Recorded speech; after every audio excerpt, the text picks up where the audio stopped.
I'm not the guy.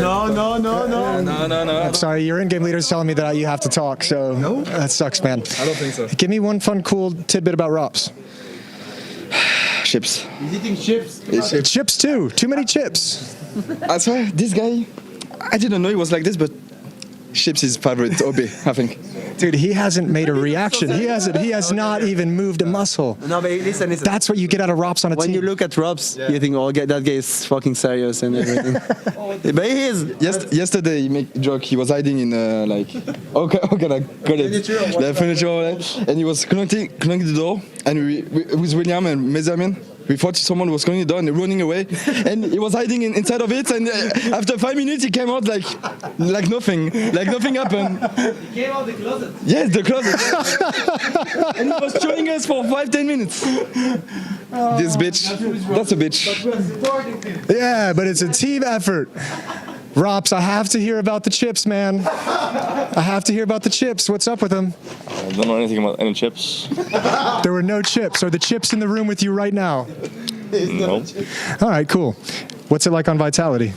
It's good. We're winning. Yeah. Seems like you got a fun group of guys. They're fun for sure. They're very social. It's very nice to hang out with them, and it's a good team environment. So I'm enjoying it for sure. Cool. How's CS2 been? You had that little dip for a minute there, but you've always been known as like one of the CS2 players that like goes most deep into details. You have any new tricks or anything like that coming up for this event? Just more headshots. More headshots? I love that trick. That's my favorite trick. All right, good luck, bro. Many people think I'm Polish, and obviously I am. That's the flag that's in my HLTV page, the flag that I bring out on stage. But for most of my life, I actually grew up in Northern Ireland. My name is Kamil Karadek, and I was born in Poland. I lived in my birth town for around 6 years. For my parents, it was not the easiest to stick around and provide me anything that I was needed. So they made a decision to move out and have a better opportunity for us children at that time. Wyjeżdżając zostawiliśmy ogólnie całą rodzinę, wszystkich przyjaciół. It was just a better job opportunity that would ease our financial situation, you could say. No i wyjechaliśmy do Irlandii. Tata pojechał pierwszy. Ja zostałam z dziećmi. No nie było łatwo. Nie było łatwo. Nowy kraj, nowy język. Trzeba było zaczynać wszystko od początku. At the beginning, for my parents in Northern Ireland, it was not the easiest times. Obviously, the language barrier. I was also very young. I was 6 years old. My older brother was 8. Kamil nie bardzo chciał, jak zawsze, chodzić do szkoły, bo te pierwsze jego dni w szkole były płaczliwe. Też trzeba było go zaprowadzać. Kamil always complained that he had to walk to school, so my mother had to take us all the time. It was hard at the start, yeah. But whenever I came here, I started reading the dictionary myself, just to catch up. He was always good at everything. He always had his head screwed on, and not minding what subjects, he always took it seriously. But Camille was always a good kid. He was always a good kid. No one really said a bad words to him. I put that sign up there. My principal came over and said, "Oh, it's good to see you done something with yourself." He used to be a very shy person. I was always outgoing, forward. I was always talking to people. He would be a very shy person. As time went on, we learned English and we started helping out our parents a lot more with small things like doctor's appointments or translating or communicating with other people, so we were there always to help the parents. Wy na początku nie byliście za tym, żebym ja tak dużo grał. Dopiero po jakimś czasie się zorientowaliście. No nie, no to jak który rodzic byłby zadowolony, jak zawsze było mówione, nie pozwalaj dziecku siedzieć tak długo na komputerze. Tak. Idź na podwórko, idź na piłkę.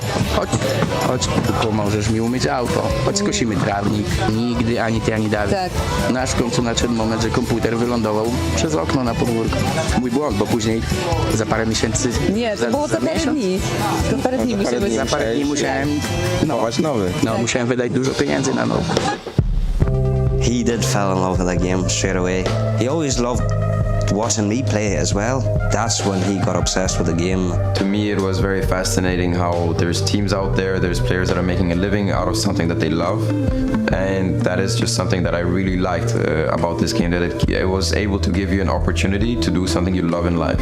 Even me, after playing for a few years already in Ireland, I didn't know that there was actually some players out there until a certain point where I met someone on Face It. It turns out they were from Ireland as well, and then they introduced me to that. Oh, they have this small league that they play. There's this one tournament, one offline tournament that they go to once a year. Occasionally, I would play the Polish Pro League. I feel like I was not treated the best in terms of maybe people already created a certain image about me that was more on the negative side. The coach of Izakobors approached me one time. He didn't take into consideration the opinion that people had about me from the Polish community, and he just wanted to try me out anyways. We decided to go to boot camp with the team in Warsaw, and as the boot camp came to an end, it was during COVID time, so to fly back home for me, I had to take a COVID test.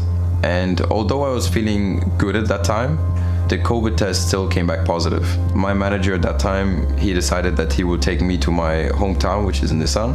Every time my isolation ended, I tried to go home, so I went to do another test, and was doing a test, came back positive, doing a test, came back positive. So there was no luck for me going back home. Experiencing how the life is here, it brought me some memories from whenever I was a child, but also it showed me how developed the city became and how much I enjoyed being here actually. So he kept on always talking about it, that in here there's not really much opportunities and people don't know what esport is.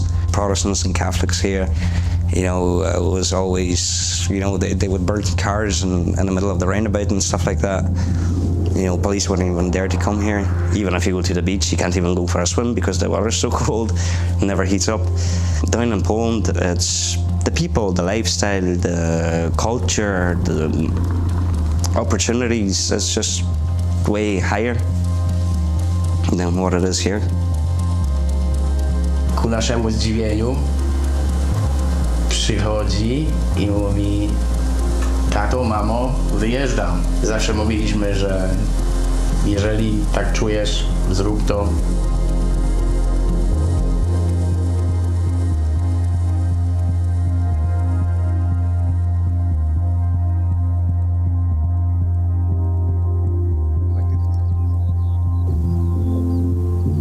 I was at my grandparents' basement at the time. My agent contacted me. He explained to me that Mousesports was interested in me. It wasn't for the main team, it was for the academy team. The first time I heard about Kamil was probably when I played FPLC with him. I think that we got matched in the lobby together.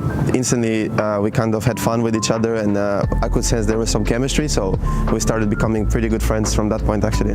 Mouse came in and they said that they are looking for 2 spots on the team. One of it was an IGL and one of it was a lurk position. They also looked at my teammate Shane at that time in Izakobors. So automatically I knew that Shane would go into the lurk position, and the only position that is left for me was the IGL. Me moving on to a full-time IGL leadership role, that I didn't see coming, but I knew I had to try it, and me becoming an extrovert was something that was happening during that period as well.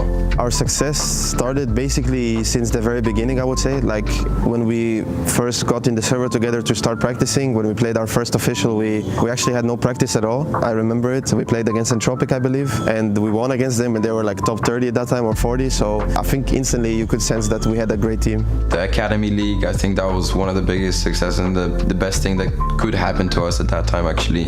It just felt like we got the right experience at the right time. The whole point of the Academy team is that to build up a good foundation for the main team. As time went on, it finally happened that Torzi had an opportunity from the main team to join them. The coach, Cyclone, he also got an opportunity from the main team. After the coach, it was JDC that got promoted. Kamil and me obviously at first felt a bit left out. It was kind of a sad but happy feeling for our teammates. I was happy for JDC, Torzi and Cyclone of course, but I was also a bit sad for me and Kamil. It came to a point where I had to make a decision of whether I want to continue and pursue reaching the main team, or do I take a side journey to pursue my dream somewhere else?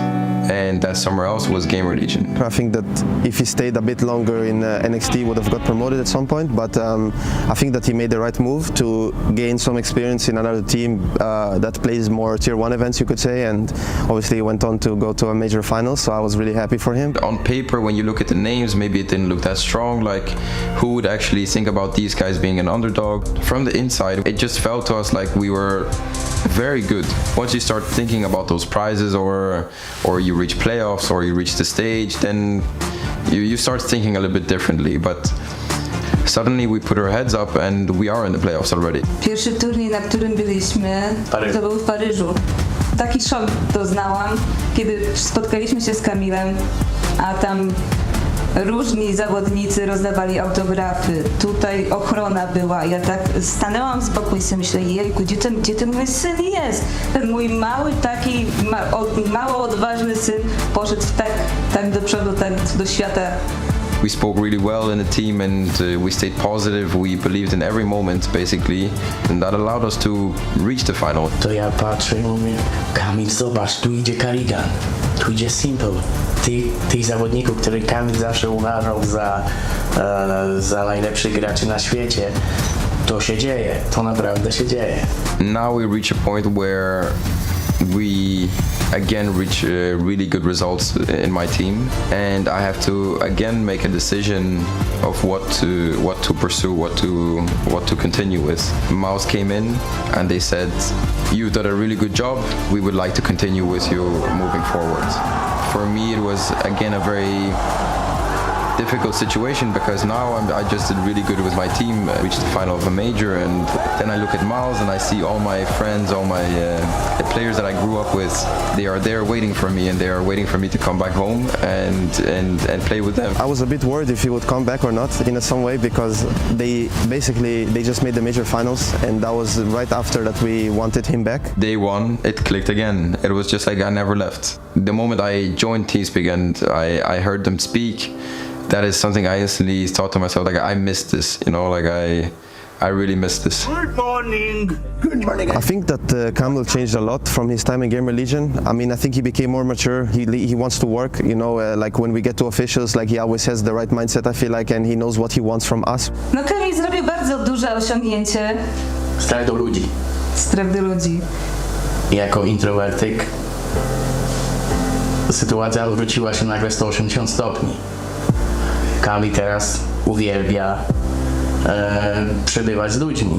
Można tak powiedzieć, prawdziwym mężczyzną. Z takiego małego chłopaka, młodego chłopaka, teraz widać, że jest taki męski.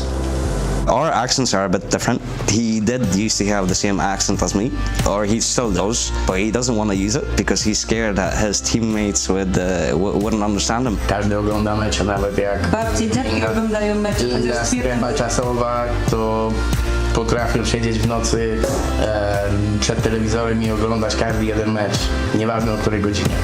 The moment you start taking into consideration what others are saying, and or the stigma, or like the stereotypes, once you start thinking about those things, then you lose track of yourself. So I would say just continue being you.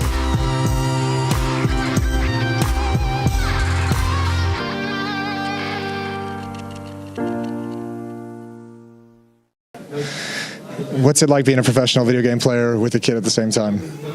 It's tough. Yeah. It's tough. I'm not gonna lie, but it's also fun as well. Yeah. I think making sure we make the most while we're away to and the first tournament at Kato was good. So if we keep getting wins, then it's even better. It's even better. Do you have a boy or a girl? A girl. When are you putting a mouse in her hands? As soon as possible. As soon as possible. Got to start early. Yeah. I mean, we all started early, so as soon as possible. I've seen a lot of videos online. I think there's like a 3-year-old or something playing. So I mean, as soon as possible. I know everyone's starting to outstripe us. We got to get caught up now. You guys are feeling good? You're feeling prepared for this event? You guys are ready to go? Yeah, I mean, hopefully we can ride the momentum, and I think everyone's been working hard. It's not like we win an event. It's obviously one of the big ones, but it's only still the start of the season. We've got so many more to play. So yeah, I think everyone's feeling good, working hard, and try and keep the wins coming. All right, cool. Well, you had a really good tournament in Katowice, so we're gonna get more of that British Counter-Strike, just lighten up the scoreboard here. Yeah, I mean, I hope so. I think I'm feeling good individually, and yeah, I just want. That's all I want this year is just consistency, and hopefully I can help. Yes, yeah. Money, fame, respect, power, everything. Flames, what's up, baby? Good, and you? How are you doing, Moses? I'm doing good, man. It's been a while. It's been a long while, but it's good to see you. It's always good to see you. Yeah, you too. How was it on that stage lifting that trophy? That had to be a crazy feeling. It was amazing. It was a great feeling, as well as you said. But for me, it's another step closer to, like, having like a good legacy. Like because you win Katowice, you win Cologne, and the last one left is the major, and then from there you. Maybe Grand Slam, you get greedy, right? But that's a good thing to be about. Yeah, especially me. But so for me, I'm excited, but I'm also glad we picked it up like early on. We talked about it a lot that we want to do good in Katowice, and Vitality has never done something close to good in Katowice. So it was good. It was a pleasure to pick up the trophy. Yeah. How's the team feel now with Robson? What can you tell me about Robs? Give me like a fun fact about playing on a team with Robs. He finishes like 6 bags of chips in one night. What kind of chips? Sour cream and onion? We talking like Robin, what kind of chips you finish? Oh, it was chili and lime. Chili and lime. Chili and lime. Yeah, that's the chips of champions.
first. That Katowice win was a long time coming for you, baby. That now that you've had like a couple weeks, a month to reflect back on it, has your thoughts or emotions changed at all? Well, CS is really fast, so you can't stay too much in one win. It was a really good one, the one I missed for a long time, 11 years of a try, and actually when I went to semi, it was already the best result I've ever done there. but I wanted better. So now it's a really great feeling to be able to win both tournaments I missed for a long time in like 6 months. So it's pretty great. But now when as Shara said, you get greedy, you want more, and we have a lineup to get more. So like that win is really behind us, and we're really looking forward to play the next few events and win as much as possible. And also the big one is the major for us. We really want to put Vitality on a stage where not that many orgs won at least 2 majors, and we want to be there as well for them and obviously for us. So that's gonna be the main thing for now, working for that and trying to win it. Vitality, greedy from top to bottom, won all the trophies. Yes, of course. I mean, now also Vitality won all the big trophies. Maybe the Grand Slam looks good as well. Yeah. And another major at least, and then we'll set up new goals. But it's always the same, you know. You have goals, you're lucky if you succeed at them, and then you want new ones. So I'm only 32, so I still have some years. Yeah, you have plenty of time, man. Exactly. You're one of the few people still around that played Cash competitively in the older versions, and now it's come back. Do you have any thoughts on it? Do you want it back in the pool? Are you excited with how it looked? Did you check it out at all or anything like that? Until it's official, I never check a map. But yeah, it's great. I mean, I have really good success in Cash. I was a good player there as well. I enjoyed it a lot. I think it was a really fun map to play. Cash and Cobblestone has been like my favorite map back then. Actually, I think it will be great. Maybe instead of Anubis right now. Anubis is really decided, and it's really tough on city side. I promise you, it's probably our worst map stat-wise right now. But we have like really great stats on the others. But yeah, we've been working our ass off on that city side. But it feels like you do like a really small mistakes, and it costs you the world round. And even though when you don't do mistakes, you get fucked. So it's a really tough map to handle. So for us, it's I think it will make sense. Either we work on Anubis or changing it for Cash. Cool. All right. Hey guys, welcome to live seeding sessions. Seed number 7, 3D Max. I think it's about DNA. Like I think I have half French blood in my blood, so I put Vitality first and 3D Max higher because I'm half French. I think that's the only reason I see here. First team is Team Vitality. Seed number 3, Vitality, because no comment. We put Eternal Fire in the 8th seed because we think they are deserving of the 8th spot. Seed 14, so I don't have anything against them, but I believe that teams that I put above them are a better team right now.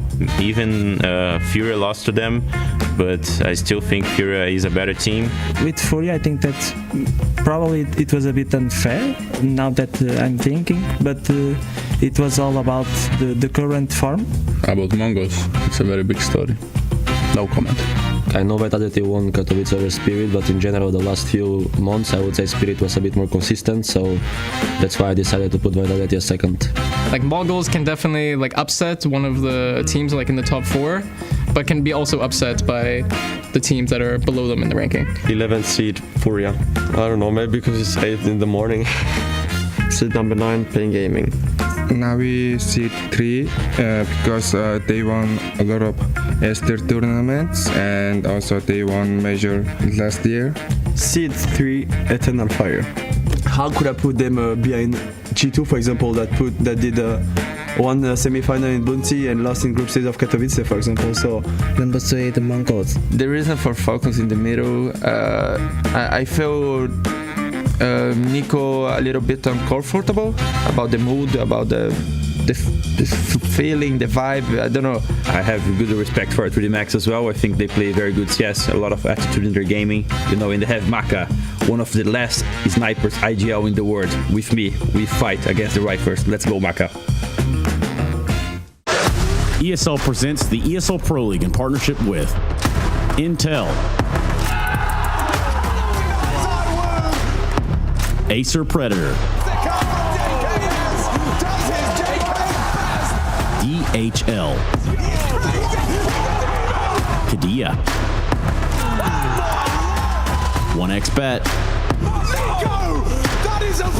Knorr.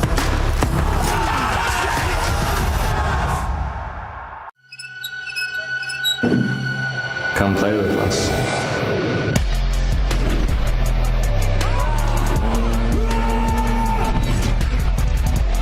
Monacy wants to win right here, right now. It's crazy. As he turns it, nice headshot.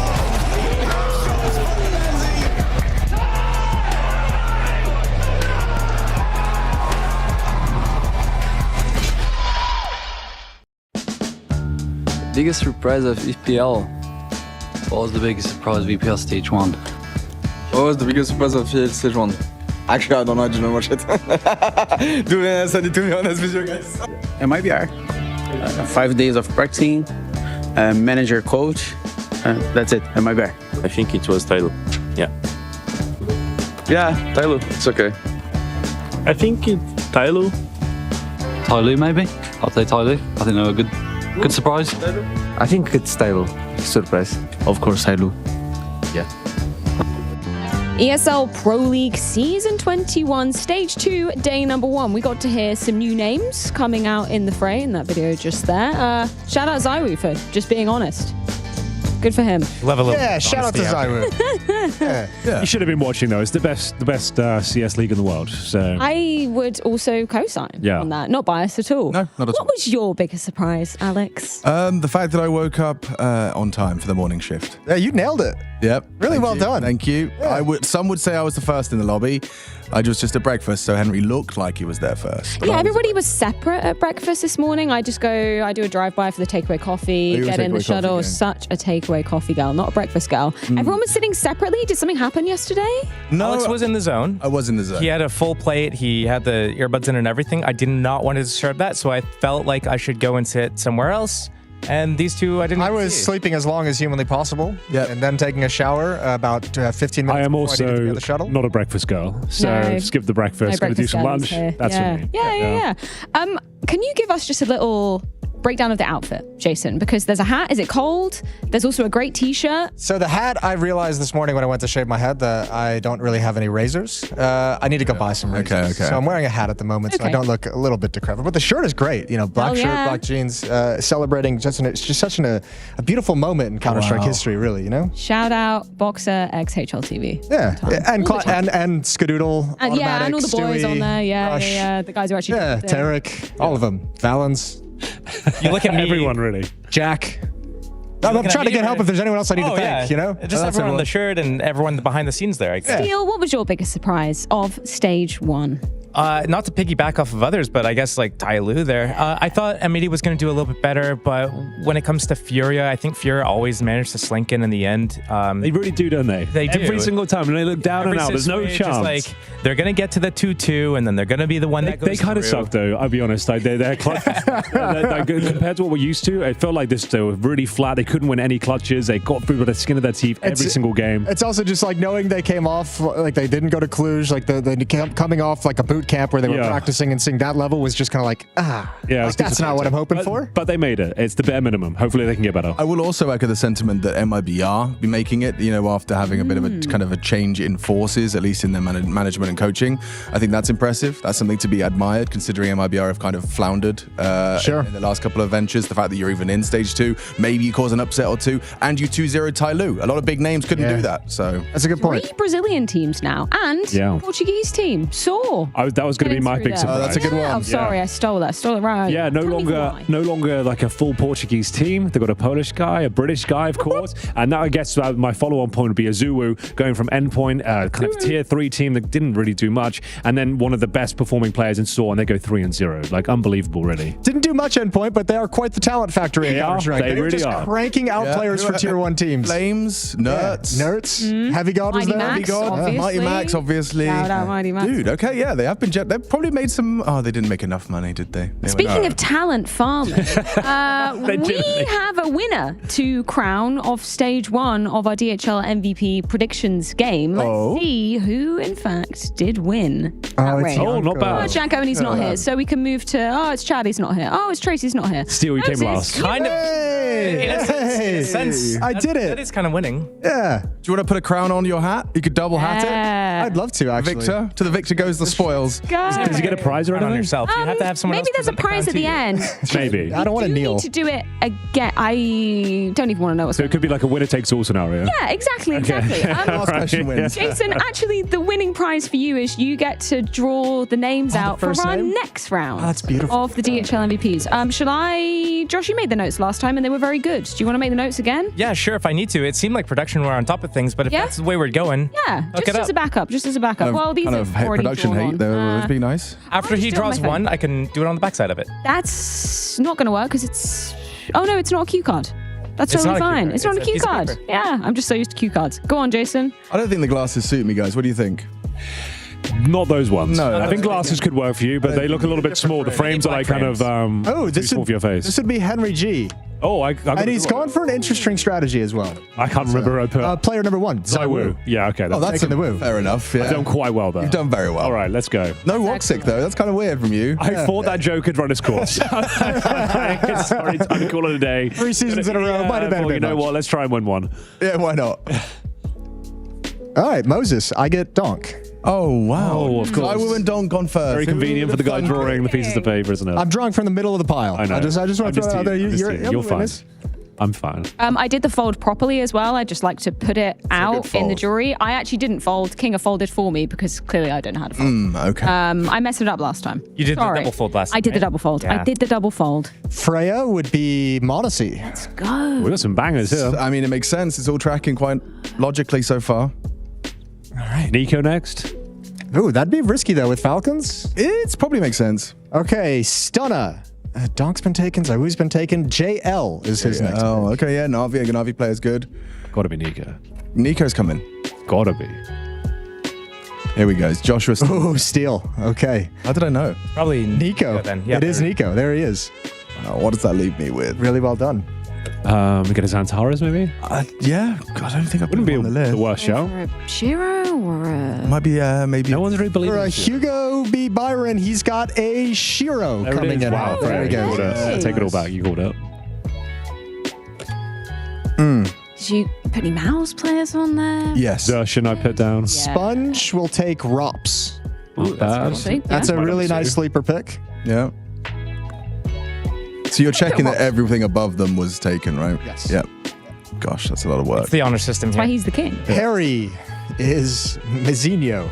Oh, number one. Did he get his number one draft? I'm assuming Harry did not submit his picks in time. That sounds about right. He had someone else do the picks for him. Is what I'm going You don't know that. Sneaking suspicion. I'm just saying, it seems like a very logical place to go. Okay, sure. Machine. Yeah. Let's see. No Donk, You no submitted yours in Monacy, no time, Zaiwu, no so- Rops, no Nico. You go all the way down to player number 6, which is Exertion. Yeah, that's okay. That's not bad. That's in the EPL, bro. Like he does his best you're work in the right. studio. You're right, So actually. let's be real. He can do some damage And here. Yanko has Bit. Oh, decent. That's actually probably. That's actually not bad at all. Yeah, that's... for a 7th draft or whatever it is. Yeah. he's Bit of a done sleeper well. pick as well. That was better than my whatever Slend pick, I guess. Slend. Excellent. Do you want to just read it out just for clarification, Steele? Yeah, absolutely. If your We work is got- correct.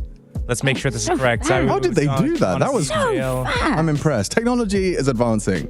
Nico, Shiro, Rups, Mezzinho, Exertion, Bit. Yep.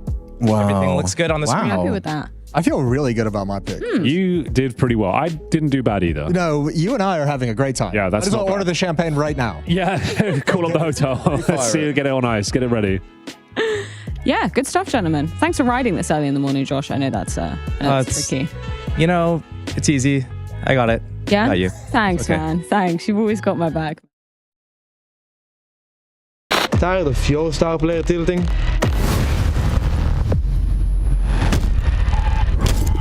Well, Trace, I've been in a bit of a tricky situation because my matchmaking partner... I literally stood up, took his little strat book, and boom, boys. Что, он белый, он ничего не видит. Подожди, давай.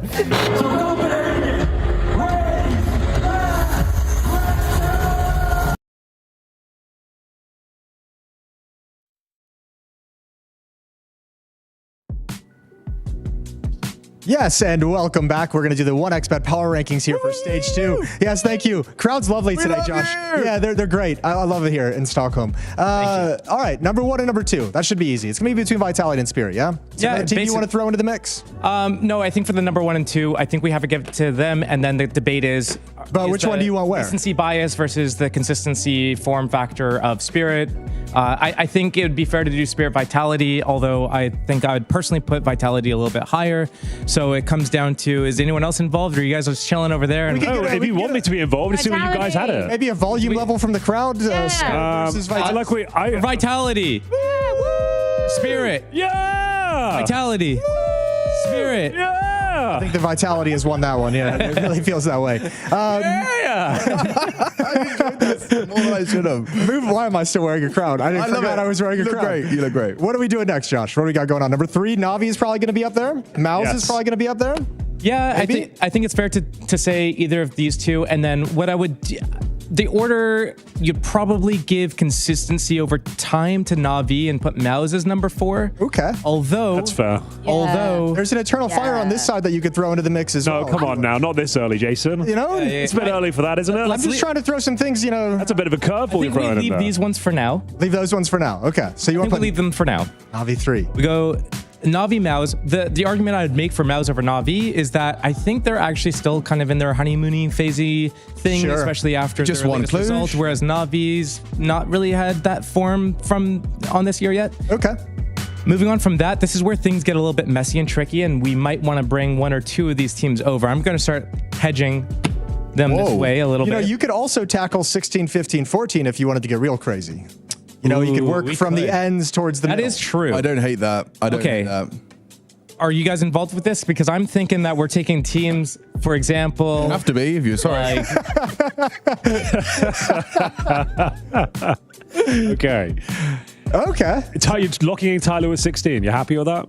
I think I'm happy with that. Okay. I mean, I when I say happy, I'm not happy to see them, go out in last place. Sure. I'm thinking this looks reasonable. Yeah. Okay, fair enough. It's comfortable for him, you know? I guess a bit of an unknown quantity. We're not sure. They did well in the stage 1. It was a surprise, as everyone said, so maybe that's valid. Could you explain why, MIBR are going to be higher than Furia? Actually, Alex, I apologize. We don't have time for explanations right now. All right, I could, but I'm not going to. Yeah. Okay. Falcons 5. Just do it. Do Falcon? Yeah, you know what? Just do it. Falcons 5. You don't have the stones for that. Falcons 5. I do, actually, but I think Liquid's going to beat them in the opening round. I think Mongols actually is going to lose to Gamer Legion, but they're going to still come out on top here. I think 3D Max is going to do better than Eternal Fire, and I think Saw.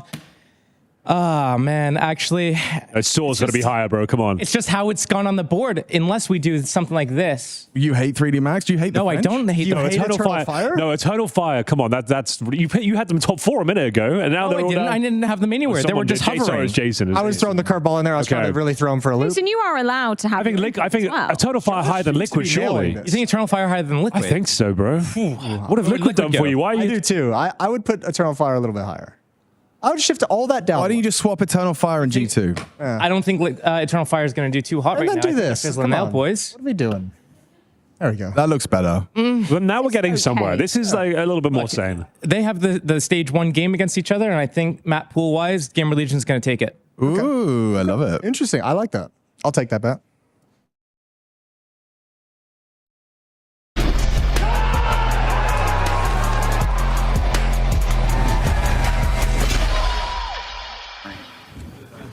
It's Spirit, it's Shiro. Now, you guys, you've had some time off. What have you been doing with your rest period? We're just chilling in, I think, 5 days, and after we just to go practice in just improve for game. For after the win or the lost vitality in Katowice, we can try to fix mistakes. And you guys were boot camping? Yeah, no. We just practice for home. We don't have boot camp, but we just try to fix. And how was it being home? Because obviously with the calendar this year, it's going to be very hard to be able to have those opportunities. So it's nice that you took advantage of it, right? Yeah. Next question, seeding. You guys are Valve ranking system #1, but also in terms of EPL, the other teams here have seeded you #1. Do you feel that this is the case, considering what happened with Katowice? And today I think we're not #1 because we lost in the final Vitality. I think, in my opinion, Vitality #1 in this tournament, not Team Spirit. I think we're second or 3.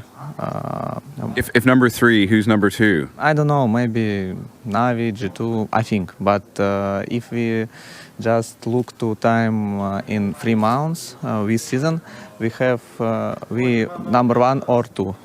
Yeah. Okay, so we have to wait and see G2, Falcons, Navi. There's a lot of teams that are... Top 5 or top 7 teams, I think. Because we win Navi in Katowice in semi-final. We don't play versus Falcons, but he's have good result Cluj-Napoca. We can Falcons have this tournament? Yes. Yes. I think Falcons top 5, I think. Yeah. I wouldn't disagree. Good luck. Thank you. Gracious, 21 points.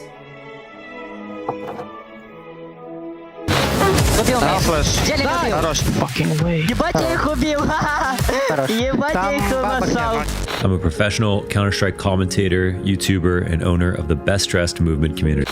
Hi, Alex. No, God! No! Please, no! No! No! No! Пожалуйста, у меня паника. True, bot is mega jump. And I was like, I will just kill him and try to clash this 1-on-3 because why is he trash talking to me, like.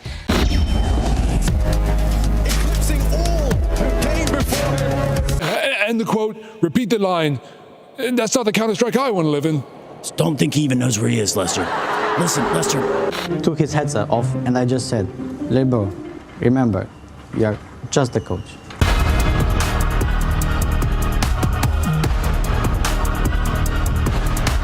This is the highest honor that you can get as a commentator. I don't give a fuck, I'm asking to come. Just come. You were full? Oh, we're not full? We're not full, I suppose. Wonderful nails the shots that are presented to us.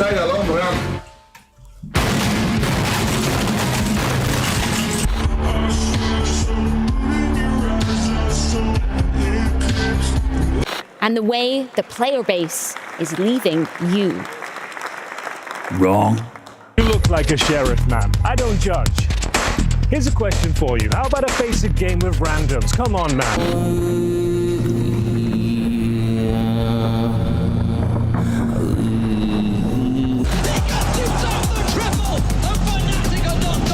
Give me some aggression. Yeah. Perfect. You excited for EPL?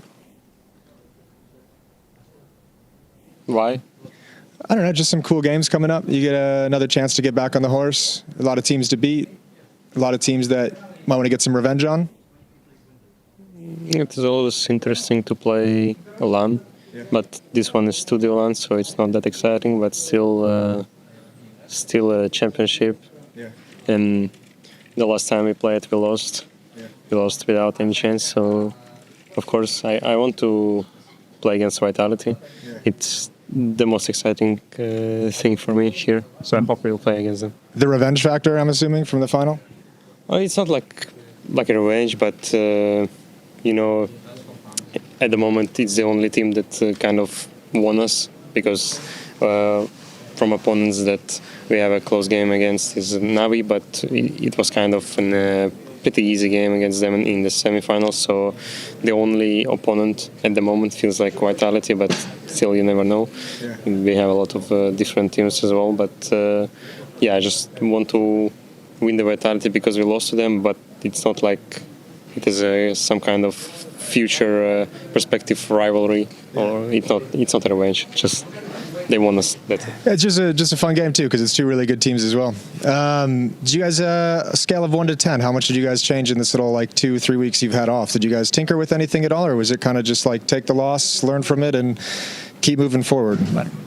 We kind of talked a little bit about why we lost, but there is nothing that important, It's not like we have some huge problems inside the game.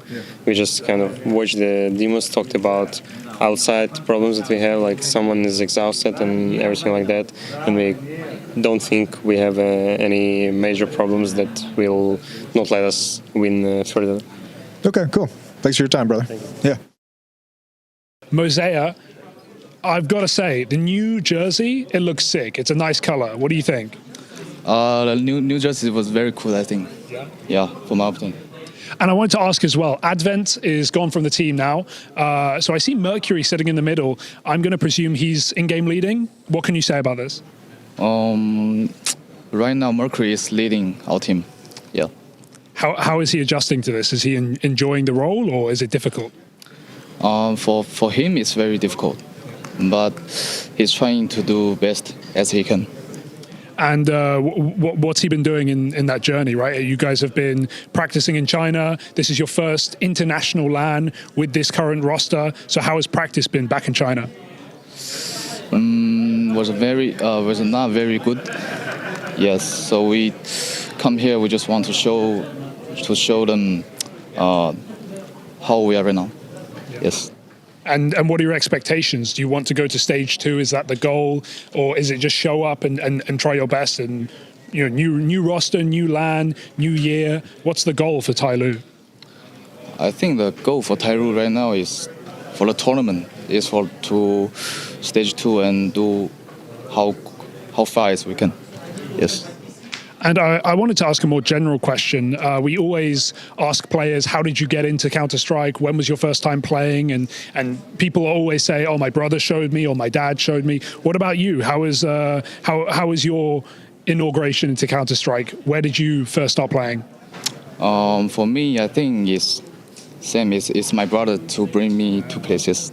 Yes. How old were you? Right now? No, back then. I think it was 7 years old. How old? 7 years old. 7 years old. Damn, okay. You've been playing for a while then. Many people think I'm Polish, and obviously I am. Nothing he can do about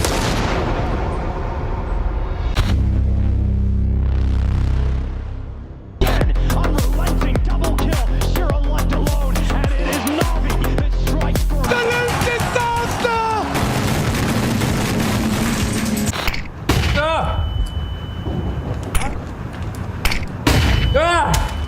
President T-Ramp, allow her to respond. She didn't interrupt you when you were talking. That's true. I didn't in the first. Choose big. Choose a job. Donk! Imperial spirit. Fight! Round, I say fight me. We didn't do a single time this round. It was a made fucking game. I said.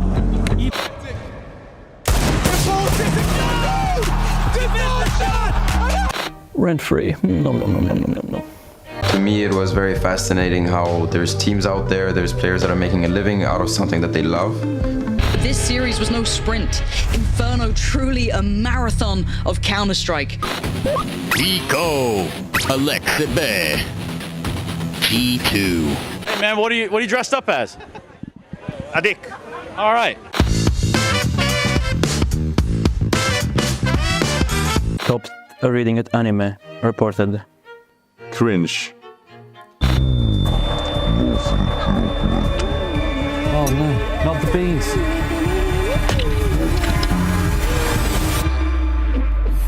Choose signing one English speaker at a time. What is the question? Why wouldn't you answer that question? A lot of lobby leaders are queued with cheaters, Joe. What is it? Simple. Are you serious? What is that? You can't do that simple. Yes. Yes, Juzzy. Come play with us.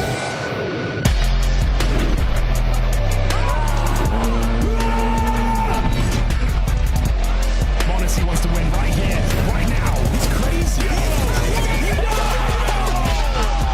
As he turns it, nice headshot.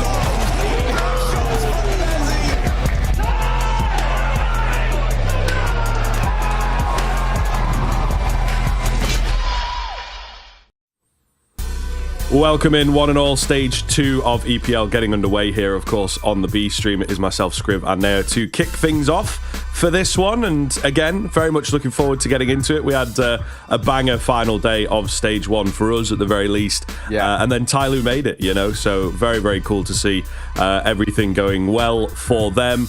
I think it's a little bit funny to me, right? Everyone's talking about the seeding, the VRS, and, you know, how far away they are from each other. Tyloo in 16th, but also their VRS is like 120th, you know, near enough. So kind of wild how far they are from where they maybe should be, I suppose. Yeah, you know, this is a side that, you know, coming into this tournament, I did a little kind of podcast beforehand talking about my expectations. They were not a team at all that I thought were going to make it into stage 2. I was saying, you know, teething issues, the super team's dead, there's better teams above them as well. I really didn't think they'd make it through. But then you got to look back at that stage 1 and talk about some of the teams that didn't make it through out of nowhere. I think, you know, one of the more egregious ones has to be Heroic, right? Who just completely fell off a cliff, didn't get going at all, right? And that for me was a big kind of concern in a sense. But then you look at some of these other teams, M80 probably expected in some regards as well. FlyQuest, I think a lot of people could have spoke about them being pretty good. Lin Vision is seen as a better team than Tyloo domestically as well. So there was a few upsets along the way of teams that I think people expected to make it through, or at least be a little bit more competitive, and it wasn't the case. I think Heroic in particular was one of the most egregious ones. So you know, credit where it is to Tyloo. They've capitalized upon a little bit of a slumped outfield, I guess is probably the way to go about it, and they've been able to move into stage 2, and hopefully, you know, with sort of a qualification in a way to stage 2 like this, and all they need, like even just one more win in stage 2, their VRS ranking can absolutely skyrocket here. So that's what we want to see. Yeah, it is a big deal. It is a big deal. And I think as well, they've gained a lot of fans. In particular, Mr. G, you know, has gained an awful lot of fans throughout. So, yeah, hopefully we get a little bit more of that. Of course, the game's going down today as well. We are back with the 4BO3s in the day. So much Counter-Strike going on. 2 streams of that as well to note. We're going to be on the first 2. So looking forward to seeing what the Mongols can bring. And of course, yeah, whether Tyloo can face off against Spirit here. I think even picking up a map could be a very big deal for them, I would say. Spirit obviously coming in as sort of the blanket first seed. It's where they are ranked. It's where the other teams have ranked them as well. So, yeah, this could be a very, very interesting matchup if Tyloo can continue the upset train. Yeah, interesting as well, though, that Spirit don't rank themselves as a top team, right? You know, you could even, in that conversation that we saw, the little interview there with Shiro, you know, he was kind of saying like, hey, you know, I don't think we're top 1. I don't even think we're top 3, actually, currently. I think, you know,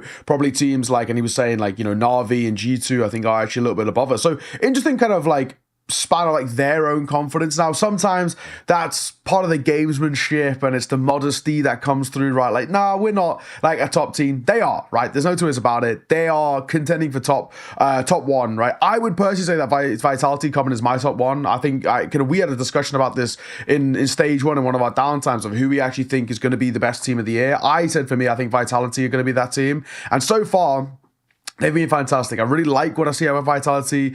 Everything seems to be slotting together. The ROPS edition has been fantastic as well. So there's a lot to like in this team. But Spirit are going to push them the whole way. And when you've got the donk factor, it's obviously going to be a big thing. And I'm really interested to see how Tyloo deal with the donk factor. They've got some crazy individuals in their own regard. No two ways about it. But it's a different kettle of fish, right? We know how good Don can be. And sure, we can see these individuals like, you know, Mizea step up. Jamyong had some fantastic moments. G was hitting some nice shots here and there. Mercury, we know, has a high skill ceiling. But it's just a completely different factor in this game. So Tyloo, of course, coming as this massive underdog. Spirit, while they see themselves as not a top team, they are a top team. And they're probably expected to go all the way to bare minimum semi-finals. I think anything less would be a bad tournament from them, right? You know, and semi-finals onwards is a standard tournament from Spirit. Yeah, absolutely right. I think there is definitely a conversation here.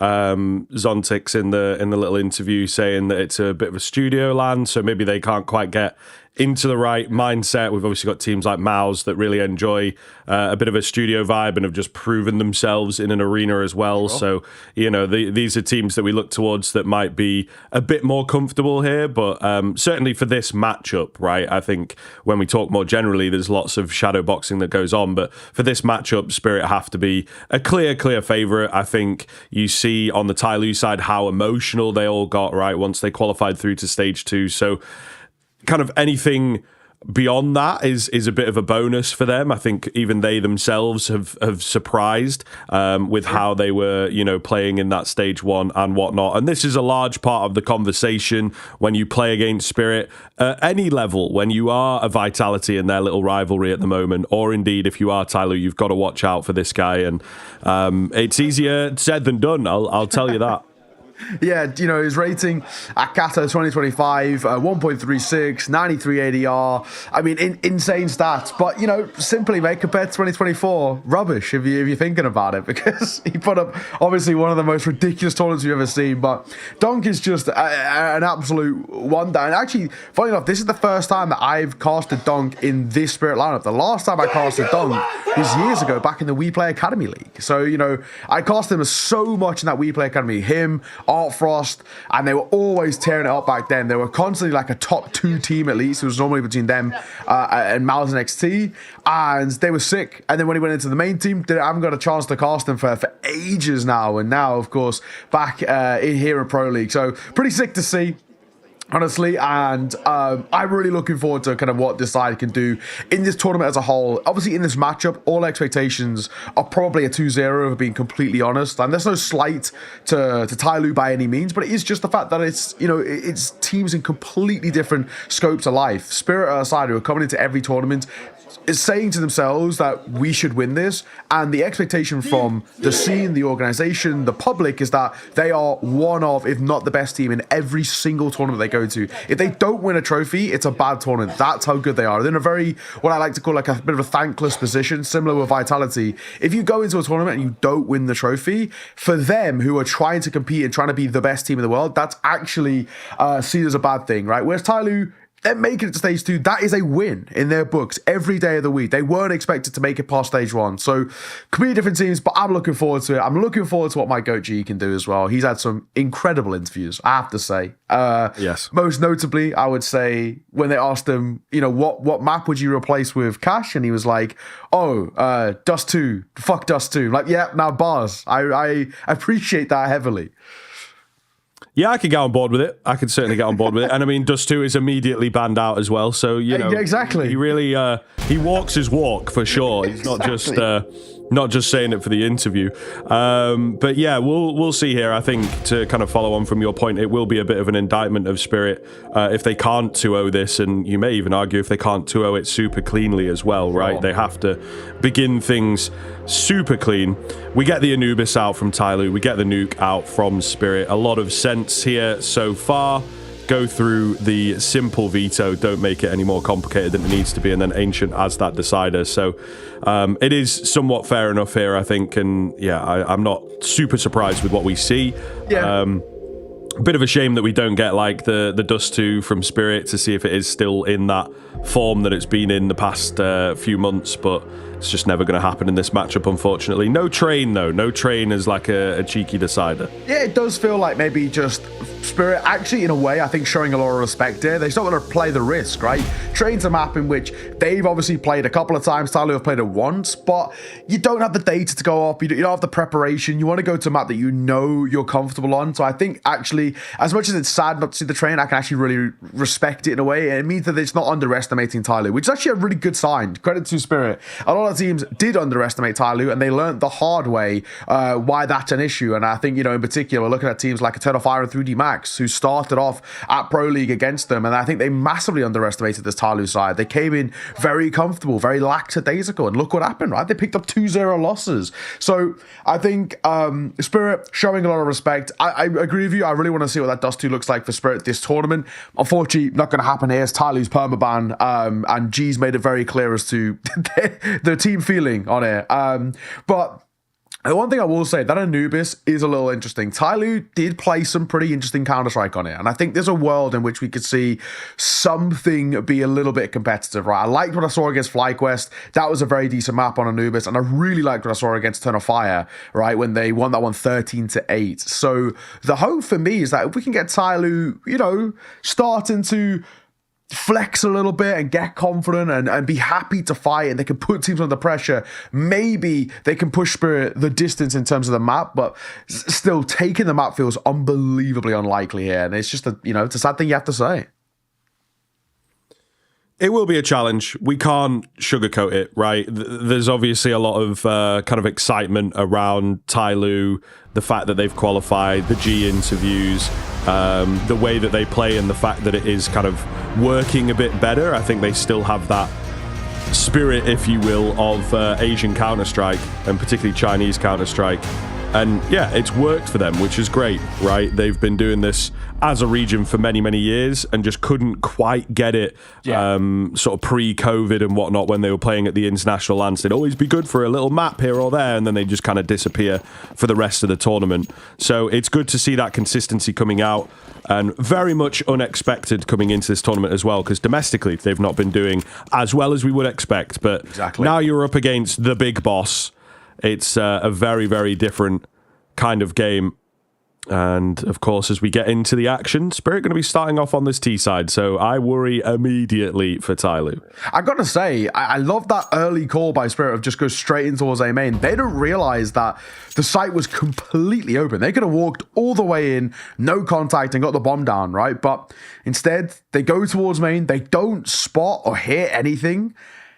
They call for a pause, they retract, it looks like they're grouping towards B. It actually feels like Tyloo have read this quite well. They understand that Spirit do like to finish towards this B site and the pistol rounds, and in they come. Donk gonna lead the charge as expected. It's Mercury with the Julies up close. 180, catches Chopper, just trying to buy a bit of time as Shiro delivers. Molotov down, he's shooting through the flames, and Mercury nails 2 more. Shiro and Magic's onto back, but 2 versus 2 make that 1. Very quickly, Shiro left all alone, but bomb on his back, P250, and an open A bomb site. You cannot be serious, Mercury. That is crazy. He's lit it up on B. And may well have just given them a chance. Shiro on the P250. Bit of raid boss business. Peeks out, spots 1. Will he confirm this bomb plant? The answer is yes, so get that in at the very least. And he's ready for this fight, of course. He just doesn't quite know where the second player is, so let's put him off ever so slightly. They will get the better of him in the end. Defuse comes in and Tyloo take the pistol. Mercury masterclass right there as well. Brilliant work. Julie's head on a swivel, back and forth, and he just nails 3 incredibly difficult shots as well. 2 of which in the flames, which is all the more impressive. So really well done from Tyloo. The real unfortunate thing for Spirit there is just they overcomplicate that round massively, right? We saw them push in towards A main. They get a bit of control. They don't actually look to see what the A main presence is looking like, and then realize that no one's there. They could have walked all the way through, and no one would have seen them until that bomb was all the way down. The only player they had was a mid-camera player. But Tyloo, they get let off quite nicely in a sense there, and, well, that will be that. But a tech pause. Looks like we've got some sort of issue. Hopefully only a brief one, you never know. Headphones are off, so I'm assuming it's something to do with the sound. But it didn't affect them winning or losing that round. That's all that matters. This is true. Can still click pretty effectively. G, he loves a camera, mate. He does. And he knows. He's figured it out. You know, when the red light is on, that means it's filming, you know? So he's certainly figured out where to look at what time. I'll give him that. Well, looks like, I'm assuming with the headphones going back on, he hasn't got the in-ears in, so that's normally a mic check. A little mic check. That's good. Yep. All right, there we go. We've been here before. You get it. In-ears are any way, in, though, so we understand it. It's going live soon. Do you reckon, is there any way you'd be able to play like without in-ears? Because that's, I think I've told you this before, but like I really do not get on with them. Oh, I feel hate like them. You know, I'm horrible. Trying to become a pro player. Do you know what? A bit late now, but let's say in an alternate universe, you know. I'm actually pretty sure, don't quote me on this, I know there's been tournaments in the past where it's actually mandatory. Yeah. In some ways. I know you can obviously use those headphones, but it's got to add to like the noise cancellation factor, right? Like when you've got them in your ears, the sound of the game is just kind of so much stronger. I guess it's probably just like a slight fix. Do you remember the back in the day, the old double headphones that people used to use, one for the mic, one? Yeah, that was a bit of a classic as well.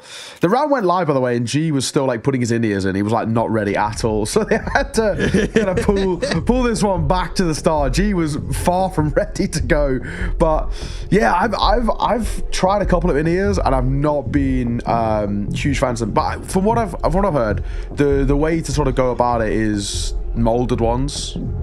Yeah, that's what people say, because then they actually obviously fit. But like, you know, like also the in-ears, like when they have, I don't even know what you call it, like the kind of like squishy, like rubbery, like tip or whatever, like those are so uncomfortable in my ears. Yeah, they don't ever stay in. And I have like, my right ear canal, I guess, is just tiny, and it just always like pushes them out.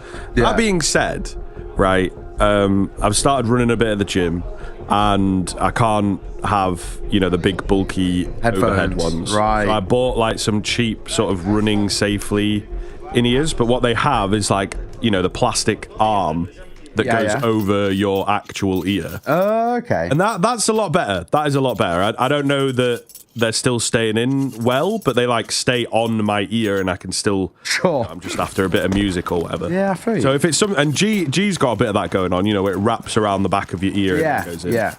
I'm just an AirPods. I did try them. Yeah. That's fair. I mean, I've heard that like there's some that are really good.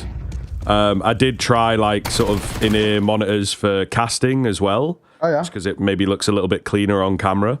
I know that Yumi is a big proponent, and he uses them.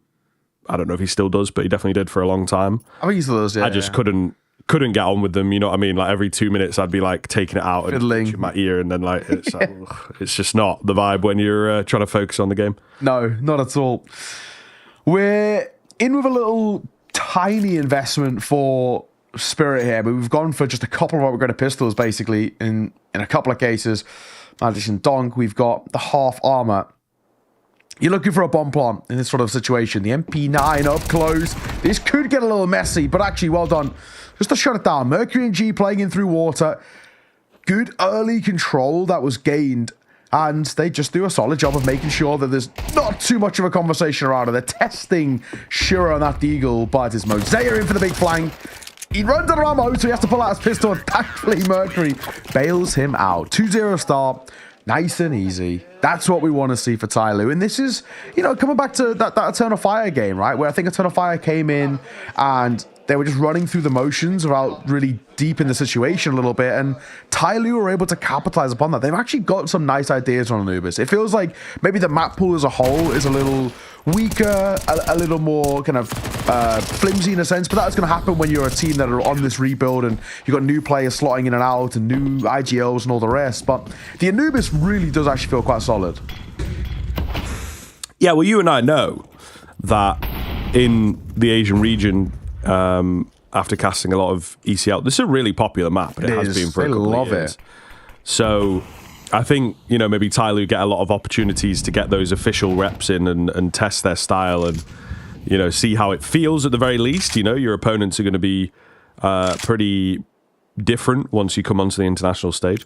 But thus far as well, I think it has gone perfectly. Surviving that half by is a pretty good omen. You can see at the end of the round, Mercury in the middle, just pretty, you know, a little smile on his face, pretty happy with how it's gone, because yeah, this could get very messy in those low buy rounds when you've got players like Donk just able to take your head at any moment. But first rifle, also not too much action just yet. Spirit, I think, have been indeed shown the respect, trying to show it themselves. And those are the peaks that you're not going to get away with in a game like this. I tell you what, G and Jamyoung go down early. Mosea joins, and that'll be a save for the B players. God damn, you can't swing Donk like that. That is on a platter for him. He will take those every day of the week. He's so crisp. You can't make mistakes like that. And of course, this is a bonus round for Tyloo, so it's not the end of the world that this is a round lost, but you would have liked to have at least made it a little expensive. Get a couple of kills here or there, put a bit of pressure on in some regard, but not to be. So Attacker will save that MP9, and it will be Mercury saving the M4, and even then, there's still the potential of a kill towards the tail end. I think in particular, just make sure this rifle, the M4, stays afloat. Attacker can buy back in a worst case scenario, and so can everybody for Tyloo. That was a bonus, as we say, so it's not the end of the world losing it. You just want to put some pressure on for your own confidence, and it does worry you a little bit when you get the first gun round come out for Spirit and they immediately shut it down, and flawlessly too. And there it is, G. He wanted to fight, and I understand because he hears the steps. So he's thinking, I can maybe catch them off guard here, but Donk, so aware in that spot. 2-1. Tyloo back in with a buy of their own. G on the AWP. First one brought out in the server. The one advantage you'll have over Shiro here. Yeah, we're going to find out. They have to answer back. That last one was pretty easy for Spirit. The kills came to them. Oh, close on the spray down. Not able to find it through the smoke. Just keeping the presence at the moment is Donk. It does seem to be more of a B lean. They fancy the B play. Is there any way they can find this first frag? Tyloo, a little more disciplined in this round, I think, realizing that they potentially were testing the water in the previous with what they could get away with. The answer is absolutely nothing. So, yeah, much slower moving round here. Donk waiting behind that molly. Minute to work with. Mercury going to be tested. Has to come up huge, and Chopper on the swing. Big fire. Looks for a second. And it's Donk who nails it. I mean, this is brilliant on the entries towards B. Nothing that can be done. Labored from Shiro, however. And Jamyoung might have an opportunity, which he does capitalize upon. Donk will catch him on the trade. But a tough, really tough 2 versus 3. And honestly, I don't think they're giving this one a go. Not with an AWP. And Mosaic barely alive. This is exactly the kind of game that Donk wants as well, right? You're playing against a team that you are the overdogs in, but also they're a team that are unafraid to fight you, unafraid to hold open angles. Maybe the Donk effect has not quite made it all the way across the globe quite yet, but after this game, I'm sure they will see him in their nightmares. But It's yeah, true. another really clean round from him. It's like the one style of play that you don't want to really use against Donk, everywhere it's like, okay, you've got to be able to hit your shots. That in itself obviously has its worries because Donk is so damn crisp. So far, so good. Do have a couple of guns saved though for Tyloo, so that is a saving grace to a degree, but Chopper relentless in the entries as always, and yeah, Donk's going to want to fight. If you gift him those, he will take them. Never going to miss shots like that. 2-all. Tyloo, we can rebuy back in. Got MP9 for attacker. Double M4 AK and the AWP still in play for G. So it's not all doom and gloom just yet. I love this from Jamyoung. Oh my god. Look at the aggression and the aggression out towards B as well. But it's magic she finds Mercury. At the same time, they fall away. Mosaic leaves Mercury alone. Jamyoung was alone in mid. So that's 2 early fights given over in a matter of moments. Tyloo maybe trying to mix it up. And again, it does not work. They've done well from an econ perspective to keep these buys coming in, but I think finally the cash might just run out. Yes, there is a save here on the card. Still not really confirmed. We're very early on in the round, so they could get discovered, but yeah, it's just not really looking too good for the next. G out in front. Shiro around that corner is slowly moving forward. Takes the peek. That looked like he was behind the wall to me, but G lands the shot all the same. Classic Counter-Strike moment. 3 versus 3 all of a sudden here now. Yeah, there's something. Something on the cards. Donk wants to try and get a bit of a proactive post-bomb position.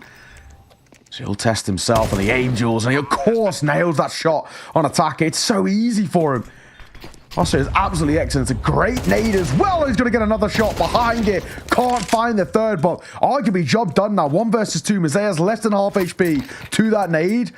I think this round's just got to be done. He's got to keep hold of what he can. The AWP. That will be that.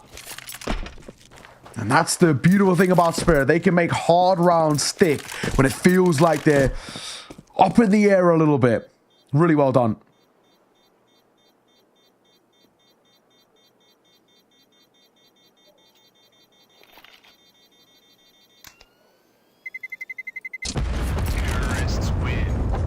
Bomb goes off. It's a big test in the middle of that round from Spirit, and they do manage to pass it. So, you know, everything looking green at the moment. Bits of paper are out. I'm always curious to know what they say. How do we feel about the breathing strips? I know they're starting to slowly but surely catch on. I've seen a lot of people, while exercising for sure, wearing them at the moment. I don't hate the idea behind it, right? I feel like, you know, some people, if you have, I forget what that thing, is it like a deviated septum? Is that the one? Yeah. And that means, like, you know, you like can't breathe as well. I can understand it. I can breathe pretty well from my nose, so I don't think I need it. But I might try it just to see. Yeah, I do, okay. Just to see how much air I can get through. But you know, apparently I think it really opens it up. It make you think a little bit better as well, because you get more oxygen to your brain and this, that, and the other. So, you know, if your IGL wants to think better, that's a good sign. So I can kind of feel it. But they're going to get caught early. And they've already taken A control here, so this round is probably dead in the water. I mean, Chopper, anything on the backside with this Mac 10 is great money in hand for later rounds, but simple work. Shiro wants to catch the camera player and finally controls that spray. G hits a nice shot, but it's all about just prioritizing saving that AWP. Mercury will try and be a bit of a contact player, gain information, slow them down on the hunt. But it won't make a difference. Spirit extend the lead to 2. Should be able to hold on to the AWP. They're not really all that close, actually. So I think if he plays it correctly, yeah, but they're not after him all that much.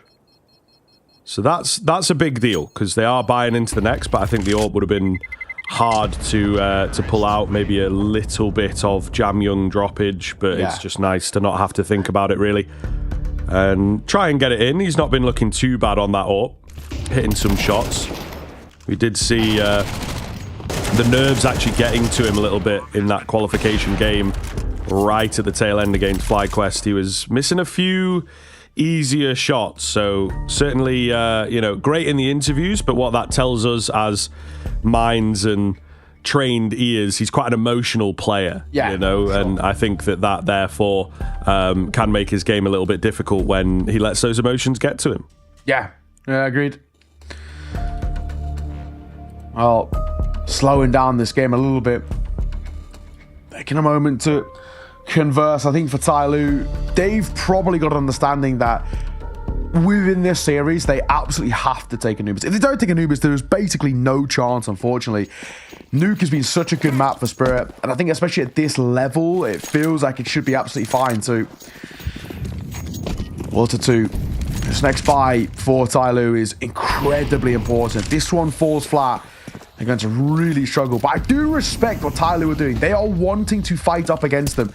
Mercury has gone deep in towards water. He's got support here as well. They want to get early fights out. They want to get early information, and they keep pushing smokes. And this is going to catch Spirit off guard. They're not used to this sort of brazen style of play. So utilize the weird and wonderful Asian Counter-Strike to its full extent. Yeah, I think by now as well, Spirit are maybe expecting to have put the fear into Tyloo, but again, it's just not the case. They're always going to be a team that just stick to their game plan and play the game how they like. Mosaic, good spot here. Could be huge, in fact. Oh, he's pulled away kind of at the awkward moment. G does manage to trade him, but loses his life pretty quickly as well, and that's the kill. Jam Young needed to trade things out to keep the hope of holding A alive, and it's not the case. Donk with another catch on the cheeky angle, looking to end the round all by himself, and he will do just that. 4-piece for Donk and a 5th for Spirit. Yeah.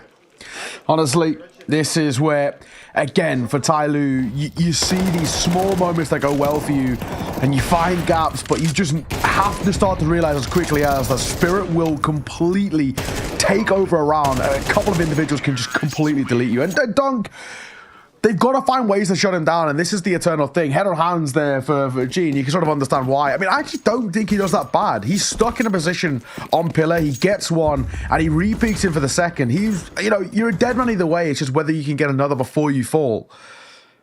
I don't think even his decision-making is really too bad there. Maybe you could kind of talk about his positioning at that point. If we've got like no A main presence, having somebody on pillar and somebody up close. So the close guy goes down, your pillar position's really under wraps. But I think Tyler was starting to get that fear. The donk factor is starting to come in full fruition here. Ollie down. Yeah. Mercury, a second Molotov as well. He's burning in it. He's trying to avoid it. There's no avoiding it. Oh my god. He takes 96 points of damage as he doesn't want to be caught on the spam either. So it was a real pick your poison. Do I die to the flames or to the AK bullets? Yeah, that was nearly a little bit embarrassing, but like you say, he doesn't have many options available. Just that last little spread, wasn't it? He thought he was safe, and then it spread a bit more. Never safe from the fire, of course. Spam here is decent from both sides. Little bits of damage done. Donk will open, making himself known once again. We got Moser on the M4 is the player to watch here. The only scary weapon for me, but I think he kind of maybe wants to hold on to it, or are we just sort of... Yeah, okay, we are going to save. For a second, it looked like they were working out the order at which they wanted to go in, maybe based on HP and weaponry, doing a little bit of a mathematical calculation, but the answer comes back, and it's actually an aggressive save here for those MP9s. Not really too much trouble if they're not in the next round, but it is this M4 that I think Moser would just like to keep. Exactly. No point risking it or losing it towards the end. I mean, he is still in a position of fighting. Shoulder spotted. Oh, nails the shot, though, so fair play. Down goes Magix. It is Spirit, though, who have guaranteed bare minimum a tied game at the half, and where we're currently at, too. We're talking about how they probably just roll through the motions. I mean, at this rate, we're talking about they could very easily get anywhere in the region of sort of 8 to 9 rounds in this T side. That's just how smooth sailing this has been. Without that pistol round, Tyloo are non-existent in this map thus far. And unfortunately, that is the problem when you're a bit of an underdog playing against Spirit. They don't pull any punches. They don't really mess around. They are cutthroat all the way to the end. And that's what makes them such a top team. And Tyloo are really feeling it now. Their second time out as, you know, Joking wants to really try and find any form. I mean, if we can get anywhere in the region of like 4 or 5 rounds, 5 feels a little bit unlikely, but 4 rounds, just 2 more rounds for Tyloo, you know, a couple of like hiccup rounds across the line on these guns. If they can find that, it's actually still a somewhat doable position, but Spirit just looks so clean. They're not asleep at the moment by any means.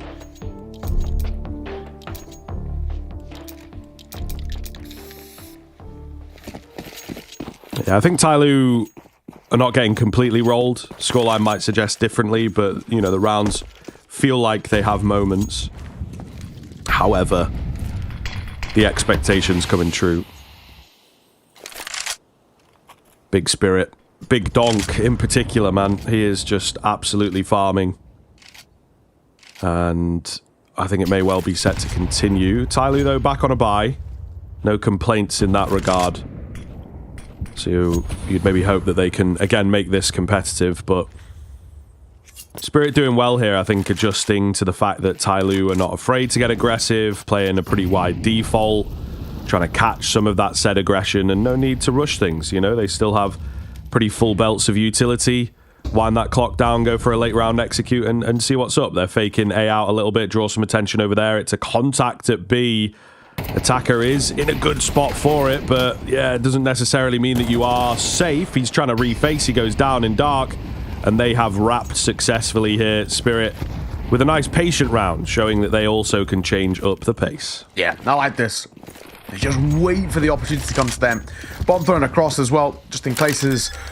An AWP in particular is probably what you'd be more worried about, but it's anybody holding from CT, but a very, very simple one. And Tali would just shell up over towards the A side, keep hold of the rifles. 3 staying alive means a rebuy back in, regardless of the economic situation or the loss bonus or anything of the sorts. Only issue is, though, Spirit hunting. And I think this is the good call. I think you've got to hunt. You've got more than enough money to work with. Why not? And as the bars suggest, it feels like Ty Lue in a bit of a jail right now as they cannot get out of this slump. Drop run towards side. Dunk will get caught by Jam Young. Same for Chopper. So the first attempt at the hunt failed.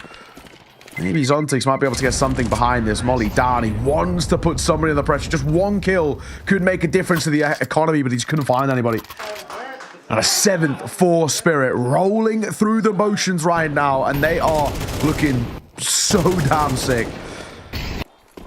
Unfortunately for Ty Lue, it's not a good showing thus far. They had some really nice upsets, but maybe it was because people were taking them for granted, and now they've managed to make it to stage 2. People aren't taking them for granted in this sense, right? I think they're really starting to be like, okay, these guys actually hit their shots. You know, Jam Young is crisp as hell. Mosaic has some really nice moments too. G hit some great shots. Let's not take the mick in this one, right? Let's actually do our proper prep for it. And so far, so good. But a nice opener. Right, pushing out in towards water. A main control taken. And now they've got all of the control. A main and actually in towards mid as well. A very decent position to hold here. Yeah, looking good. G covers his man. I like this. It's a solid round. They've caught Spirit playing it a bit slow once again. Great flashes to open up, of course. This is where, you just got to be careful. Mosaic, even the idea of tempting that kind of a push is risky. So lucky that he gets the timing on it and does not take a stray bullet to the brain.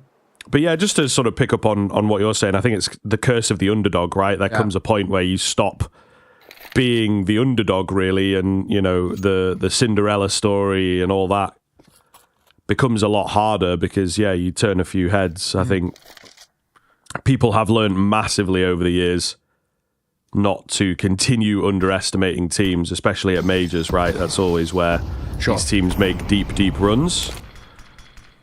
Round chills for just a moment. 20 seconds remain. G with another kill. So it's looking good here for Ty Lue, but it is never over until it's over. Donk's still alive. Out with his homie Magis as well. These two guys usually work pretty well together. And you can see Donk is making it competitive. There's just about enough time for him to get it down. He's planting open. Surely they're able to find him. Yeah, and he hears him coming. He's got no ammo to fight. The round has to be conceded, but he brings it close. He does some damage. And a few more seconds in there, you never know what he might have achieved.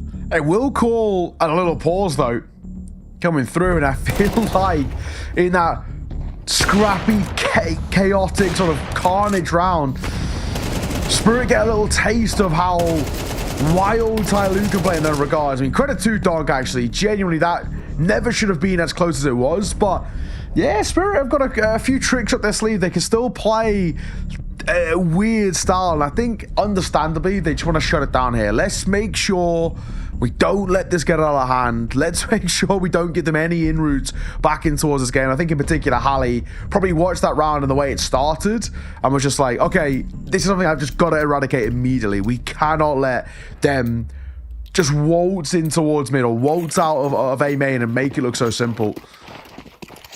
And I think probably part of the conversation that Hallie has to the team is just like, in these early rounds, can we just play guns up for a little bit? Like, they are going to push us like this, right? Let's just play guns up. We know they're going to want to swing. Be ready for it. But they're not ready for Mosaic, who gets a second. Can't find Shiro. But again, that's probably part of what Hallie's saying to the guys. Like, we need to be awake in these first 15, 20 seconds because they're going to want to swing. It's a large part of the Ty Lue game is the can't believe they're doing that. How are they getting away with that? You know, type pushes. So you do just have to be a little bit ready. And the thing is, as well, they'll keep coming. We saw maybe in like round 8 or whatever, Spirit actually did hold on quite well to bits of aggression. They're obviously doing it relatively well here. It's not quite over just yet, but Ty Lue are not a team that's like, damn, the aggression didn't work. We're down a few rounds. Maybe we should just, play a chill one and roll through the setups, roll through the regular motions. Nah, they'll be like, a few rounds later, they'll be like, let's just try again. It was close. If only I'd shot that guy better, we might have won the round, So you can get caught thinking you're safe because you've already dealt with one of these pushers. Bomb goes down. Missed shot from G. Takes a lot of damage. Nade Does not quite finish him off, so still standing. And it is, of course, where is Attacker? The next name of the game here. Missed shot from Shiro, and that one cost him his life. Sontix, at the very least, has got the information. He's covered off in a nice position. Molotov does not reach him. So he is able to sneak out behind them here. Smoke on the bomb does not help his case. They're going to go in for the hold. It's going to have to be 10 seconds, though. Oh, he can't find it. G takes him down. He was expecting to have a kit. I'm not sure it's time, though. It's going to be close. It is very, very close. So, yeah, absolutely perfect to the millisecond, 10-second hold. And G needed to find that kill. My God, that was close. Jesus. Right down to the wire. Tyloo, it's a huge sigh of relief that they got over the line. But even then, well played. I mean, smoke on the bomb and a big push. Yeah. All right, let him know. Let him know. That's why he's become a bit of a fan favorite for exactly that sort of reason. Personality. I don't know, did you see the story that was on Twitter about G? About recently, sort of, for him? I've seen some. I'm not sure which one. Basically, there was one talking about how basically you're sort of in Chinese culture, being humble and kind of, you know, quiet is generally like the way most people are, right? But he's a very bubbly character and he's got a great personality, and he actually got a lot of backlash for his personality, being quite bubbly. You know, he like pull faces on camera sometimes, just having a bit of fun. And he actually, especially when his performances weren't doing too well and Tyloo weren't doing too well, he actually got a lot of, you know, stick from people back in China, from fans and whatnot. And this, hence where the tears come from, right? Why he was so happy that things are kind of going well. And I'm glad. I love the personality that we get from him.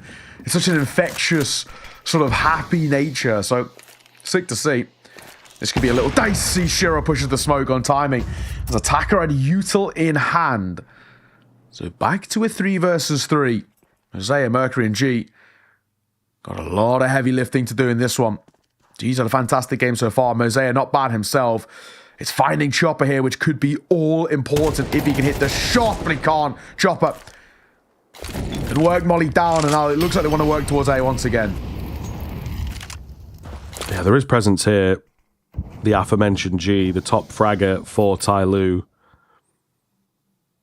But they are taking their time, just making them doubt themselves. Could it be a B play?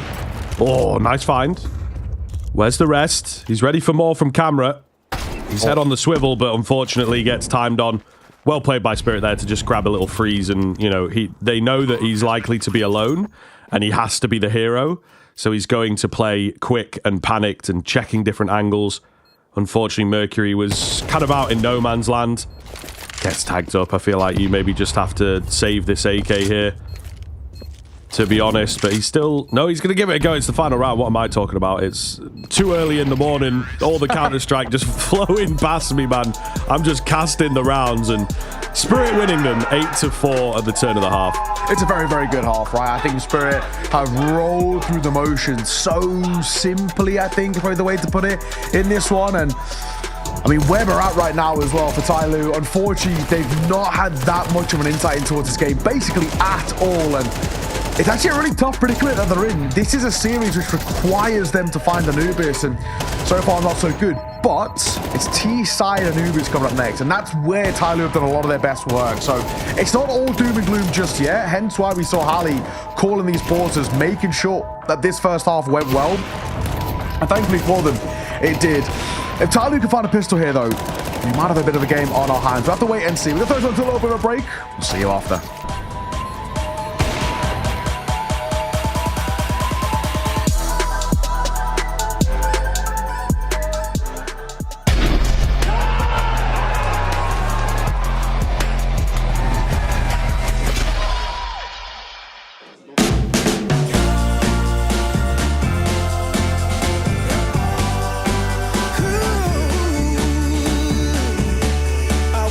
Every morning at the break of dawn.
Yeah. Yeah. Yeah. Ooh. Everything I want. Everything I need. Got everything I want.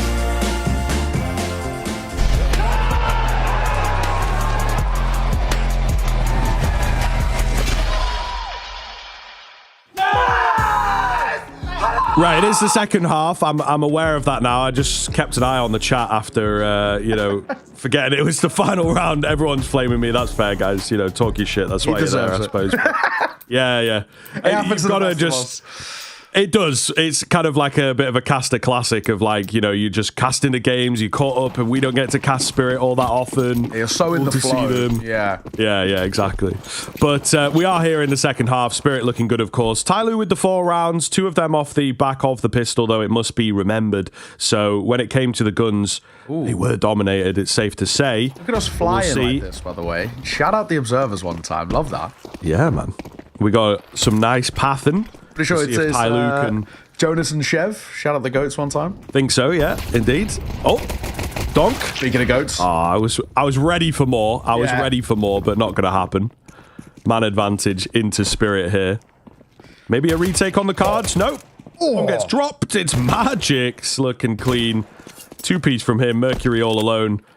Up against 4. I don't think he's going to be expecting, from Dark so fast, but he scares them off. Looking to try and find this kill. Where is he at? Is the big question. Zontix gives him the fight. So wait just a second. We might be on. Mercury made it a 1 versus 2. Might be something still brewing here. He's figuring out, is there a better pistol for me to use in this engagement? He needs to get the bomb. And Magic's has looked crisp with these pistols. On for a quad.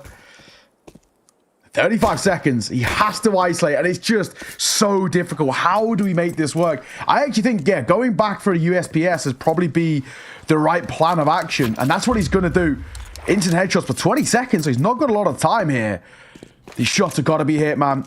He comes back for the fight, and he misses the first 15 seconds. The time, the clock stays above, and it's Magic's who locks in that 4th kill. And Spirit find a 9th. Not a bad effort. And I'll give credit where it's due, but not good enough for Tyloo. Spirit getting that pistol feels like it should just lock in this map now, right? And arguably then even the series as well. I'm not going to discredit Tyloo or Nuke, but it's just a good map for Spirit. They've been very solid on it, and it's just 2 different sides in terms of their level right now, their ranking, and all of the rest. So no buy for Tyloo in this one. I've just also been updated. It's actually Jonas and Zark, so another go, and a UK go as well. So one of us, 3 UK on the B stream to start. We love to see it. Jonas could be honorary UK alongside us. Shiro, MP9 up close, could be the moneymaker here. Maybe it's actually Chopper, who is indeed living up to his namesake. Only 1 for the MP9 in the end. A USP to close it out, but a very quick round. See it off. Tyloo will be looking for that early AK bite. Magic's looking a little sort of locked in, long-faced, not super excitable just yet. No celebrations till it's over, I suppose. Okay. 10-4 with a 6-round buffer. I mean, honestly, you could even potentially say that this gun round is all important. If Tyloo lose this, probably no chance, if I'm being completely honest. That'd be money shattered, especially if they don't get a bomb plant too. And Spirit probably pushing all the way to map point. On your opponent's map pick in this sort of a fashion, no less, is it's pretty expected maybe, but at the same time, sad to see. Tyloo have become a little bit of a fan favorite, and I mean, this is such a tough matchup for them, and of course it's showing.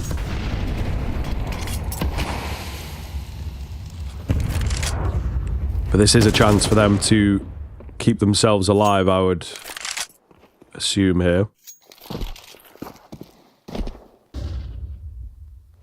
Starts off very slowly. Tyloo not really looking to give anything. They've got some mid presence. That's about it. there was actually like a B main peak that came through from Spirit, but nobody around to even see it, let alone deal with it. However, Spirit have decided they didn't see anyone, so they're going to move the resources to A, which would be the incorrect call. It's a great little Molotov that holds them at bay. Will there be a rotation back? The answer at the moment is no, so it's Chopper on a FAMAS to defend. They're slowly making their way back around here on the Spirit side of things. So Tyloo have got a brief window to get into the bomb site and get that bomb planted. Chopper cancels. No, he doesn't. Sorry, it wasn't the planter that he was after. All the same, kills looking good here for Spirit. It's gotten a bit chaotic on the B bomb site. G has brought a couple back. Maybe indeed a clutch up available here to keep this post plant in their favor. Trade is instantaneous. Attacker on low HP, but it doesn't matter against the AWP. Shiro's got that news. He will swap weapons. The nade goes in. It doesn't quite reach. He's going to tap the bomb. An Attacker does not bite. Shiro could have gotten away with the full hold. Another tap. An Attacker does not bite. He's not fancy in the fights. He's so very low, and he has absolutely mugged Shiro there, bro. Not peeking at all, and wins it out. Yeah, super well played. That is a very, very experienced sort of approach that round, in specifically that post plant too. Don't give up anything for granted. And I think for Shiro, he's expecting or hoping at the very least that this is, you know, a player who's a little nervous or worried by the position that they're in. But not to be. Super well done. And Tyloo stay alive in this map for now. And that is the 1v1 played of somebody with a lot of experience in them. So well done. Doesn't bite. Doesn't fall for the baits. And has such confidence in kind of what he's done and what he's trying to do. Impressive. Especially against a side like Spirit, no less. We buy back in both ways. Chopper, just the 5-7 for him. MP9 for Magics. But a Mac 10 and a couple of Galils, or a few Galils, I say, have to come to the table for Tyloo. So both sides taking somewhat of a hit in terms of investments. Something's playing anti. Wants to play in front here of this smoke. A second flash that comes through. He turned around a little slow there, so Mazeo will catch him. It's also the lack of head armor, I think, that costs him. Mazeo somehow survives the fight against Shiro as well. So, look on his side. And it will net Tyloo another round. I think we are grouping up for a save here. Not going to happen in this round. Spirit know that. It's once again these aggressive kind of save moves, but all the same, Tyloo buying themselves some time here and indeed looking to bring things close at the moment, which again serves to be an achievement in and of itself. We're not quite fully sold on the full comeback, but maybe. Maybe. Could be the start of it. Potentially Tyloo could be starting to deliver on something. Up to 6 now, 4 rounds of difference. And the fact that it's such a clean round as well. Maybe, just maybe. 3 staying alive for Spirit. In some cases, some teams do like to force buy around this. The only issue being is that for Spirit, they don't have the best gun saved anyway. You know, guns like MP9s being saved over. So it's not exactly something that you're maybe prioritizing a little bit. And also with the 5-7 for Chopper, they might actually be tempted for a lesser investment here. So I think this is probably the right call. If it was something like 2 rifles and MP9, that's when you attempt to force buy. 3 rifles, you're probably going to force buy around that. But 1 M4, 1 MP9 and 5-7, it's not the worst thing in the world to lose this. And for Shiro and Zontix, bring in literally nothing to the table bar a tiny bit of utility.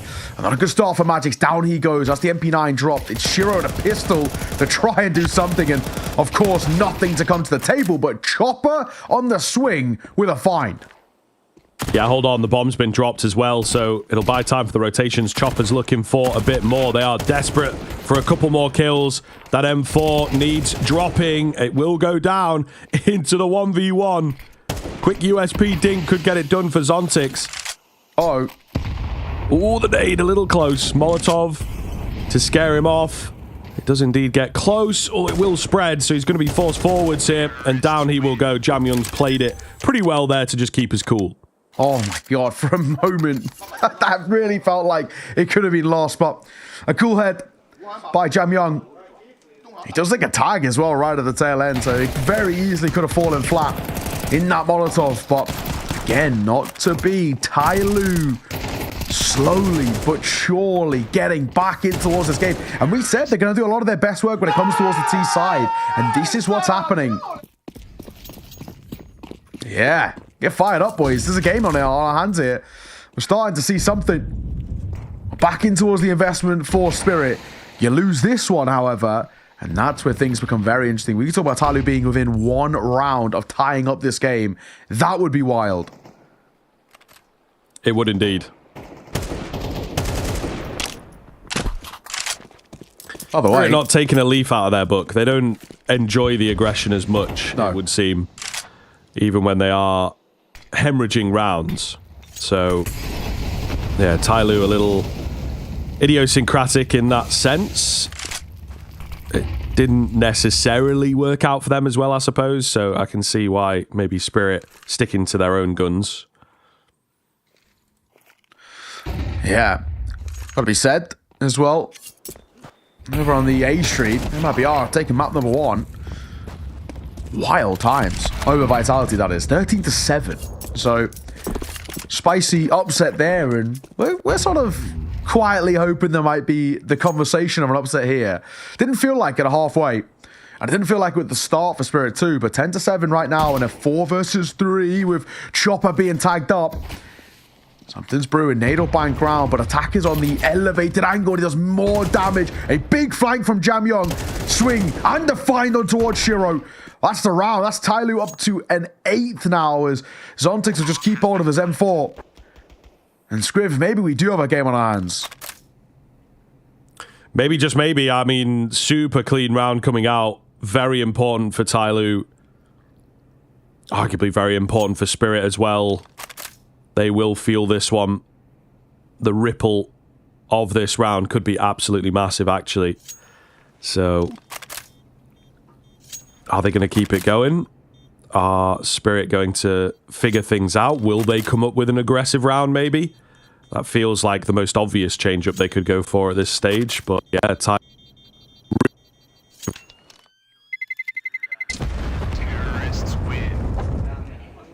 you're on the comeback. You win the hard round. Now you've got the quote-unquote easy one coming up. There's going to be a few deagles dotted in, and they can always be scary. Oh, another timeout, I think, might be coming to the table here. Starting to get, potentially a little tilting. Not just yet, but Harley re-enters the fray, understandably so. And this is the 3rd and final timeout by Spirit. Not many teams force them to use all 3. See Flames on the right as well. On a wonder by. Just wondering how this game's going. You might not realize that it's potentially a little closer than what many people would have expected.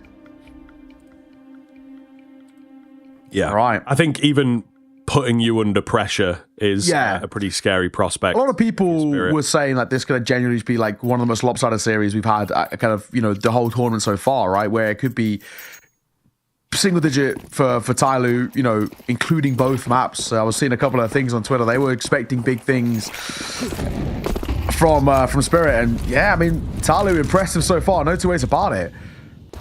And because we get a little bit of a half buyout here for Spirit, this is where this game could generally come down to a 1-round game, 10-9, if they can overcome just the 1 rifle.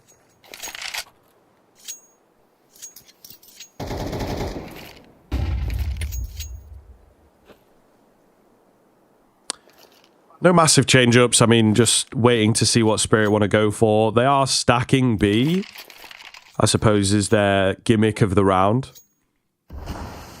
Trying to just get the shoulders out on A as well. Chopper with the deep smoke. We'll keep them at bay. Unfortunately, for Spirit, it looks like it is going to be an A hit on the way. So, somewhat fair enough. And again, it comes into this conversation. We've been talking about it, all week long while we've been on. Teams always seem to stack the wrong bomb site, bro. Like, it happens. It's just kind of wild how it works out. Isaiah, flashed round, swinging a fine. Jam Young also get one as well. Simple on the entries towards the A site. Still a little bit of presence here. 5-7. Zontix, Nade trying to catch the bomb planted. Does soften them up a little bit. But Good work. Still, a very simple one taken for Tyloo. Up to 9. One round in this, and Tyloo on this T side, looking and playing very, very well at the moment. And Spirit, actually, if we're being completely honest, they're looking a little bit flat, even in the gun rounds. Yeah, there is a bit of personality missing for sure. And again, it maybe just comes down to the fact that they are playing their usual game. You know, nothing spicy being added into the mix. Nothing to make Tyloo worry. And I think CT side, it's maybe a bit more obvious that Tyloo are kind of different. But T side, they still have an unorthodox approach, right? And the way that they like to play their splits in particular. Seen it quite a lot on the B-bomb site, that the timings are just slightly different, and you know, this guy's not afraid to run through a molly or start the hit when he's not actually got any sort of teammate support necessarily. You think that you throw that zoning Molotov and it's like they're not all that bothered, you know? You think you have that moment of respite, but it's not the case. So yeah, it'd be nice to see something different from Spirit, but we're just not getting it. Yeah, it's same thing over and over again and expecting change, and it's not happening. 50 seconds left to work with this for this one for Tyloo. So a decision still has to be made. Chopper's position in mid, it is worrying. And G will clear, will find. Chopper goes down now, got a call from the grave and an opener again for Tyloo. Something in these T-side rounds they've been very good at finding, but Shiro hits a quick shot of his own. Hits it, gets out. Still doesn't mean they won't commit though. They take mid-control, they're flying now. Zontix under a lot of pressure. Gotta nail both and he can't. Mercury will catch him. And G finds yet another. Might go for 3. And Shiro gets pinned against the wall. What a shot by G. Leaving Dunk all alone in a 1 versus 3. And this youngster has pulled off some miraculous rounds in the past. But this one feels quite difficult. 1 versus 3. And he has 0 information about where they're playing. Angles cleared as he looks for just anything to work with, but there is nothing on offer. Spots Mosaic. That's good for the first. G only gets the tag, but thankfully Mercury will close. Huge round to take, and G is gone nuclear there. Yeah, absolutely massive moment from him. I mean, you've got to ask the question, what the hell is going on? It all, for me, comes off the back of one missed shot from Shiro. Yeah. That shot right there, I think. No, maybe this one? I'm not sure. G does take him quickly, but there was definitely a missed shot in there somewhere where it felt like he had an opportunity to trade. They weren't looking at him, and yeah, he misses out. And ultimately, G capitalizes on the fact that, you know, he now has the information to work with. Really, really great look here. We do see a slightly frustrated M4 buy, I feel like. Donk has gone in for it. The rest of the team just down the middle.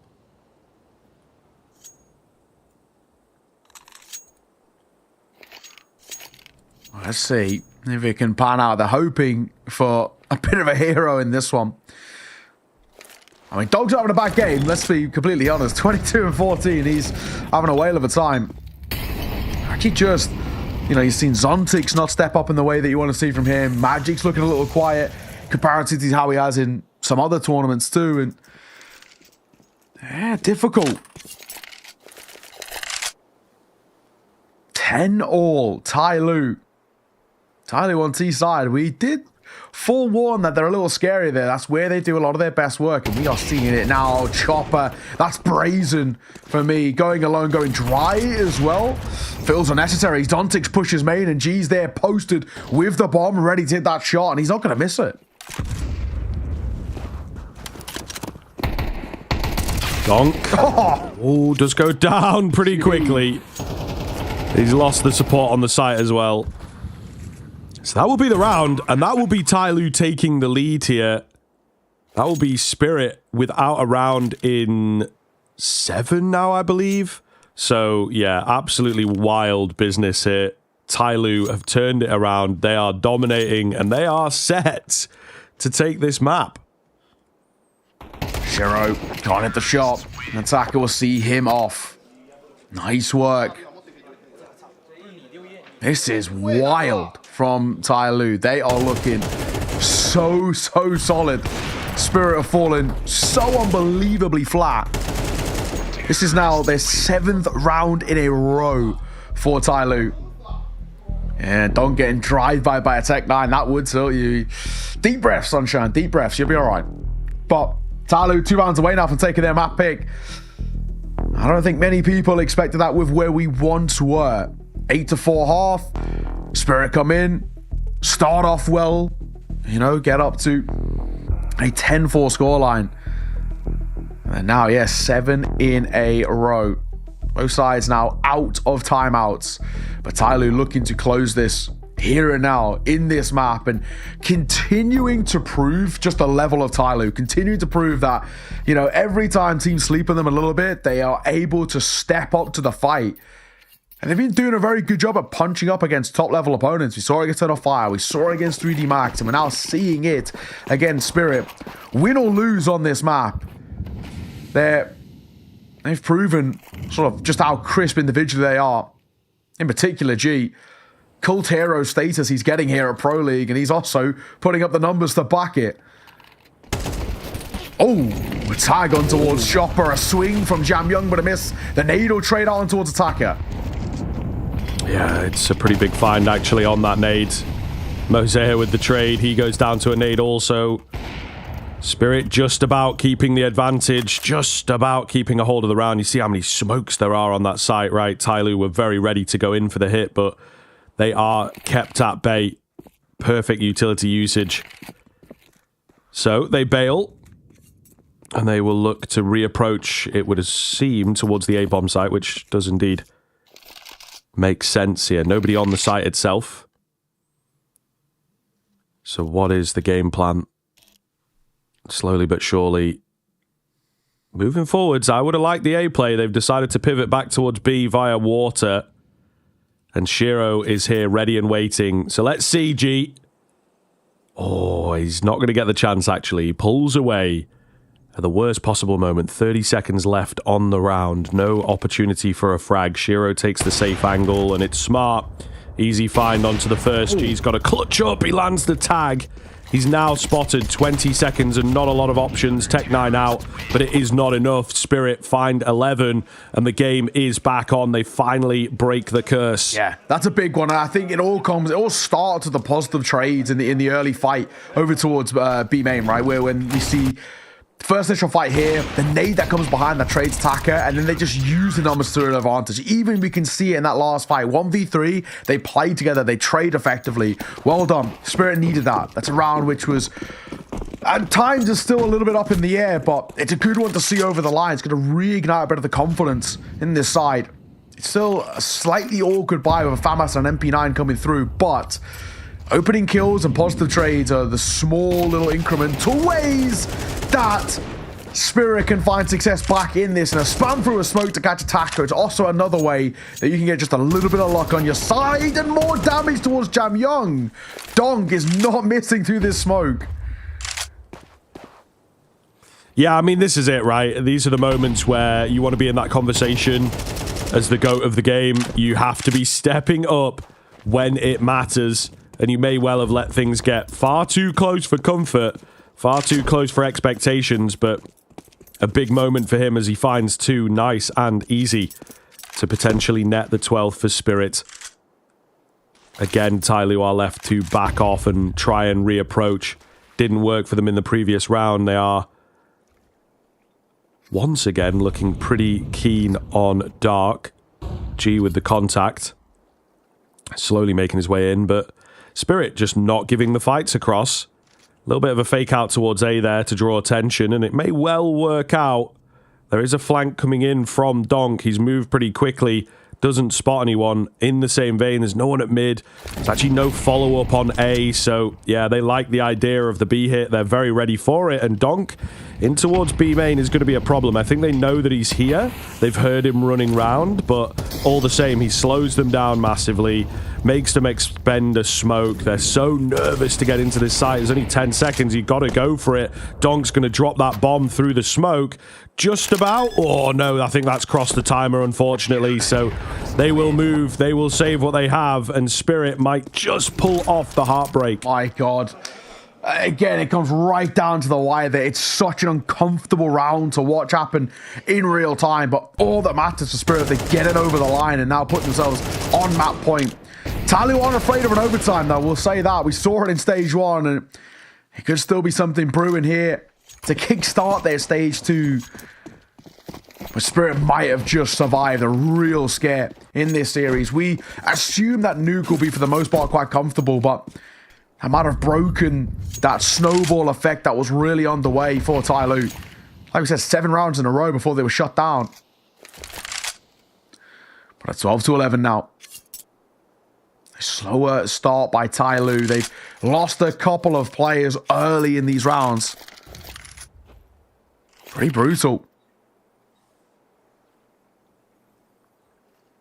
G boosted up as he's going to keep coverage as they move in towards mid. For the most part, though, since it was failing in the early part where Chopper was wanting to fight in mid, they haven't actually been trying to reclaim that space. Jam Young going to get caught by Shiro. That's a fight he was going to lose every day of the week. Oh, goodness. Oh, it's happening. It is happening, boys. Unraveling before our very eyes. Tyloo, so much work, so much effort. They can't figure it out. The very final hurdle, you know, they'd love an overtime at the very least. So, yeah, this is painful to watch. But we'll see. They, of course, still have decent numbers. Noise being made down in dark. B hit coming in. It's nice and telegraphed. You're going to have to hit those shots, fellas.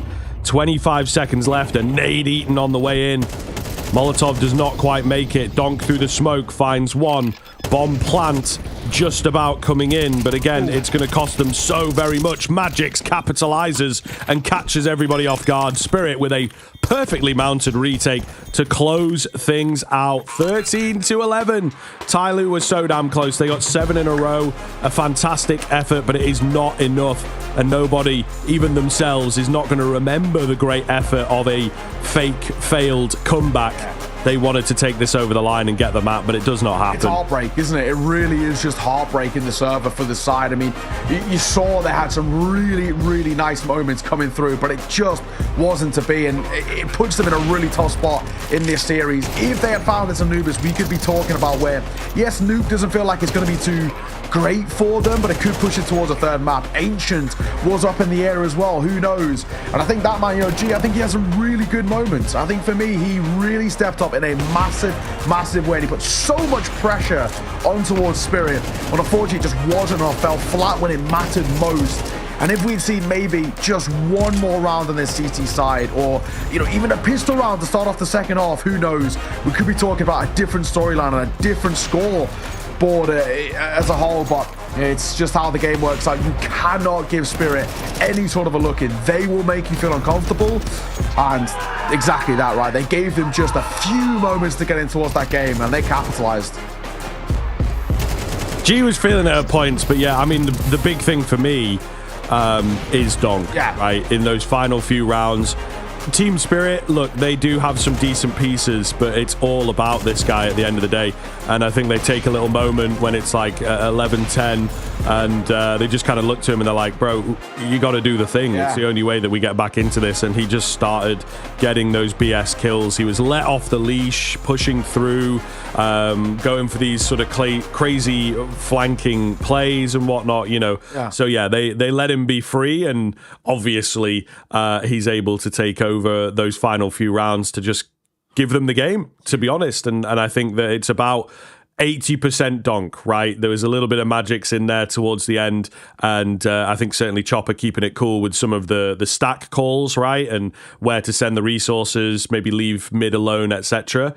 But yeah, Donk's individuality shines through in those final handful of rounds. Yeah, exactly. It is just classic Donk things, unfortunately. I mean, it's one of those things that Tyloo just can't account for. You can talk about, we can break down these areas of the map, or we can find success here. But then when Donk has one of those games, what can you do? No one's been able to figure that one out yet at any sort of level in Counter-Strike. And unfortunately, Tyloo are joining a long list of those who struggled against them, right? So credit where it's due. But I gotta say, I think the reactions and the way in which we adapted reacted to the situations by Chopper and by Spirit was actually really, really well done, right? They knew they were losing mid-control early. They knew on that CT side that overfighting wasn't helping them and that shelling up on the sites was the way to go about it. And they ended up working out right down to the wire, but a map is all that they'll care about. They're now heading towards their map pick of Nuke coming up next. Before we get there, we're first one to a little bit of a break. Sit tight. We'll see you soon. As he turns it, nice headshot.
You were a big Warcraft 3 player, Josh, back Huge, yeah.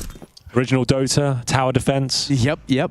All of the above. What about you know that was Age of Empires too. Yes. Also, you had a Counter-Strike tower defense in Warcraft 3. That was a lot of fun. You could like have Deagle towers and stuff. I didn't play CSTD actually. Oh, dude, I played a lot good. of TDs, but not CSTD. That used to be so fun to stack with the boys, like 4 of you playing tower defense. So was it like CS first-person perspective? No. It was just tower defense, but all the towers were themed. Like you get an AK, a Deagle, an M4, and they had different strips. So the op would be like a one shot, but it would deal like insane amount of damage. Yeah, exactly. I always played like I liked Island TD and I liked Winter Mall. Yeah, okay. Winter Mall Wars. You're sending me right back.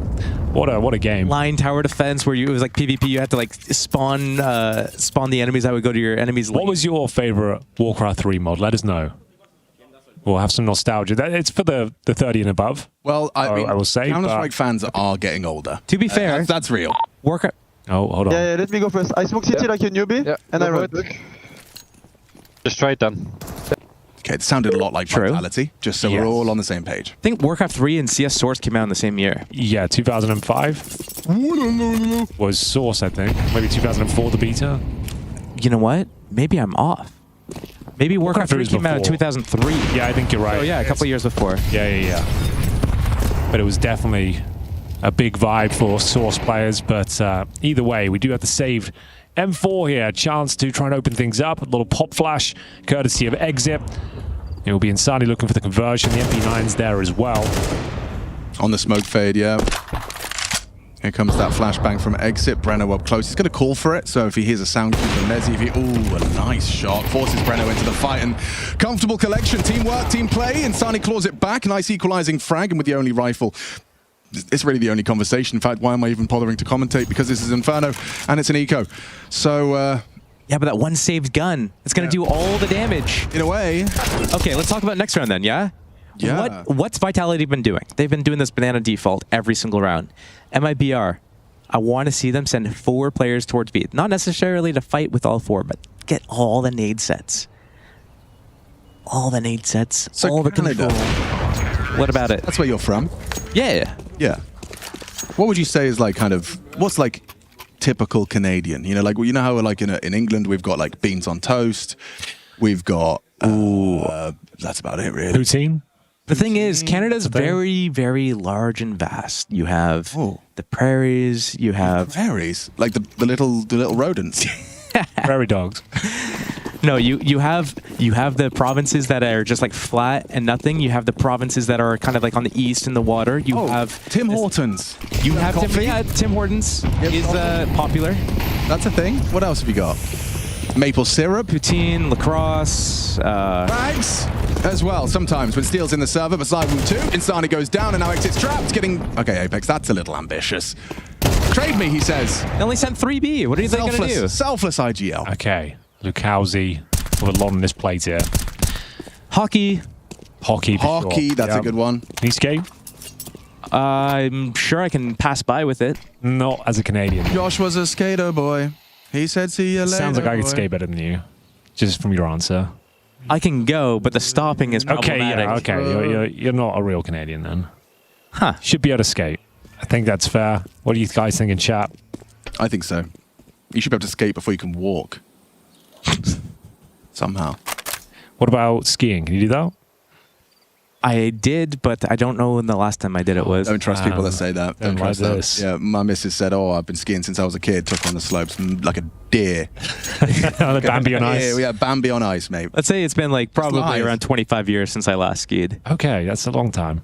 We're trying to organize a ski trip for next year. You're looking for Alex. candidates, yeah. So maybe you won't be one of them, but you're welcome to come for the trip. Maybe you could be like the poutine guy. You make make poutine every single day. Every day. I'll make you fries, gravy, and cheese curds. Yeah. All right, then in towards B. A cheesy round required from MIBR, but it comes down to safe. He'll need multiple kills. Can't find anything. Lucalzi gets a double, though. 2 versus 1. It's possible. 10 seconds, but overwhelmed. And 4 in a row now for Vitality. Feels like it's business as usual here on the second map. Has to be the eco as well going forward. $3,000 per player. You can maybe get a few P250s, a 5.7 or 2, but it's not looking amazing. I wonder where Vitality is going to go next round. Is it going to be B, or is it going to be B? What was that? Is it B or B? Was that the question? B or B? To be or not to be? To be. That is the question. I think MIBR, as an adjustment, should actually play 4 people on the A site. Okay. Little gamblerino. Really catch Vitality off guard there as they progress towards B and see nobody there. What have we got here? So Zyru's got that first one, and then I like that Apex was the Mr. Selfless. Like that's what you need from an IGL. Zyru is gonna be good for it. Look, it is the patented Zywu boost. Yeah. But does Apex have to be selfless there? I mean, they already got the 5-on-4 advantage. Smoke's going to be fading there in a few seconds, surely, right? You could just wait a couple seconds before you go. You're worried about rotations and timings on that. Yeah, it's Inferno. Inferno. It is Inferno. So I'm only relevant for the first 5 seconds, and they're rushing mid, so I can keep talking about it as they do push down middle. Does have the potential to pull the trigger while blind and takes down 1, but 5-7's up close, farming up 2 heads. But from behind, Flames will strike, but Ansani's humbled them. Lovely work on the 5-7. Job secured, and thanks for coming. Wow, I got to talk the whole round. That was too much, actually, if anything. 5-3. Some humble pie. Oh, you have got. I think you've got a gift for like voice acting as well as acting. There's so many like career paths available to you if you were interested. Like, get off the broadcast. Can I give you a character and you give me the voice? We could try it. Okay, let's see what happens. For like a washed-up Counter-Strike player who's just started commentary. Hello, guys. My name is Josh. That was mean. I didn't mean that. I don't. You know I love you, Josh. A lot of love on the broadcast today. And Zywu finally taken down. That's all here from MIBR. Man advantage. Can they hold on to it? Exits in a precarious spot. Trying to get out of the hardball position. All the bullets being exchanged. Apex taking the brunt of them. And Robs has been activated. No for his apartment. Lux. And Bruno 1 step ahead of him. 4-on-2. Surely around for the Brazilians here. But we'll see whether they can keep it clean. Oh, not like that, Breno. That's clean. That's actually an open A bomb side. The bomb should go down, no problem here. Oh, nice shot from Safe. That does save the day. Oh, what does it? Days. Apex should have been punished on that. Yeah, he's not looking the right way. It's all about the timings. Ooh, it's a deep smoke. Could be walked upon. It serves its purpose. He has him for 1-1. Lucalzi spams, gets brought to 1 HP. If Exit dies, oh, the timing on this is everything. Spots him out, controls the spray. Apex in a massive clutch, spots out Lucalzi. He's just got to hit 1 bullet. It's Apex with 3. Huge round for Vitality. Wow. 60 years old. The old man still got it. He's rounding up. Oh, that hurts. A 4-on-2 advantage, all given up to the in-game leader. Breno goes down. That was the opening incision. Hey, I respect it from MIBR, though. They're getting, they won the first 3 rounds. They've lost 5 in a row. But what do? Hey, you know what? Let's catch them off guard with a B push. Yeah, right. 60 years old. They tried these, not really the instant control. They've tried these, you can come up a little bit, and then we're going to do this retake pop flash thing on you. No, here they just sent it. Oh, Marshall Investments. Hank, it's bleak out here for the CTs. A lot of these so far. They've come close to winning them, but essentially Vitality and Cruise Control now 6 rounds in a row. AKs across the board. Got Apartments control early. Guys, they keep coming B, so you guys want to do like a gamble hide A stack? Yeah, because they won't go B again. They're not going to go B again. You know? Done that already. This is the round that they're going to come A. Uh-oh. Right? They're going A. Oh my God. They're actually going into trouble again. They're going into, oh God. All 5 of them middle. Oh no. Not like this. I refuse. I can't believe you've done this. Bang! Nice nade. And again. You're not scared of A and now? a third. Oh, it could be brilliant. It is. Oh, look at the damage. Thank you, nade. You're in trouble. TROUBLE. Saved up by Robs. That's ROPZ. And easy for Vitality. Wow, just did a full slam poem right there. Put that one in your pipe and smoke it. I was thinking you could do a slam poetry as a good skit idea. Probably. You'd have to be smart about it, though. And that's not me. That's not me. We'll get the script writers on it. All you have to do is read it out. Okay. You could also bring back the Steel Seinfeld.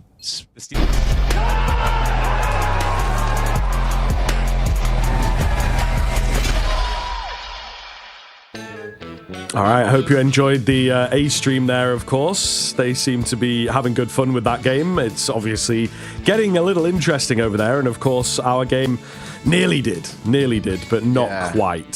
Spirit do manage to break the back in the end. They figured it out. They managed that 13-11. And the 2-0 dream's still alive. I think it will be talked about a little bit, how close that one comes, but more so maybe for Tyloo. They have got a lot of eyeballs on them at the moment, and I think they have a lot of people hoping they'll succeed, but unfortunately denied at the very last chance there. Yeah, just classic Donk things, isn't it, really? 27-16. He went in map number 1, absolutely flying. And credit where it's due on the flip side. G, nice performance from him, but it just wasn't enough, unfortunately. He did step up in a big way, 23 kills of his own, but the Donk factor was the ultimate thing for Spirit. They let him off the leash, as you kind of so rightly put it, and they gave him so much freedom to kind of come in towards that map, especially on that second half, and just say, right, we need you here. Do what you think's best. And he did. So really well played, and that's one of those things that Tyloo just can't plan for. They can't prep for. You can't really counter. No one's been able to do it thus far, and unfortunately, it was a pretty standard thing in towards Anubis. And Nuke, we head in towards this map number 2. It's called Spirit's Pick, and it's been a pretty good map for them, all in all, right? This is a map in which they've had a lot of success on. They've won 7 out of the last 10. Losses have been close, right? We took like an overtime loss of Kato to Na'Vi. They did have a pretty bad loss to Vitality, but again, it is Vitality, right? So it's fair enough. I would say the best team currently in the world, but some of these wins they're picking up: 13-4 against Gamer Legion, 13-5 against Astralis, 13-6 Eternal Fire, 13-3 Heroic. I mean, it just keeps going. 13-4 Fnatic, 13-8 against FaZe. I mean, they have been picking up within the span of the last sort of 3 months, so tail end of 2024 into 2025. Super dominant, right? So all expectations for me is that we come in towards this second map, and it is Spirit who are able to dominate once again, but we'll have to wait and see. T-side start for them. Tyloo on the CT side. Get a pistol and start things off. Who knows? Maybe, just maybe, something could start to come to fruition for Tyloo. Yeah, a lot of attention paid to Mercury by Zoking there, I was noticing. So, he maybe shoulders some of the blame for that first map. Hopefully not going to affect him too negatively into this here second. Tyloo giving a lot of space up. They got players posted downstairs. It is Attacker in the heaven angle. He's somewhat ready for something to come his way, but yeah, I think Spirit can't really believe the space they've been given. So much room to play with. Oh! Okay, nobody saw anything. Somehow. Doesn't matter. He just falls down. It's information given. Now they're like, okay, I guess we're going loud. Donk's already found the first head, though, so it looks decent. What the hell is going on? This pathing is a little crazy from Spirit, it feels like. Jam Young about to get caught. Down he goes. Numbers looking good. And it's a B hit via ramp, via hell. So strange, the movement here from Spirit for sure. But as said a couple times, Tyler just giving too much space, I think. Yeah, this is mid-rounding to the max at the moment. And I think Tyler were also probably as confused as we were, to be perfectly honest. Unfortunately for Attacker, this feels quite unlikely. He might get caught on the back lines, and he is by Chopper. And there's a couple more coming his way. Swing and a find. G now up close. USP versus Glock at close range. You always back the Glock, and Chopper does very well. 3 kills to his name. I mean, that round was won already, but Chopper makes sure of it. Spirit kickstart nuke. Well, it was a really chaotic one. There was a weird split that comes through, but all that matters is the pistol round gets taken, and it does give Spirit the money to work with early in towards this game. I don't know if Tyler want to be force buying here.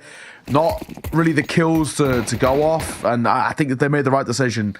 No investment. If you had got somebody who gets like 2 kills, I can maybe see where they go for like an MP9 or an M4, but in this case, there's just no point. Oh, one was spotted there by Donk. He'll relay that over. He spotted him just below heaven. But they get down.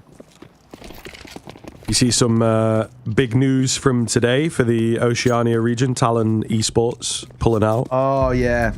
Yeah, Real shame. Break from competition. But it's tough, man. With VRS ranking these days, I can see why so many orgs are pulling back. I mean, it's just unachievable to sort of have these fairy tale runs and to, you know, climb the ranks in a sense these days if it's all about prize pool. So it's really unfortunate, but it's a shame they're only around since like, what was it, like August last year?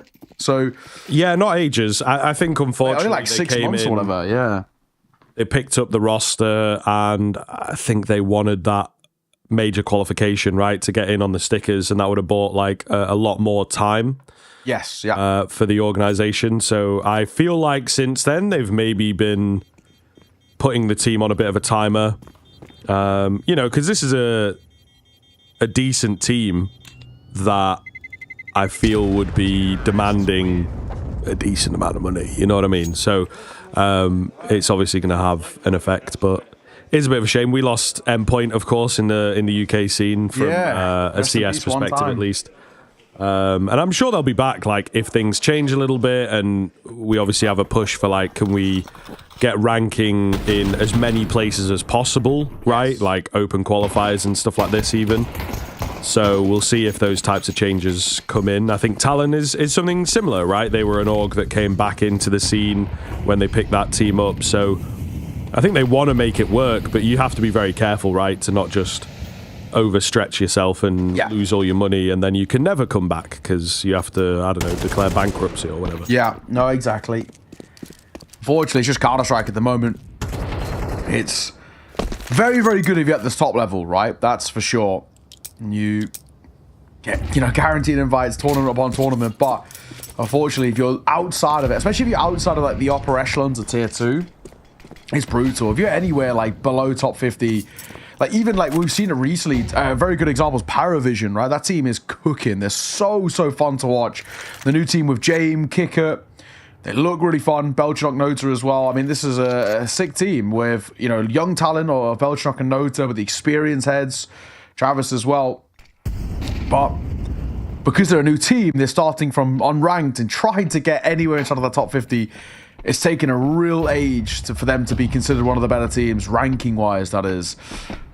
I say it. Sees 2, gets 1 being the bomb as well. That drags Chopper's attention away. Oh my. He just didn't clear back box. I don't blame them. It's very rare that you see somebody just sitting there. G gets caught on the swing by Zontix. With Donk finding a kill, it's a 2 versus 3, but it's just with how low Zontix is, it does worry you. And of course, it doesn't help that the bomb is in quite literally no man's land. The time gone, and they're going to save. They're calling it. I don't blame them. Unfortunately for them, in this spot, they maybe had a minute to work with. We could talk about trying to isolate fights, but not to be here. Tyler going to find their first round on the first gun round, which is good to see. And it all comes from a wild little 1-2 setup. Back box on ramp, which is very rarely held and not peaked on contact. And then a player up towards top ramp as well who wanted to fight and catch Chopper right there. Simple work. Very large. And exactly what the doctor ordered for Tyloo, of course. They need to have some presence early on in the game, but it's always going to be a challenge against the likes of Spirit. What does the response look like, I suppose, is the big question now. Chopper takes a fair bit of damage for this cross. It was right at the end of that Molotov, so kind of the max. Oh, and the nade is nice also. So far, he's been tanking all the damage in this round, but they managed to get players down below into Secret really, really fast. So Tyloo going to have to deal with that. How much of the information did they gather? It is a tough round of questions for Tyloo right now. Yeah, that's for sure. Messiah, jump peak of information. Minute 10. Molotov will come down, so that'll force them away briefly. And just close that door. You don't have to commit to fighting there. A lot of teams would want to try and keep a little bit of stairs presence in that situation to catch them on the cross. But I don't mind this either. You dip away. You play time, and you just won a previous round on time, so why not do it again? Under a minute now, 45 seconds. We're starting to move back in towards B. But it does feel at the same time that Spirit aren't completely committed, and that'll be evident with G catching Chopper on the late lurk. Eventually, felt like he was going to go down at some point, but it's a quick old burst in through single. Donk activates, and he flattens them. Will eventually get taken down. So it's still a 3 versus 3. Zontix with a big one upstairs, however. Magic's trying to stay alive. Doesn't happen for him. The remaining 2 Ts are pretty far away from the bomb, it has to be said. Mercury goes hunting, and Shiro gets the timing on him. G going crazy, but can't get it done. And Spirit will take the round, just never getting their claws in on the Tyloo side. And of course, it is the Donk double to really turn that round upside down. Yeah, just another Donk masterclass. I mean, first shot's great. It's his second one. It's so crisp onto Jam Young. He has no time to react there at all. Really, really well done. What can you do with your Tyloo in that instance? Just a couple of individuals that step up in such a big way. And doesn't even seem happy with himself. He wanted the third, but as Team Spirit call for their first timeout. They used 3 timeouts, all 3 of their timeouts, very, very early in that previous map. And there was a point, especially when Tyloo had put 7 rounds in a row, that you were thinking if you just had a timeout left over at this point, you'd be okay. But it's something that, Hallie's seen, for example, and he wants to make sure he stamps it out here and now. I can understand that. Tyloo doesn't seem like they're too pressured right now. Still a couple of smiles, but this round not going to amount to all too much, expectedly at the very least. M4, 157. A little bit of utility. Spirit should walk away with a pretty simple forfeit. Yeah, you would expect so. Maybe some damage on the cards. Jam Young is looking to be that guy.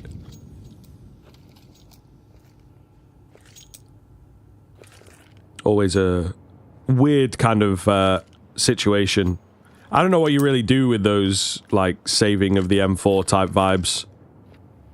To be honest, yeah, how do you make it work as a game plan? I like what Jam Young's doing though. Get aggressive, no holds barred. He will be traded out, but at the very least, he's put the panic into them a little bit. Maybe a pistol can thread in here, but before I even get the words out, they're all dead.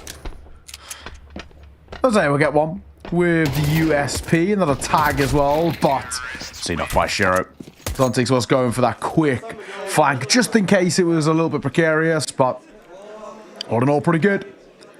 Spirit had to walk away with a clean one, and for the most part, it is pretty clean. Only a couple of casualties. Here's one of those questions, though. In that situation, when you've got all pistols, 1 M4, how do you go about it? Do you use the pistols as like human flashbangs a little bit and play as a pack, or do you try and default it and hope that the rifle can nail a couple of kills early so there's guns to be scooped up? It's a tough way to go about it. And of course, against Spirit, they're just very unlikely to make cataclysmic errors like that. I'm a little worried for Tyloo. This lead's starting to get extensive. This round's actually really important. You lose this and we're in a lot of trouble here. Mosaic, brave, Nearly finds one, but not quite. So those two players going to think about moving downstairs. Lots of different options at the moment for Spirit, thanks to that opener.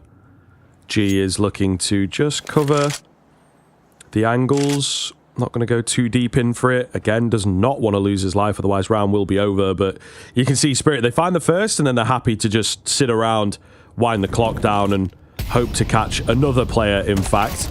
Donk does go down. Expected on low HP. Attacker with the off angle here. Traded out. It's Mercury, though. Big find. That's the bomb. Mind you, Shiro and Magic's not really with each other to get those trades in. Down to the 2 versus 2 now. Tough spot, that's for sure. 30 seconds. Bomb needs to go down. Mercury on a late rotate all the way around. So Bomb's in a very recoverable spot, but they're doing a lot of due diligence just in case. But it has given time for Mercury to wrap. Now he's got Heaven control. Where are we actually going here? 10 seconds down towards B, but that's where G is.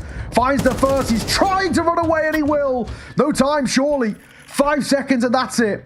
Time gone. Shiro can't do anything at the end. He will get the AWP, and that's a silver lining.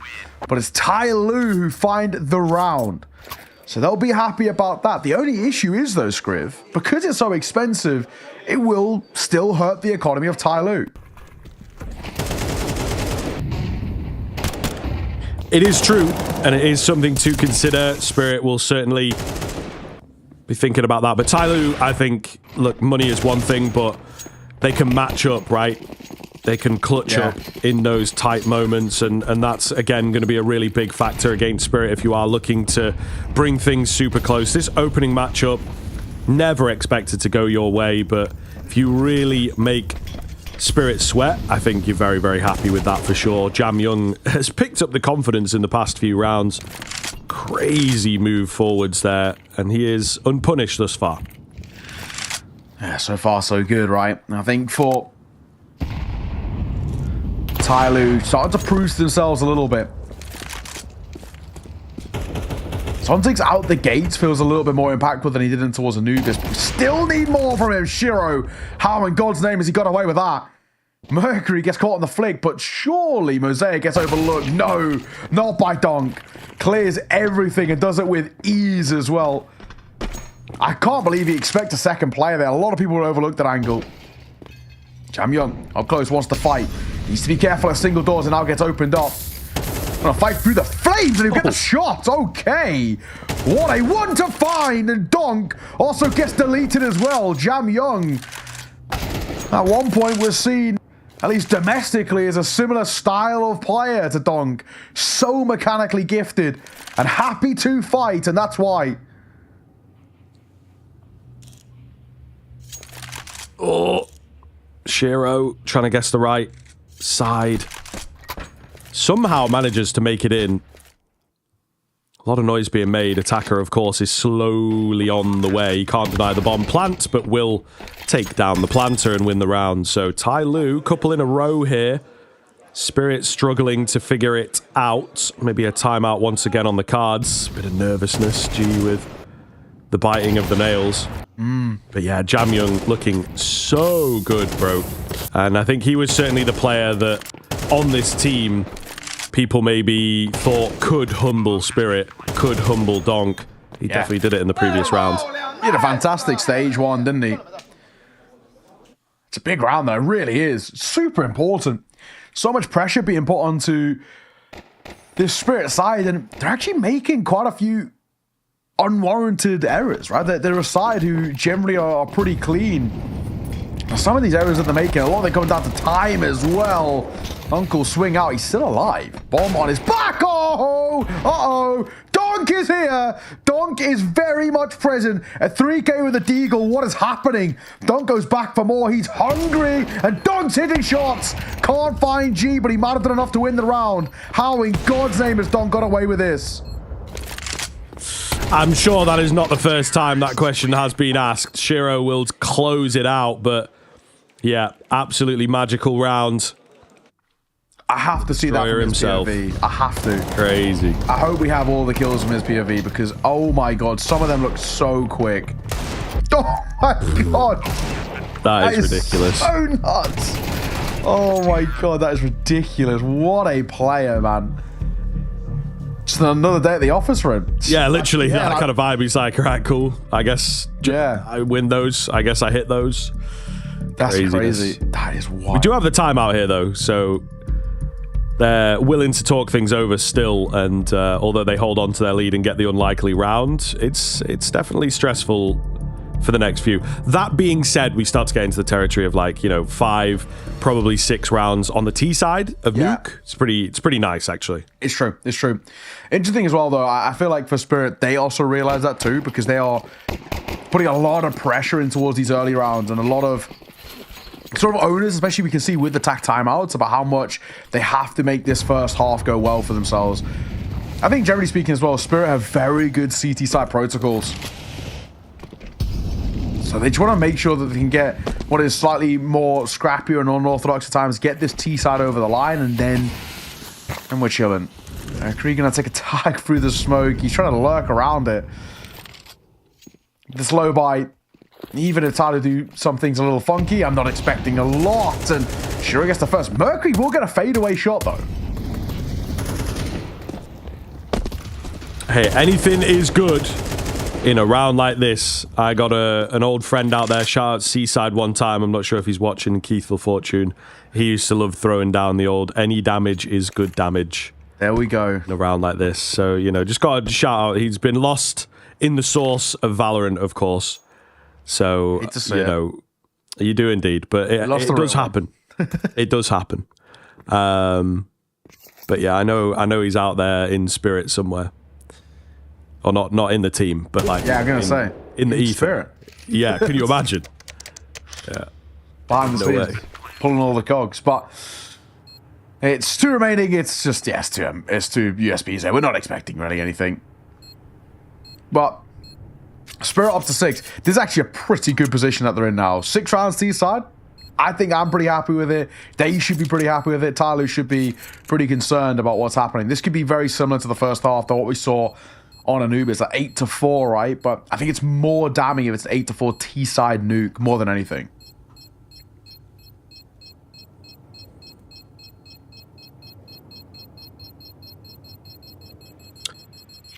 What a wild round to save in, bros. Yeah, what's the point? I guess it's like KD. Mosea's 2-7. He doesn't want to let it get any worse, so I kind of respect it. True. I also think when you're at the peak of competition, it is a little bit like, we don't want to give them anything. 3 kills. It's kind of annoying. Kill bonus is in there. It's generally, a minuscule effect, especially when they are pretty economically comfortable. Yep. But I don't know, man. It just feels a bit wet, just get in there and try and frag them out or whatever. Yeah, take a gun away. I feel like it's more annoying to die to a USB than it is to be like, I guess they're saving, Yeah. Jam Young, we clear this. Not well enough. Magix knows the second here as well. Swing. And a tag both ways, but more so on towards Magix. And G would you get that smoke down. Still, though, an opener for Spirit. And again, it's something they like to do. Call an opener, call a freeze. Just wait. Yeah. And these are the kinds of rounds that they tend to convert very consistently, I would say. It is somewhat problematic for Tyloo. They like an early fight. They like an early move. But as soon as they lose a player, I'm sure those odds of the Spirit round win go up quite substantially. And now you can see Tyloo somewhat desperate to get that return frag and even up the numbers, but Spirit are just not giving it at all.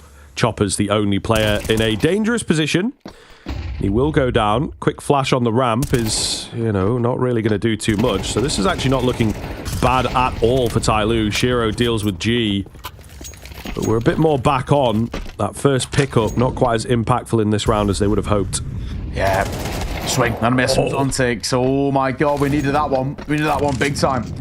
Thankfully, we're down towards B, but Mercury's also here to meet them. 15 seconds. We gotta go, fellas. Swinging a fine on Shiro. Can't deliver. On towards Don because he's thrusting to 1 versus 2. 8 seconds. Bomb has to go down. Tap, and he doesn't stick it. That's gotta be that Glock in hand. No chance for Donk at the end there. Just not enough time. Tai Lu stay alive in this map and in this first half in particular. Yeah, that's not really ideal. I mean, I bigged up the 5v4 early on, and they let it slip. Yeah. So it is kind of that one there, I think, that really makes the difference. Zontix was in prime position. He wasn't even really looking. It's a flick across. So 4th round for Tai Lu, out of the territory of super, super scary, but still not the best looking CT side quite yet. Bit of room to maneuver. If they can find 5 or 6, I think they'll be quietly satisfied. Again, though, early opener goes the way of Spirit. Saya finds Donk. Nice shot. Sure, still up close, though. Do you sort of back the AK because he's trying to bail out the shot? Oh, Magic's there to keep Shiro alive. Jamyong's in between 3 here. Surely somebody's got to clear him. They won't expect it, but surely he gets traded. Yeah, Chopper spots him out.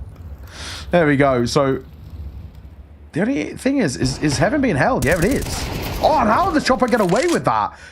Shiro will find Jamyong. They knew where he was, but Chopper never should be alive there. Heaven was being held.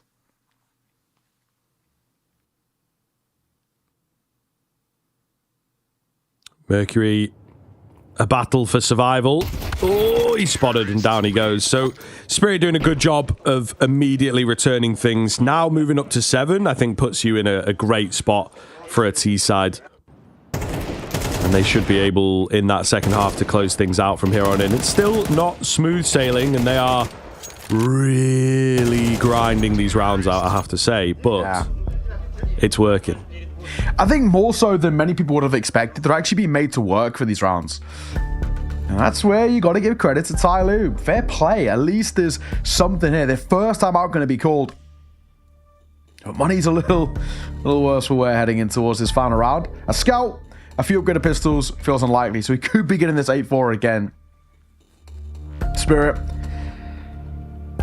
It's not exactly been the easiest of roads compared to them being a number 1 seed versus the lowest seed.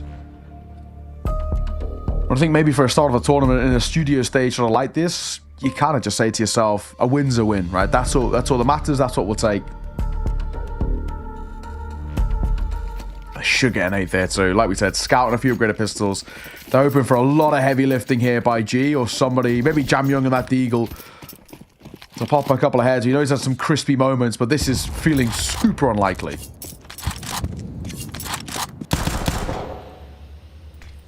Yeah, one would assume so. One would definitely assume so.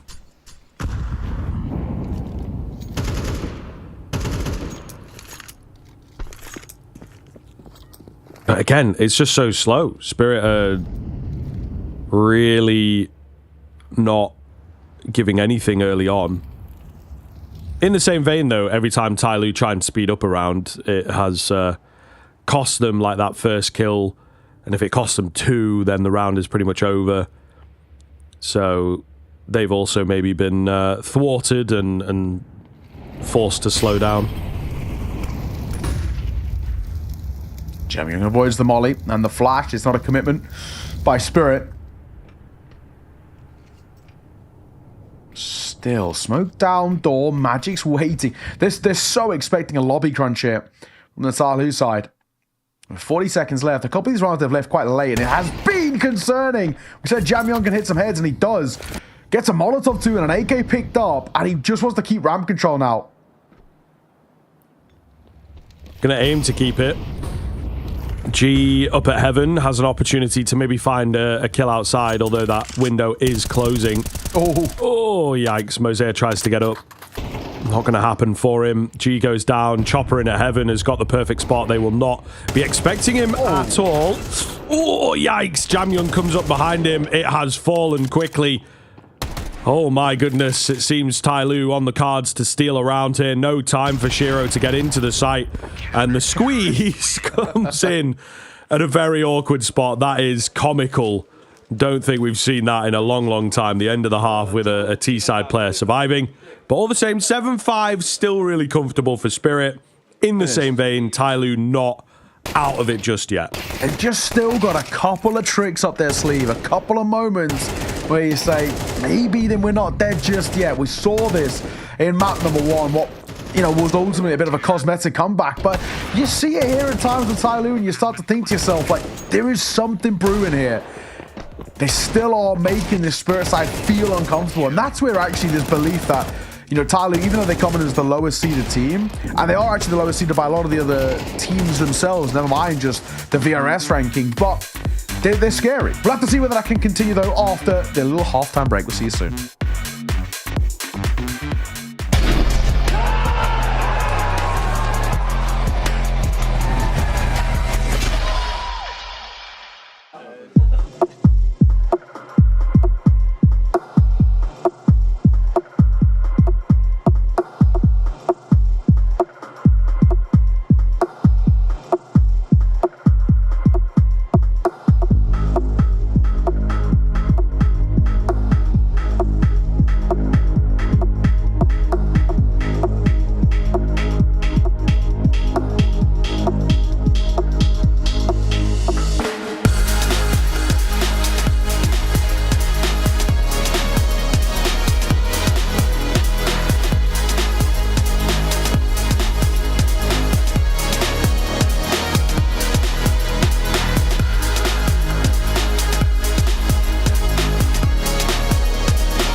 Some life left in the old dog yet. Tai Lu with a nice round to close things out. Maybe not the best CT side out from them. Still some enjoyment here as they know this is going to be a tough ride against Spirit. An absolute slog in that first half. Some very, very drawn out rounds that Spirit pull through. But I think they'll be really happy. 7 out of your T side is incredibly, incredibly good stuff. And they set themselves up with a pistol. It's kind of game over. That being said, I think these rifle rounds are going to be hard for Tai Lu. I think you're right. Let's see. Oh, took a start. Oh. Kello, we are so back, baby. Jamian and Jose will hit shots of their own. Mercury actually keeps himself alive. We're in a 2 versus 2. The chaos ensues still in this series. Yes, long may it continue. Definitely what we are here for. 2 versus 2. Bombs spilled. Sontic's got the right. Magic's got the left. Let's see what they're able to find. Sontic's with the quick shot Leaves it all down to Mosea. P250 raid boss. Hey, we're leaning on him. He's already found one. He's looking for a bit more. He's going to give that bomb up. He's got a minute to play with here. Crack angle taken. Can't quite find the head. Magic's closing the gap as well. Oh, really well thread of the needle. They will give their position away, but he's just not expecting both to have closed him down so quickly. And the pistol goes the way of Spirit. Carnage, though, right? It wasn't exactly without us having to sort of hold our breath for a moment, especially when Mercury finds a kill towards our side, just on the edge of that main smoke. Wild one. That one right there. That was where it thrust it back into a doable position. But well played for Spirit. They stick together. They just don't play any gambles in that one. So not expecting a lot from Tyloo here. I think at some point we can probably have a little delve in towards some of the mail. But for those who don't know, it's EPL mailbag at efg.gg. If you want to send us some mail, we'll read it out at times. We had a few decent ones in towards stage 1. People of their pets, asking us what animal we'd like to be, that kind of stuff. We can go through those. The conversation started, you know. Yeah, exactly. Then obviously we'll bring you guys in Twitch chat into our conversation as well. So, you know, it happens. But at least for now, this is what we like to call an existence timeout. You call attack pause without actually calling attack pause. You just chill out. You don't fight. You have a moment to converse. What are we going to do in towards the next going round? What is the plan? What's the play? And we'll go with that. Of course, it means we have to whittle down the seconds here. It is true. These are, you might call it an existence timeout. This is what I call nap time. Yeah, big time. G likes a nap. We saw it in. Yeah, I did see that in one of the texts. You know. Oh. NT, bro. NT. Jam Young tries to get down. Not a chance. So, an easy mow down here, as you would expect. Dink lands. Magisk. Oh, he does make it away. Can he survive? Yes, he does. Okay, so no damage done by Tyloo. This is the big round, though. If they can't get this one on the board, I think that Spirit will just slowly edge this game to the victory. Oh, well, let's see what this existence timeout really came up with, right? Let's see what we spent all this time deliberating, discussing. What has come from it? Because if it's nothing, that'll be in itself kind of hilarious. This gun is very important, though, for Tyloo. You lose this, and honestly, probably the series then becomes in jeopardy. Especially considering it's a bit of a bonus bar on the flip side. We've got an MP9 in play for Chopper. And the guns just kept alive from rounds prior. Nades break open the smoke, nobody behind it.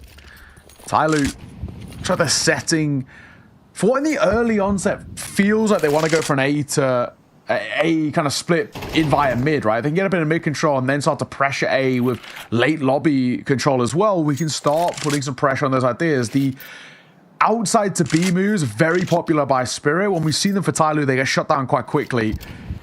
But it's something they did. We saw it in the pistol round. They like taking outside control, garage, start wrapping in towards heaven and hell, and start making those sort of movements. And could be more of the same. Here we go, dropping down. We want to go for main control, and Jamyeon going to fight for this. Son 6 spamming away. However, not able to find anything. Oh, Jamyeon keen fine. Looking for the double. He's so close, but denied. Slim advantage at the moment for Spirit, so it hangs by a thread. It's Shiro here with the AWP that is big and scary. However, they know that he's around. They know how well he's been playing, but they seem unafraid. They would be unwise. A thin line between courage and stupidity, of course. Bomb going to go down at that sacrifice of a player. 4 versus 2 now. G looking to get involved. A bit of a weaker game out from him, unfortunately, here on Nuke. First comes in, second for Mercury. And G not letting up. Zontix is incredibly low here. Shadow spotted. It's easy. G on the transfer. And GG indeed. He will be shouting high. A big round comes in. He's loving it. I love him. He's so cool. He's so cool. What a round as well. Like you said, he's actually been having a bit of a quiet one. But my God, that is nuts. Isolating fight to these. The transfer for the last is sumptuous too. Boom. And howls down the spray. Lovely stuff. Tuck perplexed to that one.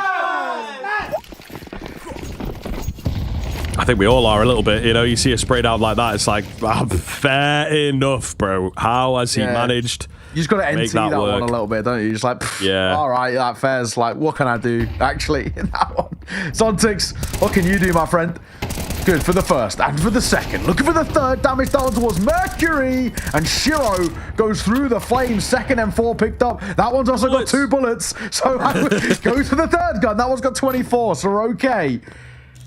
And he was just past the parcel with the rifles. One of them had enough ammo for him to fight. He didn't want to risk the reload. And Mosaic down on towards the sides on the flank. Chopper. Good clearance, making sure. And I think, unfortunately for G, this one will just be an early save. I love that we both look towards the ammo, though, that it's like, that M4's definitely been fired a lot as well. So hopefully he notices or someone mentions it or whatever. But yeah, Zontix nearly got 3 kills with that thing, so there can't really be any ammo remaining. But yeah, tough rounds. We have a bit of fun with it. Tyloo, not going to be the case. From, well, great to grit, I suppose, as they have unfortunately had the big clutch and then the big flop in this follow-up round. G waiting. And they are after him. What he doesn't know is they are waiting down the clock to try and kill him after time. So this is mean from Spirit. This is really, really mean.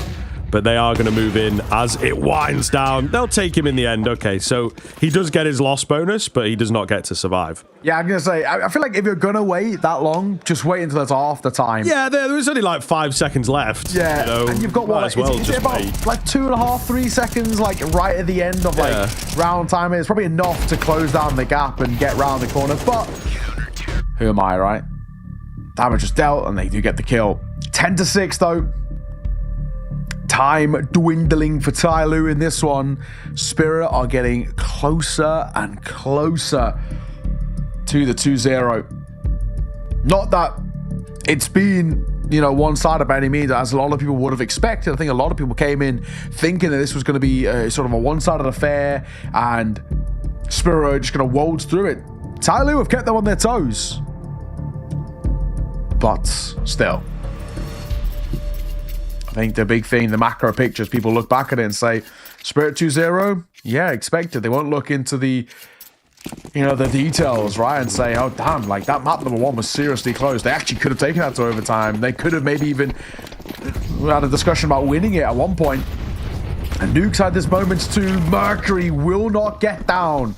They did a very good job of holding that and making sure that there's no coverage, no early vent control. And the bomb spills forward too.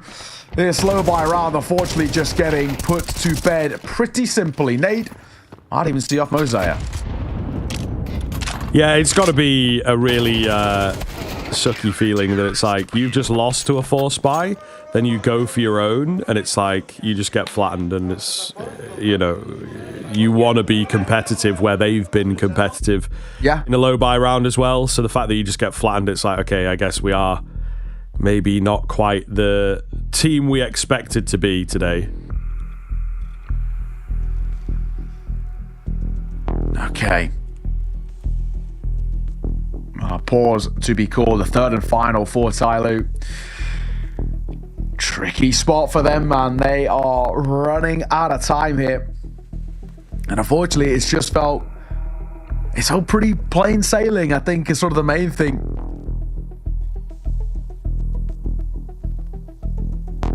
It's tough. I don't really even know what Tyloo can do differently in this sort of situation to actually get back in towards the game. It feels like they've tried to go aggressive, getting shut down. They've tried to be a little bit more passive towards the sides. Same sort of thing, or a little bit more passive in terms of slowing things down and trying to force Spirit a little bit further back and play those long style of T-side rounds. That Spirit did, right? We saw that in that first half. Spirit would grind down the clock a little bit. And Tyloo have tried to sort of fight fire with fire in that sense. It just doesn't work. Spirit are so happy to play that long, drawn-out style. Yeah, war of attrition kind of vibe. And it is, again, difficult to deal with when you're down on rounds and they're just not giving you much of a face. You try and get in theirs, but Chopper is here for the trades. Sacrifices made to make these kills happen. Still a 3 versus 3. Donk up top here. Looking, gagging for a fight. Nothing quite presenting just yet, but surely there is something right around the corner for him. Tyloo taking a leaf here and playing things very slowly themselves now that they have managed to even it out after the carnage. Yeah, there it is. He was lurking in the depths, ready to go. Can't quite get the second. Bites off a bit too much. So 2 versus 2 back on. Maybe here. Zontic's playing behind this door, and it opens, and he spots nothing behind it. He has got his back covered towards singles, just in case. Honestly, even going 1 for 1 here could be enough, but they're actually pulling away from him, back towards Magix. They go in through vent and back out towards single door. My God, time ticking, we've got to go. Oh, Zontix. Well done. Just well so done. ready. I love the little reposition, I gotta say as well. You know, he's playing with his back sort of off the single door and hard focus on double door. And he realizes when nobody's peeking, they're doing something here. It's either event play or they're completely pulling away back towards A. And yeah, he just positions himself. The only place left I have to really think about is that single door. And because it's closed, I can react to it. So well done.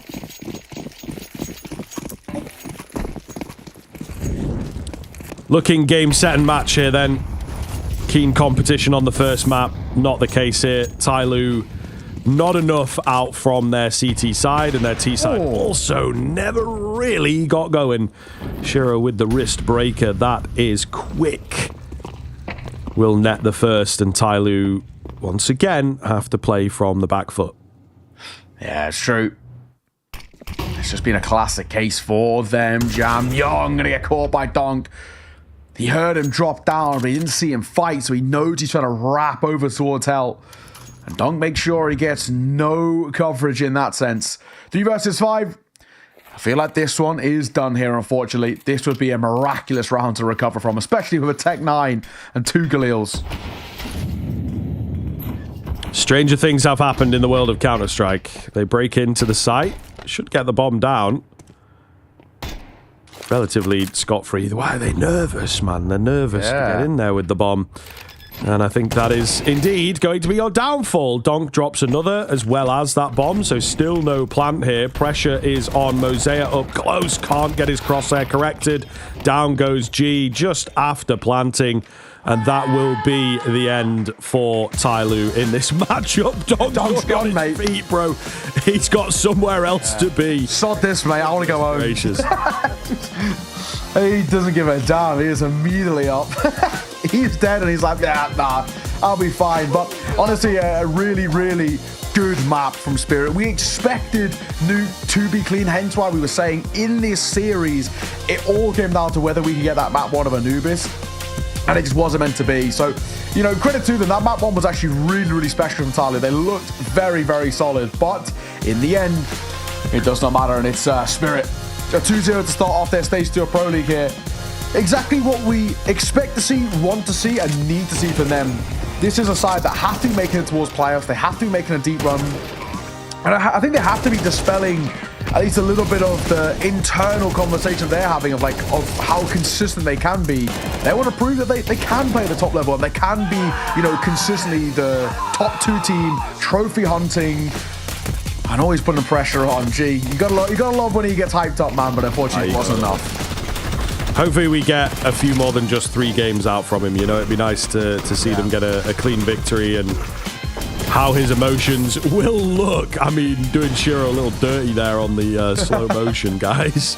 But yeah, I mean, look, there will be conversations had about how that first map went. They will be short-lived and, you know, gone in a few days' time, depending on how Spirit finish the tournament. But, you know, from one matchup to another, it will be something that I think is indeed brought up.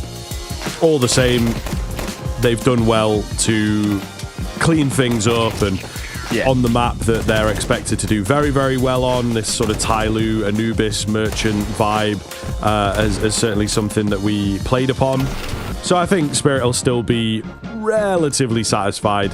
You can kind of tell some of the attitude on that first map. They weren't super happy, but at the end of the day, they've taken it 2-0, and they have shown that they still have some safe maps, one of them being Nuke in the, not necessarily the back pocket, kind of the front pocket. They're pretty obvious about their tendency to go into this one, but yeah, it's a solid series from them. And I think Tyloo can still be happy, right? The first map coming close is always nice. Yeah, exactly that. I think Tyloo can take bits away from that. I honestly, I would not be surprised if Tyloo can get a win in towards the stage 2, even though they're one of the lowest seeds or the lowest seed, right? I feel like they're a side who actually, because they've been playing up against their opponents and up to the level of them as well, I think there's a world in which they could scalp, a couple of teams here, especially some that have a little bit of a slow tournament. I don't know who that will be, but maybe some other of those teams that come through from stage 1 have joined sort of Tyloo up in towards stage 2. There is genuinely a world. The level they play at, and we see these bits of consistencies from them. We're like, I mean, that 7-round run on Anubis was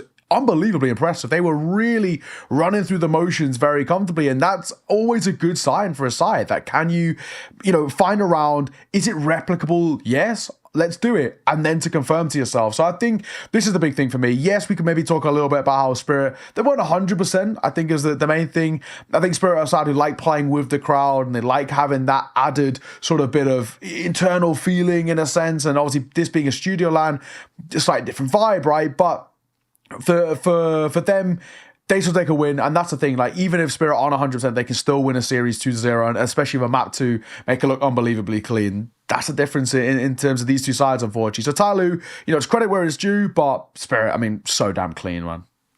Yeah, they did have a moment as well towards the end of Anubis where it was like, oh wait, we're losing. All right, let me kind of sit up, pay attention. Yeah, exactly. Especially Donk, but the whole team just seemed to really wake up in those final few rounds. So I think that is also something that they're, again, getting caught in the Tyloo vibe. They weren't in stage 1, so maybe they have to have that respect injected into them.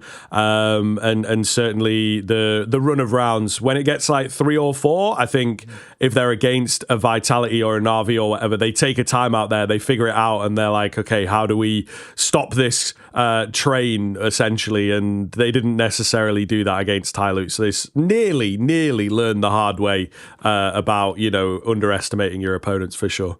Yeah, exactly. Interesting. It's in the Battle of the Dragons. It was, it was Spirit to come out on top. We've got an interview as well to bring you before we head in towards our next match. It's always good to check in and see how we're feeling. We're joined by none other than the man himself, Donk. Thank you very much for joining us, my friend. Great game from yourself. Great game from Spirit. But I think Tyloo, especially in towards map number 1, proving that they've, they're still a pretty decent side. What was it like playing against Tyloo, and what was it like coming in towards, your first game here in stage 2 of Pro League? They're a good team. They have their unique style and unique ideas, so it's kind of still tough to play against them. And also, I have to say that we didn't play for a month, not 0 official games, so it's kind of tough about communication and some clutches. So we were kind of bad in clutch situations, and our communication wasn't at the decent level, so it was a tough game. So what changes for you going into Nuke then, right? Because you guys looked a hell of a lot cleaner there, I think, as a team, and obviously the scoreline reflects that. Is it just also a slightly more familiar map for you guys that you feel better on? Is that something that comes into play on Nuke? I think it's not about map, it's more about us as a team, because we've just played better at the Nuke than on Anubis, and we were communicating better, and our clutches was better, but not on the best level. So yeah, that's why I guess we won this map clear. Fair enough. I wanted to get your thoughts and feelings on just Spirit as a whole right now coming in towards this tournament. Of course, there's been the teams ranking themselves, and Spirit are always one of the sides right towards the top, within that top 3 at the very least. But how do you feel coming in towards the tournament? Do you think this is a time where Spirit are playing still at that top level, or is there a little bit of worry about teams like your Vitalities, your Na'Vis? Where do you kind of view yourselves at the moment? I don't know. we'll see, because we didn't play for a month officials, so we need to get in our good shape. And we'll see at this tournament. We have like the system that we can like play 3-2 or 3-0 and qualify to the playoffs. So we have time to get our shape, and we'll see if we qualify to the playoffs, how we play. I think in playoffs we will be much better than right now. Sure, I get that. Last question from myself. How are you feeling coming into this tournament then? Because obviously you have a great year last year. Kato almost there, almost kind of squeezing it out, but maybe a bit of a taste of, you know, your own medicine in a sense, where it's the 3-0 that's a bit tough to be on the end of. So how are you feeling like individually coming into this tournament? Because we saw the flash of Donk, I think, right at the end of Anubis. You just sort of turned it on, kills through smoke. You were, you know, ruining them in those final few rounds to just squeeze out that 13-11. So how are you feeling on like an individual level? I feel myself average. I would say I don't feel something special like or some like power in myself right now, just because we didn't play officials. So I need to get my shape, like, and I can get this shape only from official matches. So we'll see what can I do. Yeah, and we'll see. I don't know. All right. Well, awesome, man. Thank you very much for joining us. We won't take up any more of your time, but congratulations on the win, and looking forward to seeing more of you here at Pro League. Thank you for joining us, mate. Thank you. All righty. Well, always good to speak to Donk as well, Ryan. I think, especially off the back of a very, very good series. But we're going to throw this one to a very quick break. Ladies and gentlemen, we're back with some more Counter-Strike in all of about 4 or so minutes with the pre-show for our next game. Sit tight. We'll see you soon.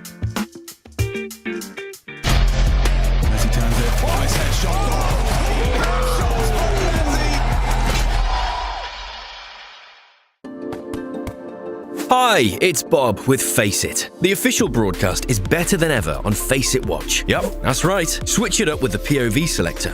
4 angles, your choice, from the main broadcast to your favourite player's view. And it's available on the Face It app and Chromecast. But wait, there's more. Keep watching, keep winning. That's how we roll. Watch ESL Pro League while having the chance to get skins and Face It points. Look at this beauty. Change the channel and control how you watch. What's your name? Lee. Lee, mate, nice to meet you. What's it like being part of the best crowd in esports? If you're not here, you're not living. Let's go, the boys! All right, for now, we're going to send it away. Let's show the world why we're the best crowd! You're champions!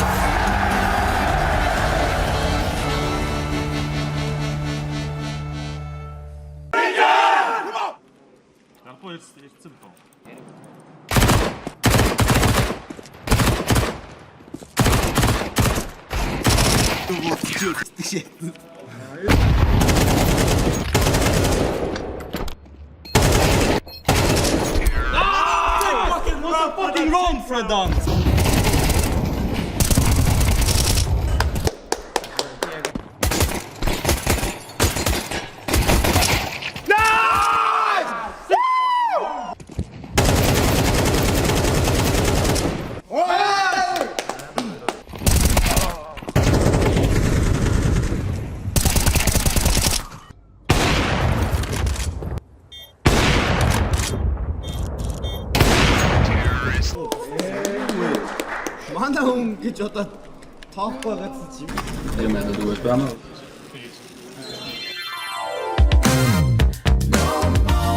Can't take it, I won't take it no more.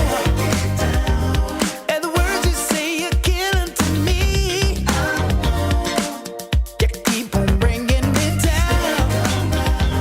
'Cause you like to think you're better than me. If there was a way to tell you, the love you hate can never die.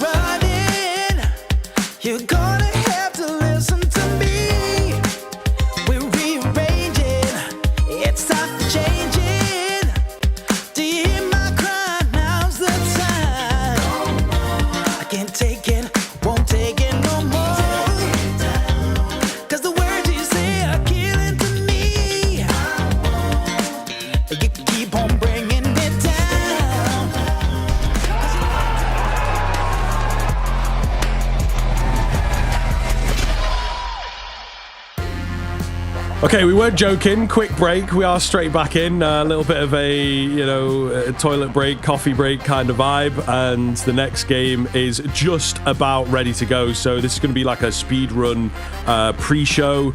Gamer Legion Mongols. There's a rivalry here. Last time they faced off against each other, it was the Mongols that took it pretty cleanly. Gamer Legion still managed to qualify through, but didn't make it past Spirit.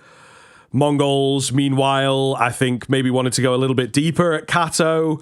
Even, third, fourth, I think they would have liked to display a bit more against Vitality to just sort of start knocking on the door for being a world-ending team. They're so very close to it, but unfortunately not quite just yet. This, of course, that matchup that I talked about a little earlier. And then the other one also not really going so hot. It's all about the Mongols in this one for sure. Yeah, exactly. I feel like you've nailed all the real key points there. Yes. It's a slight little rivalry in a sense, but it's one that the Mongols have been winning pretty comfortably, one-sided so far, as it kind of says there. And, only one of those maps even getting to double digits for Game Legion. Not being the greatest of displays. They've been struggling against the Mongols. They can't find their form.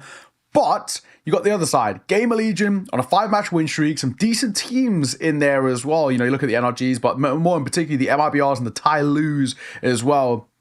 Big win to them. On the flip side, we saw that Mongols picked up a loss to Astralis, but then before that, pretty decent 3-match win streak. Complexity, Wildcard, and Pain as well. So I think when you come in towards this, expectations are that Mongols are the slight favorites, but I think the use of slight there is a big thing because Game Legion continue to ramp up. They get a lot of experience in a lot of online competitive play with kind of qualifiers, as well as then obviously getting the run-ins in towards LAN. And I do actually think this side is starting to really find their form, and a lot of it comes down to, can we get someone like Rez online as well? Rez plays that top level, super difficult to deal with, right? Can we get PR performing to the level that we know he can perform at too, right? And this is where this side becomes difficult to deal with. But I think generally the onus that we have, and it's not just because he's British, but sort of anything Ash touches turns to gold, right? He's revered as one of the best coaches we've got in the game for a reason.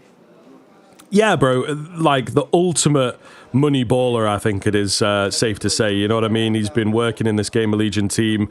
They have churned out some great talent, and they always, as you say, seem to be improving and ramping up. We got the Inferno, we got the Mirage. I think Mirage is kind of expected. The Inferno comes in as a map that's not been in the series that these guys have played. So that's Gamer Legion's difference here, I think, is that they're trying to pick into a slightly different map and hope that they can make that work, Ancient as well as the Decider, if we do indeed need it. But yeah, it's a tough one. When you talk about Ash, you talk about his kind of effectiveness. You'd maybe expect him to be able to turn a matchup like this around, but it does feel like the Mongols in particular are kind of their kryptonite, right? Yeah. I don't know, man. I feel like it's pretty Mongol-sided. You said like slight favorite. I think it's pretty Mongol-sided. The previous matchups have been pretty simple, never really given them a solid run here. So we'll see. They have had some changes. They have indeed had some time to work on this particular roster, but I still feel pretty confident in the Mongols for this one. Yeah, same here. I really like what the Mongols can bring to the table. For me, I've always been such a big fan of them in terms of the style of play and obviously what they've done for the region. We've even kind of got the small things like recently they've become official athletes for the country, which means, they get a variety of different perks. And one of the main things, it helps with visas. So hopefully that's never, I don't think it has been an issue for the Mongols getting visas for tournaments. At least I don't think they've have missed out on any, but it will exponentially help just in case there ever was. So sick to see, but we're getting ready to go live here in towards our second game. We told you there'd only be a brief break before we get this one live and kicking. I'm looking forward to it. We're kickstarting things on Inferno. It's the pick of Gamer Legion, but they've got a lot to prove to us. Can they take down this side? In the 2 matchups we've had as well at the Major at the end of the year, and of course at Kato, Inferno wasn't part of it, so maybe a little trick up the sleeve from Ash. I say that, we've just immediately lost Technos. Let's wind our necks back in for a brief moment. Yeah, it's unlucky. Of course, the speed run, quick break. I was hoping to maybe grab a tiny bit of lunch or something, right? But Counter-Strike never sleeps, of course. And then tech pause. So what are you going to do? Which is weird. But yeah, talking more about that kind of just the Mongols as a whole. Yeah, them getting that, I don't even know what you call it. The athletes that represent the country in a way, but it gives them obviously, a variety of benefits and all the sense. It's super sick to see, right? Getting recognized by the government, I think is an awesome thing. I think it keeps showing the progression of esports as a whole, but obviously Counter-Strike in particular. But what the Mongols have done this year for really putting Mongolia on the map has actually been awesome, right? We were out in Mongolia last year and it was awesome, right? It was a very, very, very sick country. Like, not one of the countries I would ever even consider going to for like a holiday, but now I've been, definitely. Like, it's sick. It was very, very cool. So if any of you guys were ever tempted to go to Mongolia, I genuinely do recommend it. It was actually a very, very sick place. The whole country's sick. Ulaanbaatar was a city we were in, which is sort of the main city in Mongolia. Very, very cool place. But we've got everybody back in now, so we are officially live. Finally. Round number 1 between the Mongols and Gamer Legion. Inferno start. Picked by Gamer Legion. They've been very good in this map so far, yet to pick up a loss in recent history.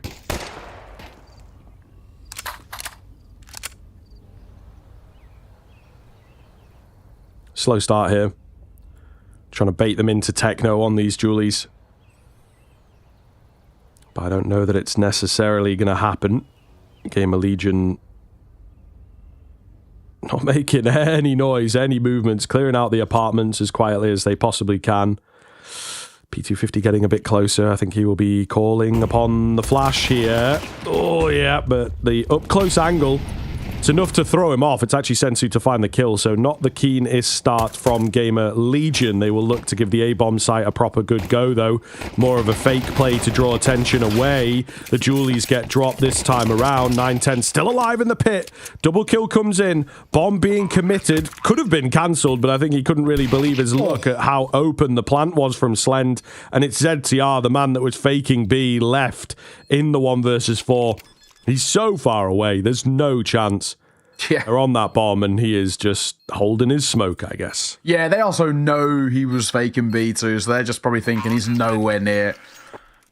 Unfortunately, no chance for him in that one. A bomb plant is at least nice for Gamer Legion, I'll say, but still, it is a very decent start, right? For the Mongols, making sure that you make a rally that sticks so comfortably. You're not taking really a lot of casualties at all, so super, super well done.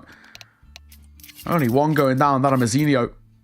Is really good to see. But of course, with a bomb plant, you can buy back in, no issues. Do you have a tech pause though? Not too sure what it is. We've still got techno in the server this time though, so that's at least a start. But yeah, not the start at the very least for Gamer Legion. The idea was okay. I think the execution was actually a little rough. Ooh, some big... Another tech pause is kind of tedious. Yeah, I mean, it's always a bit of a weird vibe, isn't it? Like, oh, do you know what? Streams. That A-stream game is actually looking mega spicy. So, map number 1, 13-7 to MIBR. Map number 2, 13-3 to Vitality. So, they took their own map picks and then trained the decider 8-7 up Vitality. So, that one is actually... Yeah, that's looking like a juicy game over there. It is indeed. Hopefully ours provides a bit of juice as well. Slend jumping round. It will be Rez to take the kill. So we've had lots of KSs so far this game, for sure. But either way, it's an opener. M4 trained in, ready to go. Oh my goodness, the damage is massive. Why have you broken the smoke? You've just revealed my location. Sensu, I think, needed a second to pull off the reload or something. But either way, he's brought them into the round. See whether the rest of the team can capitalize. Bomb plant secure into the retake. Elevated angle for Torsen. PR first fight. Takes a bit of damage. Mazzinho toying with his food and hitting the shot as well. He will get caught by Torsen. It's a weird angle, so I'm not even too surprised. But Torsen makes it 2. Can't find 3, and he was running low on ammo. And 9-10 will get that defuse in time, right down to that last man in the 1 versus 1. Not a bad effort by Gamer Legion. And with another bomb plant, you could tempt fate at another buy, but it is a second for the Mongols. A much closer round than the pistol, sure. It's still the same result. It's quite funny, yeah, when this smoke gets broken open. Senzu, poor guy, he's doing so well to shut him down. Need an extra, what, second and a half just to pull off a reload and position exposed. But it's still a round win, so it's not too tilting in the end. Game of Legion trying to get back in. It's a decent buy. I do like it. Do you see they added this? You know the guy in the bin? Does that ring a bell? Do you like this guy that's like the video of him just a guy in a wheelie bin? No, he's like the British guy that's like, it's a hot day and he's in his wheelie bin. Oh, when it's like full of water. Water, yeah. It's like having a cocktail. Yeah. Apparently they've added that to World of Warcraft. There's just like an NPC in a bin. I respect there you go. People say Britain has no culture, but yeah, it's true. Exhibit A. Beans on toast, Greg's.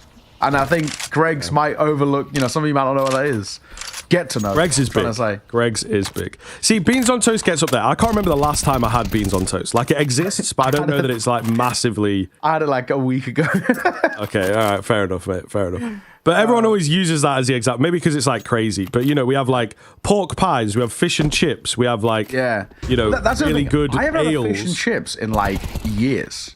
It's so expensive now, man. Yeah, and also like takeaway some of them are kind of shit. I can't lie. Like, yeah, I don't know you. I don't like batter, so okay. A battered cod is already, like that is a little controversial. Really little bad. Yeah, I'm not a fan. I mean, this round's fallen quite flat as we've been discussing the fish and chip controversy at 25, and for the Mongols, a very simple one for them. Double by Techno, double by Blitz, and pretty simply put. All down to Slend with a Mac 10. Swinging a fine Techno. Great round from him. And just shutting down anything from Game of Legion. Really nice work. Really nice work. Yeah. Looking very, very good here out of the gate. And, it's not a massive, like, catch-off or gotcha or whatever. Yeah. But I think, obviously, Game of Legion wanted to change the map up and try that. So far, not really working out. What is going on, boys? This is the third tech pause so far. What the hell? Yo, Rez is staring. Oh, I guess he's probably staring at, like, I wonder what's going on. Yeah, something among us. He's also like us. He's like, bro, how many tech pauses do you need? It's affected. First, we had a techno drop out, but we had a TeamSpeak issue in the last one. With headphones off, my assumption is that this is the same again. It's some sort of no, they are working. Was Sensu at one point his keyboard wasn't working? Is that what I saw? Really? There we go. Spamming his keyboard, trying to show the guy like, yo, it's not doing anything. Yeah. Well, we're chilling for now, I guess, as we wait to get this back underway. I love the hair clips, I gotta say. He looks ridiculous. I love the hair clips. It's so funny. I can't. The hair's too long and it's going in your face. I mean, someone say get a haircut. Instead, he's like, nah, mate. Yeah, but like, then you don't look cool and stylish, And maybe he's growing it out. Maybe, he's trying to get... 910's got pretty long hair. He's trying to get that sort of length. I'm tempted to grow mine out a little bit. I don't know if I can. I am currently... The style of hair. What, are we going like shoulder length? Nah. Like, shampoo, I'm just like advert level. I'm always like a pretty standard skin fade type of guy, right? That's that's always been the haircut I've had for years. Skin fade is very off trend though, bro. I know, but it's similar to Blitz, like a mid skin fade, not too like crazy. A low taper fade, you might say. Oh, kill me. We just don't call them that though, do we? No. What even is a low? I don't even know what it is. Is it just? I think the low taper means that it's like. It's not either it starts low or it's not like a crazy level of short. You know what I mean? Okay. But I don't know. I'm not up enough on. I know a burst fade is quite popular at the moment.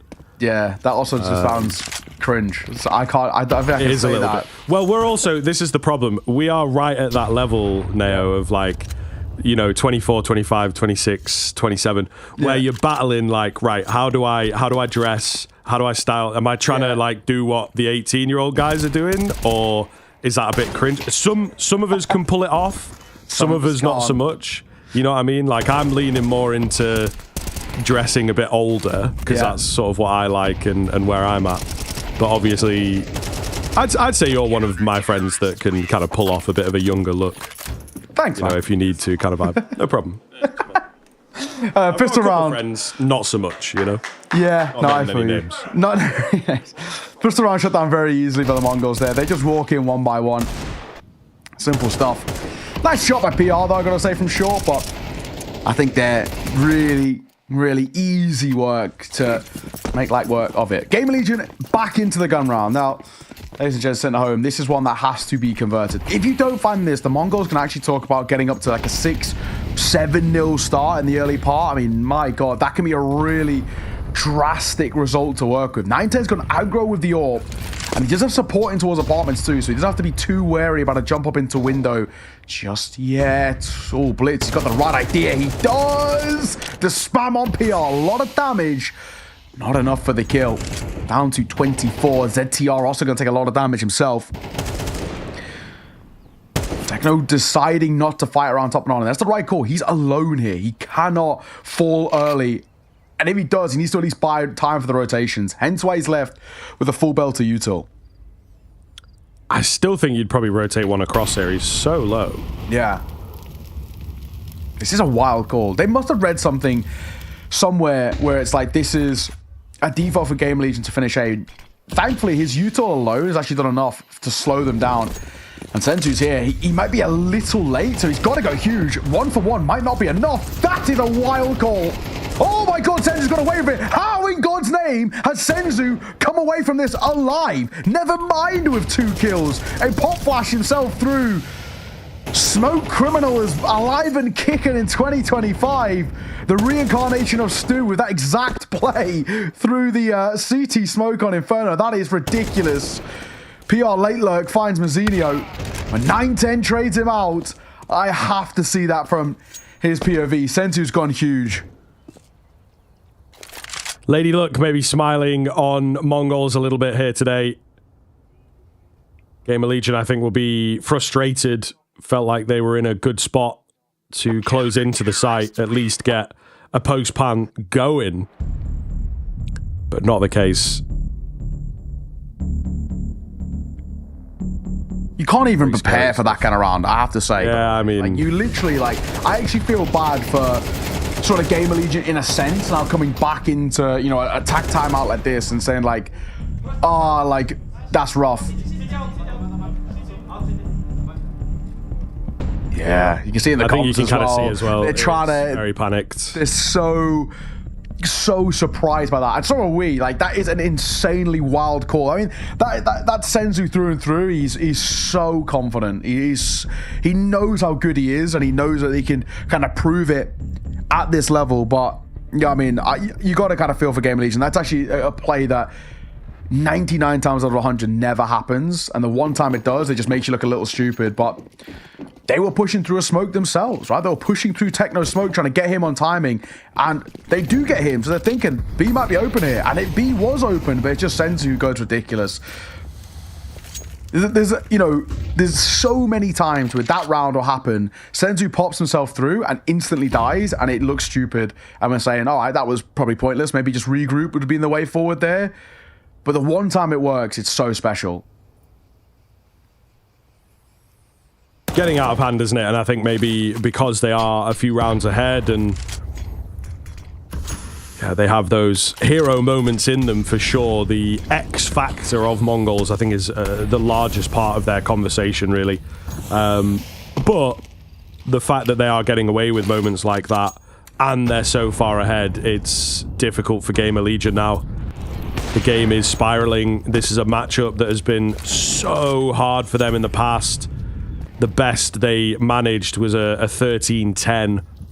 Everything else has been, you know, really quite rough. And one of the things to consider, we don't usually see higher end teams playing off against each other that often. You know what I mean? They get knocked out by a different squad or whatever it may be, and you might meet them in the final and everything like this. I think we're a bit more used to, in that tier 2 sort of realm, tier 3 kind of realm, teams playing each other so very often. So the fact that these guys have a lot of reps recently is quite cool for the rivalry.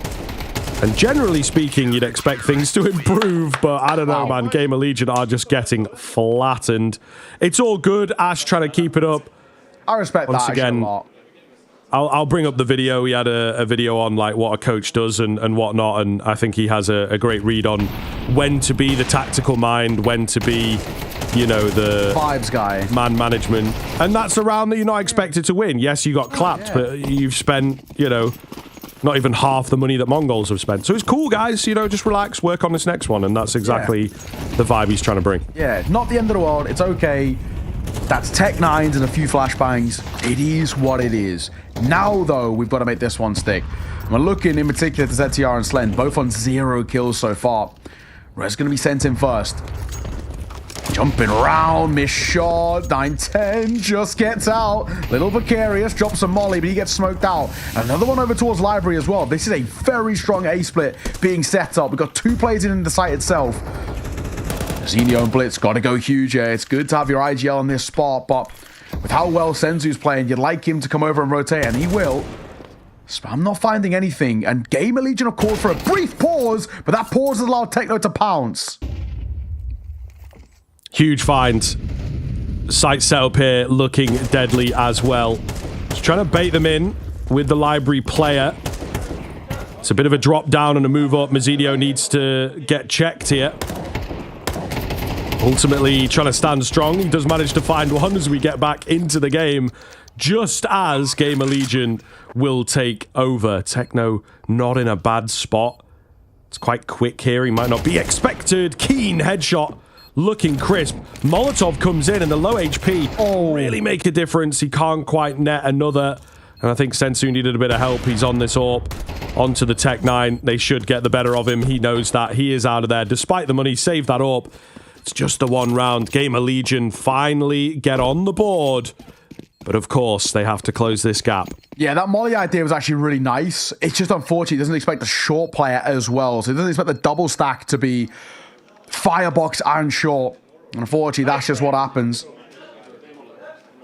Good round, though, honestly, for Gamer Legion. Seeing that one off. Little precarious, little weird, scary, because Mongols are still playing at such a high level, but you make it stick. Really nice to see. You get a first, and now it's about, can we start to build upon this? Can we replicate, get a bit of consistency, consecutive rounds on the board?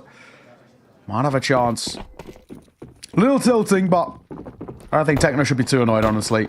You've still got a very healthy lead, or, you know, in a very strong position. And, you know, Game Legion throw a Molotov like that, so you should be okay.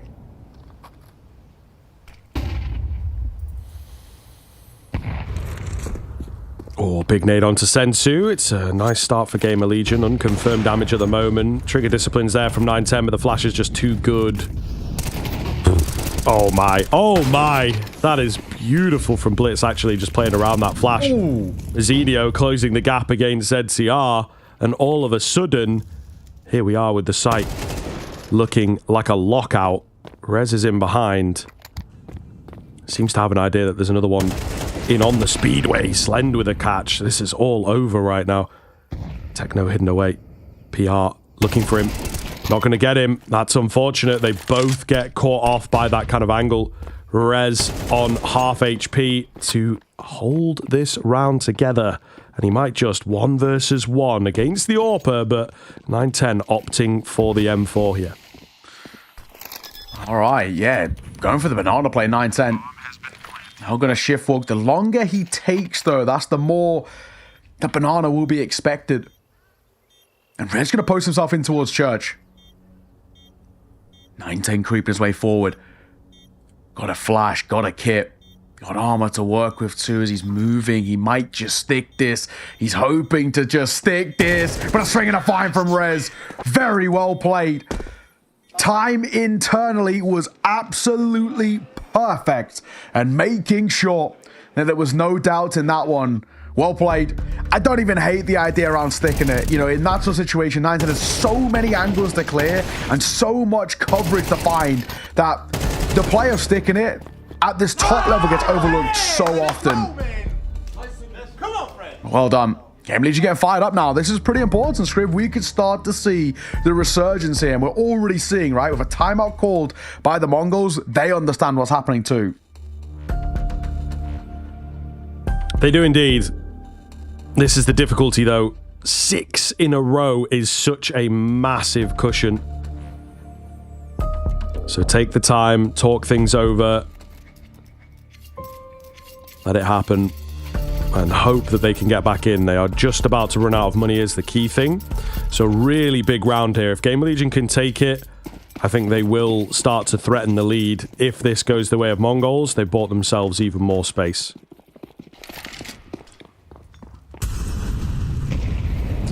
Alrighty. 9-10. All posted at range. Bit of support here as well. 9-10's been wanting to fight in some of these early rounds. They had a lot of Apps aggression earlier. This time they played no presence here, and that's allowed. This push through. It's a great flash, to be fair, but they're going to get out. Oh, and it doesn't catch 9-10. Thankfully, Mazzinho bails him out, and he will get traded out by PR. He's trying to get out, but 9-10's hitting shots. Slend gets caught. A slow start for him, 2 and 9. And 9-10 is difficult to deal with. He gets caught by the flash. It's still a 3 versus 3. Oh, it's a good molly, but he goes straight through. Nobody cares about mollies anymore, Blitz. Did you not get the memo? Stop buying them. Don't do any damage. No, it's unfortunate. I think the timing on that was good enough to run through anyway. So very quickly, this one has slipped through the fingers of the Mongols. A strong advantage at one point, and they're actually just going to save. Man alive, Gamer Legion, kind of battling against the odds. It's very plucky, it's very difficult. You know, you've got PR, you've got Rez looking serviceable, but the rest of the team, not so much. They're a little lucky to be getting away with these rounds. Double save, though, for the Mongol side. I don't think it's going to be enough to really buy a round. Even Techno dropping over, like, best case scenario.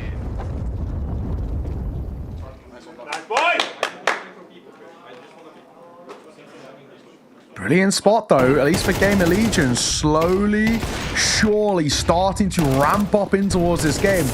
Yeah, a slow start, but you said like 6 in a row. It's such a difficult recovery required for this Gamer Legion side, but money now a little feeble over towards the Mongols. They're starting to be pulled apart a little bit. And that's where we're at. Mongols are feeling a bit of pressure. Techno's got to go kind of huge here. He's with Senzu, though. So both rifles together. Yeah, I like this, right? Put all the pressure in one place. Oh, if only there was a contact flash. Oh. No traded. So at least they hold the numbers. And Blitz managed to get his hands onto that M4, if I'm not mistaken here. So there is that at the very least. Still got the 2 rifles in action. Gamer Legion have to pull away and look for a different avenue of attack. Yeah, there is another, I suppose another gun to be picked up in that smoke if they want to, but Blitz is now going to be anchoring B, and he already has a rifle. So yeah, there is one more if they need it. Unfortunately, the 2 players without guns are the 2 players furthest away from it. So 5-7 on the Deagle. Mazzinho 9-10, a swing and a fine from Senzu. That is so important. And a shot from Mazzinho. This round is falling apart. 2 rifles came into it for the Mongols and about to walk away. What looked like it could be 4 staying alive. And it's an all recovered 2. Mongols walk away with a round out of nothing. Really, really big, and I think Gamer Legion will be absolutely kicking themselves. You know, that is a round in a team like this that has the structure, the coach, the, you know, very forward-facing kind of organization. They want the easy rounds, and silly little drops like that are going to be very difficult for like a system team that they are building over there. 7-3. That's a tough round to lose, though. It really is.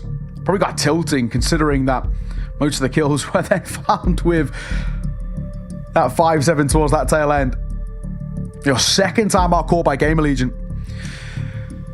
But I actually think that the Mongols do really well with the limited resources, those 2 rifles. They're constantly getting them into the thick of it, making sure that, for example, like Senzu is always in the middle of it and always fighting with some level of support. Even that long swing as well, it's really risky. And, we can see sort of for him how much he backs himself. And he has obviously been fantastic so far, 10-2 at the moment for Senzu. But actually, basically everybody's stepping up in some regard for the Mongols. And Gamer Legion, same can't be said over there. Slen 2-10, NTR 3-8, Torsen 4, PR 5. It's a pretty difficult display thus far. Boosted back in towards apartments. Rez has actually been pretty solid. The only real one for Gamer Legion, trying to get him cracking open these rounds in any way they can.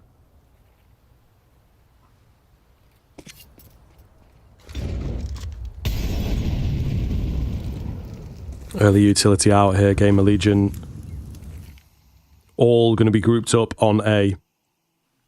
One in the apartments, looking for a burst move. All the utility comes out at the same time, and they will pick up that pace out of nowhere. Mazzinio is in for none. Actually, it's Blitz that gets them done. Sensu is here as well to hold the line, so it looks good. That being said, breaking into the bomb site, an achievement in and of itself. Slend gets the bomb down in the 1 versus 2. Not a lot of HP here, so hell of a thing if he can get this one going. Timing could be there for him, though. Yeah, he catches Techno, not looking at all. Damage in, need to do a bit more. Swap onto a slightly better Galil, and he will find it in the 1v2. Where have they gone? The Mongols crumbling in the post plant. And, I mean, just completely falling apart there. So isolated, right? They make it so easy for Slend. He does so damn well. I've got to give him, he had 23 points of HP. Finds the first because Techno's shoulders showing. And then 9-10 looked just a little bit asleep at the wheel there. Well done by Slend, though. Obviously, like we said, he's had a rough start to this game. But what a time to step up and show his worth. Brilliant, brilliant work. Made banking round to catch a lot of this early banana presence. But a final round here. If Gamer Legion make it a 5th, honestly, that recovery is unbelievably commendable. They felt 6-0 down. They felt completely out of this. Such a decent job. UMP for ZTR. Galil for Rez and PR. And not exactly a flourishing buy. It's workable, but it's not as strong as you'd like it to be.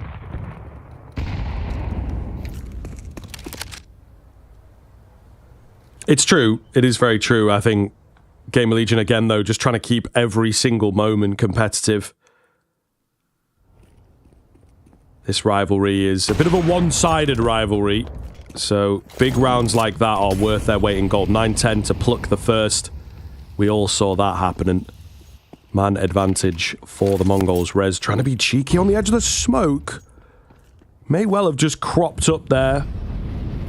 But I guess not. Didn't even see him on the minimap necessarily. So he has thread through in behind. Could get away with an absolutely ridiculous kind of impact here. And indeed, he will drop the rotator and says, hey, another one's rotated. Surely only one A here. He does go down. Mazzinio's patience. Oh, nearly pays off. Towson was on him. Towson takes it. Slend on the AWP to find the big 2-piece here. Massive pickups from him. Good to see him on it. Techno left in the clutch once again. And man alive, Gamer Legion are pulling these rounds out of thin air. They are. And Slend will close it as well. 3K for him at the end. He really found his form there, Slend. And that is super good to see. Especially with 9-10 having these moments of looking a little flustered or a little off kilter. That's where Slend can step up. Good work. Very, very good recovery by Gamer Legion. I genuinely thought we were in for what was going to be an incredibly one-sided first half, but they somehow made it stick. And actually, we've got a real game on our hands here. I questioned the Inferno pick for a hot minute because of that start, but genuinely, this has been super sick to see. Really, really nice work. I don't know if the Mongols, if they don't find a pistol round, Gamer Legion have a really decent chance of tying up this game. We'll have to see, of course, what happens heading in towards that second half. The Mongols on T side, we know they have some decent protocols of their own, but Gamer Legion They're on a bit of a hot streak on this Inferno right now, and I can see why. That recovery was excellent. For now, though, we can throw it onto a little bit of a break. We'll see you after.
Hope you enjoyed those bangers. I see everyone in the chat loving that one. It's a bit of a, vibe change, bit of a nice bit of jazz. I like it. Click your fingers, It's nice, man. It is nice for sure. But listen, we're in the Counter-Strike. It's nice for Gamer Legion for sure. They close that gap. 6-0 start for the Mongols. Looked like it was going to be regularly scheduled programming for them. This matchup has been very Mongols-sided the past few times they have met. But Gamer Legion with the Inferno pick, maybe cooking something up. We're about to find out. Pistol getting started, and it is maybe finished here in Banana. We'll see. ZTR with the double. 9-10, I thought he'd found the big kill that would make the difference, but no, it's advantage Gamer Legion, and it's getting better as the round goes on. Not bad, 2 versus 4 now. Blitz. Oh, the timing is just off. That's so unfortunate. He thinks he's got the timing on PR, but he gets caught. Just spotted, back turned out a boiler. And it puts Senzu in what feels like a now an impossible 1 versus 4. Now turn 1 versus 3. Spotted. Tagged as well by Slen. This should be a done affair. Bomb dropped as well. There's just no chance, even though he's got a minute to work with. I cannot see a world. 45 seconds though. He's going to move round. He does tag up Rez. He's making a good, idea behind this. Couple of headshots and we got a round on, but he just can't take any damage, and he was running low on ammo himself. Down he goes. Alrighty. Gamer Legion. Start well. Really, really nicely done. So a few people in chat as well. Refuse casters give us the song name. I'll try and find it. Hey, to be fair, I think they was asking. I did ask Prod for us. The people were asking. I think, right? People, I'm pretty sure. I spoke to production. I spoke to our wonderful observer, Jonas, as well. I think it's called What I've Been Looking For, brackets vocal. What I've Been Looking For vocal. So if you Google that, it might come up. I don't know. Have a check for me, but What I've Been Looking For vocal. It is a tune, though. I'm a fan. I thought it was actually pretty sick. So we do possibly need like the the ESL Pro League playlist to drop somewhere. That would be good. And I think big up Jackson. He's done it in the past. I remember he made a banging challenge when he was back on the Challenger products. He made some insane playlists. I used to use them as like my pre-stream. Sure. Yeah, pre-stream stuff, and they were really good. The ESCA ones back in the day were crazy. We were on a very different vibe. Yo, I got a good story though. This is a little bit wild. So there's a song out there. Yeah. Called. Is it called What I've Been Looking For vocal? No, it's not, mate. It's not. I'm just contemplating. Basically, right. The cup that I worked on, the tournament that I worked on, was called the Smack My Beach Cup. And then there's a song that's like a popular dance song that goes like that, but is less of a play on words, if that makes sense. Yeah. I just don't really want to say the words because they're not cool words to say. But for real. I think if you put it together, you can maybe figure out, and you might even know the song, because I'm pretty sure it is a big song. So that's definitely the wildest song I've worked with, and that's all it was on repeat, like in the breaks for like 10-minute breaks. Was this one song over and over and over and over. That is insane. Welcome to Tier 7. Yeah, welcome back. Welcome back to the Smack My Beach Cup. Yeah. It's like, what an insane thing to say. But, they were paying me, so I guess I kind of have to. I don't know. Tier 7 CS. Right It was, mate. It was. Just me doing production myself back in those days, crazy times.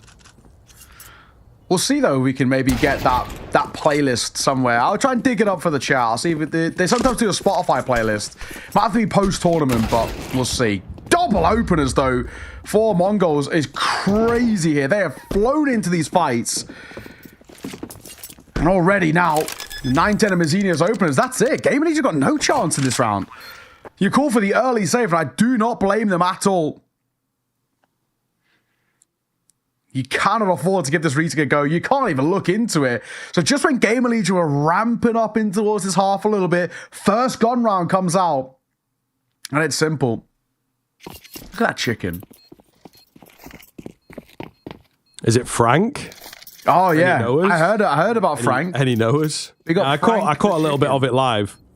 And I was like, what? These guys are yapping. I mean, fair enough, right? Like, it's he was loving that. And then apparently there was like a whole 5-10 minute bit about this chicken walking into the door frame. So he was really there for ages until he went down to the bomb.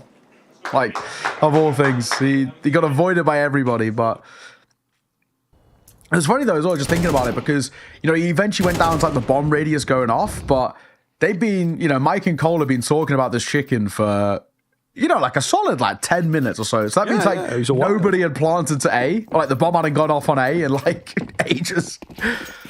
Yeah, or he was just avoiding it somehow. Depends where it's planted, maybe. He might have been right on the edge of the radius. Crazy business. For the Mongols, getting that first gun round yourself is pretty big. Senzu being sent into the mixer. The blind is so good from ZTR though. Fantastic flash Torsen. Gifted an easy one there, and the Molotov will slow down 9-10. It already is a good way to start things in response for Gamer Legion. You've got a little bit of a a slightly awkward buy in a sense, right? You're leaving money left over in reserves if you need to, but, double MP9 FAMAS to support the M4s, it's not always the strongest. We'll see. MP9 a res up close. swing and a miss. Wow. Rez and PR get eliminated. What a way to crack open Shaw. The flashbang from Techno is superb as well. What a response from the Mongols after losing the opener.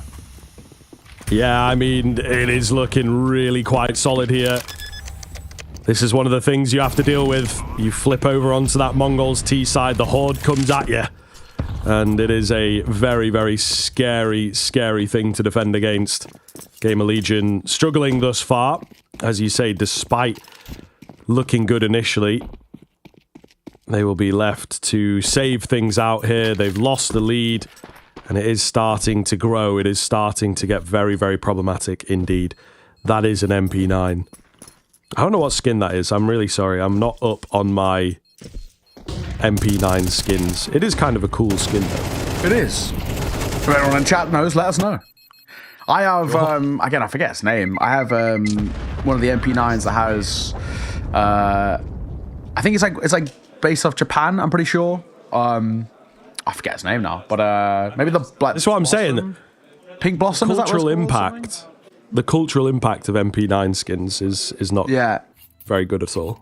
Yeah, I gotta say, like, you know, I'm a very, you know, loose term skins enjoyer. I like, you know, some of the big name skins, but I don't know the details, or like, you know, I'm not really into like all that, you know, the floats and stuff, and only Pixel like 661, I'm the same. AK, case hardened, whatever. It's like, all right, sound. Techno was trying to bail out Senzu there, but he just couldn't, right? Senzu was so far forward as Torsen was swinging. It's still a 1-for-1, so it's not the end of the world. And Techno does get the trade kill, which I guess ultimately is all that matters.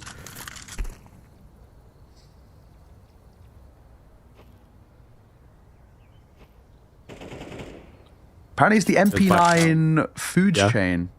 Apparently. Okay. There we go. Fair enough. No better resource than Twitch chat. Definitely trustworthy.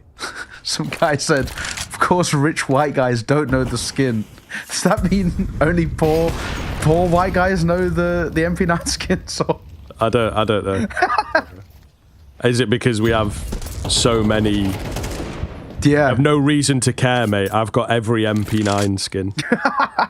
Also, I mean, I'd still live at home with my parents, so I don't know if I'm in that category even. You may have miscategorized me. Yeah. Sir. I do not have many good skins at all, I will tell you that for now. Rez, we'll come back to that momentarily. He's got a very quick double. He'll be shut down at that, but PR still here. Look how low Techno is. Surely no chance. And that'll be the case. Rez does so well. Over towards Shaw. They needed him big time, and they get it. There's still something brewing here, honestly.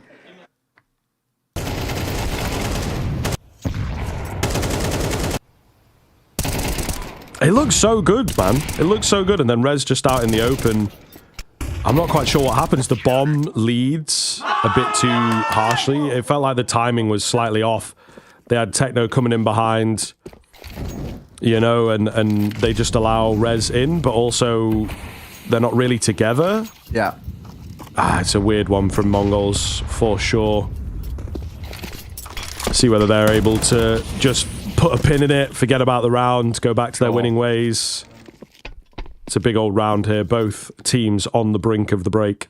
It's true. These swing rounds are so important. I mean, this Gamer Legion side, round upon round that they've been winning, they're getting louder and louder.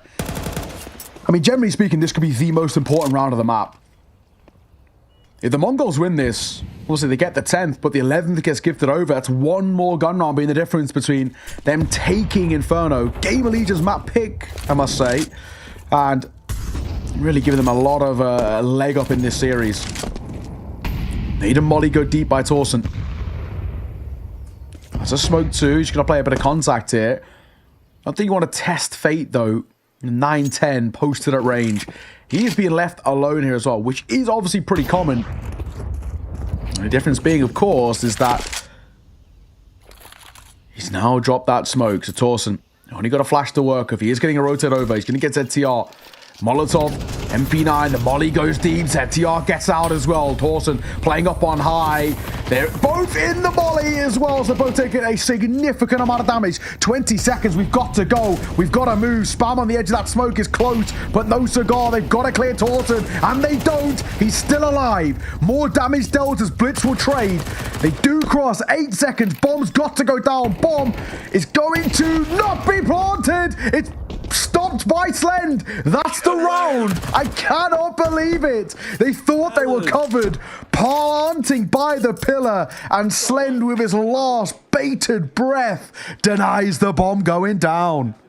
What is happening? The Mongols are not helping themselves here, it has to be said. I mean, Slend, yeah, just a Hail Mary spear thrown at the very last second.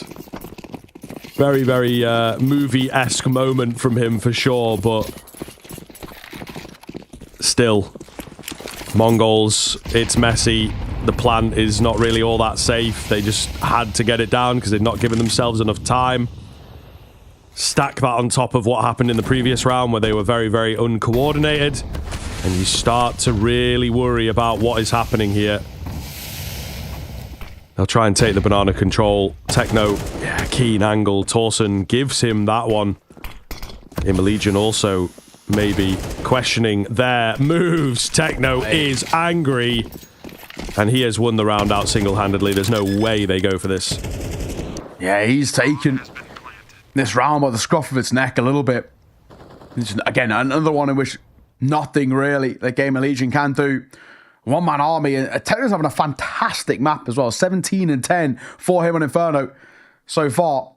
I mean, when we look at this veto, we have got the real, kind of the puggiest veto going, essentially. Maybe argue, you could kind of chop and change sort of Ancient and Dust too, but Inferno, Mirage, and with Ancient becoming so puggy these days, it's so popular in your sort of your MMs and your FPL games because that T-side can fight forward in towards mid.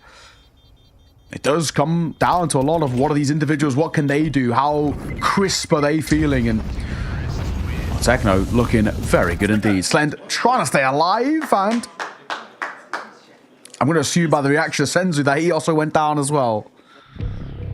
They went for a hunt, doesn't pay off, but round one is all that they care about. Attack pool's called as Game Legion, in particular Ash, wants to have a bit of a conversation and say, right, you know, we're still in this, yes, lead gift in the back, but we're far from out of this game. It's only one round the difference. Yeah, it is a really, really close affair at the moment. I think Game of Legion have done so very well to bring this close. 6 rounds in a row to open up for the Mongols, and the fact that it is now 10-9 just goes to show how well Game of Legion have done. Hopefully everything's all good there, Mazzinho. He's got a little itch before getting into the game here.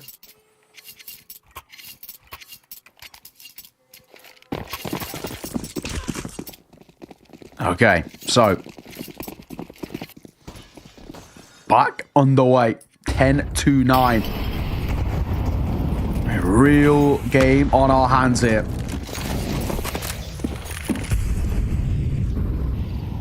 And 10 boosted above. I have a real feeling that Torsen's not going to repeat that previous round of swinging in towards top of banana. They've already lost this car control. I don't think there's much point trying to really forcibly retake it at this point. 8 though. A little bit of chip damage. You'll take that.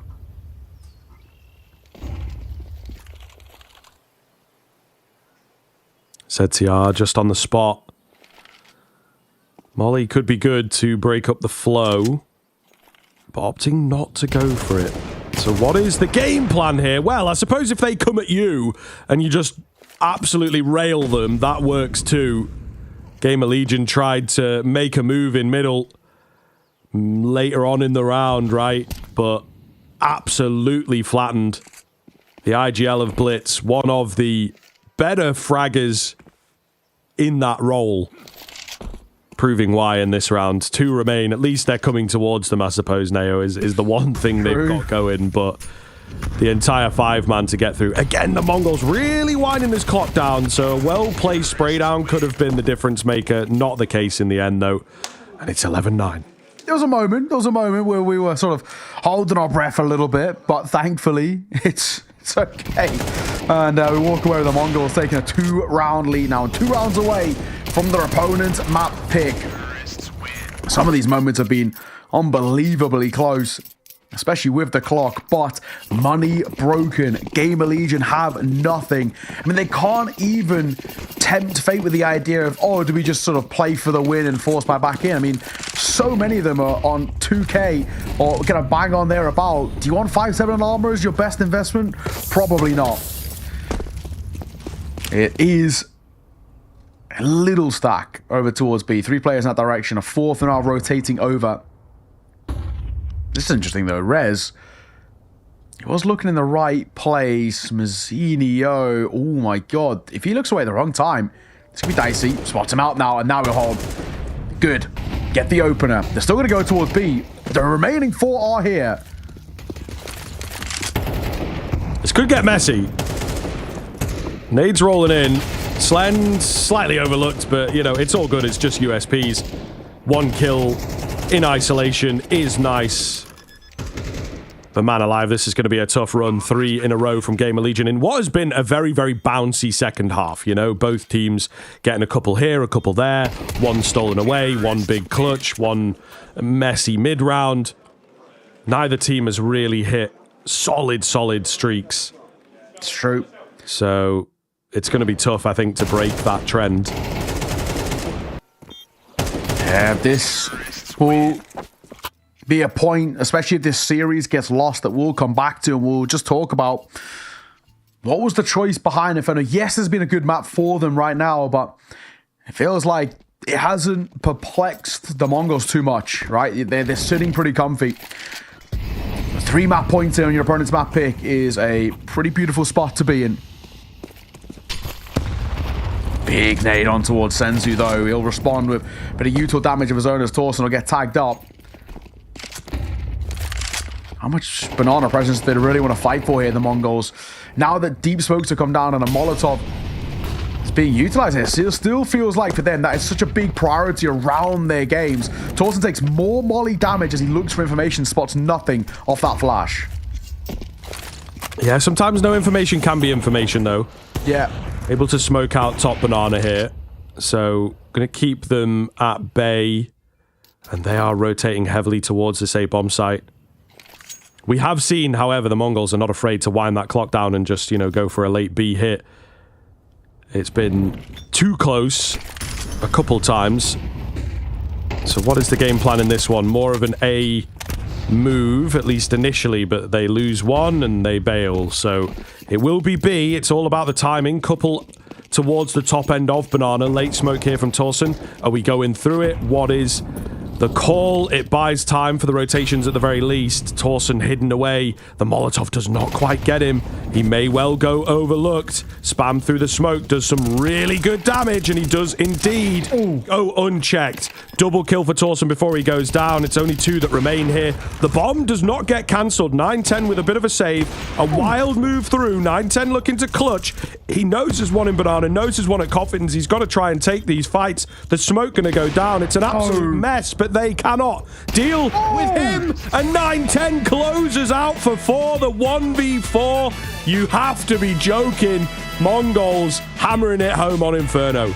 Only got like 3,000 hours, by the way. This is ridiculous. 9-10. What a round by him at the end. A heartbreaker for the side of Gamer Legion to let not only your map pick slip away, but to let that final round fall flat like that. 9-10 went nuclear.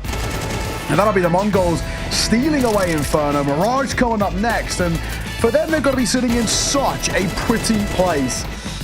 And a pretty important conversation that needs to be had for the Gamer Legion side, right? They've got to take this sort of 10-15 minute break and say, right, guys, like what happened? We were slow to start, then we got into it, and then we let it slip when it mattered most. And economy got shattered, and it was too little too late.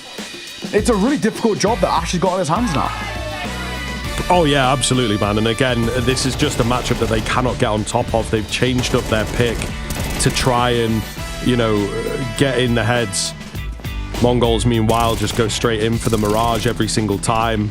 And now you've got a hard ride ahead into this second map. But yeah, it's a very, very challenging one when you have a team out there that just feels like your kryptonite. Any other situation, 1v4, Ash and the boys, they know that they would clean that up, but there's just a bit of hesitation, a bit of, you know, unsurety, a bit of almost like memory that comes into that matchup. So yeah, they'll be disappointed. And I think, like you say, a very tough job in between maps here, but this one feels like without the Inferno, it should be the Mongols 2-0. Absolutely. I mean, all signs point to the Mongols kickstarting Pro League in this sort of stage 2 really effectively, right? Out the gate, being able to put a lot of pressure on towards Gamer Legion on that map. And a pick'em, which has been very strong for Gamer Legion recently, just didn't come to fruition there, right? They had brief moments here and there, but I think the Mongols as a whole were able to just keep themselves in a confident mindset. They never felt under unbelievable amounts of pressure, and you could just see they kept having different individual step up in big ways. 9-10 at the end there, but we look at previous rounds. I thought Techno was fantastic all the way throughout this map. Really, really good consistency out from him. Senzu, especially in that first half, lights out. They needed him to step up in big ways, and Blitz obviously called a fantastic game. Zinio anchoring A did really solid work. You know, you have each of your individuals stepping up, whereas for Gamer Legion at times, some are quiet. Slender and ZTR both started really slow. Slender was fantastic towards the end, but it's not a consistent factor. That's what you have to take down the Mongols. So map number 2 coming up next is Mirage up on the docket. Before we get there, I'm going to go to a little break. See you soon.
I've never seen mine this old. Apex. San Perez.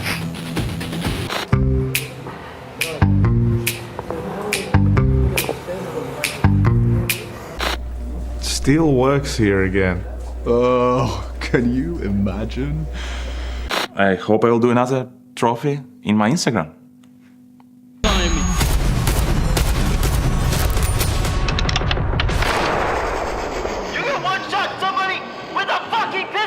Yeah, he doesn't want to answer that, does he? Keep yapping, man. Keep yapping. Let's ride! Here at ESL, we've been studying Rage for generations.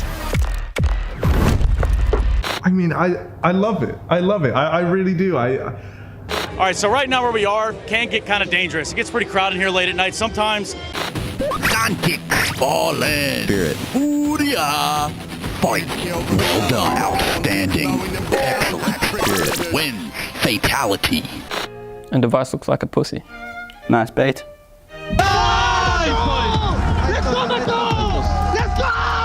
If I speak, I'm in big trouble. You guys cool over here? Or? Oh, yeah, we're just looking for Team Liquid. Ooh. What the fuck is this piece of shit? No English. Why do you think it would be really good for you guys?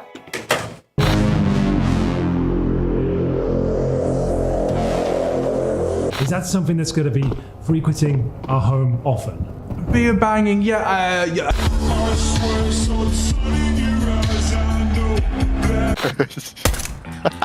If Justin survives, he's going to win the round. There's no time. Oh my God, Freiburg, are you kidding me?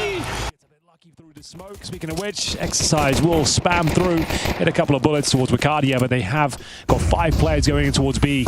And here we go, the Julie to try and defend. Good start, slows them down and earns an opening kill. Oh, but now you're stuck, and you really got nowhere to go. Good kill from Zontaras, dualies of his own. Oh, good pistol. Maka now trapped by the Molotov. Oh, no, what a stud. Just stands in the flame and delivers a second kill. Major, low HP, and now the utility is going to start fading away, so not a lot of opportunities to get a clean bomb plant. Flake coming in Banana, and Major, you're left alone. Beautiful shooting from 3D Max. Let's go! My days. Let's go! They are fired up. Mac is saving the day there. It looked like he was going to be overwhelmed and manages to get multiple kills through thick and thin. You can see there's only one player there as well, managing to absolutely dominate them, sat in the flames. So much damage inflicted. Nice shot from Exercise, and Magic was low. But they did get the bomb planted, Jason, so we do know that it's a force buy. Oh, no, did they get the bomb down? No, they didn't, right? Did not get the bomb down, no. Okay, so forget that. They're still going to force buy anyway. Yeah, still going to go for it. Couple of Mackie 10s. I think one of the things that we could point out for that first half is, yeah, despite Eternal Fire winning it, it was off the back of a couple of really strong B defenses where they had 3 players there, including round 2, which really just broke 3D Max's economy, and they won a string of 4 rounds in a row there. Yeah, that first half was all about the B-bomb site. All about Banana. All about that base. Well, Eternal Fire happy to bleed some of this utility early. No nades on Lucky, no nades on Body over in Banana. They're in a stand-and-fight position. If they get pulled forward, if this utility gets called out, oh, that's a missed That is a missed smoke in very missed smoke in alt mid, yeah. And ain't nobody gonna push on that. Oh, Major spots one, but the swing out from Body from Lucky, is there. Traded off. 1 for 1, already a CT smoke down. Body knows the pressure is coming. Back at Coffins with the M4. They line up, but he can still only get the one. Bomb going down, and a real chance with that dink. That is a beauty. Yeah, Woxic. He has a chance now to really guarantee this round. If they can isolate this fight and get it clean, there's one shot anywhere on the body would do it. Zantaras will get it at the Mac 10.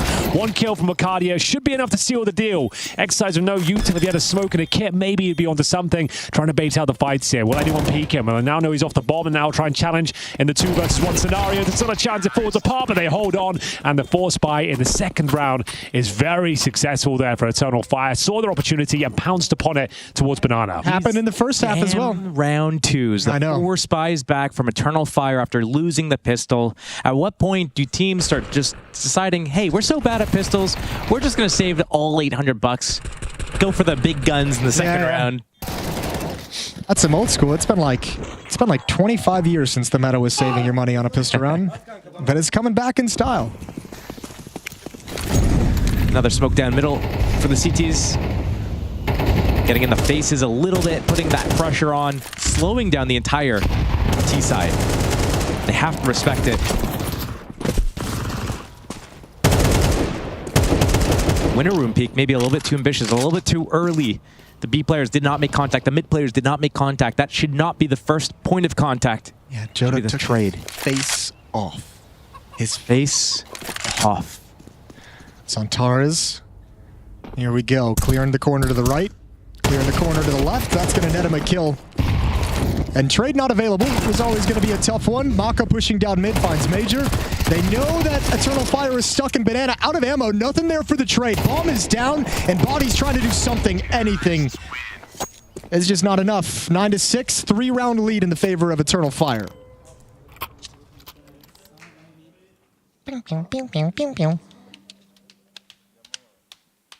I'm just taking some allergy medicine. Oh yeah, a lot. Okay. Yeah, you're fine. That's why I'm quiet for once. Take a break off.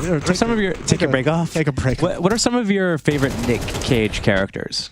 Castor Troy's probably one of them, right? I never remember the name of this movie. It's the most recent one. The Unbearable Weight of Massive Talent is like one of my favorite Nicolas Cage movies. But I mean, Face Off, obviously. The Rock. Another big one. What's another big one? You did? There's one more really big one. Didn't you do Con Air? Con Air. Put the bunny. It's so good. Face Off's the best. Face Off does. Face Off is great. Come on. I don't know. Being serious. I think The Rock might be the best one. Is that with Sean Connery as well? And yeah, and Ed Harris is in there. Is that on Alcatraz? Yeah. It's great. I'm Castor Troy. That is Castor Troy. Oh, can we have a Nicolas Cage marathon? Oh yeah, tonight. We can skip Ghost Rider. His movie Pig is supposed to be incredible. It's like John Wick except a pig instead of a dog. Okay. I'm assuming this is one of the recent ones. Yeah, I haven't seen it, but it's supposed to be amazing. It's on my list. He went bankrupt a few years ago, didn't he? Yeah, because he bought too many castles. Got a spree of shit films to pay the bills. Like, so... At least he commits to the role, right? Yeah. Straight up. He's not some wash up that's just coming back and just like doing something. I think he bought like a dinosaur head as well. That's why he bought it for like $1 million. T-Rex skull or something like that. Yeah, and then the museum took it back and he never got refunded for it. So that was another reason I think he went back. I'll tell you, this is the last thing I'll say about Nicolas Cage. He gave one of the best AMAs on Reddit from just a couple years ago. Oh yeah. So if you ever go back and if you ever are bored and you just need something to read, go to the Nicolas Cage AMA because he's incredible in every way. Gone in 60 seconds. That actually had quite a Gone in 60 seconds, yeah. I forgot about Angelina Jolie in it. They had that one's awesome. Who was that little kid? He was like the guy that was in Saving Private Ryan as well. Yes. Forget Medikid. Yep. I forget his name. He's good though. Or actually, he wasn't a medic. He was just like he was the writer. He was the no, he was the medic in Saving Private Ryan. Yeah, he's the medic in Saving Private Ryan. Oh yeah, he was the medic. He's the one that I was thinking Spoilers. about the other kid. Yeah, I won't spoil. A man plays this role. Let's just say there's a lot of morphine used. I could see where Josh was going. I just didn't, Right. 3 in a row for Eternal Fire. Double digits. As mentioned, they haven't got past 5 rounds before on Inferno against 3D Max. So this is a great showing. Learning from previous lessons, and we are going to see Famous M4s here. Pretty weak buy from 3D Max. This could spell disaster if they give this one up. They're taking heavy damage on Ruse. Antara is giving them hell. Trying to find the wall bang, but it's going to be Body on the other side with 20 points of health. Fighting back now are the French. And can he get the double kills on Tara? Suddenly can't. And Bobby, he's stepping up. And he's working overtime. How did he get with the boys? All right, Body. Yeah, I don't know how he's gotten a triple kill with 21 HP, but give him some credit. Insane. Yeah, that's pretty awesome. Such a pivotal round as well. Yeah. And Malka had already gone down. It was all on Body. Now, if you're Eternal Fire, you're saying kills. Go for this round. Find some frags. Make them rebuy. You know their economy's not good. A victory would be nice, but not required as long as you can get 1 or 2 more frags. Oh, Lucky alone, but he has got the luxury of a smoke. So should be okay.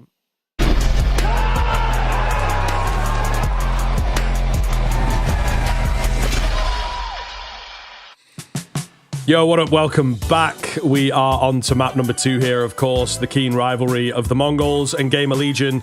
It goes the way of the Mongols. They're on Inferno. A really, really big clutch coming in from 910. I'm sure that'll be on socials if you have indeed missed it. But yeah, look, it started poorly for Gamer Legion. They do very, very well to keep it going. And then once it gets tight towards the end, it was like 10-9, and the Mongols just kept it up. Look, Gamer Legion also lost control of the economy. That sucks. It can be very difficult. It's a little bit out of your hands from time to time, but when it was in those, harder moments of getting the read, both at the start and at the end of the game, that's when they struggled. So I do feel the Mongols and the matchup and the pressure that they put on themselves is getting to this team for the opener here in stage 2. Yeah, absolutely. It's going to be what potentially could be a very tough map number 2 as well. Despite Mirage being a map that everybody knows, everybody loves, it's a very commonly played map. It's just the fact that Mongols are picking into this. They're going in with confidence. The individuals are looking super, super crisp as well. They're probably looking at this and saying, for Gamer Legion, there's going to be doubts in the back of their mind, being like, can we actually mechanically keep up with these guys? We've seen how solid they are and how crisp they have looked throughout this series so far, throughout this first map, and it's difficult to deal with. And yes, this has been a map that's not been bad for Gamer Legion. I'll give them credit. They've actually been picking up some decent wins, but at the same time, dotted in with those statistics, there's a lot of quote-unquote lesser teams, I like to say. Some of these online teams that aren't the most kind of fantastic, even like NRG, who are okay in that stage 1. Whereas, of course, you look at the Mongols, and it's just a sea of top-level teams, right, that have been able to be, we're talking about, the Win Over Pain, very, very solid, that Eternal Fire slog in Katowice, that insane overtime game, and Gamer Legion at Katowice, I think, as well, right? So they're going back to not only statistics and recent results, but they're going back to the last time these two guys played. It was 13-5 as well, so a damning result, to say the least. Let's get the show on the road. Map number 2 here for our second best of 3 of the day here on the B stream. And as Neo Kai, of course, joined by Scriv. And it's Game Legion who start on the T side for this pistol. Techno on the jump spot. There it is. He's spotted one. Oh, he's hanging about. He's only spotted one, to be fair. So I think they're trying to oversell this on that Gamer Legion side of things. Techno holding. Will get the Julies working. Only one. It's Sensu on the side that's found 2 as they try and drop in. He will lose his head quickly. But the bomb... It's risky to try and plant. Blitz has been waiting. PR's a little too smart for it, though. Much more doable here. Bomb plant going to come in. Slend has closed this gap. They're not expecting him, but 9-10 with a quick check takes his head clean off. It's all on PR. 2 so far. He needs 4 in total. Not going to happen. 9-10 denies, and Gamer Legion fall flat again. They just cannot catch a break. Unfortunately as well, for Game Legion, it really feels like they're just not capitalizing well enough upon advantages that they've got, right? We're talking, bomb comes down, they're trying to set up in a post bomb, and they're just not given space, but they're not able to trade really effectively either. It feels like their spacing between fights is super awkward. They're relying on individuals to step up in big ways with multi-kills, and they're just not winning out the head-to-heads. It's a big round for the Mongols, and it's a huge one to scalp away, and sure, a bomb plant for Game Legion means a buy. PR going to come in with an AK-47, a MAC-10 for Towson, and some Tech-9s alongside. It's still not a bad buy, but for Game Legion, it does worry you a tad. A nade down here could be chunky, and Mazzinho wants to throw it, but instead, he's going to fight, and he gets caught off guard. Running and gunning with that MAC-10. Good start. Oh, ZTR, a little bit of work, but he does get it. Goodness me. That was messy. Bomb goes down here. Save. I think they will. Yeah, Gamer Legion with a nice round. Keep it simple, but able to just sort of burst in. Didn't even need the fancy AK in the middle of all that. Trying to deny a few more guns away. Oh, it's a strange one. If they were a bit closer, they might have been back on with that kill, but they've already committed to the save. Let's see.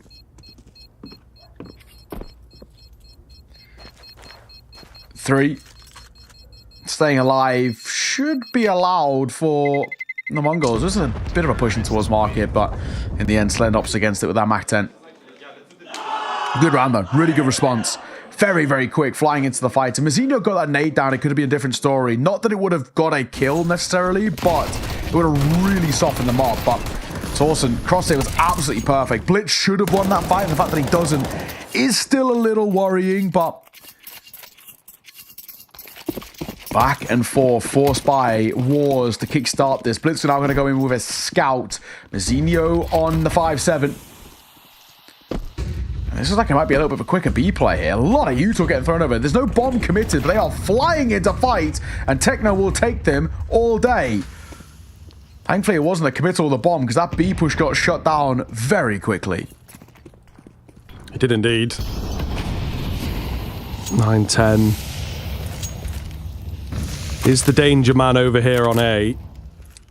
So keep your eyes on where he ends up. No real weaponry support. They were pretty sold on the B side of things. Oh my goodness. 9-10 manages to find his kill, but the 5-7's pushing in kind of dangerously.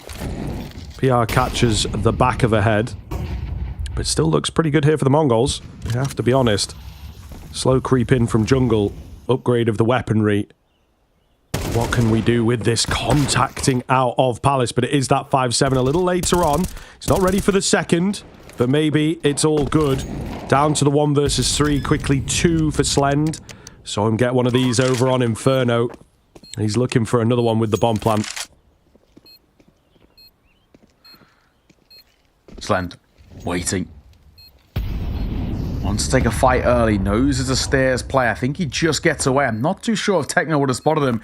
And judging by the fact that he's not being cleared, it seems like that is the case. Smoke down, however, no kit. We've got to get on this. Tap on towards the bomb, but Slend gets caught. And that'll be that very, very good retake coming through. Just enough time as well for the defuse. Simple work. Mongols going to find their second. There was a moment there where Slendy was trying to isolate a fight in some way. Not to be. Playing from Ram, it's not even a bad place to play, so the issue is not planted for him. So the second that smoke comes down, there's very little that he could do about it. So the force fight war is still continuing, and even with a bomb plant as well, Gamer Legion genuinely could be tempted to go for a, well, it will still be a little bit of an audacious one, but a force buy all the same, and they will, right? Galil and Max have to come through, and PR taking a bit of a step back, same with Torsten, step back in terms of they don't have a lot of utility, but we're forced buying in. Until we get a hard reset, we're going to keep buying as much as we can. Yeah, why not? At the early stage of the game, you've got to keep things competitive and close, and the general idea feels pretty good from Gamer Legion. So many mix-ups coming in from them in the early stages, by the way, just the way that they're playing things. Super heavy contact here, eyeballing the nades. Kill's not going their way, though, unfortunately. Sensu running a clinic right now, and ZTR, a desperate attempt. It does not happen. So, I mean, look, I like the ideas, but you lean on your mechanics quite heavily on a contact play like that, and they're not landing enough shots. Not landing any shots, in fact, in this round. Rest all alone. It should go down momentarily. Blitz has been heard. So Red's just going to sneak underneath. A long, very long 50 seconds that he has to try and stay alive here. The only information he really has to work with is there's somebody towards A just throwing that smoke, and somebody was towards window as he heard them step. That is about it. Oh, the spam does make him step up his pace a little bit. One nade from Techno could be enough, and while he's seen now, we'll try and get away. I'm surprised they didn't throw the nade either. 20 seconds. Surely we go and hunt. They know he's got an AK. We've got money to work with. Why not? Judging by it, looks like he might just slip the net. So a third for the Mongols. Gamer Legion not starting well in towards Mirage. It was a rough timeout. Oh, Senzu. Well played. No hiding from him. Great round he's just had as well. Fantastic work. But, yeah, as a whole, Gamer Legion, last time they played this map at IM Katowice, was not a good showing, right? 13-5, they lost Gamer Legion to the Mongols, and unfortunately, it's sort of feeling more of the same right now. Yeah. Smiles all round. Never a good sign, right? When you lose a round out, you look up and you see them just having a good time. Yeah. It's not what you want, man. It is not what you want. Little, you know, off topic here, but I feel like I have to share this because I have just seen. Supposedly, GTA 6 is going to cost over $100. I didn't hear about that, but apparently it's going to it costs over $1 billion to make. So I can, you know, get right. Okay, all right.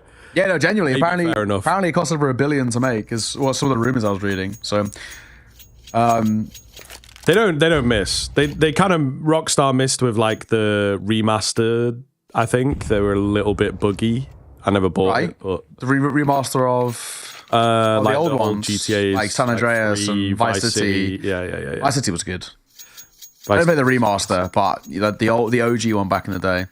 Great stuff. Well, of course. I mean, when we were trying to finesse like our parents to let us play GTA, obviously a bit of an infamous kind of game in that sense.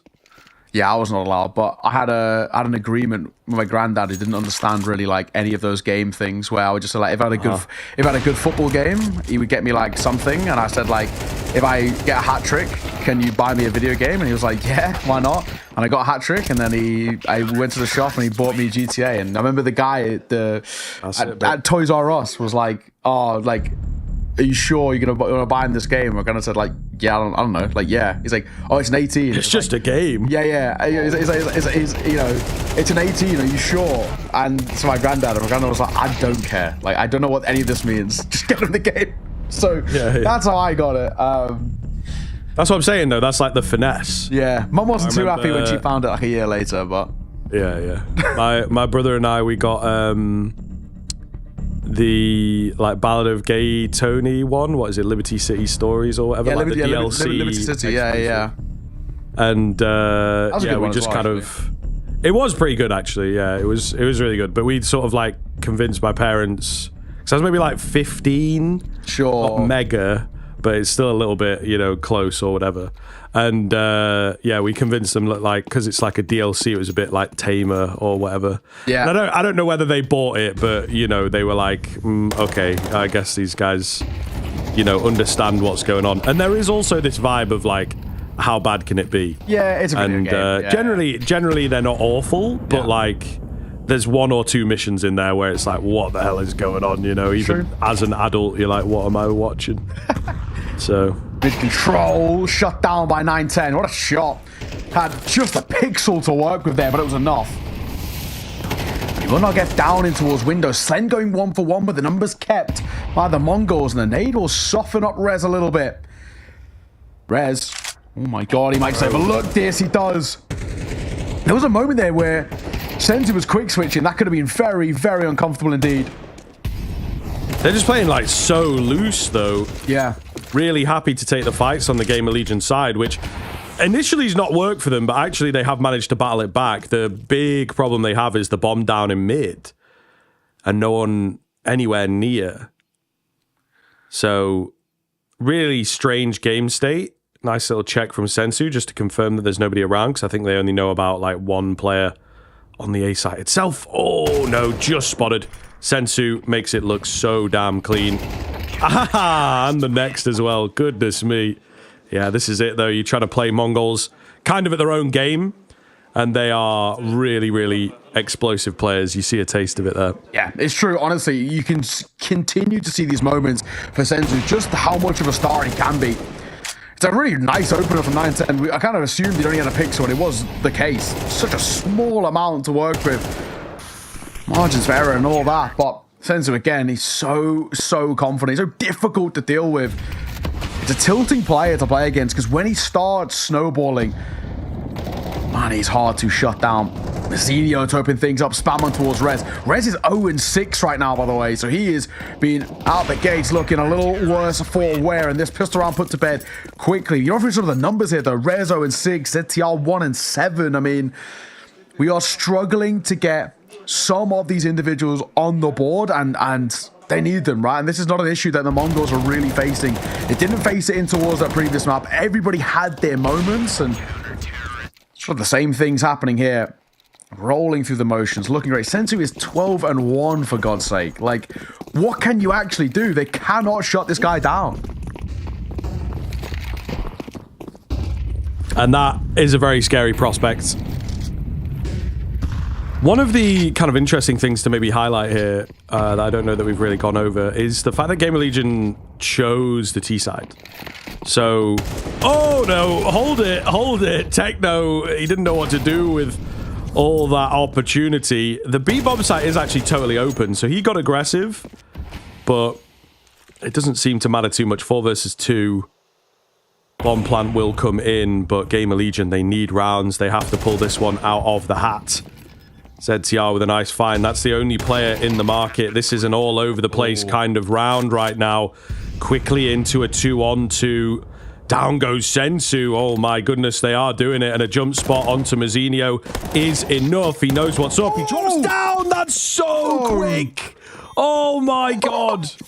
I don't believe it. And he is a little excitable as well. Oh my god. What in... Oh, that is just unreal. And you can see... Oh my god. Sensu's like, bro, I don't believe it. That guy has just bailed us out.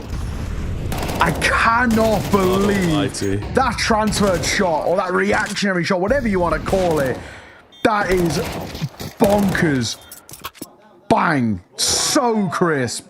ZTR. Not even, not even surprised. He's literally fair enough, mate. Hands in the air, just like, what the fuck was that? Like, genuinely, that's our thought process. Like, what the hell has he just done? That is insane. What a shot by the youngster. Lives up time and time again to the babyface killer with shots like that. ZTR will open on towards Blitz. This way to start things off. Mazzinho just spamming the smoke.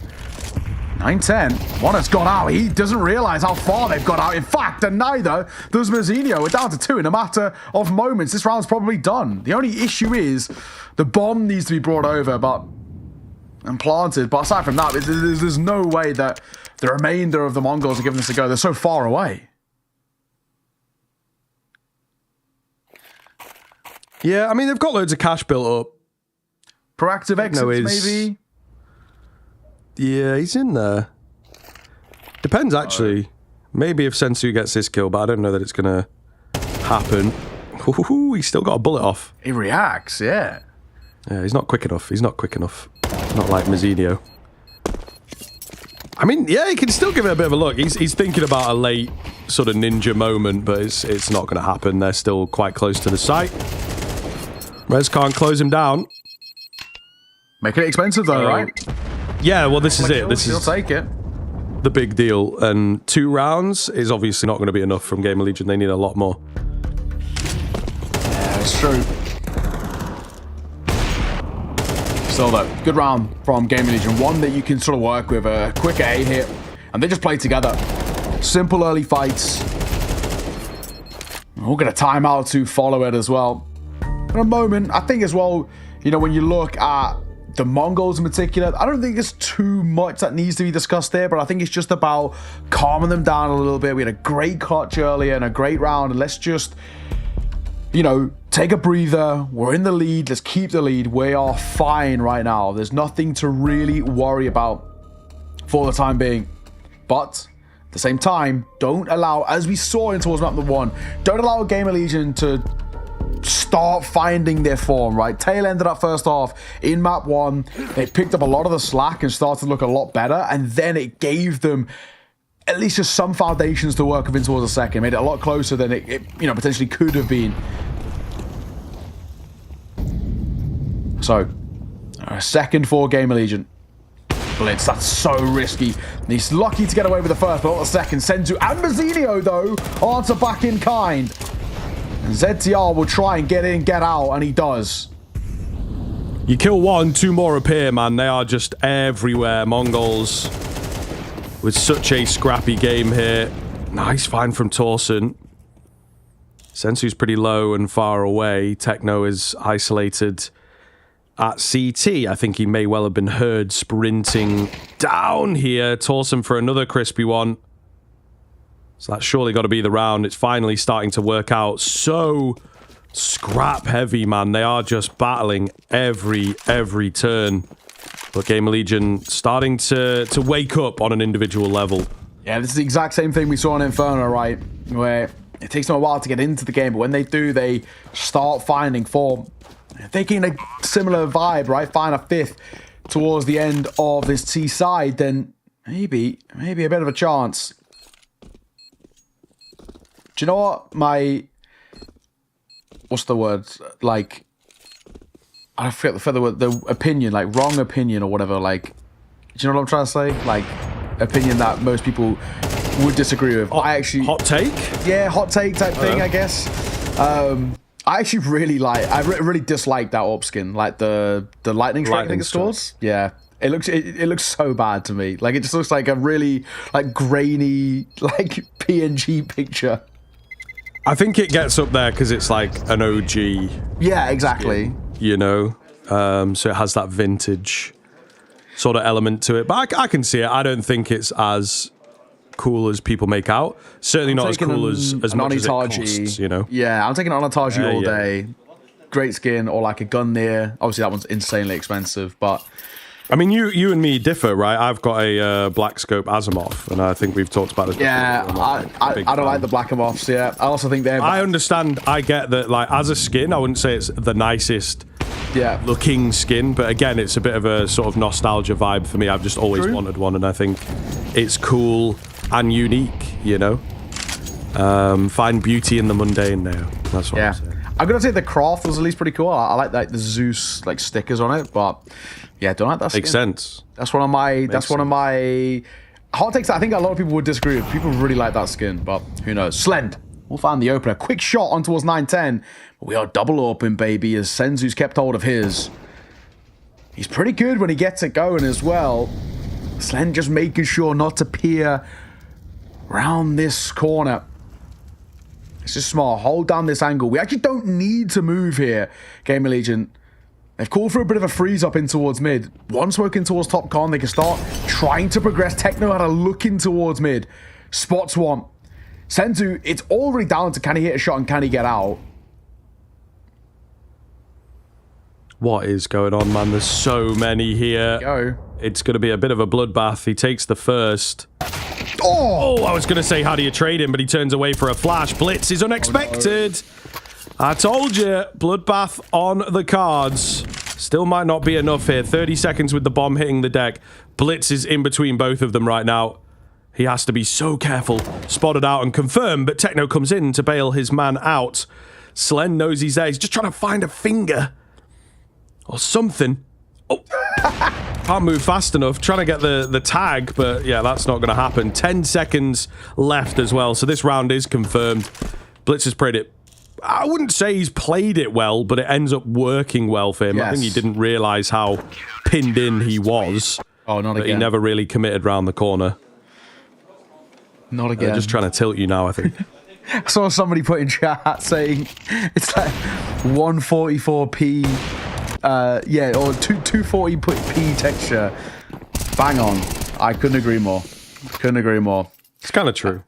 An 8th for the Mongols is good, though. You've done a really solid job on the CT side. I mean, if they get 9, I honestly think the series is done and dusted there and then. 8-4, it's still workable, but it requires Game of Legion for me to get a pistol round, the conversion behind it, and then the first gun round too. And that's asking a lot, right? You know, for a side who have struggled in terms of consistency, that really would require something out of the ordinary. But it's Slend to open up the first. Blitz is in the mix. This is wild, by the way. Oh my goodness, it is so risky. I mean, I feel like they're waiting for him or something like him on the way, but then he's not quite crossing this threshold just yet. There it is, though. The nade comes in. ZTR knew what was up. As soon as that nade went, he goes for a peek. He knew there was a player hanging around. 3 versus 5 here. Mazzinho honestly could have played Discipline, I think, if he wanted to, but he peeked straight into Slen. Up a 9-10. He's had some miraculous moments, but this is not going to be one of them, and it's Senzu thrust into a really difficult 1v3. Yeah, not going to be easy here, of course. Oh, he was trying to do the Nobody saw a thing, man. Nobody saw a thing. It's all good. It's not going to affect his clutch up too much. Oh, that is almost max damage on the nade. Not very nice at all. Rez will spot him on the edge of that smoke. So it is the 8-4. It is the workable scoreline. Nothing too much to worry about. Once again, a slow start from Game of Legion. Takes some time to get in there.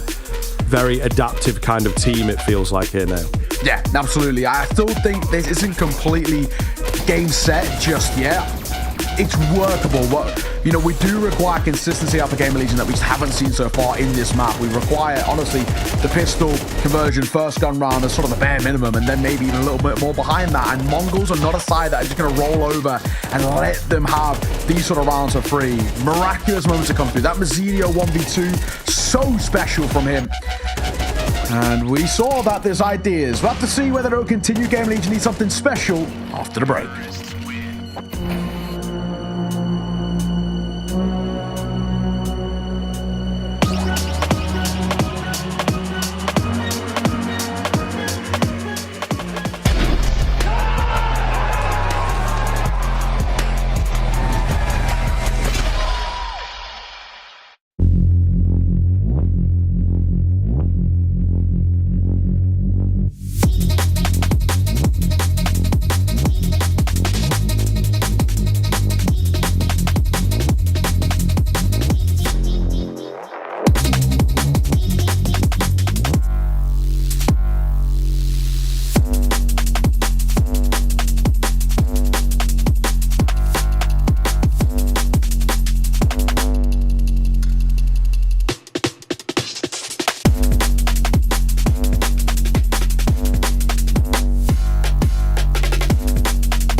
Hello and welcome back. Second half underway here. Mongols, of course, taking on Gamer Legion. A map under the belt already for the Mongols, and they're doing pretty well on their own pick of Mirage here for map number 2. And Gamer Legion needs something quite special heading in towards the second half. We've been discussing it already, but now heading on to what is generally the more preferable side of the CT, we need a pistol as the bare minimum to start here, Scriv. Yes, indeed. And then maybe even a little bit more after that. The Mongols T side, as we saw on Inferno, is relentless. So I'm sure on Mirage it's going to be even worse. Flash comes in. Ineffective. I wouldn't have said it was deep enough. I'm not going to lie to you. Yeah. May well be a messy flash there for sure. And Mazzinho finding his means, okay. Round over. That's all I have to say. Yeah, I think you're right, mate, actually. I think you're spot on. Hello, Senzu. Oh, he makes it look so effortless. He's so fun to watch, dude. I've got him in my fantasy as well, and this game is leaving me with a brimming smile right now. I had a bad stage 1 in the fantasy, so damn. We're trying to recoup the losses. I didn't do like terribly. Like none of my players went negative. I just didn't pick players who went super positive. So I'm hoping for something. I need a bit of a Senzu masterclass, really. And so far, we're getting it. We're getting it. While Slen saves the Julies, I can talk through my team. I've got Rops, Mezzi. I've gone pretty heavy on the old Vitality. I think they will do well. I hope. Yeah, I really hope. Yeah. What was it like? I think it was like Senzu Magisk Fallen, maybe. It's not too bad. I could rate it. I gotta be honest. I'm quite relying on Vitality to do well. That's basically for sure. I always forget to do like the boosters, so then I'm like, yeah. So I play a league with my friends where we refuse to use boosters for that reason. Okay, that's fair because you have to be there like every day time and remember. Yeah, it's a bit much. I'm part of the anti-boosters gang right here. Just that we OG fantasy, mate. Yeah, exactly. We refuse to use it. Oh, Slen catches Techno jumping around the site. Maybe a little too willing to fight in that sense. All 5 coming from jungle / con. I mean, I don't think it's going to affect the round, and it won't even be a recoverable gun, but they may as well have a look in Senzu. Only getting the 1. Slendor get another with the USP. They're making this at least a little bit expensive. 2 players are below half HP here. This, not that it has life behind it in terms of winning the round, but still could be a little more expensive, and it is. Down to just I'd say 2 it's at the end. good. I think Game Legion are pretty happy with that. Going to affect the buy. I don't think they'll have as many AKs as they might want. Yeah. To be honest. So, credit where it is due, and this is what happens. The Mongols very often unafraid to fight you. And maybe sometimes they should be. You know, everybody was stacked up in Connector. You just got to hide from Connector, and they can't really do anything. Okay, they do get the AKs. We're lacking a little bit of utility. Yeah. So, not the end of the world, but it's still, you know, it's still some sort of pressure on them, right? And it leaves there being basically nothing left over long term. So if this round is to fall flat, then, you know, maybe sort of something still brewing. Okay. Quicker move here. Mongols not messing around. They want to get this 2-0 locked in. Slend will be the first to open. He's lost a teammate. Looks set to maybe lose a little bit more as well as Rez is tagged down very low. Digits being, tapped in, but they are cancelled out by Slend. It costs him his life to do that. So he has done his job for this round. 2 CTs moving through this smoke here. Good catch from ZCR. Can't get the second. And a long old rotate around here. Not ideal, is it? 9-10 goes down. It's even smoked off. They smoke the bomb. He's very low. I mean, can he stop this from happening? Clean spray down on the first. Can he get the second? He's close. He's close. Just stick to an angle, man. Stick to an angle. It's a full 10-second hold. Oh, no. Brutal. Too much indecisiveness, you know? Pick one, spray a little bit, then maybe change it up. But he was just tapping, hoping for a wild headshot. And a 10-second hold, man. he wasn't like 100% sure of sort of where exactly it was. He knew he was planted for Con or planted in that open spot, but he wasn't 100% sure. A little bit over to the left, you know, behind out of kind of default, but unfortunately not to be. It's fine, not the end of the world. You still got a bomb plant out of it. Bomb plant means to buy. We're chilling. It's still a long road to recovery for Gamer Legion. They've matched the amount of rounds that they got when they played each other against Katowice. So maybe signs of improvement. I say signs of improvement, I guess, if they go past it. But it feels like they're in a good spot to do so. These are feeling like quite competitive CT rounds. Always scary on the lower buy situation. Still a lot of AKs, so you know it feels weird calling it a low buy, but they've really committed into the idea of the AKs. You know, no Mac 10 utility mule or something like that. Cheeky little boost up. PR got to be careful. Oh, as does Rez. Head gonna go down. That is a lovely boost. PR up top on the bricks. Trades one. Not quite ready for the second, but he's surviving. He's trying to get out of here, but he's also fighting his way out, so fair play. He might take another one with him. Meanwhile, in towards ramp, there's some action going down as well. PR, what a round. Comes in from him. Surely has done enough to secure things. All on Sensu. Slow creep up. Up shot missed. A bit of work to get the kill, but in the end, it doesn't matter too much. Gamer Legion moving forwards with another. Yeah, maybe if... potentially, I think if he had got that first kill on towards CT a little cleaner, while having to sort of double take it, he might have been able to react in time for the stairs player, but doesn't matter. That's all hypothetical. It's Gamer Legion. Back-to-back rounds. Good work for them as well. PR looking really, really solid, the youngster. Exactly what you want to see. 10-6. And with an eco out for the Mongols, it should be made 7. This is starting at least a little bit to look like there could be a game brewing here. Felt with the first half and the strong start for the Mongols that this was going to very quickly just slot itself into place. But I don't know, man. There maybe does feel like there's something brewing. Yes. Fair play for Techno. He got a dink off, so I don't even hate the idea. ZCR could go down here. Could go down indeed. They want to take him, I think, after that earlier dink. Oh, he drops back just as the smoke's going down, though, because of course he does. They're close. Not quite. Got to land a clean heady here to get in. It's not going to happen. So Gamer Legion with a flawless anti-eco. We'll see whether this continues, though. The gap is closing. The gap is closing, and the Mongols' T-side's not really gotten going yet. Yeah, there is something brewing. A little bit at the very least. Hence why we get this pause coming through. I think this is definitely the right call. Take a breather. PR's had a nice couple of rounds, though. 10-7. So Mara enters the fray. We're going to come back in with the investment short. They do get, for the most part, strong amounts of util out, so it's not the end of the world. Something's got to give here.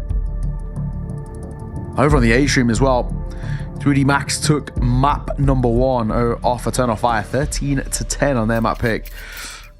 But here's Eternal Fire's Anubis up next. However, 3D Max are 5-0 up already on that T side, so spicy one there. I don't know if you'd class that as an upset. I would probably say 3D Max are a slightly better side, in my opinion, but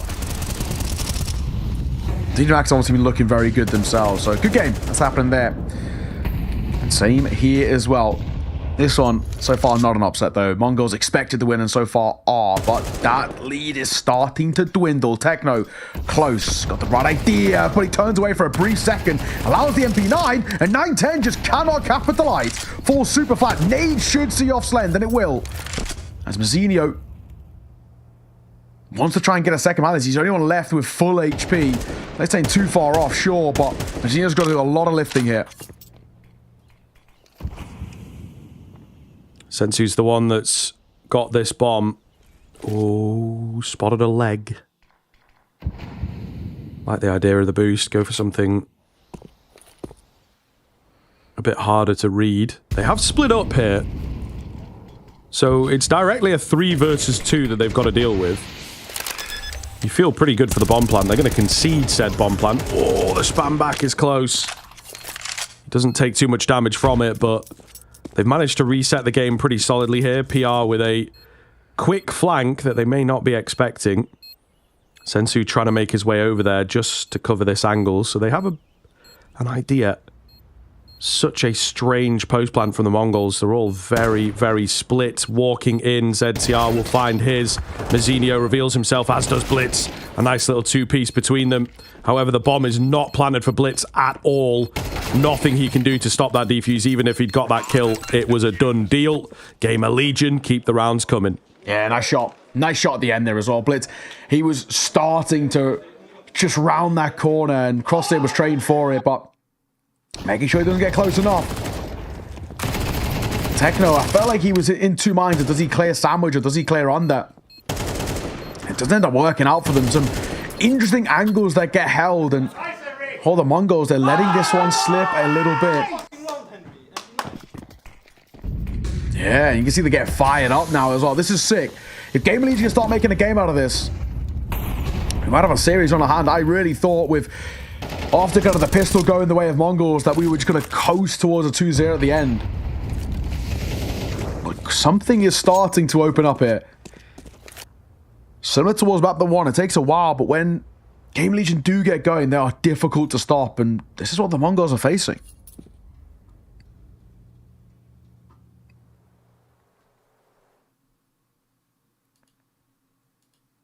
Quite quiet here as it starts to scale up. What is the plan from the Mongols? Couple smokes towards middle to make it look like somewhat of a mid play, but they're already ready to go on B. Flash is good. ZTR survives. He can't get a kill. It's Slend in for the double. It's been a kill towards short, though. That's pretty big. Gives a lot of control across. Mazinho lucky to be alive. Trying to spam him down. Not going to happen. 9-10 with a long-range Deagle headshot. May just have turned this one on its head. It's all on Blitz for me with this AK. But then he's low. Really, really tough situation to try and capitalize on here. But Gamer Legion are scared. You can see that. You can feel that. They break their way out of the market. Down goes Mazinho, Blitz hidden away. It's a great little angle that could easily get overlooked here. Oh my goodness, the damage is massive. 9-10 has thread through. There's not a lot of time. They're so very low, and he will take them both with the Deagle and deservedly clutches that one up. A nice little AWP surprise as well for dessert. Yeah, cherry on top, some would say. That is such a good round to take in your favor. 9-10 starts it. That long Deagle shot there. Whew. An absolute peach. I gotta say, I love the position they're playing. That three-man setup in a line. One short, one on site on the short plant position. The other one over towards that corner on bench. I love that little crossfire angle that they're working with. And it's super strong. Gamer Legion, that's a tilting one to lose. It really is. That might have been the chance fading away. Just when it felt like you were getting in towards this game. You might have let it slip at the worst possible moment. Brutal to see. 11-8. We've gone for the full buy. It is now or never for Gamer Legion. You lose this, and that is that. Double M4, double MP9 and AWP. You lose this, you've got nothing left in reserves.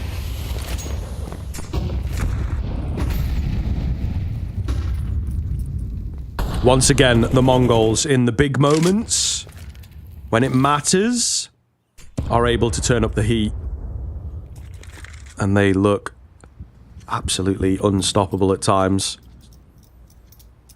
Talson with the advanced position here. He is going to be checked for, and he gets timed on, because of course he does. Mazinho will catch him halfway through the spin. Another pickup for the young blood. I think he will go down here. He does indeed. PR catches him on his way back in, but still, this looks very, very good for the Mongols. 3 of them in towards connector. PR's got to put up an absolute clinic here. Oh my god, he's turned around at the worst possible time. That is brutal. He actually had the right idea. He just turns around to double check in towards Palace, and that'll cost him. The AWP and the MP9 of Rez and ZTR, respectively, are just going to keep hold. of if they can. I don't think the Mongols need to hunt, to be perfectly honest, so they could probably just be like, oh, whatever. You know, we know there's maybe an AWP in play. I don't think it's the worst thing in the world to lose. Well, that will be Mongols' map and series point, kickstarting Stage 2 of Pro League really well. And if they're able to see this over the line with a 13-9 and potentially could be a 13-8 at this space. Such little money for Gamer Legion to work with now as well. Like, even for ZTR and Rez staying alive, dropping is going to be brutal. It's tough. I think, honestly, that might be it. Yeah, it certainly feels that way. I mean, it's just hard. Trying to keep up. Almost trying to play the Mongols at their own game. We've not had as much Gamer Legion identity in this one. And I think that is maybe something that they lack a little bit of, is their own personal style. But certainly in this matchup, they just seem to really struggle. It's a clash, and the Mongols just have that extra layer to them as well. I think on an individual level, Gamer Legion sometimes struggle. Yeah, and inconsistencies plague them, you know. PR and Slen looking okay. Tolson and Rez a little bit missing. It's difficult to know what you're going to get out of Gamer Legion. It's true. Well, third and final timeout. And Ash, probably in a position of sort of desperation, really, saying, come on, guys, like, we've got ideas in, we've had opportunities, and we just haven't been able to capitalize upon them. It is now or never for us. But it's tough, man. It really is.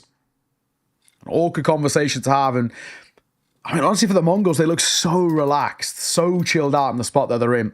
So round one was saved. You know, of course, we have the AWP, we have the MP9, another MP9 picked up, and a Deagle, and a 5-7. Even utility limited. Keep an eye on ZTR as well. He's the only man with a kit in this round. If he's to go down early, someone's either got to pick it up, or it's a full 10-second defuse potentially required.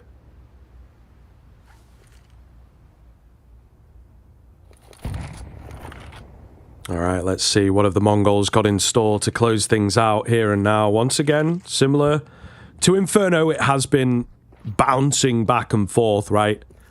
Mongols with just a slight edge, again, thanks to the early portion of the game.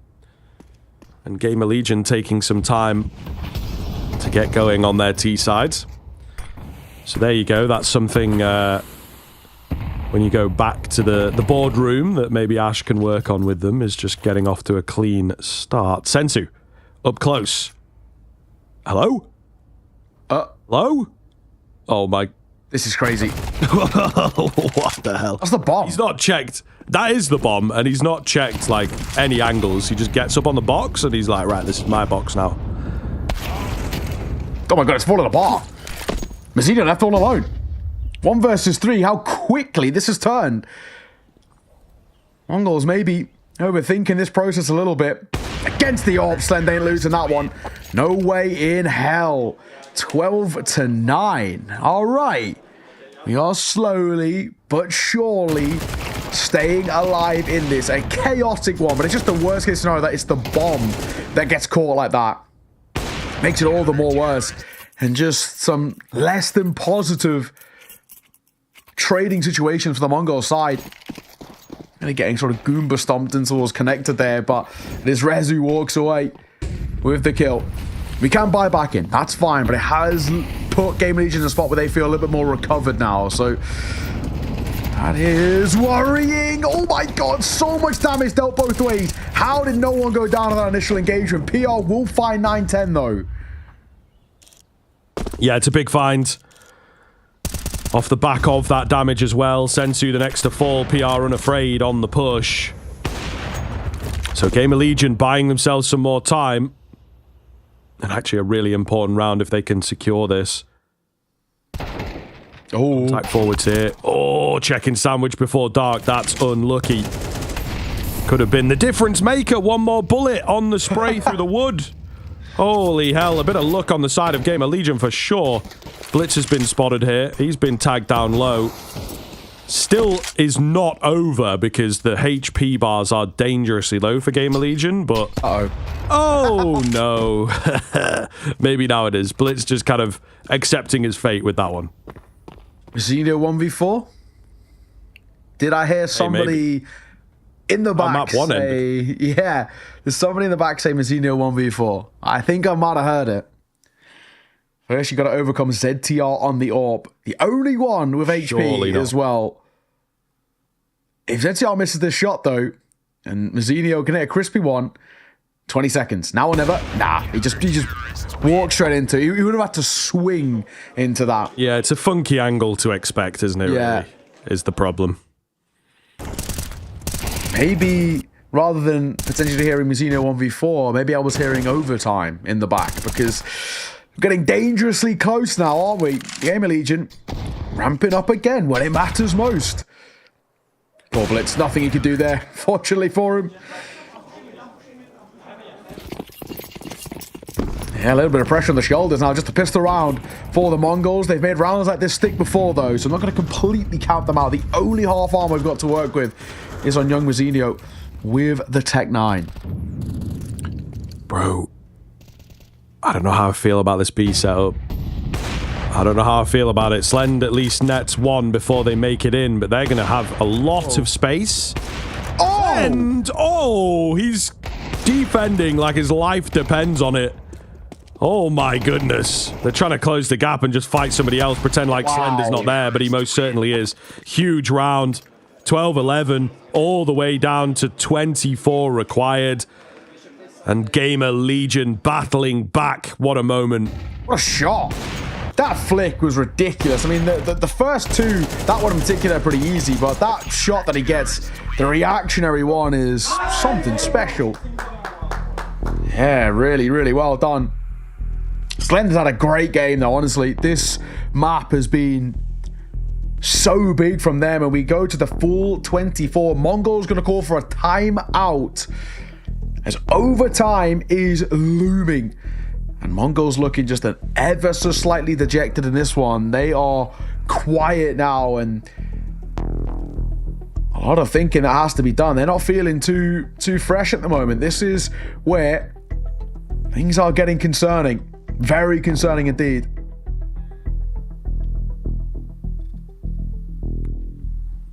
I'm a little concerned. Generally, I think for me, Gamer Legion, they've started to find their rhythm. They've started to understand what the Mongols are liking to do, what their timings on fights are looking like, what they prioritize in terms of their engagements and their defaults, and the Mongols aren't really adapting too well. It's going to be typical Mongols, though, isn't it? ZTR, but enjoying that angle, makes it work once again, in fact. So, big find. Techno flattened. Need big man Sensu in this round. Big man Mazzinio to open up. Oh, Blitz! He thought he had the catch, but not quite. They are so cheeky with it as well. PR's actually the one that finds the kill, right? Shooting him in the back. So they really were banking on that contact. Slen can take a more open angle now, and even with the flash, it's enough. This is huge. Sensu's still alive, though. Quick find onto one. Gonna need a few more of those. Molotov in at Sandwich. Torsen, thankfully, has a smoke. 9-10 doesn't spray through. Maybe could have stolen one away there, but not the case. They've smoked down the site to try and allow some space. It's all going to be on Sensu. He's got 5 to find in total. They know exactly where he's at. 35 seconds! Please. But if he's hitting shots like that, they're almost certainly on. You can see they've moved away. They're trying to play things safe. Don't give him the fight, bro. Don't give him the fight, man. Play it safe. Come on. What is this? Into the 1 versus 1. 20 seconds. ZTR quaking in his boots. Where is he? Sensu's trying to spot him to take him down. He's creeping round. He doesn't quite net the frag. Can the head be found? Sensu trying desperately. 10 seconds. The fight to come his way. ZTR's just closing the gap. He's running low on ammunition. Sensu going to close the gap. He runs out of ammo at the very last second. And ZTR with the bailout. Oh, my goodness. Oh, my goodness. And they are... Smiles on the face, no problem. Don't worry about it, guys. Yeah, all part of the plan. Calculated, easy. Oh my I've never seen a team. The Torsen swing is just so unbelievable, man. Never seen a team shit themselves as much as that. Forget. Oh my god. Like, why? Why are you going wide, man? Just sit in the corner. They need. Hey, it's all good vibes, so I love it, man. I love it. They need a tech pause to clean their pants, man. That was nearly brutal. That would have been the worst way to lose this series, having lost map 1 in a 1v4 to then basically get ace clutched, and he was close as well. Oh my god, that was ridiculous. Credit to ZTR, right? He sees it off. That was very nearly fumbled, but he doesn't. That's all that matters. But my, oh my, for a moment, that was nearly an absolute masterclass from Senzu. He has been so good. We were saying this a lot in stage 1, but absolute cinema, and that was absolute cinema. This map has been absolute cinema, honestly. Really, really fun one to watch. Pro League does provide the keynote for sure. It delivers. When you're in an arena, it's a different kind of vibe. It's not quite on the level of cinema. It's like something bigger, but you know, at Pro League, it's like the perfect vibe to be like, it's kind of ironic. Yeah. Enough. Goodness gracious. But here we are, a reset game. Going to be massive. Gamer Legion have brought it back against all the odds. Despite Mongols and their best efforts, Sensu and his best efforts. And now we are set for a bit more action. Oh my god, ships in the night. Really? Really? No way. How does he get 2? How? That is crazy from ZTR. What are we doing, Techno? Where are we looking? Surely you've got to expect one towards... If someone's pushing apartments, you've got to expect there's somebody else on the site. Blitz will find Torsen overextending, but then 9-10 gets clipped by Slend. What a wild round. Blitz left all alone in a 1v3. Yeah, I think... Listen, it's getting a bit giddy. They were a little... all smiles and whatnot after losing out. Yeah. The 1v5 or whatever, but like... I think we maybe need a bit of a timeout, bit of a moment here. Yeah, I wouldn't mind it right now. Mara, call the timeout. Losing sight, bro. Losing sight of the finish line. Genuinely, I would not hate this at all. Just say like, right, guys, we're falling apart here. Like, so many mistakes just creeping into our game plan. Techno, util out. Not expecting anybody on the site. Not expecting a push around that smoke. Sure, it is weird to do, right? But not a single person holding it is it's so insane to me. And, well, we do get a timeout, but it's unfortunately not a tactical one. It's a technical one, so I guess worse in that sense. Looks like maybe a mic check, it seems. Looks like... Been having a few little... Yeah, looks like it's okay, though. It's got the little thumbs up from Ash, so generally a good sign.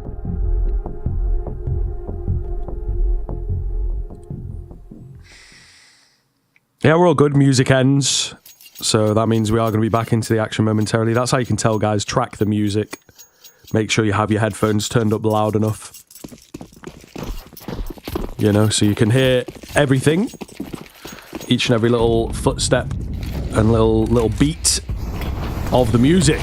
But we are indeed back to the Counter-Strike, the real music of this afternoon. Gamer Legion have been doing pretty well in that sense. It does look great. Mongols, yeah, a bit off tempo, man. Bit off. Not quite my tempo. So we'll see if they can readjust after some icing out with the tech pauses. Yeah, I wonder, are we going to Ancient after all this? Would be killer for the Mongols. My god, 9-10 is so lucky. And he gets away from that alive. Takes a heap of damage, sure, but incredibly fortunate to walk away that with at least some HP intact.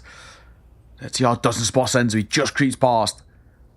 Oh, he goes up on high as well. And he wins the fight. That's wild. It's a big find. He has been a bit quiet the past few rounds after a very explosive regulation. But we'll see if the impact is there. Slend still on site. Still on site here, guys. He's going to deny the bomb plant. 3 on 2. Oh, 9-10 is too quick, however, and it's Sensu with the catch-off in short. PR not expecting it at all. 9-10's had a really big round there. All through the middle, all through those impact moments. And he will keep it cool, looking still like they have a job to finish it. My God. Bailed out a little bit by the individuals, but some nice shots. 9-10. My God, he's so quick. So damn quick. That second shot in towards Marky, this one. Nice work. Clears door, no one there. Checks window, boom, shot hit. 13-all. Mongols aren't dead just yet. Sure, they've looked a little worse for wear in, well, I think just generally the second half onwards, but far from over in this game. Oh my God, the spam. PI is so close there to seeing off 9-10. Couple more bullets and he would have got it. Just about. Advanced position here from Gamer Legion as they look to push into that ramp. Trying to meet the players as they pivot back to A. This is going to be another messy moment and could be massive, you know, gaining that lead into the second half of the overtime is always a nice feeling. Slend on the AWP. Oh, they seem savvy, but like no flash. I was going to say, you're going to make this tough, but he misses the shot and Techno takes Torsen. This is problematic. Yeah, Slend caught out in the open, can't really make it far enough away. Nade doesn't quite finish off Rez, but so much damage done.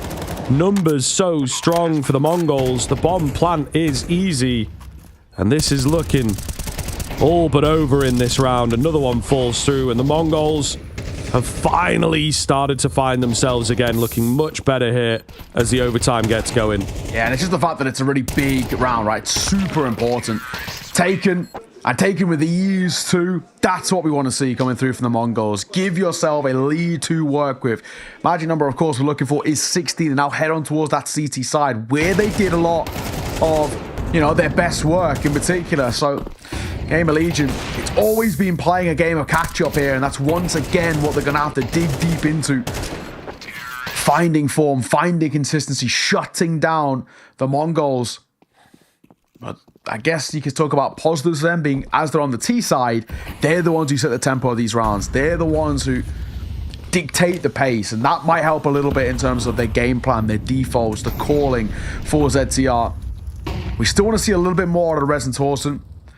Both have been a little quiet. On the flip side, maybe same you could say for sort of like Techno, Blitz, not the end of the world that he's at that lower end. Rez peeking in, down he goes. Sensu posted secondary AWPing, makes it look easy. Yeah, they're taking this one out of the Gamer Legion book. It's part of what allowed Gamer Legion to turn things around in regulation was the double up setup, so that's got to be a little nasty to be on the end of. Yeah, what do we do now? Gamer Legion with a complete reset of the round. Going to try and hit towards the A-bomb site. What do they look to employ? You know, we saw a lot of contact-heavy moves. Really good timing on the smoke and the nade. Nade doesn't really do any damage, as nades on stairs mega inconsistent in Counter-Strike, infamously, but the smoke is quite nice.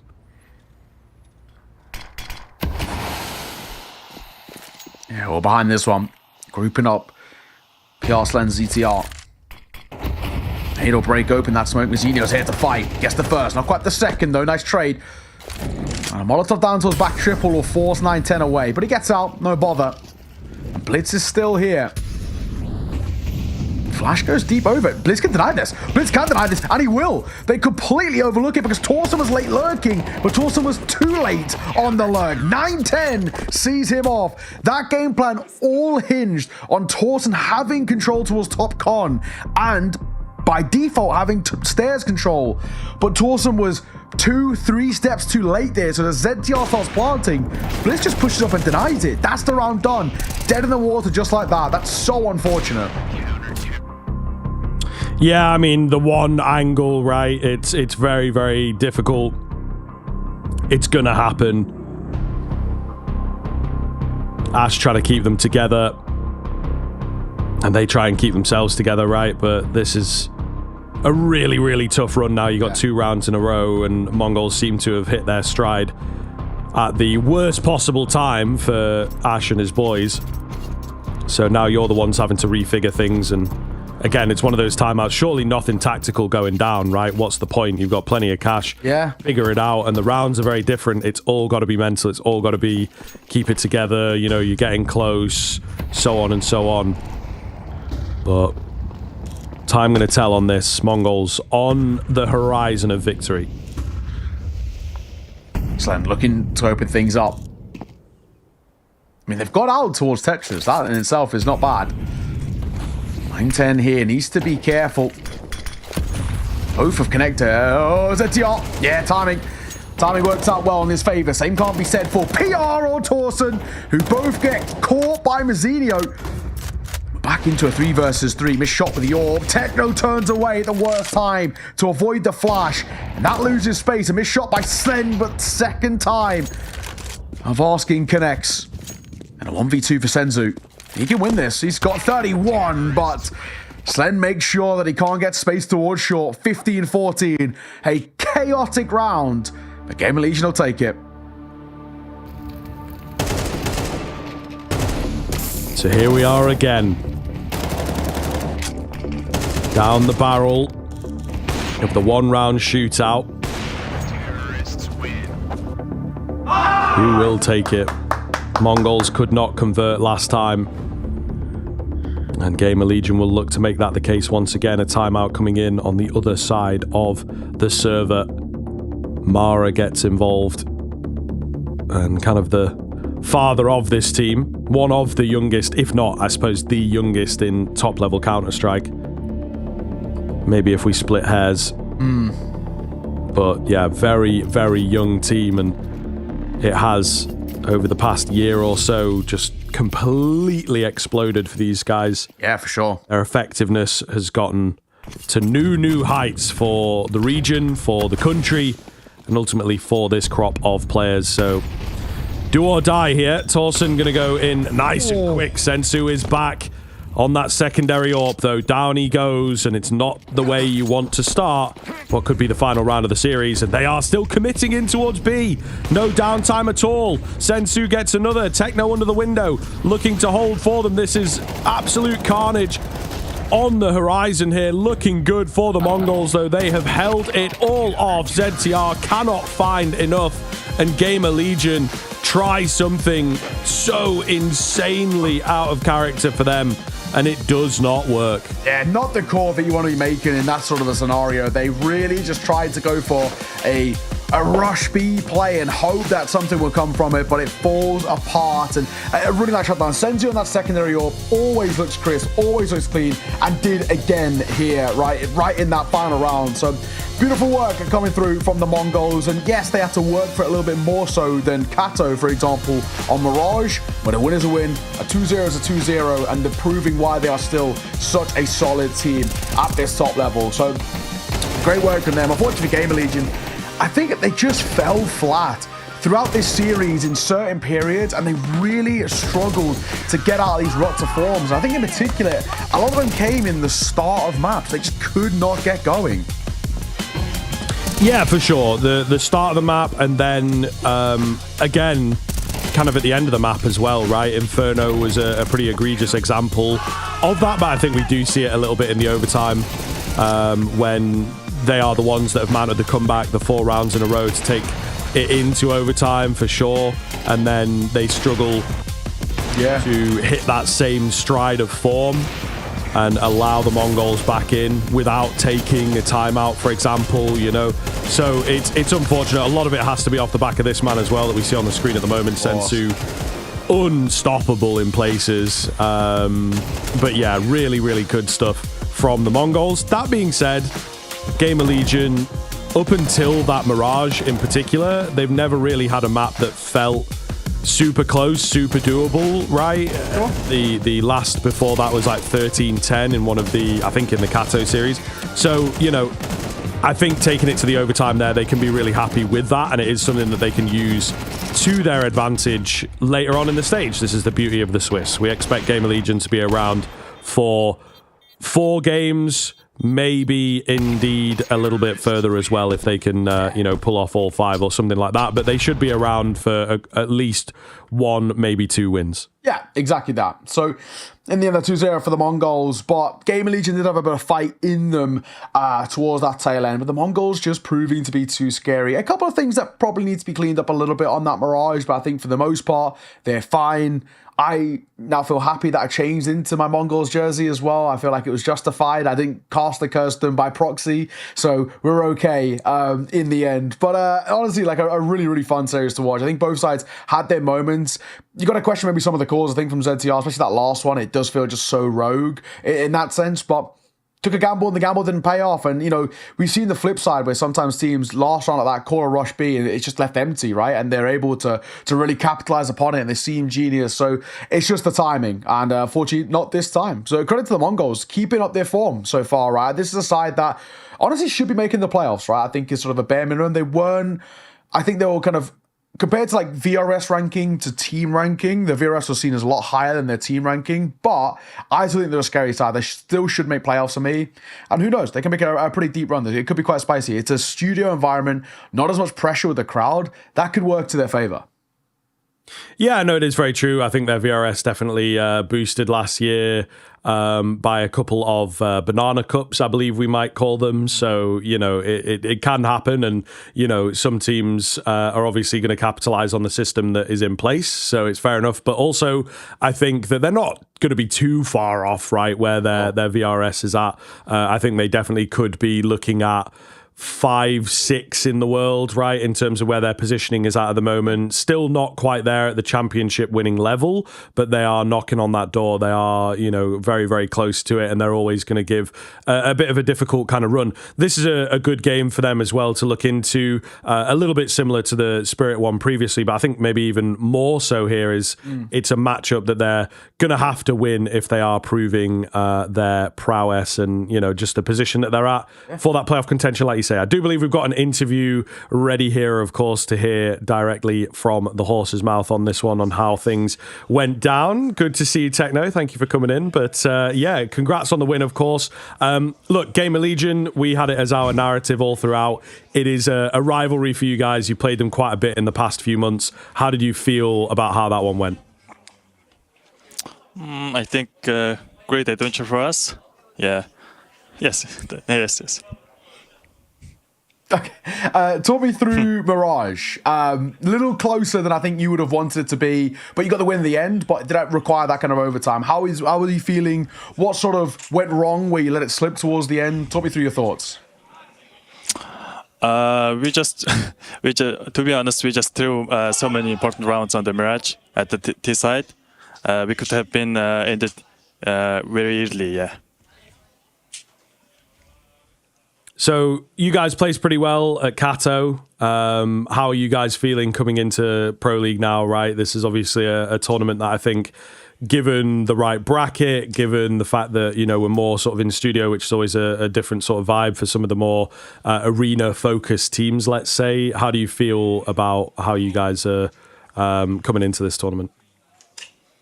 Everything's new at here. We're also the first time in Stockholm, and it's a great studio, great tournament, of course, the Pro League. Yes. Awesome. I wanted to quickly just touch on something outside of the server. Of course, for the Mongols, you guys have just been sort of recognized as national athletes for your country and, recognized by the government. What does it mean to you guys to have that support from the government, from your country? You've got a massive fan base and it keeps growing, but now that it's from, a position of power, what does that mean to you guys to have that sort of government support? Of course, it's the honor to be in the Mongolian national team. It's for the nation, also the Asia region too, and it's also it have so many advantages for us. Except example, we have sometimes we had visa issues. Yeah, now there's no visa issues now, and also, I think it's great thing. That's awesome, man. Love to hear it. Well, we won't leave you waiting here any longer. Thank you very much for joining us. It's been a pleasure to have you on, and congratulations on the win. And hopefully we'll talk to you soon. Thank you for joining us. Thank you.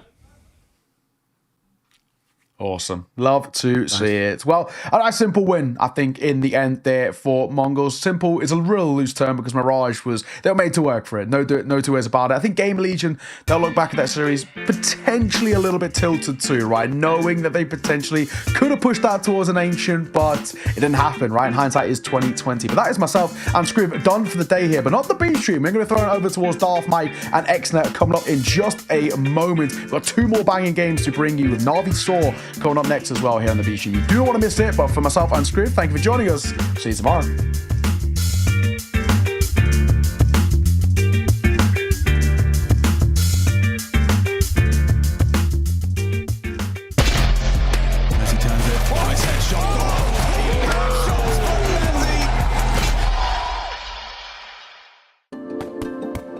Hi, it's Bob with Face It. The official broadcast is better than ever on Face It Watch. Yep, that's right. Switch it up with the POV selector. 4 angles, your choice. From the main broadcast to your favourite player's view.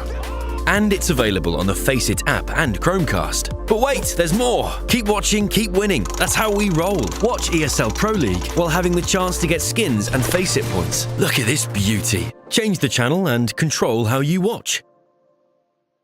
What's your name? Lee. Lee, mate, nice to meet you. What's it like being part of the best crowd in esports? If you're not here, you're not living. Let's go, the boys! All right, for now, we're going to send it away.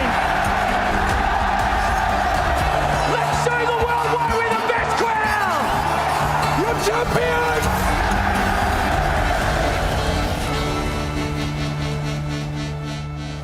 It's Na'Vi, it's Alexi B. Now, you guys, you're coming off a break, coming out of Katowice. How did it feel to get away from Spirit for a little while, and what did you do with your time? I mean, we were 5 weeks traveling, going to tournament at the start of the year, and now we spent a couple weeks home, took some rest, and just practiced, basically. I mean, we had a lot of mistakes to fix. And overall, we played Spirit 3 times already this season, but I don't mind who we play. It was, at least we went back and forth, like we won 1 best of 3, and we feel like we are getting more and more in terms of, because they basically beat us a couple times before that, and now I just feel like it's up to us to show them that they can't beat us all the time. That's it. If you want to be the best, you got to beat the best, right? And in terms of walking into EPL this season, there's been a change in the format, so we're into Swiss, but also a change in the seeding process where there's VRS combined with how everyone else seeds each other in terms of the teams. What do you think of the format change? It's fine, to be honest. Like, there's a lot of teams in EPL, and I feel like doing it like they did now seems to be healthy, but you never know. Changes are usually for the best, and I think they did a good job here. So let's just go. Well, it's only 5 weeks now instead of 3, so that helps in terms of the schedule, especially coming into 2025, where there's more operators. You guys were fortunate just to have a break, but now you're back into the grind, heading into the major, where you're not going to really get to see opportunities to kind of rest. What do you guys do in terms of Na'Vi and to try to make sure you are getting some downtime? I mean, we look at the schedule in a big picture, and we try to understand what we need in order to perform at the next event.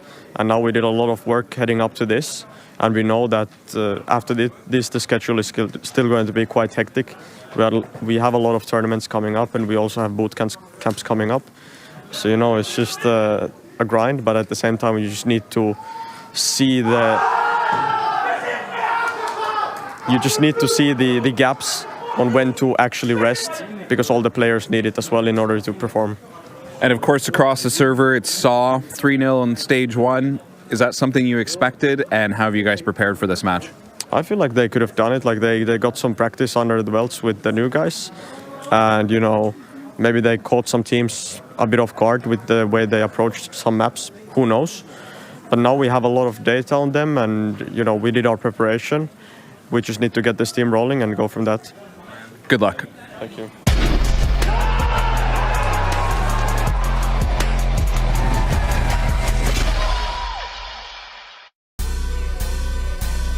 I like all that non-verbal communication coming from Alexei when he pauses for the hype moment and then just sort of gives the little wink to the camera, little nod to the camera, and right back into his conversation.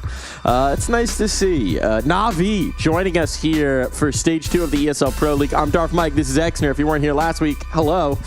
That's Frank behind us, R.I.P. But Frank is watching over us, and he may just be watching over Na'Vi. Certainly, they had a blessed time last season of the ESL Pro League here, Cole. These are defending champions. Yeah. I mean, obviously, they're going to be looking to try and reclaim their title, entering into Stage 2, coming back into the action here. And obviously, a lot on the line there, kind of talking about, balancing the schedule, preparing for these matchups here, and kind of working through boot camps and rest and how this Na'Vi team operates. But again, wins are what they're gunning for right now. That's the expectation. And, this is the opening competition that they have to go up against. Yeah, and these ESL Pro Leagues are always going to be a huge feather in the cap if you want to contend for that Intel Grand Slam. And that's something that has eluded Na'Vi to this point. That's a star that they don't have just yet. They picked up a hell of a lot of accolades last year. They've done a hell of a lot of great things. Denied Eternal Fire. Why do we have to see that? I'm trying to celebrate Na'Vi. I'm not trying to be sad here. I'm not trying to be sad. But I guess everywhere there's a winner, there's got to be... There's got to be some sorrow on the other side. Elation there for JL, for the team. Look, this was a great year for Na'Vi last year, but I think this team has higher aspirations. I think that they peaked faster than they expected and then continued to chime tournaments, but didn't quite get the cap on the year that they were hoping to make it truly Na'Vi's year. And I think there's unfinished business for them. Yeah, I mean, absolutely. That was a great opportunity to kind of revive as well, right? Kind of build up some energy there. That those wins that can bring you a lot more motivation to continue the effort, that crazy schedule there of consistently playing, boot camping, constantly working forward. And when you get the wins, it's all the sweeter. It makes it all worth it right there. So, that was definitely the case there for last Pro League there, where we saw Na'Vi kind of enter into some more fight. Now we have to dive into the other side. Saw, most surprising 3-0, I think, through the first stage. Some monstrous performances coming through, especially from the new guys. This is a really exciting team. However, at this level, against a Na'Vi squad that's here to lift trophies, this might be too tough a task. Still, this guy might be a difference maker. He was really mid, frankly, in all their other games. He was fine. I don't think he was egregious, but having a little bit of a rough go. And then to deny a North American team making it through into Stage 2, he went God mode. He pulled out the big guns, the big sword, dropped a 2.22. That was out of nowhere. I mean, that 1.04 even includes this 2.2. And what? Where did that game come from? I mean, I'm just truly mind-boggled. I don't know how he just elevated his game so much in this matchup here to perform like that versus, a team like M80 there. He just completely shut him down. 37 kills on Dust 2. Yeah. It was a huge factor. Now they're banning Dust 2 in the second phase, which is wild to see there, but obviously trying to avoid some of Na'Vi's strengths. This is a veto here that, I'm definitely interested in seeing here. We're looking at the adjustments. I'm not surprised by that train ban to open it up, but Mirage there for Saul, trying to get rid of that early, avoid obviously a home turf map there for Na'Vi as well. And that makes a lot of sense there that they're leaning up against such a strength there in Na'Vi. I'm actually a tiny bit surprised Na'Vi are going towards the nuke. Yeah. Not because I think Na'Vi is a great team on nuke, right? I think they're going to be very comfortable on it, but this was the map for Saw through previous iterations of the roster. This was the map that got their Cologne run going, right? They kept getting the opportunity to play nuke, and they are a very dangerous team on it. Metiris has a lot of ideas for what he wants to call. Let's see what we're going to do. Diving on in. We'll start on Inferno, so we'll have to wait to see the nuke. I think that I don't know. I'm curious about that one. I think that is a big risk from Na'Vi in this veto. I think they've got a lot of ideas for what they want to do. I think realistically they should probably 2-0 it regardless. But if you were going to paint a path, that nuke being in there is a nice step for Saul. Well, I imagine Saul really preparing for this matchup here to try and open it up. I mean, obviously with the kind of team seeding the situation, you find out a little later, but we'll see what they have prepped and ready to go here for Inferno as they pick into it, and that's going to help out nicely. Double HE into Jail's location, into the jump peak there from Sajat. And I'll tell you what, he opens things up quite nicely here for another map of Counter-Strike. Can they close it out? Strong story. Got to be able to operate on the flank there, trying to cover off his team's backside, but can't quite find anything. And now this retake incredibly quick on the flank. Uncovered backsides. Dangerous business. Mitiris, oh boy. Who's a strong angle, not so strong of the shooting, and we're going to have Sejot down as well. Now the bodies are starting to get cleared out of the back of the site. Here by the new box, this is the crucial piece. Sets up Azuwu for a peek, but he's lost his teammate to play off of. And now at this point, they're just going to go for the stick. There is nothing that he can do. Trying to run away now, stay alive. That's brutal right there. Started off well with a little 4v5 action for Saul, but then you can see here what Navi are bringing to the table. Nice and warmed up. And toughest competition that Saul's going to have to face so far in this Pro League quickly shows them what they're made of. When it comes to the retake, completely overwhelmed Saul. Now we're going to get a force buy. Azuwu on the AK. He was doing some really good opening last time we watched him on Inferno. He was the big piece that won him that map versus M80. Absolutely. I'm reminded of a path out of apartments with the MAC-10, killing the player's sight, spinning around, killing the player Balk. Did some disgusting things on Inferno. Truly a key piece here, so they're going to be hoping. Can do it again. I mean, but breaking down, you know, M80 setups and what they bring to the table versus trying to best bit in positions like that, trying to 180 on bit, I mean, that's just a whole nother task at hand. You ain't 180ing bit. No, you're not doing that. Unless you do. You know, if you're quick enough, he never gets a chance to shoot back. Or if they're blind, that'll help. Well, I don't know, actually. I think Bit might be able to see through flashbangs. Is that the power that he goes all Daredevil. great anchors have to have? Yeah. He's got echolocation. Just see-through flashes. Put your sunglasses on. You've taken away my vision? My sense of smell is only stronger. Versus flashbangs? Or is that just a myth? I mean, they definitely would... Anything that would filter light would definitely help, right? But there's more to it, I think. The sound factor? I'm not really sure. I've never been flashbanged, fortunately, and I intend to keep it that way.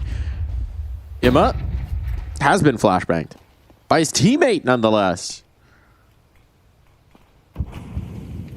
Don't know if it's going to make a huge difference. Smoke for Library, but that just isolates the fight for Imma. One. And here's that Bit in the pit. We talked about it. It's not going to make it easy for you. Tagged him up. 9 seconds. No time. No chance. Can't even get back to the bomb. And he will die before the timer runs out. And that's a nice little AK for JL to pick. Nice and clean. Cheeky upgrade. Cheeky smile. That's the best of both worlds. You get the kill reward for the SMG, and then you get the AK. Whole lot of bank right there. That's my Philadelphia gamer right there. Yeah. He's been around the block here. In the RIP Frank Studios. Navi at Fragwen. Look, they may have a Pro League title, but the Philadelphia title still eludes JL. He's got unfinished business here. They need to claim a win in that department there. He's got to come back at some point, right? I'm just saying. Complete the world tour. Never done it. Won a major. Didn't win a Philadelphia. I know what's more important to me.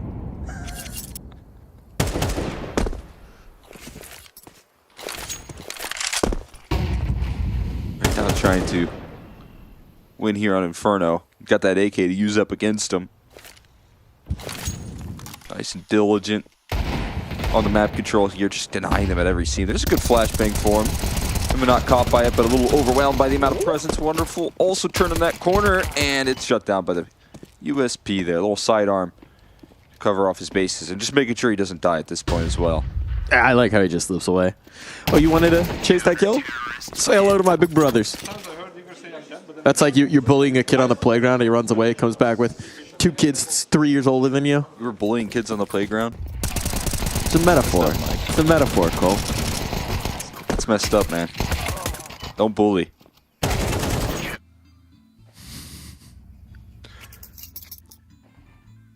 Why are you bullying me? Different Navi Hopper. Different times. Simpler times, perhaps.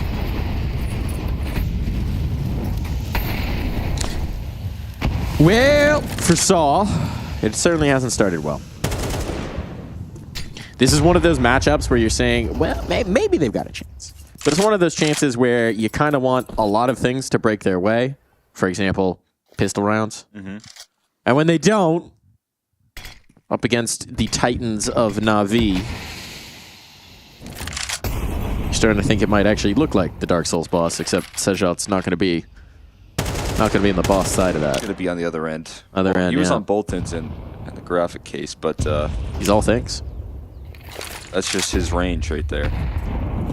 Nice range on that HE, but okay, boy. Big entry, making a chance for a double. Hello. Taps away at Alexa B, and that's going to be the site access granted right there. I'm not seeing any motion from these rotates here, so Na'Vi in safe formation. And Saul on the board for the first gun round. Shout out to Muteris, just opens that thing up for him. Says, I'll do it myself. Comes in like a can opener. Beautiful pathing on those entries. Just a little cheeky bop, and then a little bop bop. That's a little done. Takes right there. That's Counter-Strike. Just got to hit the bop bop. Speed on the entries. Picking up the pace where Zulu was able to bring in a lot of those. This is an interesting Saul team. They're picking into so many maps right now. They are already showing a little bit of range in terms of the map pool, but I also think it's kind of with this newness in nature of this roster and the roster changes that they've made. It's probably just trying to sort out what you're comfortable on as a team. I mean, we've been talking a little bit, but Alexi B even mentioned it in the opening interview there. But this team has been putting in some work. They've gotten some practice in the mix, is what he highlighted. So when you're talking about building up a veto here, building up a map pool for this squad, it is really interesting to see what sort of maps this team is picking compared to how the old roster worked out. And they have been all over the map here, trying to pressure their opponent's weak points, I'd imagine, trying to really read into the setups of the defenses before they hop into their map picks as well. And that can get you a lot of hot starts on these T sides when you're opening up a series. Blade coming in with the instant timeout. Mutira's headshot 2 people, unacceptable. Let's fix this, guys. Wear better helmets. No, but trying to stymie any momentum that they get early on. We know how impactful the Blade timeouts can be. I'm curious to see what Navi's going to deploy here. It's not often that he takes these without purpose. 4 players starting towards B, so this is going to be the initial maneuver. Looks like it's going to be aggression banana. Certainly at least a lot of utility being dumped. And there's players here to meet them. Deep smoke. Molotov behind it. JL wants to take a space. He hasn't spotted anything just yet. That molly's shallow. So he's going to be able to get the room if he wants it. Player logs. They want to set him up for this fight, and indeed he's going to get it. JL capitalizes. 5v4 established, so this was the whole first pitch. Now there's an attempt at the trade. It's damage onto JL, but no kill found. Saw playing from behind here now. Great adjustment right now. Ima tucked into the cubby at the moment. AWP also trying to thread in some aggression on the other side of this bracket's control. Walking into the crosshair. Avoids the shot initially. Stays alive, stays afloat. Ima in the meantime trying to fight for it off the back of that flashbang. Perfect aggression threaded in from him. Now getting that off over as support. Another flashbang going to be tossed for him. Eyes tucked his way. Not blinded up, but gets another one. Well, he's busy. And some good setup here for Na'Vi on every opening duel that they've taken. Yeah, really nice coordination on the utility into peaks. Tommy's just looking perfect on those. It's what we expect from this team. They're so well drilled. But it is always just fun to watch it in action. They really don't give you any margins. Every peak comes with its own flashbang. Maybe an op shot to turn your attention elsewhere. Mm-hmm. How do you break the setup? Just going to take some headshots, looking the wrong way. That won't make it easy. Pit bit. Making you feel like shit. Tears, the one that did it last round. Thinking to himself, I might have to do a little bit more here in the future. 4 kills ain't happening, no bomb control. Oh yeah, not in this one. Maybe in the next. Not in this one. 4-1 here, hot start for Na'Vi. Quick timeout into a great adjustment on how they thread in some aggression. A little bit more efficiency on the utility here this time as well. For Na'Vi, tossing some HEs in towards Banana. So far, Saw have been doing a good job of avoiding that utility, but Molly into the flash aggression for JL. He's actually able to turn the corner to peek down Banana off the back of this utility. And, well, if it worked last time, maybe it'll work again this time. Star 4A. Let's try and get in their face fairly early once again. You see these starts here, and you'd have to imagine that, you know, Bit just in a bit of a deterrence job, trying to keep him away from taking too much space on A while the utility's being dumped now. Oh boy, another nice find. Jail from the Sandies this time. Nothing doing here for Sejat. And this is maybe a bit of a welcome to the big leagues type of game for Azu and Sejat. That helps from Story. The other three have gotten their taste. I give less than the others. But Mutiris and Story certainly have gone toe-to-toe at this level plenty before. But for Azu and Sejat, there's a difference between playing that first stage of the Pro League and then seeing, you know, a major winning team in the server against you. That's a little bit of a different ball game. A whole other task, that's for sure. Actually, B pretty forward-facing in his ball right there, but just best Mutiris and low HP on the Story trade attempt. Not going to go his way. They're even drawing in some extra rotates as well. I don't think they'll expect Imma backside here. Not with how far forward Alexi was playing. This is the insurance policy. That's what they're counting on. That makes it easier. Now it is just the one, and Azu has to look. Deals with Wonderful even. Goes high for it, but again, that insurance policy, that extra layer in the setup, Imma was never letting that bomb go down. Great quick kill there from Wonderful to offer up that distraction. Nice resistance being put up here, but again, you're looking at some of these two new guys that were a huge opening presence right now on Inferno. Foresaw in that Swiss stage, we're able to provide them a lot of kills here on Inferno that are just going to have a little bit of a wake-up call here, struggle to have that same level of success. It's a whole new task.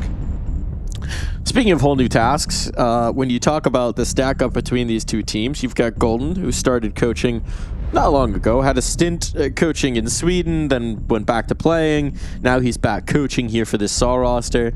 And when you talk about intimidating people to stack up against and the coaching sphere, I don't know if there's anyone more intimidating than Blade.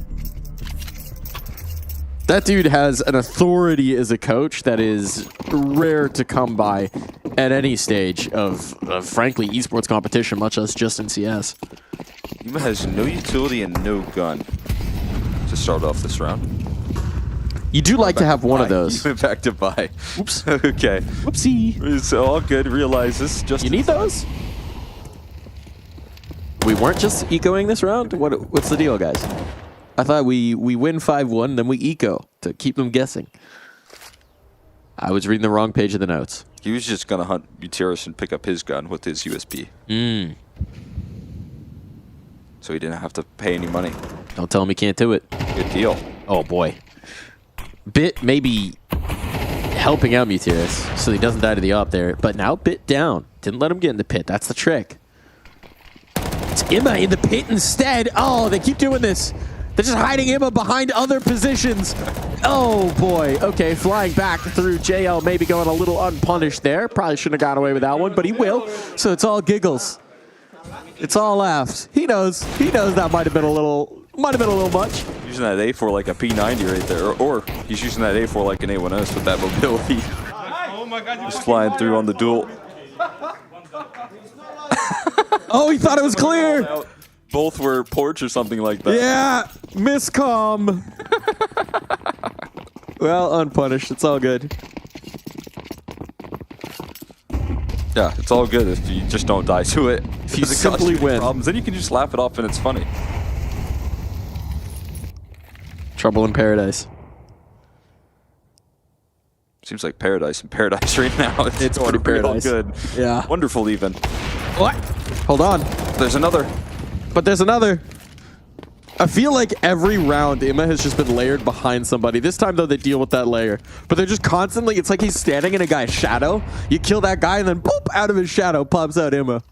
You could never, he's been in a different position each of the last 3 or 4 rounds. You have no idea where he's going to be on the map. That's great setups by Na'Vi to bait them in. Oh, a false sense of security. Oh boy. Missed opportunity for Wonderful, but he stays alive, keeps that threat up. Otherwise, the pincher's going to come in towards A because they need to retrieve the bomb. Salt aren't really in position for this, and this gives Wonderful time to cook. He's expecting an extra element coming line, just trying to buy time, but because Sejat was so far behind, now all that space, all that work his teammates did, they just never were in position to capitalize. Just a lot of pressure on Wonderful's shoulders right there, and as he misses that first shot, you think that's where he gets done in, but still holding steady. Still a fight though, Sejat. Good to chase things down. It's going to be Wonderful with a little assistance though from Alexi B. Just distracts, draws in attention. And it's going to be comfortably handled there. But yeah, the way that they're playing around Ema right now is really interesting. I do like these sort of setups quite a bit. Causing the distractions. Wonderful covering off apartments. And then again, when you hear the op running away, you think it's safe to just turn that corner with some aggression. Every time they think a position is safe because they've got the players that handle that position down. Emma's in there, ready to surprise. And Na'Vi are staying elusive with the setups. Hot start for Wonderful as well. I mean, the numbers tell the story. 10 and 1. Oh, God, look at that utility. Oh, you wanted to hit the fast B? You want to hit the fast B? Good luck. Good luck. No survivors. JL gets to pad the numbers right now. It's done. It's done. The nades finished this. Now it's just a matter of protocol formality here, and Emma will hold the line. That's beauty. This is cruise control for Na'Vi. This is too comfortable for them. Yeah, the one round they lose just instant timeout into 4 different setups strung together round by round. Blade actually called that timeout because he's like, guys, you are not reading the packet. The packet definitely says 13-0. If you were reading the packet, this wouldn't be a problem. No freelancing. Stick to the plan. When will we get a coach who develops the cat training tech where you have a little squirt bottle of water, right? And when the players like miss a smoke, is that a form of communication? Can we do that without calling a pause? That's true. I guess that would be banned if you just maybe you wait till they're no. You could wait till they're dead. That still wouldn't count. They can count, of course. Stuck at the sandbags. Hold on. We got a chance. We've got a chance. We've got an advantage here for Saw. I guess Golden got the squirt bottle out in time. So, Muteris, do what you did last time here and just double entry banana again. If you could, please. We're going to need that. And he has it available here. Lexi B also on the scene. Tosses a Molotov in towards New Box, which is interesting. Wonder what that was. Pre-positioning? Faking noise? No, that doesn't make any sense. Okay, he picked up another Molly in Coffin, actually, so that's... He's setting himself up for it later. But... they're just going to walk in relatively for free here, it seems. Gives the sight. All right, so there's a nade pop. Spots, sees nothing. He's thinking, maybe fake? Trying to show multiple presence, right? Because they know they had a player on site. But the bluff's going to be called, and I'm surprised they haven't moved around here. I mean, I guess it's Diligent Inferno that you'd give this up into a save. But it's 8-1, Cole. Like, I feel like you could put a little skin in the game. Most of your players are above 6K. Yeah, right. I mean, not a lot of half left here, right? So you maybe make more of an effort on trying to defend right there. And especially if it's just Alexi B that goes down, it's not that big a deal. But the way that they're playing this here is just to try and nurse the lead that they do possess. And even in doing so, they're getting a little aggressive on the contain here. On the hunt, trying to drop as many guns while they're at it. And a round win, if you can make it a bit pricey, that'd be good. Not going to really have that luxury, though. Exit through B. Safety found from Saul. And Muteris, I mean, essentially just does it again there. Another 2 kills, another round win. But it has been him instead of some of those other pieces that we've highlighted throughout the Swiss stage in their wins that are providing the opening access here. Yeah, this isn't how it's supposed to work. I mean, you'll take it. You'll take these rounds for sure. Muteris, the wily old fox, he can get it done himself. But he'd like a little help. He'd like a little help. And right now, Akil has been a huge hitter for this team, really since he joined it. Whisper quiet. Sejat, we talked about it, had that one monstrous map. Maybe that was the aberration, but it seems like this is not going to be that, to say the least. Azul, the numbers aren't as atrocious, but we haven't seen those just ripping open of sights, right? That we had in some of his prior Inferno games. They need somebody to step up here. The damage here more early damage being put onto Azulu, so that's just going to scare him off from trying to activate in some of these opening duels that he has been effective on. Even despite Sajat having a bit of a tougher time here in this map, he hasn't really scared him off from playing in the face of Na'Vi. Been going for a lot of attempts, just not really successful. Smoke goes in. A lot of control established right now for this T side at the moment. They'll take that with a smile on their face, especially when they try and catch this setup in rotation. A lot of map movement from Na'Vi as they toss utility extra towards that B side. And Bracket's control and Car are both maintained here. That's going to lead to some difficulties on the defense. 2 players with bomb towards the B side, trying to maybe sell what I'd have to imagine is a fake because of the amount of presence on Brackets that they have. Smokes in towards CT spawn. But 25 seconds left and no budge on the 3-man lean on the A side. This fake not really selling much. Not at all. Na'Vi ain't buying. Hive's going to be a vested. They got to move. Bit now has the awareness. He gets the check, so in case they were wondering, now they know that flashbang's good. A little bit of a missed opportunity there from Bit, perhaps, but I think it's going to be enough. There's just not enough clock for this. There's just not enough. They have to plant the bomb, and they've lost it. They've lost it one way or another. The time will do the same as the guns. A Na'Vi find 9. That'll do. That'll do just nicely there. Clock working up against Saw. You know the funniest thing about Azulu's name is that I bet he's too young to remember defunct streaming platform Azubu. Oh, yeah. But if they still existed, it would be the most natural sponsorship I've ever seen. That'd be a slam dunk. Zulu, millions of dollars deal with the exclusive rights. Just be rich. So much damage. Those mollies are on the same location, though. Some of this banana utility has been really good for Na'Vi. This time around, not as effective. JL just sending it off the flashbang. There's some more utility tossed in. Consistent aggression, and Bit just spamming the smoke there, catching a Zulu in his apartment slurk. Like, you're looking to fill the gap, though. This is when you get to spend the whole round sitting there thinking, did my nade at least tag him? He'll find out that it did, but cold consolation here. Not going to get you much. That second apartments player could find the timing, and Gil,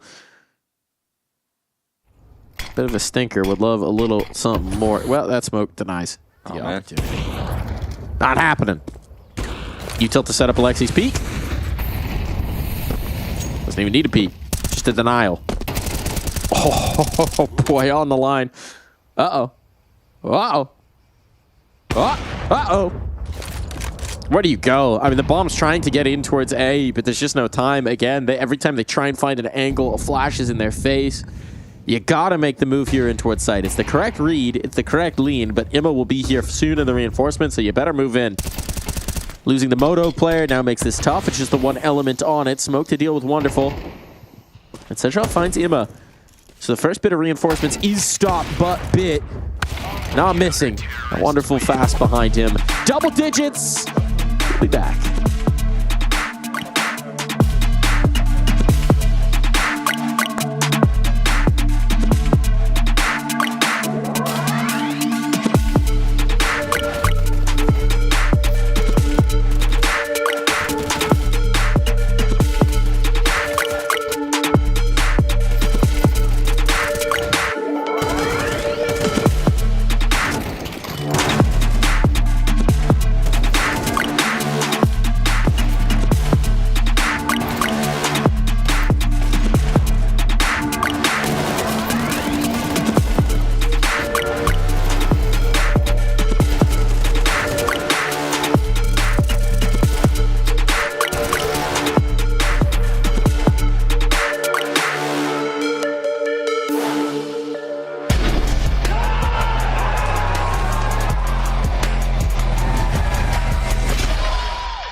into the second half.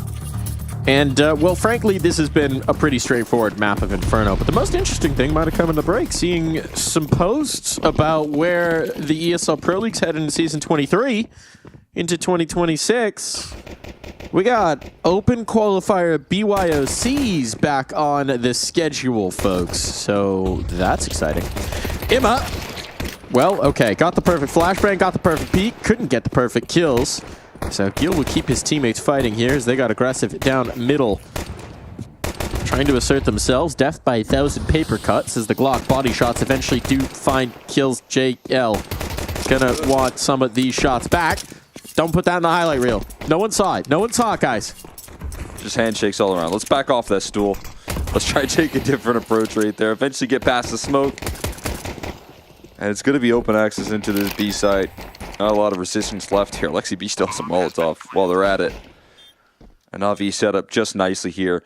Up against what will be a retake attempt with no kits. And a couple players low. This one sucks so much, though, because you know that if you don't win this pistol... Oh, the chances of the map are so slim, but they have to give it up. They have to give it up. They're not getting it. They know they're not getting it.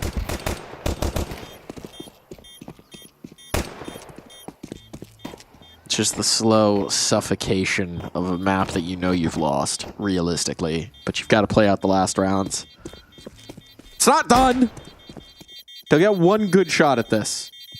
Are you bringing your computer to the BYOC land? I think we're playing Pro League, Cole. We gotta qualify. Yeah? Yeah, we're going straight to the BYOC. There's a chance. So you're telling me there's a chance? Honestly, what I will tell you is, based on what I know of who tends to run the table at the BYOCs, watch out for Maestro. Refrag Maestro in 2026, making his Pro League debut. The demon of DreamHack Atlanta BYOCs. He goes and tears up Atlanta every time. Shows up, couple young fraggers by his side, shows the kids how it's done. And when I say young fraggers, they're still like late 20s. Yeah, the benefit there is they can all train on refrag there to improve. That's the tech. That's the tech. Agil. Not the first opener here.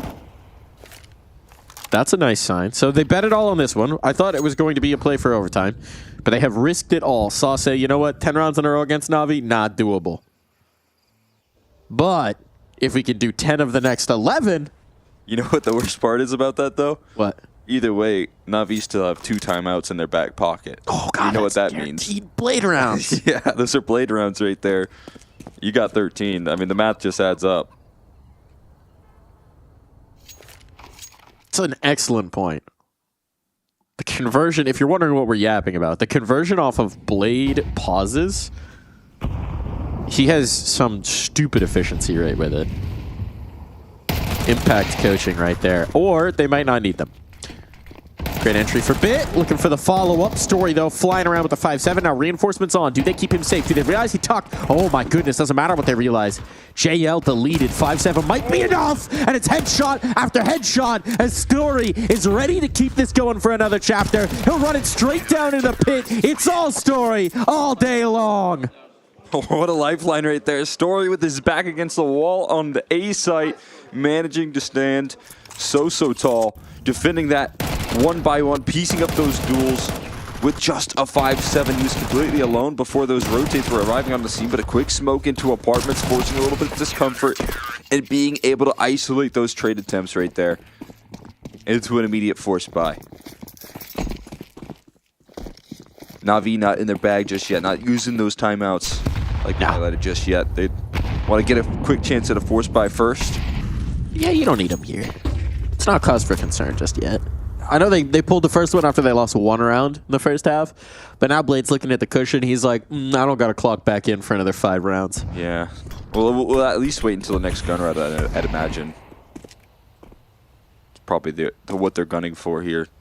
This half buy, or force buy rather, if you just win it right now, not going to really have to worry about pulling that one out. Could take a back seat and then try and work from there. Bomb still left. You do need that. I don't like that spot. I'm going to be honest with you, Wonderful. That's a curious spot to have left it. trying to draw on attention towards this B side, but it is a pretty standard setup here. There's not going to be any hold on, guys. Emotions. Someone, there we go. Thank you, Alexi. We got it. Double up in towards Arches, and they might want to turn the corner and reclaim some brackets control, especially with 40 seconds left. Here comes the hit. Flashback in. Mutiris didn't see anything. Is this going to be false information? No, the smoke now comes in, but Mutiris gets his bell rung at danger stations. That moto smoke isolates out the angle here for Story. Things are going to get very nervy. He'll fly back in to support his teammate, but now he's out in the open position revealed. But Agil holds the line. Can't deny the bomb plant, though. Now we'll be going down. So success already here for Na'Vi. Let's see if JL and Imma can pay it up all the way. JL drops the gun for his teammate, goes back to find another.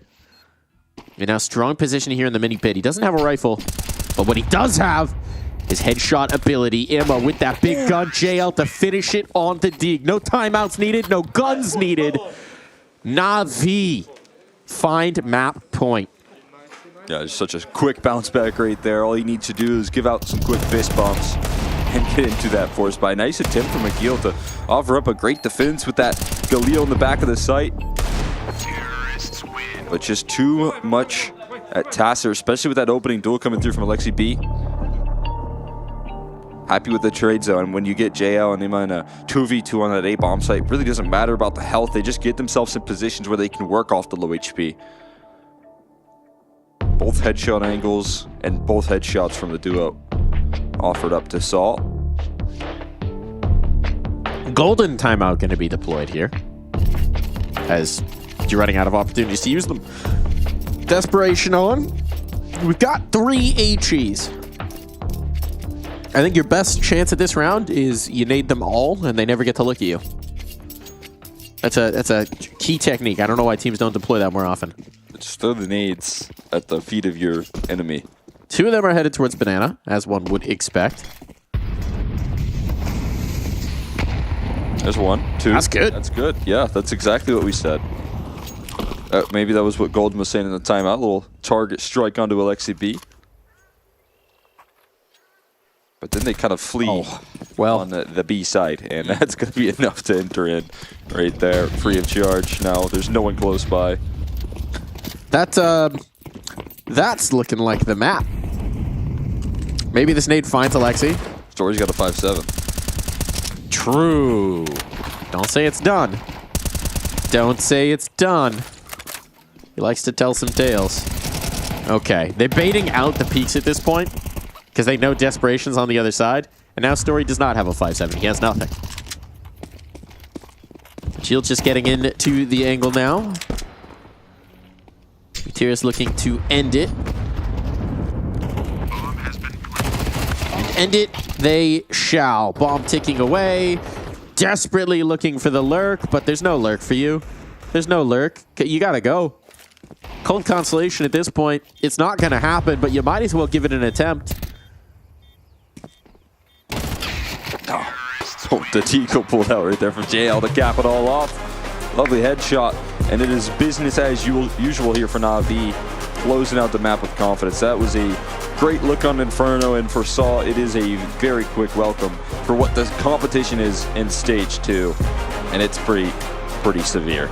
And just a reminder for you, if you're looking at that veto, you might be thinking, well, that's Na'Vi's map pick. No, you'd be wrong. You'd be wrong. They actually wanted the nuke. So, even if it's technically a favorable veto coming through here, this one was so quick, we still have Gamer Legion highlights in the pipe coming through on the replay. Absolute massacre from Na'Vi. Just domination, start to finish.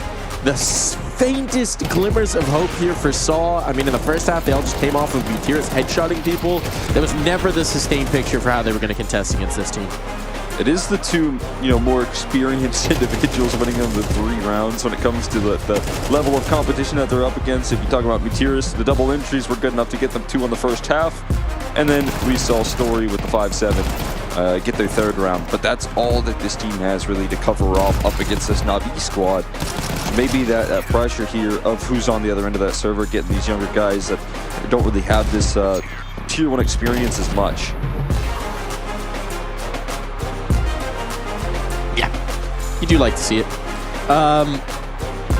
And by like to see it, I mean hate to see it if you're soft, right? But it's kind of to be expected. We talked about it. It's a different ball game playing that first stage where you may be playing against competition that you're used to seeing online, that you've been playing with before when you were in Endpoint. And now, well, this is Na'Vi. They haven't sniffed an online qualifier in a long time. They are a lethal team, major winners here, Pro League defending champions, and they're coming to defend that belt. They mean business here. And so if you're Saw, if you're Azubu, if you're Sejrot sitting in that server and you're looking over and you're like, oh, what's that on Jail's profile? Oh, it's a major trophy. A little bit more bites of your pants being taken, perhaps. Yeah, definitely some more nerves shaping up here. I mean, there is some maybe silver lining in terms of what they were able to do to get activated on some of those rounds. I just need to see Sejrot and Azubu just try and have a little bit more impact. I think it would be good to see them put up a decent fight on Nuke in this next map to get them more acclimated to this level of competition, because all throughout stage 2, there's going to be tough teams. There's going to be teams with some pedigree throughout it. So it sounds, Cole, like you're already counting them out of this series. Like you're saying, oh, maybe they need to get ready for the next one. They're down 0-1. Well, it's a Swiss stage here, so that's the good part, right? Definitely not really counting on a bounce back here from Saw, though. Well, they are down, but I don't know if we can count them out just yet. We'll see if Saw's got what it takes when we come back.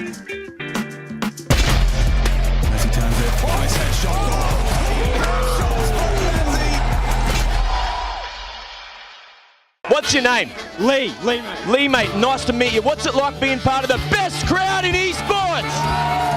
If you're not here, you're not living. Let's go, the boys! Hey!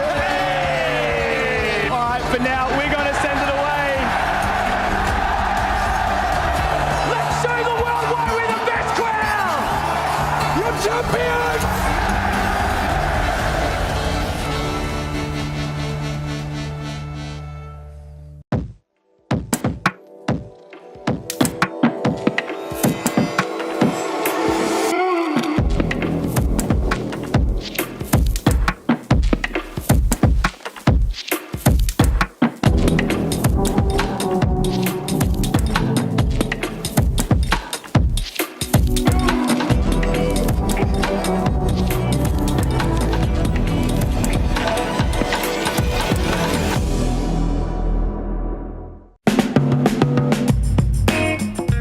Hello, it's my live seeding station.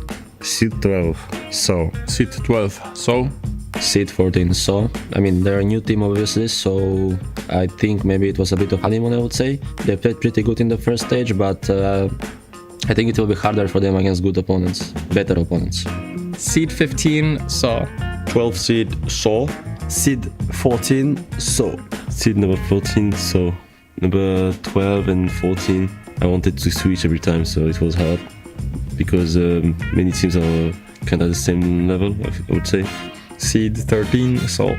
Seed 13, so. Seed 13, so.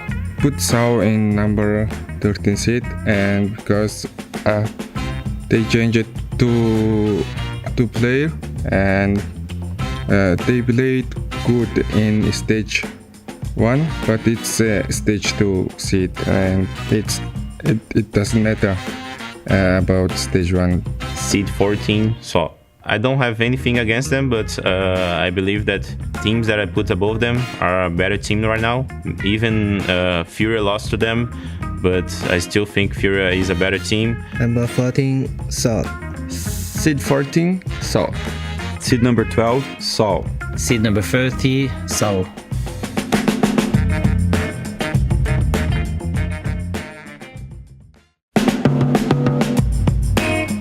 Hello everyone, this is our live seeding session. Seed 3, Na'Vi. Seed number 2, Na'Vi, no comment. Seed 3, Na'Vi. Our seed number 4 is Na'Vi. Number 5, Na'Vi. 主要是因为 Na'Vi 最近有些比赛也没有参加，然后参加那些比赛的话成绩也不是很理想，所以我会把 Na'Vi 排到第5。Seed 3 is Na'Vi. Seed 3 is Team Na'Vi.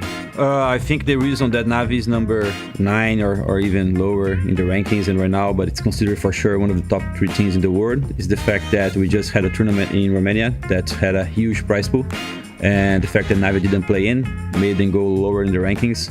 Everyone is figuring out how to deal with the new rankings, and there will be some things that will not make sense just in this case, but I think it's part of the process of us stepping up and making sure the connection with Vault system is good enough. But the teams know that Navi is one of the strongest teams, and they know they're going to be top 3 at least. Seed number 3, Navi. Seed number 3, Navi. Seed 3, Navi. Seed number 2, Navi. Navi is maybe 9, but I don't think they deserve to be that down. They did last in the World Finals and they lost in group stage of the major. So obviously when this happens, you just drop down. Since the beginning of the year, of course, it wasn't like they didn't win any tournament, but they did a semi-final and 2 semi-finals, I think. So how can we put them like 9? It's not possible. Seed number 2, Navi. Seed number 3, Navi. Seed number 3, Navi. Seed 3, Navi. Navi seed 3 because they won a lot of Esther tournaments and also they won major last year.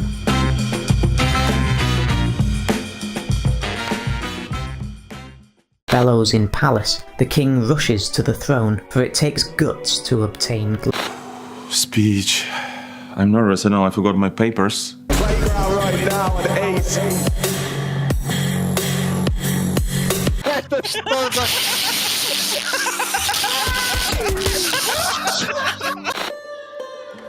Really? I didn't hear anything. I remember he got a little older. Yeah. He couldn't count the change properly. Taz.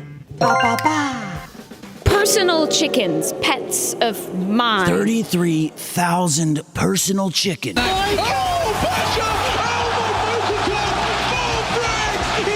All right, man on the street takes a different angle today.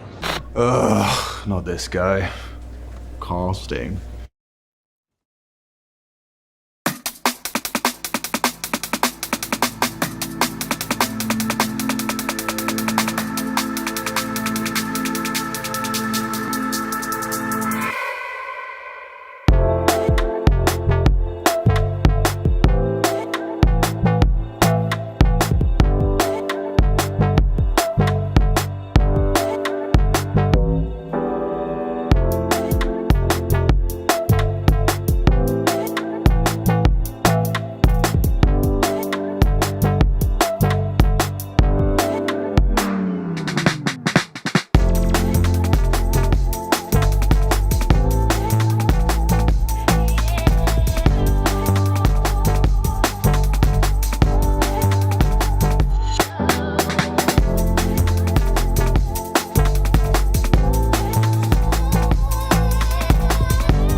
ESL presents the ESL Pro League in partnership with Intel, Acer Predator, EHL, Kadia, 1xBet, That is abhorrent! Nor.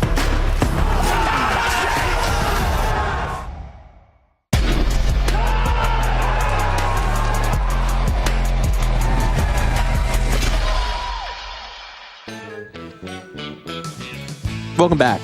Welcome back to the ESL Pro League, where it seems like Saul might be going the way of Frank. And I ain't talking about good things. I ain't talking about the Ascension. Up above. We're on the bottom floor. We're on the bottom floor. I don't know if eliminated teams might go up. Depends on where they're set up in that studio. There is an upstairs. I'm yapping here, Cole. It didn't go well for them on Inferno. No, not quite there. And again, Nuke is a little bit more concerning here because, while we have talked about the history of Saw, and you hope that some of that history is still involved in the core of this team, it's just a completely different, roster right now that we're talking about here. Different leadership aspects into the mix as well. So, is their Nuke still going to be as strong? I just don't think it's going to be as strong as it once was when they were making that big Cologne run there. It's going to be a huge challenge. Want to beat Na'Vi? Watch Spirit. Well, Spirit might have this thing. There's this thing that Spirit have. He's a player. Name of Donk. I think if everyone could replicate what Spirit was doing by getting their own Donk, they would. It's a very specific game plan. They got Sajat. He had 37 kills. He was Donk for one map. Regulation. I just love that he broke out that one map to shit on M80's hopes and knock them down. What started the chain of M80 losing 3 in a row to go out was Sajat having the life game that we have not seen a whisper of since. No, we haven't really seen. I mean, I haven't even seen a lot of that from Sajat in Tier 2 as well. He's never done that. He just showed that in when NA was looking to progress to Stage 2. But we're not better though. We're not better. Yeah. Not quite. And, now again on the other end of the server, it is Na'Vi who just aren't going to let some of these same Ascensions happen here. They're just too good on the trades. They're just too efficient when it comes to how they string in utility. And for Saul, it's going to be, again, just a new level of competition for this still very new roster to play up against. And these are the sort of struggles that you should anticipate here. They should be coming into this matchup knowing it's going to be difficult to get everyone activated. You're still even working on some of the vetoes here and some of the maps that you're going to be playing out. So for Saul, testing Nuke with this roster is going to be kind of new territory for them to enter into. You know what I think the real problem is? The sharpest part of any Saw, you know what that is? The blade. The blade. Yes. The blade. And I was going to say the edge. Blade looking a little sharp here. I don't think there's a player named Edge in the server. Although if there were, we would have some fun with that one. Just keep him away from the smokes. Blade sharp, right? They only really needed him for the one time out. Immediately turns into a round conversion. Stuffs what Saw are trying to do in that first half. You never have a chance, right? You're forced to save in the pistol in the second half after having a 10-2. There was no opportunity to get stuck in. They just felt deflated the whole way through. I think the big thing for Saw is you can't... This sounds very basic, but you can't have it in your head already that you've lost this series. So it's good to see a little bit of smiles. Whatever they're doing right now, just to get a little bit of a good vibe going. So it's not just desolation. But he's checking the notes. He's ordering them. I mean, right now we see him just ultra locked in right now. Bits full focus. He looks like he's death matching, but, he's just probably spawn killing. I think Blade's notes might be an active contributor to the destruction of the rainforests. With the amount of pages that come through for every player. Can we get some, reusable sheets here? We can save the planet. Maybe, yeah. Just get the note packets a little give them some laminate sheets there. Although I think, do you think if he had to rewrite every single one with a dry erase marker every time, if he'd get a little more brief with those notes? Yeah. 5 sets of them? Just has to write it down quick there. We're opening a new position for Na'Vi. It's the Na'Vi Scribe. You will travel with the team, and you will just follow Blade around with markers, just jotting, furiously writing like 8 pages of notes before every map. Just to save some trees. I feel like he can just plant some trees there, and that should do the trick. So maybe we get a gardener for Na'Vi. Okay, efficiency. We can do like bamboo pressed paper. That's the quickest growing here. The Na'Vi gardener that follows them around plants a bamboo forest everywhere they go to offset what they're doing to the local paper supply. I like it. I like the ideas here. Let's keep cooking with it. Let's keep working on it. Na'Vi don't have enough support staff yet. Most of all, it's just all about job creation here. That's what we're about. We're job creators. I'm pretty good at gardening. So everyone knows Counter-Strike commentators, job creators in the ecosystem. We need a lot of that right now. Wonderful trying to create space. Maybe not jobs, but space for jobs. And he's down secret, and Emma's deleted the ramp player. And this round, just going to call it here, over. The T-side threw a Molotov down fence as well as the icing on the cake. So you think maybe there's a chance you can dive down before Wonderful's in position, but now he's got vents cut off. They've got control of control and double door and just about all the map here. You do like to have control of control. It's in the name, really. Wonderful just buying time, if not kills. Kills would be nice, though. So, 1. That helps. And bought a lot of time. They don't have a kit. They really don't have the clock for this. This sustained fight is just going to be brutal. And now down they go. Emma stacks up 4. Very nice kills. I see he's on the Doom gun model. The Biguzera model, it's contagious. Yeah, I mean, I think you just have to get used to it. And then it can just be beneficial. It is just better. Yeah. I hate to admit it. I think I'm persuading myself. I think I'm going to do it. You think you're going to make the jump? I think I'm going to do it. Like let's be real here. A couple hours into a deathmatch, but you can probably get used to it pretty quick. Well, let's be real here. For my gameplay, this is not going to be the thing that makes a difference.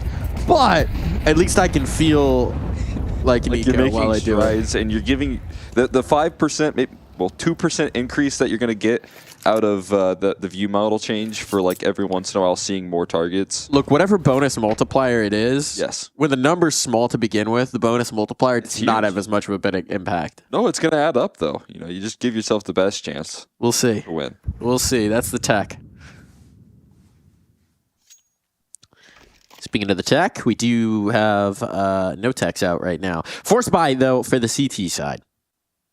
5.7s. They're the techs of the CT side. That's what we're always saying. We'll see if they can do it again with the 5.7s. Got a good force by an Inferno. Come on, Muteers. Oh, I like this spot actually. Did they see him? Everybody's here. It's getting a little freaky. Freaky deaky indeed. The Tech 9 of the CT side finds 3 between 2 players. Now they have to try and bail back up, and well, they'll do so pretty successfully. That's a very nice kill. Smoke not as nice. It falls down into hell. Might have make it hard to climb up the ladder though. That's what they're hoping for. There's no way they think there's a player up there. Oh, JL's had a bit of a long con. Oh my goodness. He could be up there eventually. It's about Alexi B buying time now. They've reclaimed the space. Bombs planted for him. He's just got to pull them off at once. Then JL can activate. Oh, he knows they're off. He knows they're off. Nade to harass and Harry as well. Now JL's coming out in position. They're sticking it. They're sticking it. No, Azulu's come off.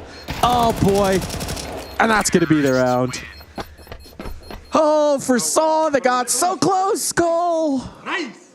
It would have been the same way they started off the second half of Inferno 2, where they get the 5.7s so efficient, but it's just great coverage. JL all the way through this round. Gives them a second option when it felt like there was no options left for Na'Vi. Might need some more of those Tech 9s at the CT side. Yeah. Bring out those once again.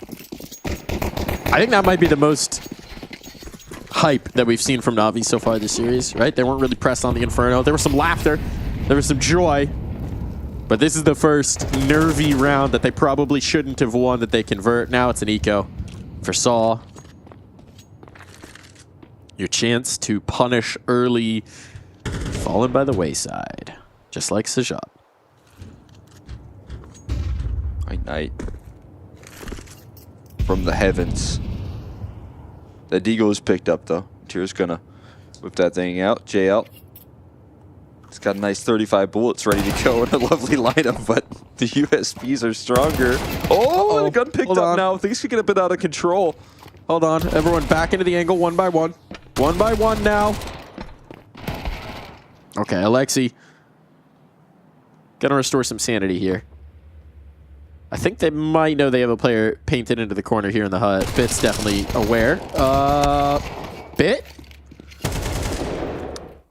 Can we... Pesky reload, man. Rare moment. The Bit fumble. It's not done. Oh, I like this corner as well. What do you got, Story? Hello. Oh. Oh my god. Oh my god. If they plant for him? No! No! Oh man. That was so close to working. Nice idea. Not the firepower there. Now it is back to Smiles. They got the huge relief of closing out the 2v4. This one, another bit of a relief.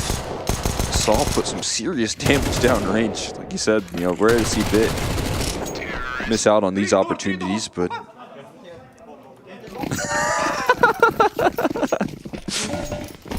fair enough. JL, one of those players you just can never take the camera away from. Just a comedy gold mine there. Oh yeah. I feel like if, for whatever, I mean, obviously the Counter-Strike has worked out, but if JL ever wants a career swap, physical comedy, I'm thinking like Chaplin, classic slapstick physical comedy. JL has such an expressive face, I think he could pull it off. That'd be a definite specialty. The eyebrow rays are huge, but that's a crazy headshot there. Story getting caught jumping around in transition. Bit has managed to avoid the smoke fade, but not the bullets of the kill. There's another. There's another, but yet to move. They're actually not going to look to make the move through the smoke instead of playing around it here, but a nice lineup from Gutierrez, locking in the lineup. Used to be traded out by Wonderful. Okay, come on, fellas. You've done all the hard work in this round. Still possible to let this one slip. Akil's gone down to try and get this round up and secured. And once he is this spot in the secret, surely this kill finishes it. Unless... No. All good. All good. No fumble here. That was a little bit of an odd round from Na'Vi. It was the first one where it seems like they got caught very off guard with some of those timings outside, with the smoke fade, just not in towards cover, constantly being peeked into by angles they're not watching. The mini walk is always going to be a risk, to be fair. But the rest of the kills outside came a little bit awkwardly. Yeah, I'm with you on that one, right? You want to risk that there. It's high risk, high reward. But when it works out for you, it's a really easy opening. And that's pretty much the round kind of converted from that point. And at least threatening those sort of timings is a good sign here. We're going to see kind of a timeout sort of situation here. This is nice for Saw, right? Because of the damage that they did with the USPs before, because of the damage that they've done with the pistols. Na'Vi are broke. They've got a eco. Now, just don't lose to the Deegs. No, they wouldn't there. This is a dangerous Deeg team. Look at the, oh, well, it's better. On the floor. I was going to say, look at the combo of stickers right there. That's an interesting group. I can't say I noticed. What did he have? Complexity. I think Hellraisers was in there. I actually forget the last sticker that was on that one. Just random assortment, though. It was the old Complexity logo as well. Are we just going with a red theme? No, because there was a different color on the last sticker that I forgot already. Okay, somehow. Well. Maybe we can... that was your chance. Or JL that has it. There were 2 ecos coming your way. I believe Bit would have picked it up. Yeah. JL came into the round with 1. Still in action. Trust yourself. Trust yourself. Trust yourself. Eco's got called over for a flash. Got to throw util for his team. Now might be off the angle, but it's all going to be good for Azuwu back in time. Clean as. I like those flawless rounds for Saul here. Chance to build up some economy. Jade necklace on money. fleek. Oh yeah, that's all right. Talked us through it. little gift. We were asking if there was a specific story to it. He said just a thing that a lot of people do. It's a gift. It's a gift. It's a nice one. Yeah. Be a good luck charm. We'll ascribe it as a good luck charm for him. Yeah. Good energy. Look, if Kerrigan can have his crystals, Azuu can have his jade. We'll see if it can get saw through nuke here. We're back up against the guns once again. Na'Vi wanted to build into this T side that they are so used to, they're so comfortable with.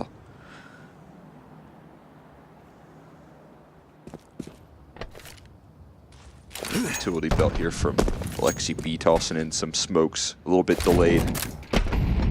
Goal is to maybe get Emma involved in a secret crawl here potentially, and then ramp attack going to be pretty quick, strung together here. Sajat has to fall. Can't afford to take that duel. Cannot. Molotov to keep his teammate off as well. Wants to stick around in the fight. Wants to clear back into this information. They're looking for it. Does get the one. Second as well. Good work being done here. Out of bullets. Gone to the sidearm. That's not where the nade was supposed to be, but it does set up the trade from his teammate. Great round of anchoring here from Sajat. Beautiful bit of play. Sets up story for the two. And Imma supposed to be the extra element, the secret spice, and instead he's the lone flavor left in this. And the trick to a secret spice is if you want just a little bit of it sprinkled in, it's great. But if it's got to be the main ingredient, it's too spicy. Too spicy. You need a little more.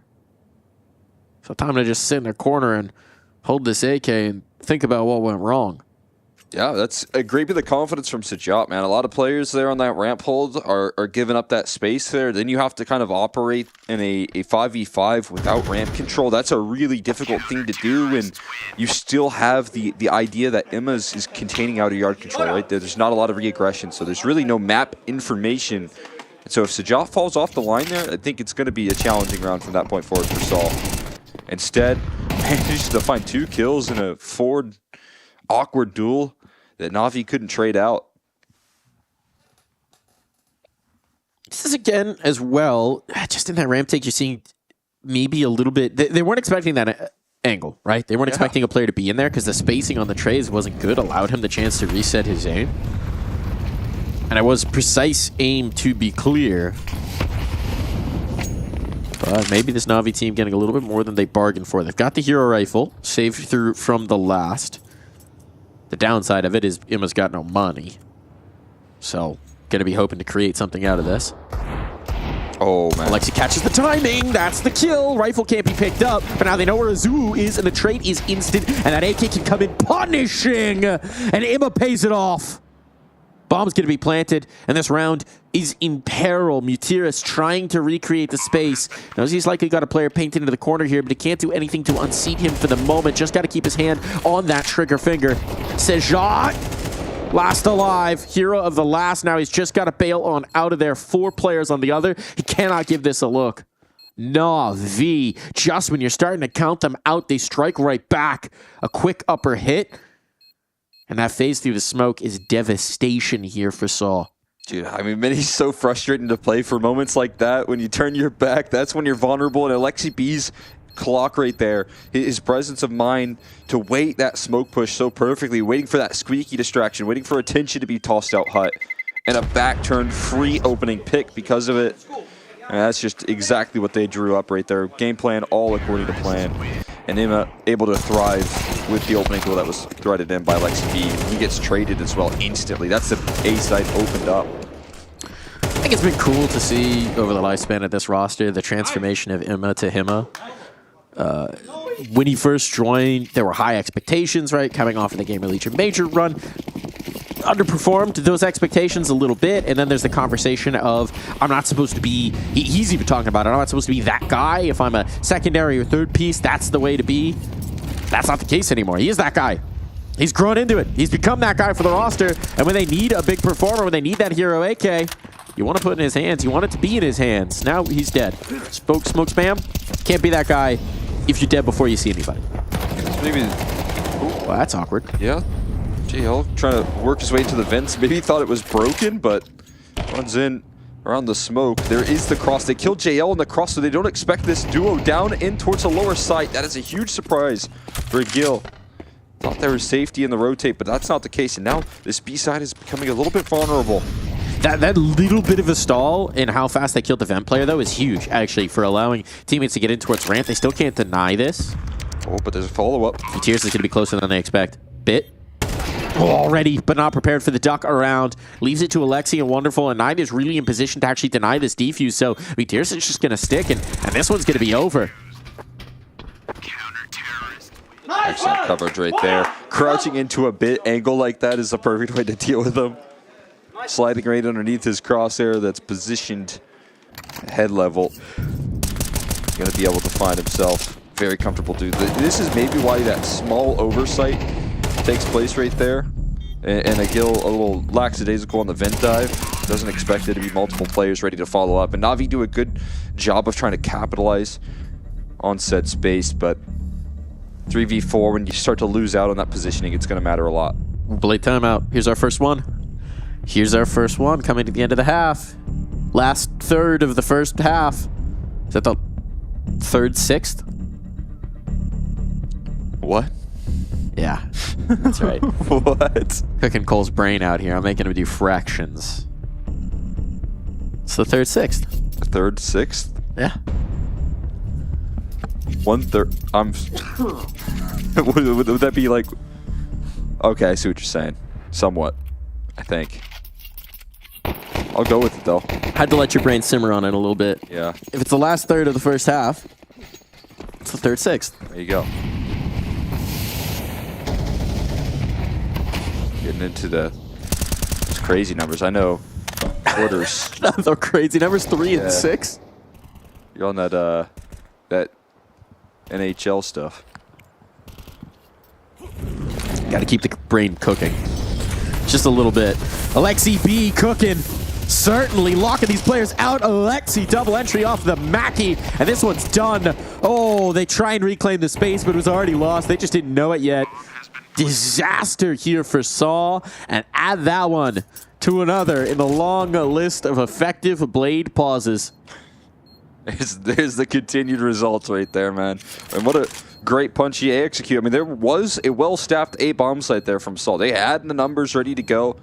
Quite a bit of resistance, but the flashes that were threaded in right there and the scaling from Alexi B, he does it again on these very tense moments. He manages to find impact on these T-side rounds when he doesn't have the best tools, but he sure does have some good setup here for himself, right? So if you're talking about the distraction for the back turn and mini, one round off the smoke play, and then this time around, it's incredible flashes chained in together. Nice, let's go. Let's fucking go.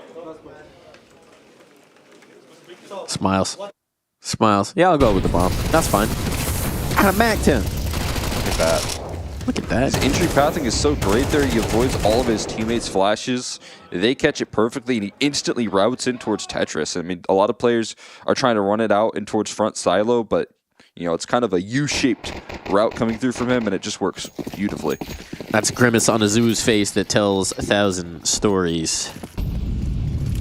But he only needs one story to work out here. It's his teammate. Post up in heaven right now. Won't deny the fast A play if it's going to come again. Ooh, and Story peeking outside. Catches Wonderful, getting a little cheeky. The responses here have been great for Saul. When they get to the precipice of the breaking moment, when they get to the struggle, the pain, potential, they're doing a great job of bringing things through. So now, how do Na'Vi regain? How do they try and come back off of the util here? Taking the space outside. Smoking towards mini. Still got HEs to pop this open. Uh-oh. Almost It's passed at cross, least. though. Everyone else kind of cuts noise. I mean, Bit making his presence known, making no secret about his cross. They have rest to of the drop. squad. They can't following be in their trusting that footsteps. nade pop. Story will do so, but solo dolo for the moment. Sejat quick to join. There's 3 mollies. Oh, one towards fence. They need something to flesh out this op presence. Third player is now joined towards lower, seeing nothing up top. This is well defended. Na'Vi gonna need some snappy shooting, but that's exactly what comes through. Still this Story.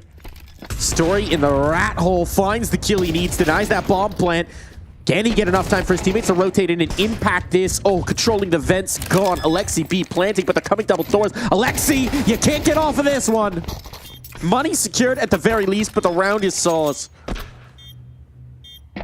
I took the 50-50 gamble there, planning for double doors, hoping they'd route towards single, but not the case. Not a chance for the clutch right there, and that's that Story positioning. While the B side does fall, I don't know how it was that successful on the entry. Some tough duels ahead of Na'Vi that make it possible. It's Story that just denies the bomb plant and uproots the positioning. Oh, it's great. Great work there from Bit. His crosshair was on him before the door even swung open. He just needed to click mouse 1. Bit of frustration. Finding that Saw is not quite the easy walkover that they were on Inferno. Got to make this a little bit more of a contest. Sejok gets aggressive. Story behind him, and this one comes up Na'Vi. But JL by the vent, he's been frustrated and stymied, and now that's the bomb dropped. Azu aggressive. Saw throw a massive pace changer into this one. The faster play is well rewarded. Now there's players already rotated in towards lower, though it's just going to be a Gil for the moment. Might need to just hold on to the space, set up the ground for his teammates to come back in, but this window by Control.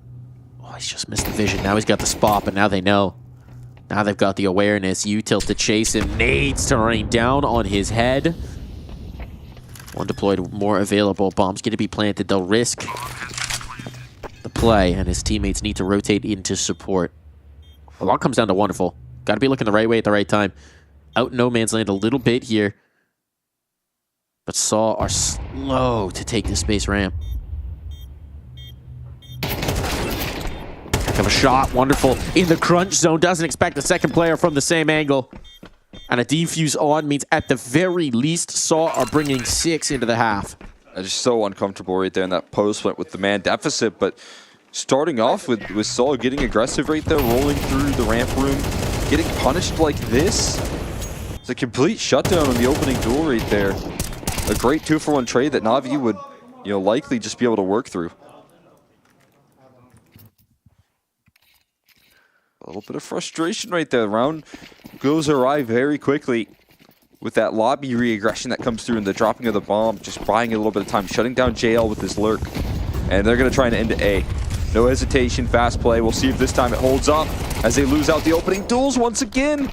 They create enough space here and 3 kills just fold over that A bomb site. It's so quick, it's so aggressive, and it's so over for Saul. A 1v5 now for Sejok coming through the ramp room, clears out the top ropes of Wonderful, but has a whole lot more work to do.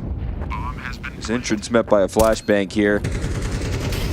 Can't quite run his way in here. Everywhere he goes, utility keeps him at bay. Na'Vi with their A plays looking strong to at least close out a 6th round there. Distractions coming through from the top of Hut for Imma to close out the half with 6 rounds. We're all knotted up here.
Love coming into it. Nice! That went a little less nice for Na'Vi, though. I don't think they're feeling as great about that half. Saw showing us... Ooh, yeah, that one's a little more demonstrative. Yeah. Saw showing us a lot more about what they wanted to do. But the problem always came when they actually had broken the money of Na'Vi. And there's a little bit more of a limited buy, a little bit more of a cheeky eek, maybe some more limitations, some SMGs, some pistols out. Saw couldn't put them away. And now a 6-all half. It's everything to play for here, Cole. Yeah, that half could have been so much more dominant if those moments had a little bit more impact, had a little bit more weight. The fact that Na'Vi always come in with the game plan to counteract, it's huge here. We got a little 1-for-1 though, towards this outer yard. Some jumping around here into JL's location. One player scaling towards heaven. Meanwhile, the trio, walking it down in towards that lower side here. And there's a great distraction sold from Sajat. Fighting towards ramp as he's comfortable with. This time on the other end of the crosshair though. But there's still a strong setup on A. He's going to have his hands full. Would love to get at least one here on this first engagement. Helps when they don't look at you. Does get that one. Sets up Immo for the next. Oh! Finds it on the fade away, but Sejat instead going to have the last laugh. Bit though creeping out. Bit though creeping out. Eventually finds what he's looking for. It falls to Sejat. They know where he was? Smoke to make his life very difficult indeed. How are you going to deny this now? You're not. Creep out the smoke. That's always going to be checked by Bit here. A lethal with those dualies. And it is Na'Vi who strike first. And it's right back to smiles here for at least Alexi B. Not for JL just yet. Yeah, he's still having a bit of a tough one there. A little bit frustrated. Stone face. Yeah. Job's not done.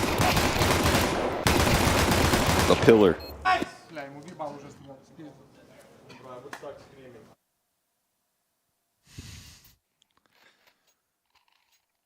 Oh, good for Na'Vi. They close out both pistols now here on Duke, which is a good sign.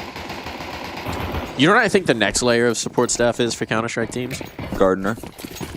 Other than the Gardener. Once we get the Gardener. Okay, so this is the second to next layer. We need a hydration guy. I know right now we have water boy. You have like performance coaches who are prepping crazy electrolyte mixes, but we need like the NFL style guy who walks up, squirts a water bottle in your mouth between rounds. Yeah. That's the next tech. So they never have to take their hands off the keyboard. Nice entry here in towards the ramp. Let's see if they can carry this on towards a bomb plant. Two players are here to respond early on, and JL opens the door to give a little bit of vision. Ooh, a bit of window here. These flashes. A smoke to give him the chance to slip out. JL gonna take that. Wonderful down elsewhere. Imma. Oh, can't quite capitalize. That's awkward, and that should just be the round. Alexi, thinking about it. Thinking about it. But as they start to punch in those numbers, that single smoke fades. Can Alexi get vision? Spots the first, slipping in towards control. Now he's been rumbled. Has to get this first fight. Won't have it. Wait just a second here. I mean, that's a huge round for Saul to capitalize on. A bit of... Big slaps. Yeah, big slaps here, but a bit of confusion there. It seemed like in that lower hold. I mean, initial kill coming through from Bit. And then a quick 1-for-1 trade, but then a very isolated duo there in between the rotation down the vents and Imma and JL trying to make some moves through the single door as well, so couldn't quite capitalize.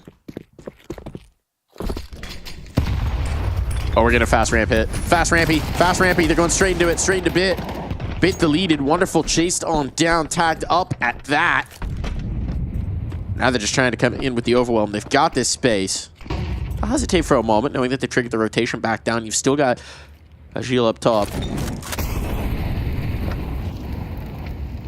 Yeah, as long as they don't rush this one in towards the lower side, I can't imagine this one getting too complicated. They slowed down the cut noise, but there is still a majority of the CT side ready to go. And resistance. They're trying to reclaim lobby control. And maybe give an avenue out of this round if need be. Ooh, JL's pushed up in the hut. Could catch this lurk. Could give them something to play off of here for Na'Vi. Oh, timing's rough. Just missed it, but that might actually set him up well on the lurk if his teammates can hold up at the front. That's a pretty big if. Nope, not happening. Not happening in this one. 2 sets of armor. That's worth saving. So Na'Vi will back away and concede. Bomb's even planted up top. Why not?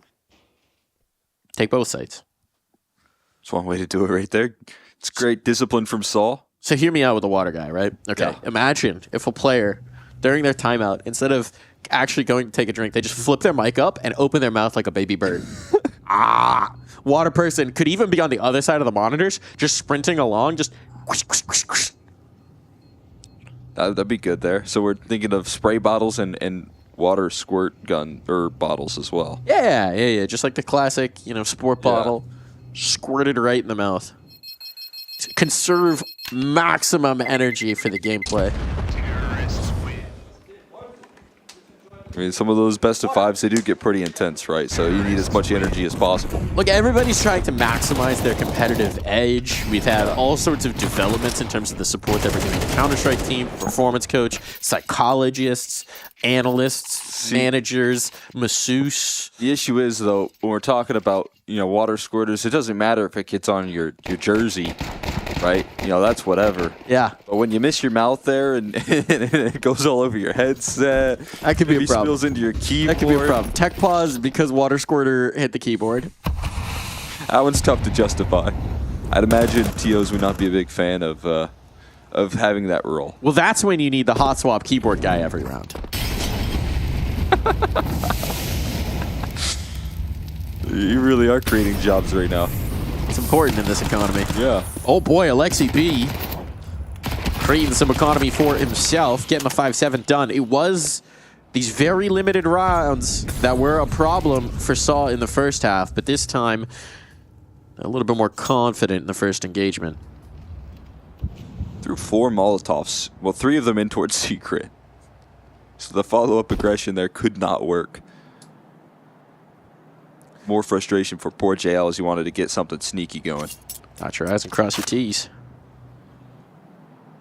And now the T's are crossing. Down the steps. No one's here. You had to gamble. You have to gamble if you're Na'Vi. You got nothing. Got a little bits and bobs. They're out here playing Counter-Strike. You're playing James Bond Nightfire.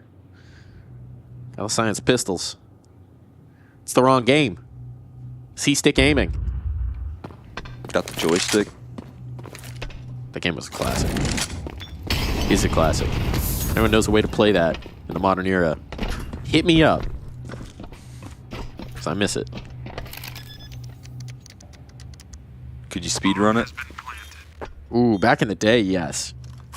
Back in the day, I was intimately familiar. And it was one of those games where, you have linear levels, but then you have all sorts of Easter eggs and little bits that you can do and different routes that you can take to certain objectives. And yeah, I think I probably maximized knowledge of that game. I don't know how much of it's still rattling around. This isn't a fun duel to take. Trying to huddle up in towards Secret. This is good from Na'Vi to try and hunt things down. Bomb positioning, planted for Astralis should provide them a little extra coverage and distance, but going for the swing, you're going for some big exit kills right now, and mission accomplished. Just about everyone falling. The best case scenario here for Na'Vi in a lost round. Dropping everybody. You don't love that. Rebuys. You don't love that. AK given over as well, so a little bit of firepower taken out. Punishing. On for Saw.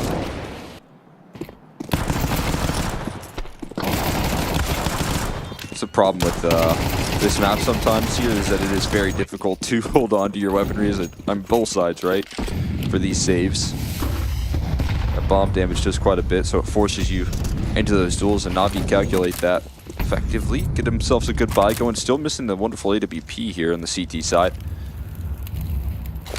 That could be a trend that we see missing for most of this map here if Saul continue winning ways here.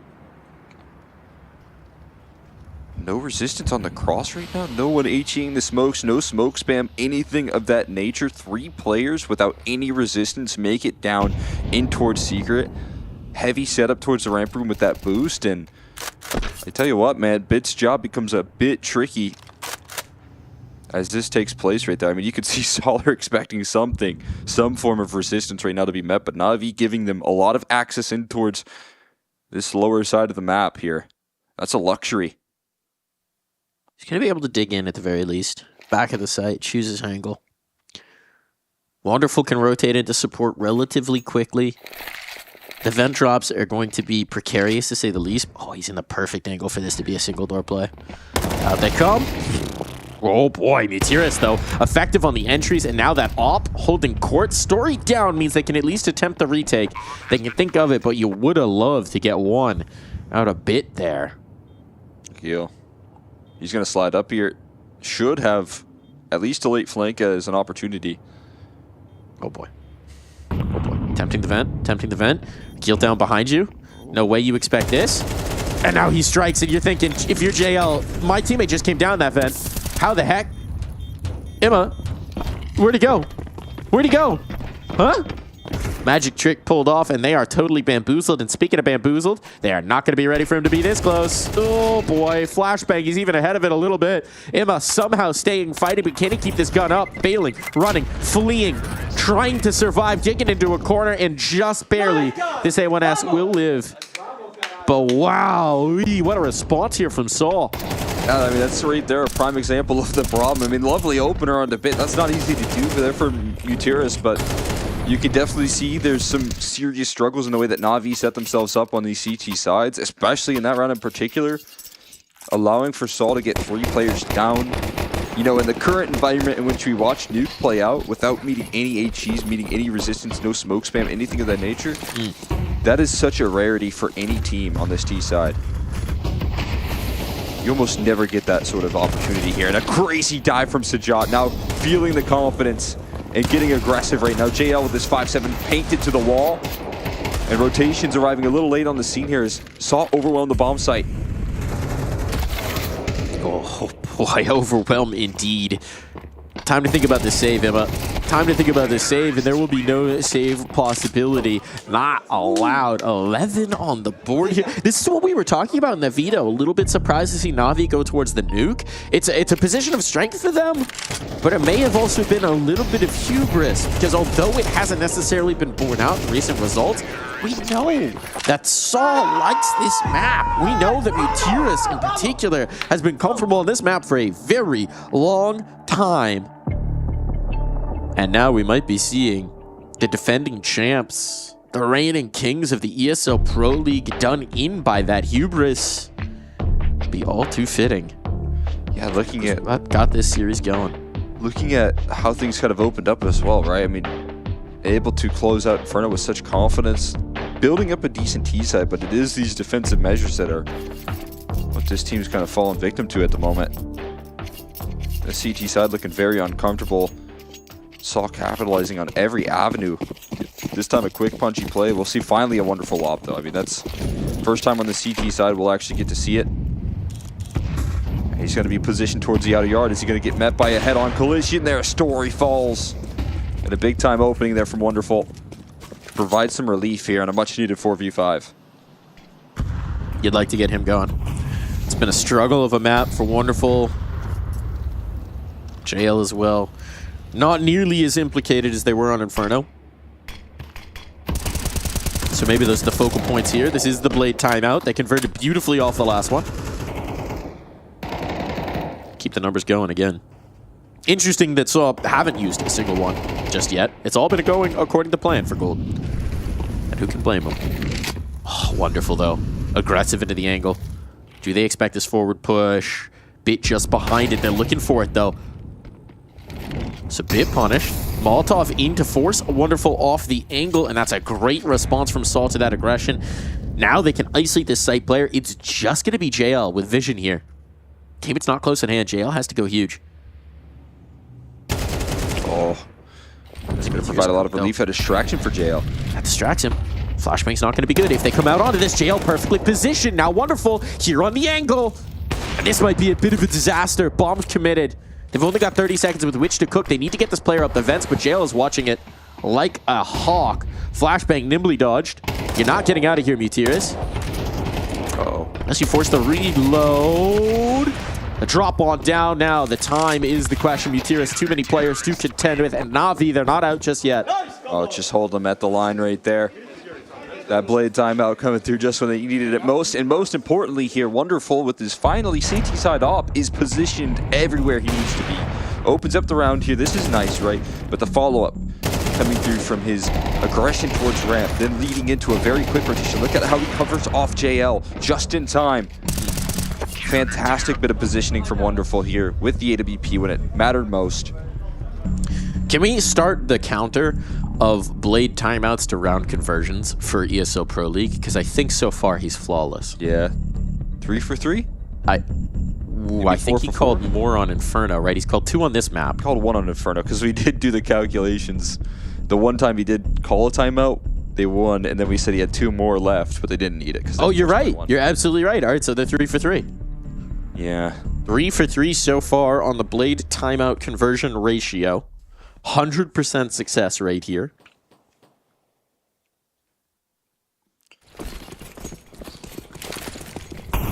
Continues to build his resume for GOAT coach status. You know how we track like the Intel Grand Slam between events? Yeah. I think we should track the Blade GOAT coach resume between events.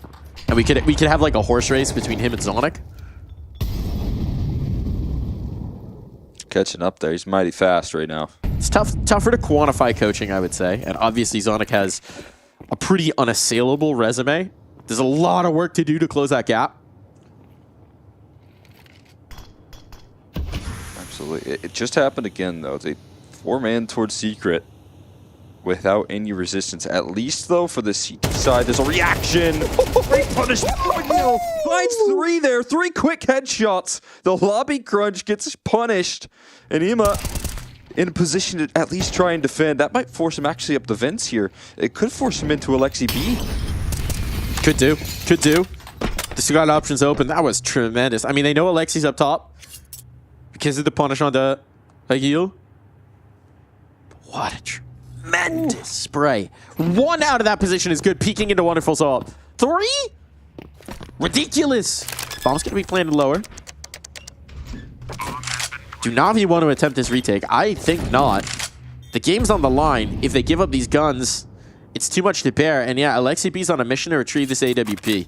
So they're going to play the long game. They're going to play for overtime. That was absurd. He's being watched. They know the angle. They're ready for the move. Agil doesn't care. Not at all. Agil doesn't give a shit. Just kills all 3. I mean, he was just so boxed in there as well, man, and swings in. Any other targets he would have shot at first, that op would have been able to connect onto him, but he blasts the offer here. And same is true for Ima. No save for you. No exits. Saul have got 4 chances now to close this thing off.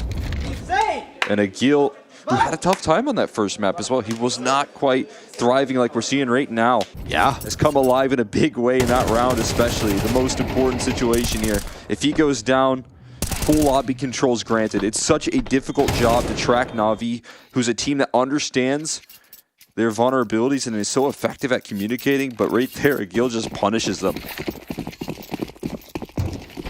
I think what's so cool about Agil, hold on, we're going to get a faster contact outside. Looks like some space being taken. Maybe a little bit more chance of a brawl. Alexi beat down early. And this map could be going with him. Wonderful. Need to see some star play here from the young Auber. Spots a player, gets one down. Trying to slip in towards Unbreakable. Now Ima can get active. And Wonderful maneuvering, keeping himself away from Azuu. Azuu with that bomb as well. And a compromised spot could be in danger, but that's one way to relieve that danger. Bit making a hash of it, gets it done with the USP. Not feeling comfortable with the Molotov at his feet. Has to drop on down. But they don't know where Ima is. They've lost track of him. They know he was here towards Secret, but he's long since slipped back. And with Azuu so low, his chance to close got a little bit more difficult. Ima wants the information. Timing is everything here. They've just slipped towards single. Does Ima check it? He will. Absolutely. Back's turned. Ooh, spots Azuu slipping down. Does he check for story? Well, now he will. Knows where the last player is as well. Azoo's so low. Gone to the opposite result of this, but if he gets that bomb stuck down, he does indeed. a chance to post up on the angle, some utility for it as well. But just going to bet on himself and ascend. Get up onto the railing. This might be unexpected. Imma knows he's got to be low. First bullet wins this, and it comes from the barrel of Imma's gun. Whew. What a relief right there. Zulu covering off those double doors. But the glass was broken. It allows for Imma to slide out free of charge. And a huge relief for Na'Vi. They stay alive for a little while longer despite how close that looked. They're still having themselves excellent opening duel success to Jot firing up. And then a Gil still playing active in that squeaky lurk right there. Surprising and continuing to offer up frustration. Well, it's not meant to be just yet.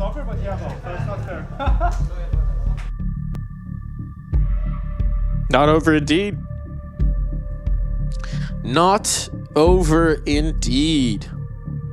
Good to see. I mean, it looked like he was so frustrated, and it's not like JL's been, lifting off here, but he's keeping a positive attitude despite some of the frustrating situations that he's been put into.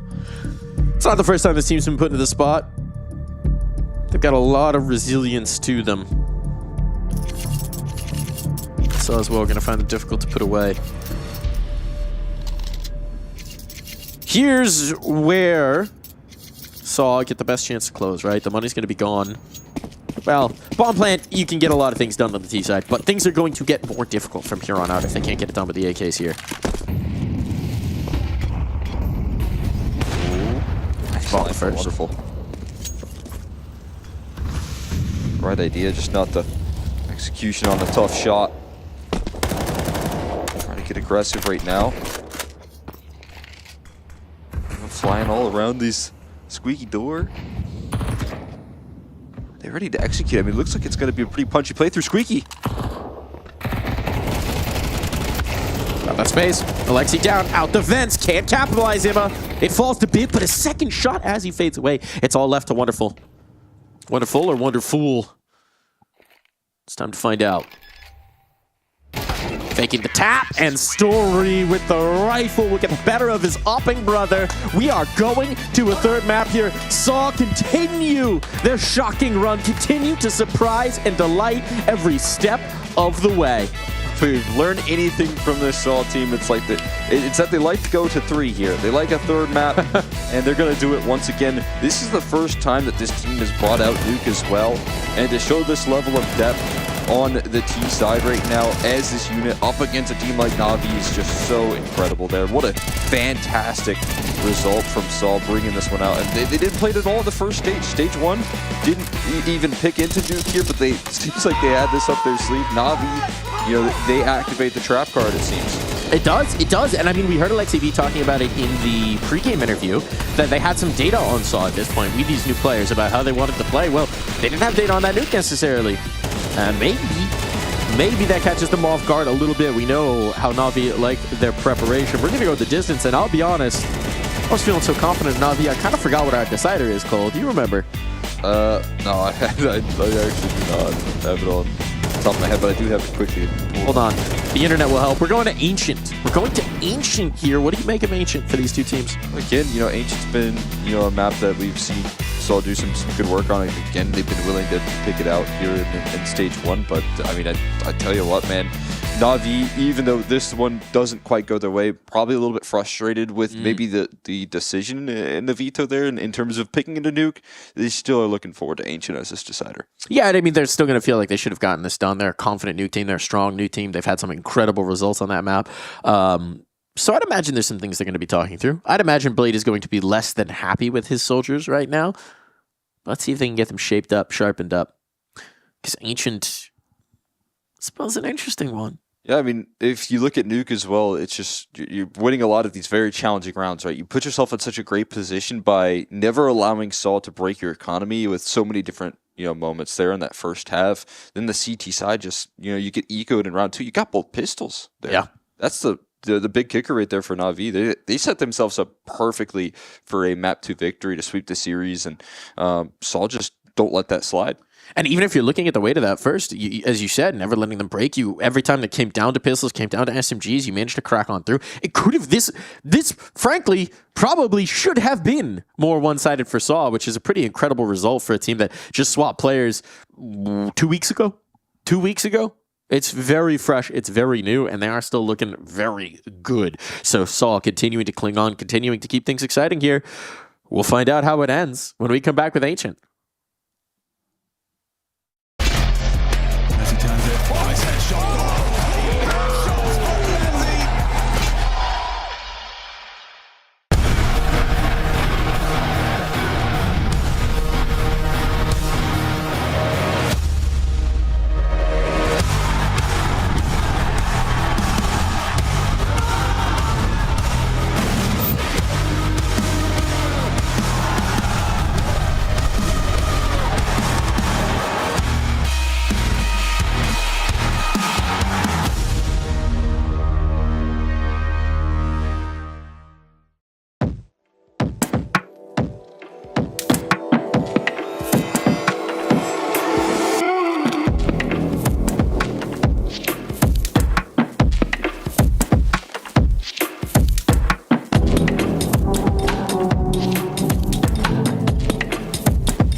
Guys, don't be late for prac. Late? Oh, don't get me started. He told me 10:30 theory the other day. Without me? Secondary IGL things. Anyway, he joined us at 11:15. No way. I literally went over to him, took his headset off, and I just said, "Little bro, remember, you are just the coach." To Blade? Boys! Anyway, he takes a timeout, gets on comms, turns to me and says, "Any suggestions?" And I'm like, "Little bro, you're the coach." To Blade? Fair enough. And I'm like, "Go B? No. Go B but then go A? No. Brother, I named 7 other variations. Finally, I say, Fnatic into Game Relation Fake, ending with Astralis. Typical. Which I know he wanted to do in the first place. And what does he say? If that's what you want to do. Bro, I literally stood up, took his little strat book, and boom! Boys, what are you doing? Discussing strats. Brainstorming. What have I told you? You don't need to do that. You're the boss. My little brother. If you're gonna make a call, make a call. Say it with your chest. Only us two taking responsibility. Leading. Secondary leading. Boy! He's a coach. A manager, man. So he's like, why you order Mackies? That's not in line with our nutritional guidelines. He's obsessed with greens. But his TV page is full red. Anyway, I just told him, little boy, take their fries out of the bag.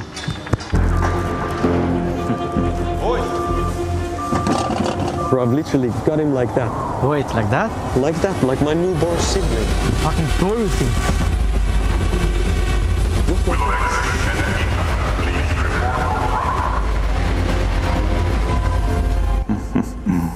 Little bitches.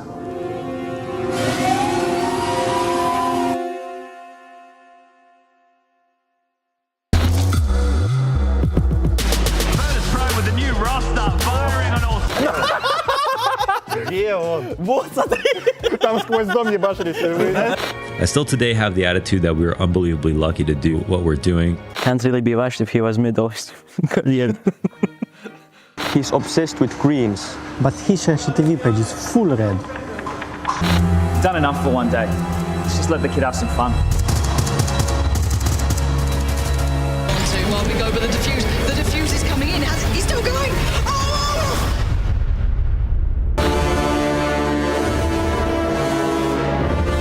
Things could be better, Hugo. Things could be a whole lot better. I sure hope it's nothing serious. I have to. When are you gonna step up? Bring in more of that sticker money.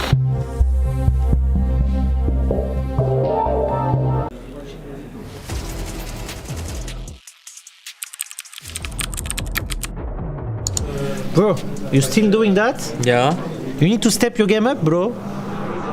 Yes, trust me. This will do the job.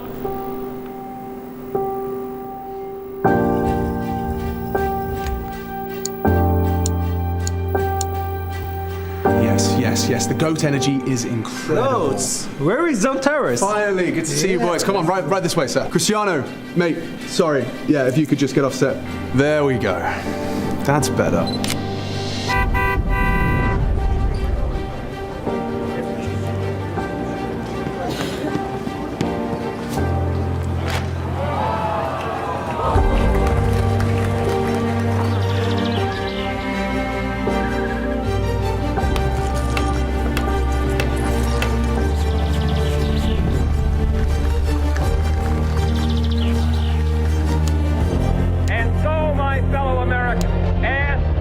I'm going to float like a butterfly and sting like a bee. And to preserve and cherish the pale blue dot.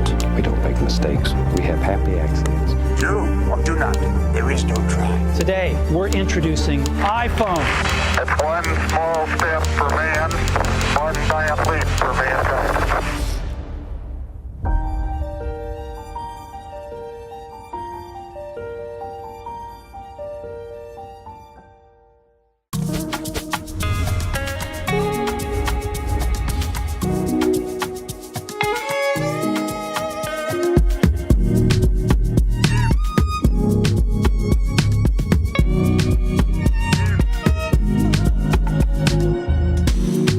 Anytime you call my number, feel like say I chop piloto. Anytime you hit the lampa, I'ma show my dark Jojo. Anytime you call my number, feel like say I chop piloto. Anytime you hit the banker, I'ma show my dark Jojo.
Gotta say, after what we got on Inferno, I think it's a pretty big surprise for us, and I'm guessing most of the audience, that we're actually getting to this point. We're getting to the third map. We're getting to Ancient Navi's nuke. Not negotiable, non-negotiable. Anyways, they lost. Saw looking very good on the nuke for the first time with this particular assembly of players.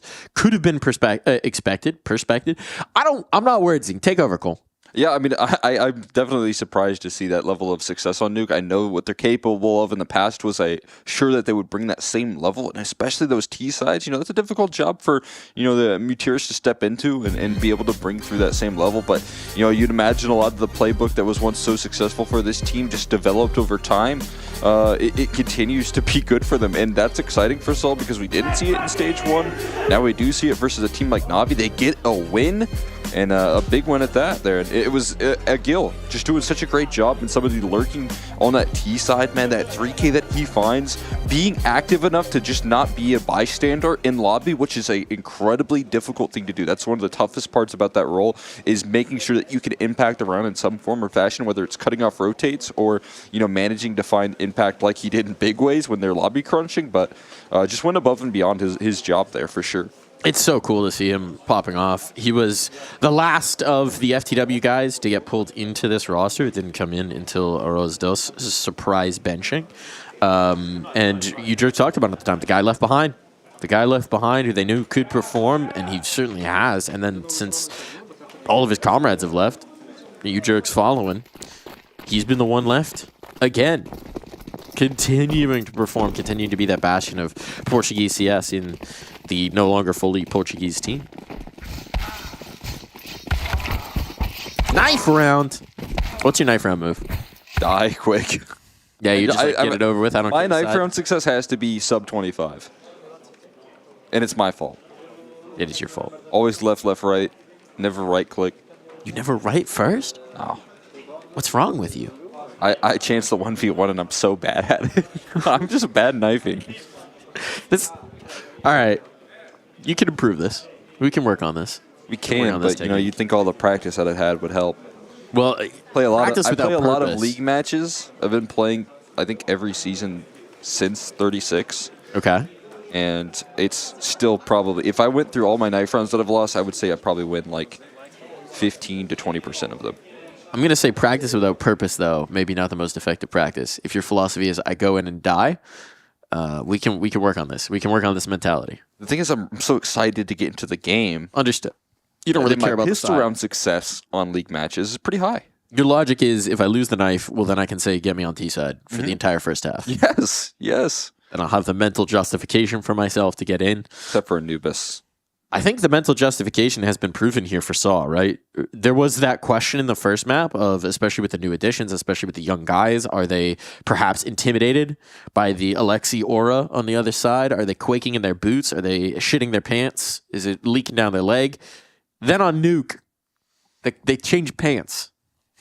Clean up. They're looking good. The young guys looking good, right? Azu having some moments. Sejot having some moments. It's very encouraging here because now you've said, well, we beat them on Nuke. They're map pick. Now we're going to Ancient. We like a little bit of Ancient. Why can't we just do it again?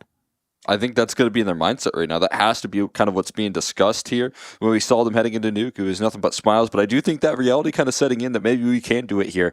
Maybe we can make it happen for map 3. And let's get off to a good start in our Swiss stage, taking a huge scalp and, you know, knowing that the high slaps, knowing that we have this seeding though, where, you know, if you take a big scalp, that's going to quickly rise you.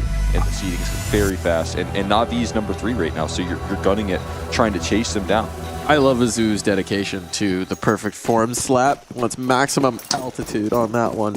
And I really do just appreciate that. Let's gravity do its work.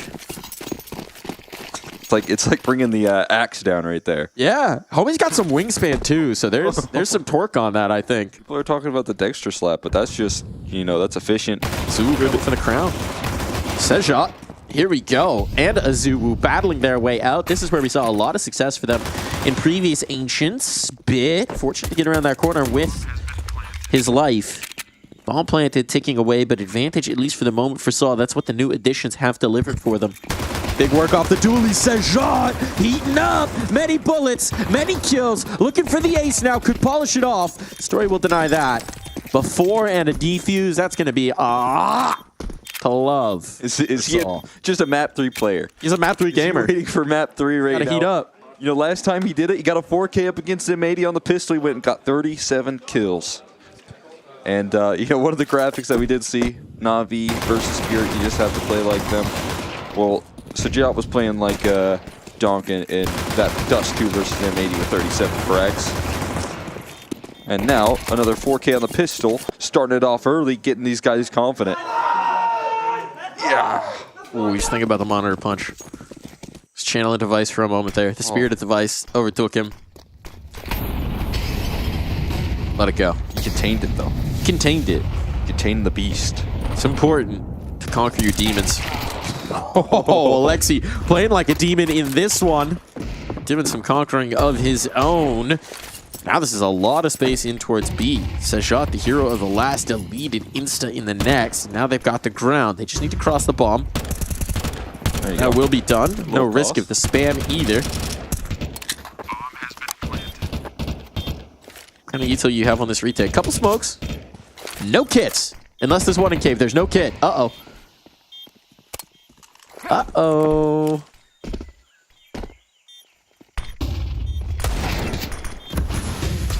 Just the deagle. Oh. Nice nadage onto Alexi. That's one of the big guns out of the play. Now you're starting to find the numbers, but time is going to be the issue. Great spray down from Imma. Need to tap on that bomb. You're running out of clock. Wonderful's just trying to play the lineup. Mutiris, if he's denied, he has to stick this. This is the round. This is the round. Can they pull him? They have indeed. Na'Vi win. They snatch away the second round. A fast play in towards Cave, and Saw just can't get back in. Just so expressive right there, man. I'm telling you, physical comedy. He's just trying to run away. That bomb blast gets him, but it's Na'Vi with a big pickup, and it comes at the hands of that opening pick from Alexi B, rather. Once again. If we're going to do a Step Brothers style comedy movie with Counter-Strike players, I'm locking in JL as your Will Ferrell. Who's your John C. Reilly? Any Counter-Strike player. I feel like it really wouldn't matter. I feel like JL could make anybody work there. I got my answer. I want to hear yours. 60. 60? Oh, that would be great. And there's a little bit of history there as well. There is. Too. Fragadelphia. 60 got picked up by Complexity. JL tweeted, that's the guy who owned me at Fragadelphia. Oh boy. Not so much owned here. Looking nice. With 2 in that cave fight. And again, this one is done. Bomb going to be planted. Na'Vi into the lead early. Well handled. Very similar situation to, spots that they found themselves on Nuke. Winning the round 2s, winning those very difficult, like, force buy situations, and then coming back stronger this time, though, is Na'Vi. 2 in a row with a lot of casualties on the Saw side is going to lead them likely into a tough spot to start off the CT side. They're just looking to pull through the pain train on the B site rather consistently. They're starting to look fearless. That frustration of losing that last map coming out right now for Saw.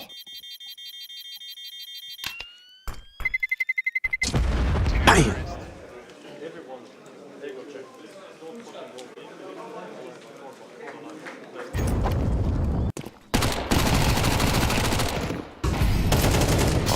Making sure to maximize that freeze time right there. Yeah, word's coming out faster than the MAC-10 bullets.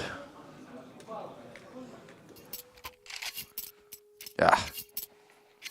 You tried one of those new Anthros chairs yet? I have, yeah. Actually, last Friday I got to sit in one. We took Breeze's chair for like a little segment right before the final. And he still played good, thankfully. You didn't curse it with your stink? No, he maybe even gave him some extra power there, actually. Little butt sweat for the... I sat in it and I was like, you know what? You can have my my championship ability. Rub yourself up, scooched a little bit, like a dog. Give him a little gift. Yeah. He played good. But yeah, they're very comfortable. I'm intrigued. I don't know if you've seen the chair tech we're working with here, but we could use some. I like my chair. You did acquire this chair. The fun story is last ESL Pro League B stream, I've got like foldable camper chairs here, and young Kolsif decided to stand up from one by putting his full weight on the arms of it, shredding the stitching on it, much like Mutiris just shredded Imma. But fortunately, it's a good lad. So he brought in a replacement camper chair. Slightly higher tech. This one's looking pretty good for Saw. bomb might eventually make its way on towards A, but we know how those A post plants are. Even if you get it stuck down, that's not really going to be confidence inspiring, and they've still got a lot of work to do to get it past Donut and Temple here. It's good coverage. Trying to punish the Temple aggression here. Nice angle from Agil. It catches them while they fall, so that inaccuracy costing Wonderful just a bit. And Bit not going to last too long here in this round before getting hunted out there. Uteris chased down that last kill. Good with the Bora. Yeah, we dropped the Bora right there. We got to find out how Sergio's Portuguese is going. I think he knows that one. How do you say 37 in Portuguese?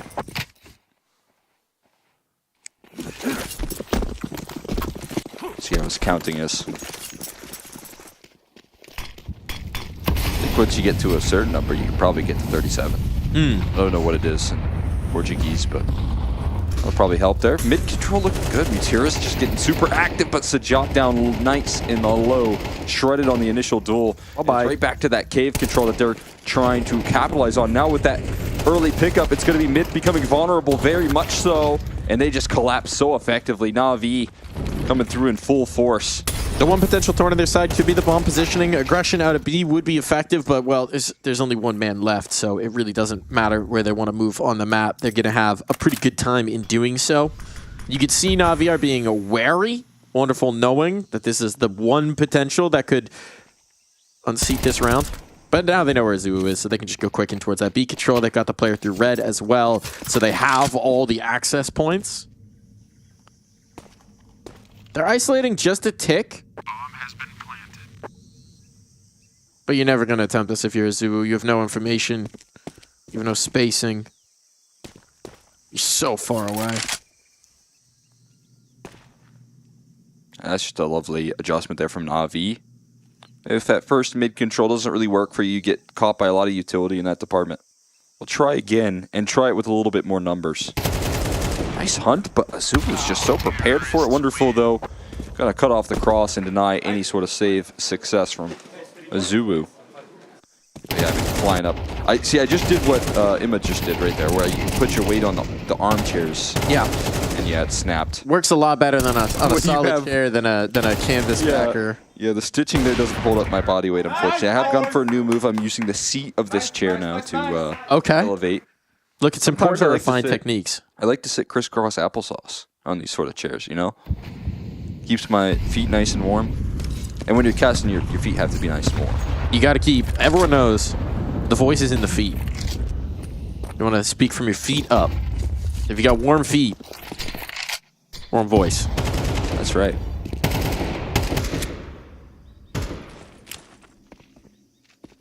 There's got to be some players that like to sit crisscross at the home setup as well. If you game, do you play? Yeah, sometimes. Craziness. Keeps my feet warm. And if you got warm feet, you got a warm hand.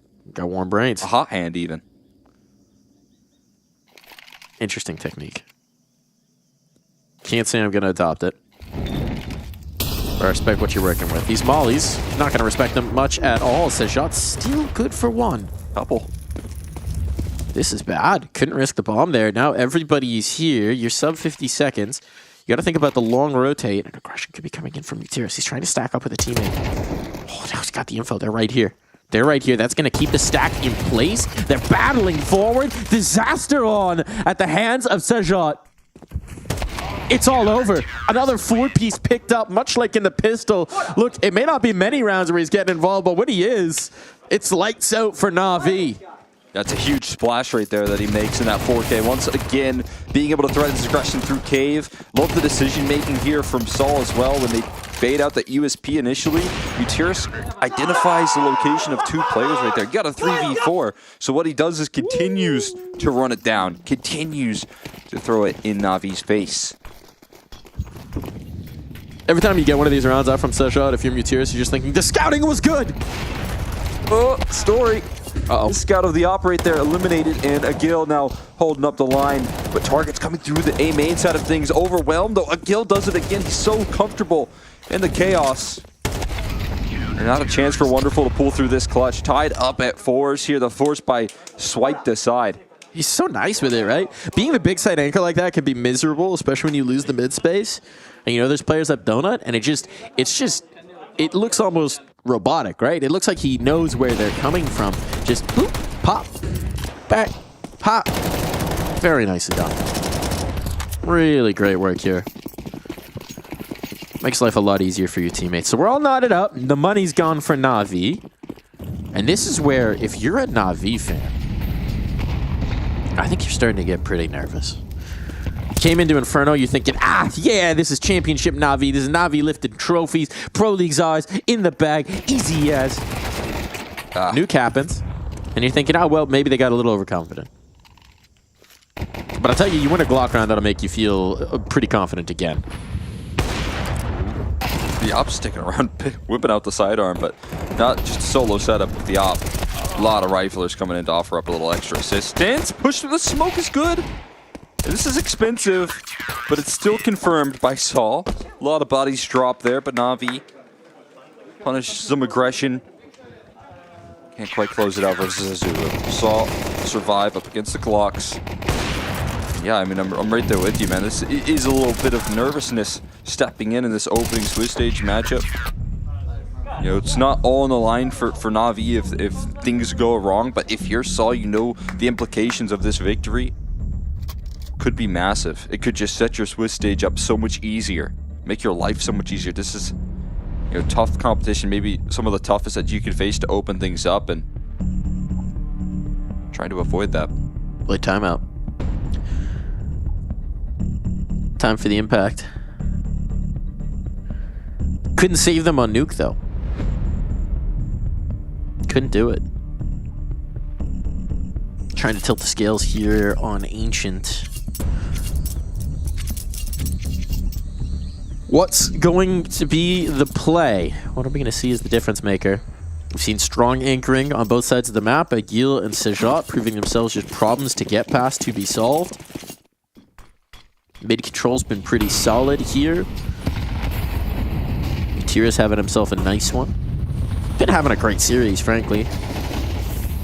Big impact plays, and they want this aggressive space. They'll risk a little bit of damage into the Molotovs to set this up. Now you do need the kills to pay it. As they start to stack up, it's all on to Mutiris. He gets crunched upon Na'Vi. This was the response. Shut down the mid-presence, but there's still this story up. And Alexi B in that chapter. Azu, there's no way they expect Azu here, but he doesn't quite get the opportunity to strike. And Alexi B right now, he's a little more than a fact-finding mission. The bomb wasn't committed behind him. Instead, now with Sejat out of cave, Wonderful feels confident taking this space on B. But both of these defenders are already here on the scene. Whew. That's snappy. That's snappy from Wonderful. Can't quite finish it. A clutch required. And JL will bet on himself. He'll come forward into it. Not just going to risk the bomb plant, but Sejat gives space. Backs away, trying not to get caught. Crosshair on the right angle. This dude is just so lethal. The third map gamer. The third map Titan has emerged. He had to power up. But the first two weren't even his final form. Now you're dealing with end game Sejat. You better be ready. Yeah, now starting to look like that final boss right now that Na'Vi have to get past. What a clutch right there. Perfectly reading to JL and again playing confidently. And JL taking those duels, but Sejat reads into it perfectly. And a big clutch. Gets a lot of energy out of Sejat. Fast out middle once again. Flash is looking good. Mutiris forced off the line, but he's got backup. Agil keeping his teammate safe. Mutiris actually getting those kills while he's at it. Farming up those ecos. Sejat slides through the smoke looking for some of his own, but he is leveled out there. JL catches him on a bit of an overstep. Rifle recovered off the back of it. The smoke's tossed in to provide a little bit of relief here short term. Storage up. Could be under pressure here soon. Still one path. No one's rotated into it early, so they are really betting on Story, and he's overexposed. Overexposed for not having any support. Goes down for free. Uh-oh. So this was your chance to put an exclamation point on this half, and now it's slipping by the by. Similar rounds haunted them on Nuke, which should have been gut punches, body blows, becoming anything but. And now, I mean, this rotation is going to be so late in. Time's going to be an issue. They've got 2 kits, but they got to get a move on it with that op in the hands of, well, JL for the moment. Posting on the angle, this triangle setup is going to be so tough to unseat. Player coming up ramp, that might be the key. That is indeed. It falls just to that op, smoked off as well, and the recovery is here. Time enough for this defuse. Wow. That was very close to disaster for Saul. What a lovely retake right there in the 3v3. You got both of those smokes tossed in to isolate that early fight, man. What a excellent retake rolling out. And like you said, it was dicey. It could have gone wrong, but there's so much comfort here in the close. And these are the sort of rounds here that Saul, you just couldn't even start the conversation for on Inferno. We saw it more on Nuke, but they were losing those sort of situations when they were up against the half-buys and the rifles start to get recovered. They come out on top this time around. Mid-control util, but this time they're not fighting behind it. Bit will take his space, but they've conceded, right? They wanted to throw this initial pitch out and have Na'Vi swing at it. That does bait a lot of what Na'Vi have. They just don't have a lot of nades left. Queue up some re-aggression as well while they're busy. Oh, look at this. Capitalize. This is the round. This is the round. JL1 keeps it neutral at the very least. Now Story posted on the angle, but Alexi B tickling his knees. This has to queue up some reaction from Na'Vi. They start to speed it up a little bit. This is a good opportunity for him to capitalize through the red room. Spotted though. And just a smoke to delay. To get them back into position to allow for the CT side to shuffle. That's exactly what they're doing. A lot of map movement right now. Mostly in the right directions as well. I mean, extra assistance. Not a lot of utility to try and get this Opera off the line. We'll see if it's used effectively, if they walk right into it, and that's exactly what they do. Bit the sacrifice, but Imma quick on the draw. Pick off the ground. Akil deleted. What a shot. Azul dancing around the pillar. He's the backstop, the bastion of this team, but he's surviving. He's surviving. He's buying time, and he'll do it all himself. Azul steps forward, and a dominant lead here for Saw as we swap sides.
We were wondering if we'd get final form Sejat, and it seems like that is the case. It's the decider, and he has come to play, and Saw are coming along with him.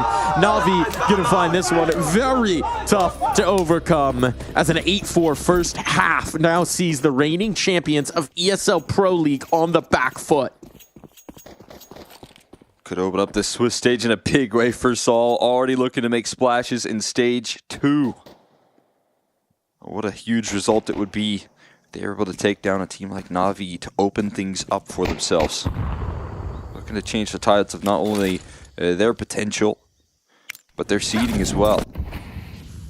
Utility tossed in here. Nice little 1-2 combo, but JL going to just play behind it. They're going to have pretty open access, and Na'Vi going to be looking for a retake setup.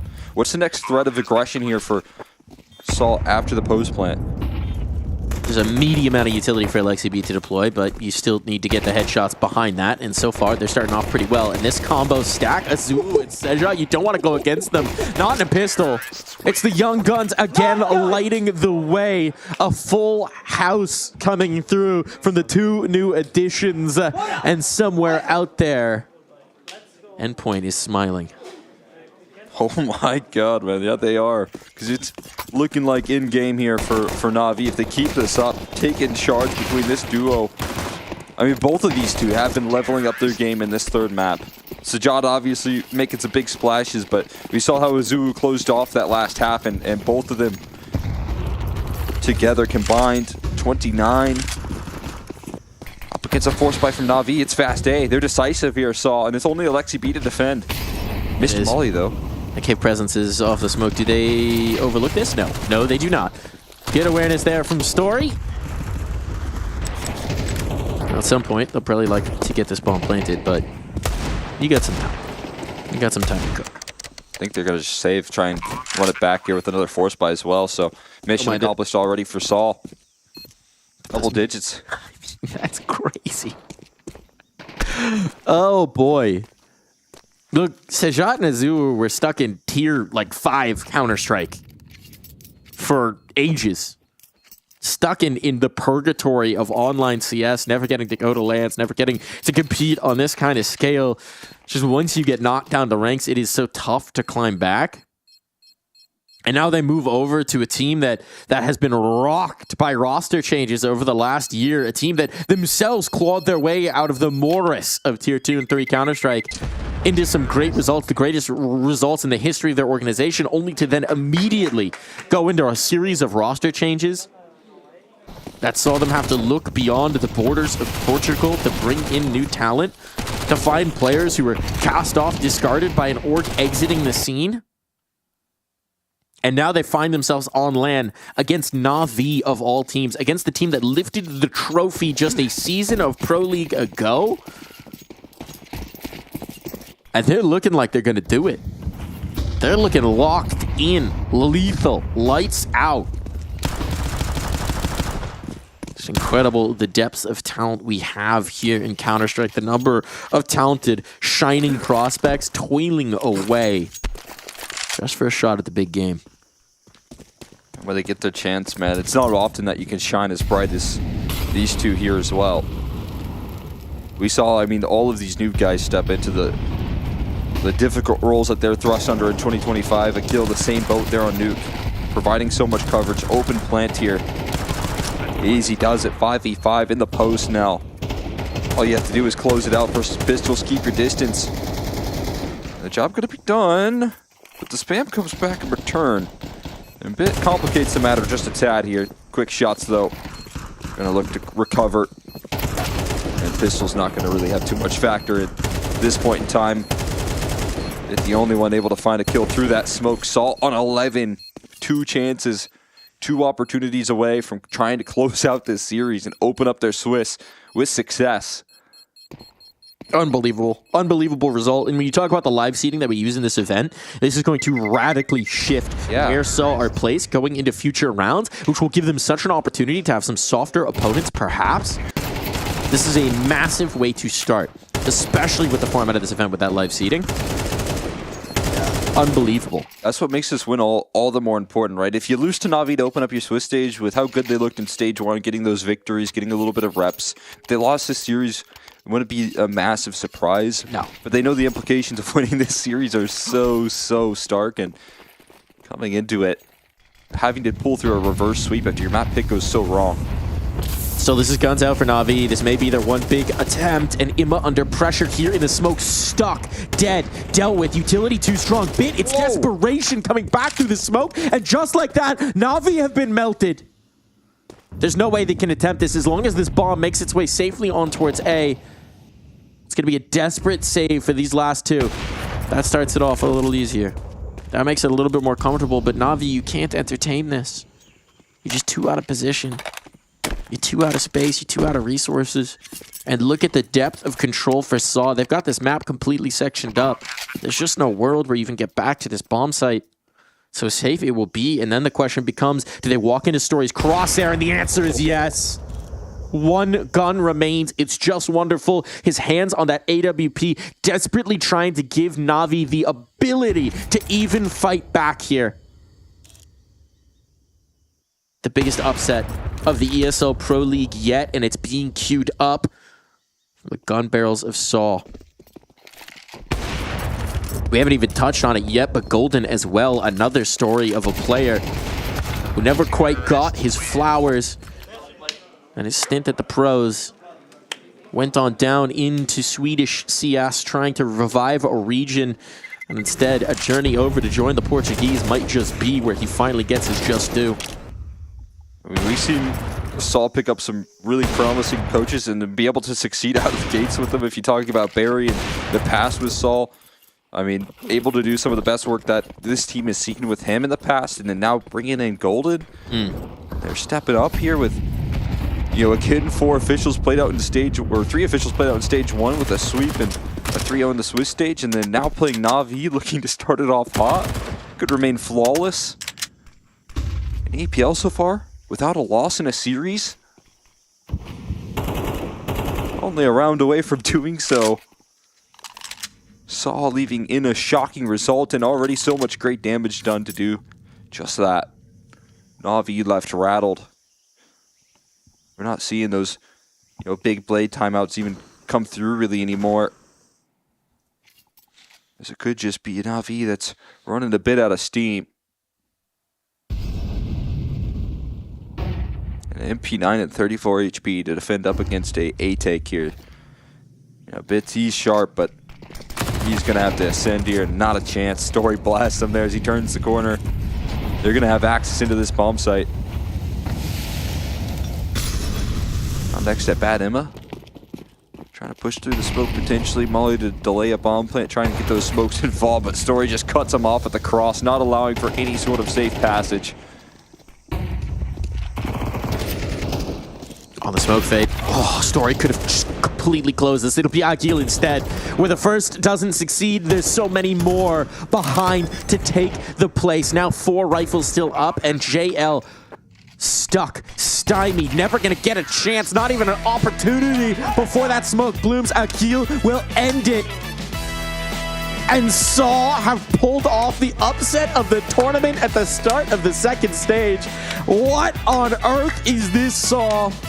You took down Na'Vi. You took down the reigning champs of ESL Pro League. It's pronounced on their faces as they know they've just let this one slip. I mean, not only does it have implications here on the seeding for Saul, right? But this also means that, you know, potentially in the future, as Na'Vi look to try and make a playoff run, their seeding drops quite a bit as well. And that's going to have implications on the competition that they're going to have to play in the future. What a big win for Saul, though, as they start off the Swiss stage in such a difficult fashion. It looked like Na'Vi were going to, you know, bring in more of the same here, dominating on some of these stage 1 teams that made it and promoted into this competition. But they look a little bit rough on that CT side of Nuke here. The first half as well from Saul, we talked about, there's a lot of moments where they could have even looked a little bit more dominant if they were able to get past some of the great executes that Na'Vi threw at them. They miss out on those, but they make up for it in the second half. A kill with a lot of impact, and then those 2 new guys coming through from the Endpoint squad, being able to step up with a chance on Saul, are proving themselves all the way throughout EPL. I think if you're a Na'Vi fan, there's a couple things you can tell yourself. There's one really big thing that you can tell yourself to make it feel a little bit better, which is that there just might be a little been of winning last year. You skip the last event, you skip Cluj, you're coming into the Pro League, you're coming in against a hot SAW team that came out 3-0 from that first group that looked very strong in doing so, even if at times it was tentative. And maybe, just maybe, a little bit of time to play yourself into form, but there's not a lot of time, and the journey only gets that much more difficult from here on out. It is a forgivable format. Maybe Na'Vi just find that recovery, and maybe SAW are once again proving themselves to be the shock of the tournament, the gem that we have found here, and 2 gems on their roster, and Azul and Sejak continue to shine. God, they are shining so incredibly bright. I mean, it's just fourth quarter action coming through from this team, from you know, those 2 players as well, when it matters the most in those third maps, and we know that SAW like to take it the distance. They are just able to comfortably close out. And you know, one thing that's very difficult to do when you have all these new pieces coming into the roster, you got to figure out what your map pool is going to be. I still don't even know half the time what this team is going to be picking into consistently, but they're able to pull through these 3-map victories as a new roster. That's the toughest way to do it, right? You want to be playing to your strengths, playing to your comforts. Now we see finally the first time this team, this iteration of this roster plays Nuke. They looked incredible on it. It looks like the roles are meshing incredibly well, and you know, that's just more and more excitement here that they have potentially that to pull out whenever they want to. Potentially, indeed. We've got a little bit of an interview here. Sejak joining us after that monstrous map of Ancient. Congratulations, man. How you feeling after that upset? Hey guys, I mean, it feels insane, you know, to beat such a top team. It's just insane feeling. Yeah, well, I mean, I kind of want to talk about it here because it was the way that you guys did it, which was so impressive. They were looking at Inferno. You guys take a bit of a tough loss there, but you know, when I was watching you guys in the head of map 2, still seemed like the mood was pretty high there. What do you guys try and say in between maps to try and bounce back from that? I just think we really naturally, we just have a good mood in the team. We don't really need to boost our confidence, you know. We just know we play without pressure. We just do our best, and it just always works, you know. We can always reset really well. I gotta ask about you specifically. What the hell are you doing on these decider maps? It's a big game player right here. You do it first against M80, drop the 37 kills, and then here on Ancient, you start off with a pistol 4K again. You look just unstoppable. What changes for you on these deciders? I really don't know. I mean, I just hope I can play the same as on the deciders in the other maps, and it's gonna be insane. It's hard to say why am I performing so well there.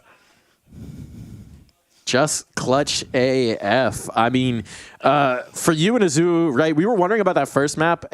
Obviously, it's a different thing in terms of the jump of competition here, joining SAW. It's a different thing being in that first stage and playing some of the names there, and then playing proven major winners in Na'Vi, playing that team, as you said, such an impressive team. Were there nerves on Inferno? Yeah, I mean, you could say, it's not nerves, we're just really... maybe it was nerves, I don't know, hard to say, but we were just misplaying on Banana. I think that was the worst part. Yeah, and I think, I don't know, we need to get, we always start those games on one bat, and I think that's something we need to improve for sure. Yeah, I mean, I kind of want to follow that up because last time we had Azu on here kind of talking about how the comfort is between you two. I mean, again, it's that duo in the third map there that has a lot of impact. You know, both of you guys playing really well in Ancient. I mean, what's it like to play with a former teammate with this new squad? You know, do you guys feel like you're fitting in nicely into the team? Yeah, everyone in the team is insane, of course. Yeah, it really felt insane when we got the offer to SAW, and it was all... us as a duo, you know, we're really good friends from Endpoint. We're always good together, so it was really insane to have a start in a new team with a good friend. But yeah, the other guys are also insane, you know. They're all nice. We get along really well, you know. The mood is insane, as you can see probably, and it's just nice. Certainly going to be insane when you're pulling off the dubs. We'll ask one more question. I'll let you go. I want to ask about the brain trust, right? Coming into Mutiris and Golden. Golden hasn't even been with the team that long, joining last fall.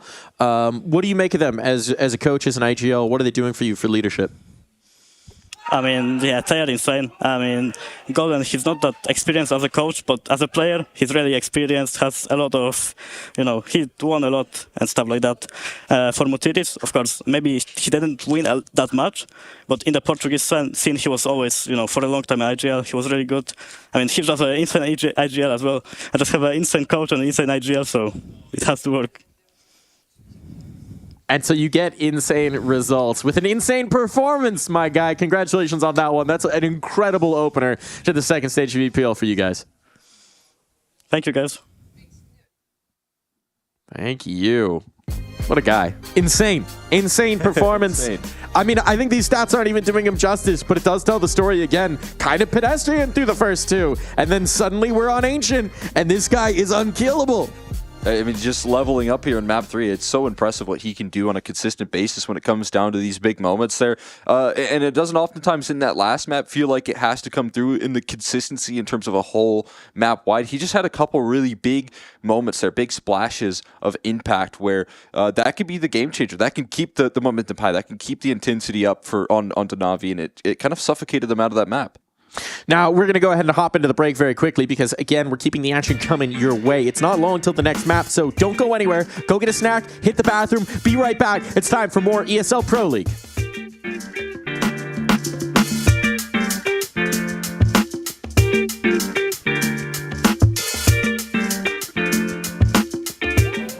It's G2, it's Hunter. You guys have just had a break. You did Blast Bounty, you had IM Katowice.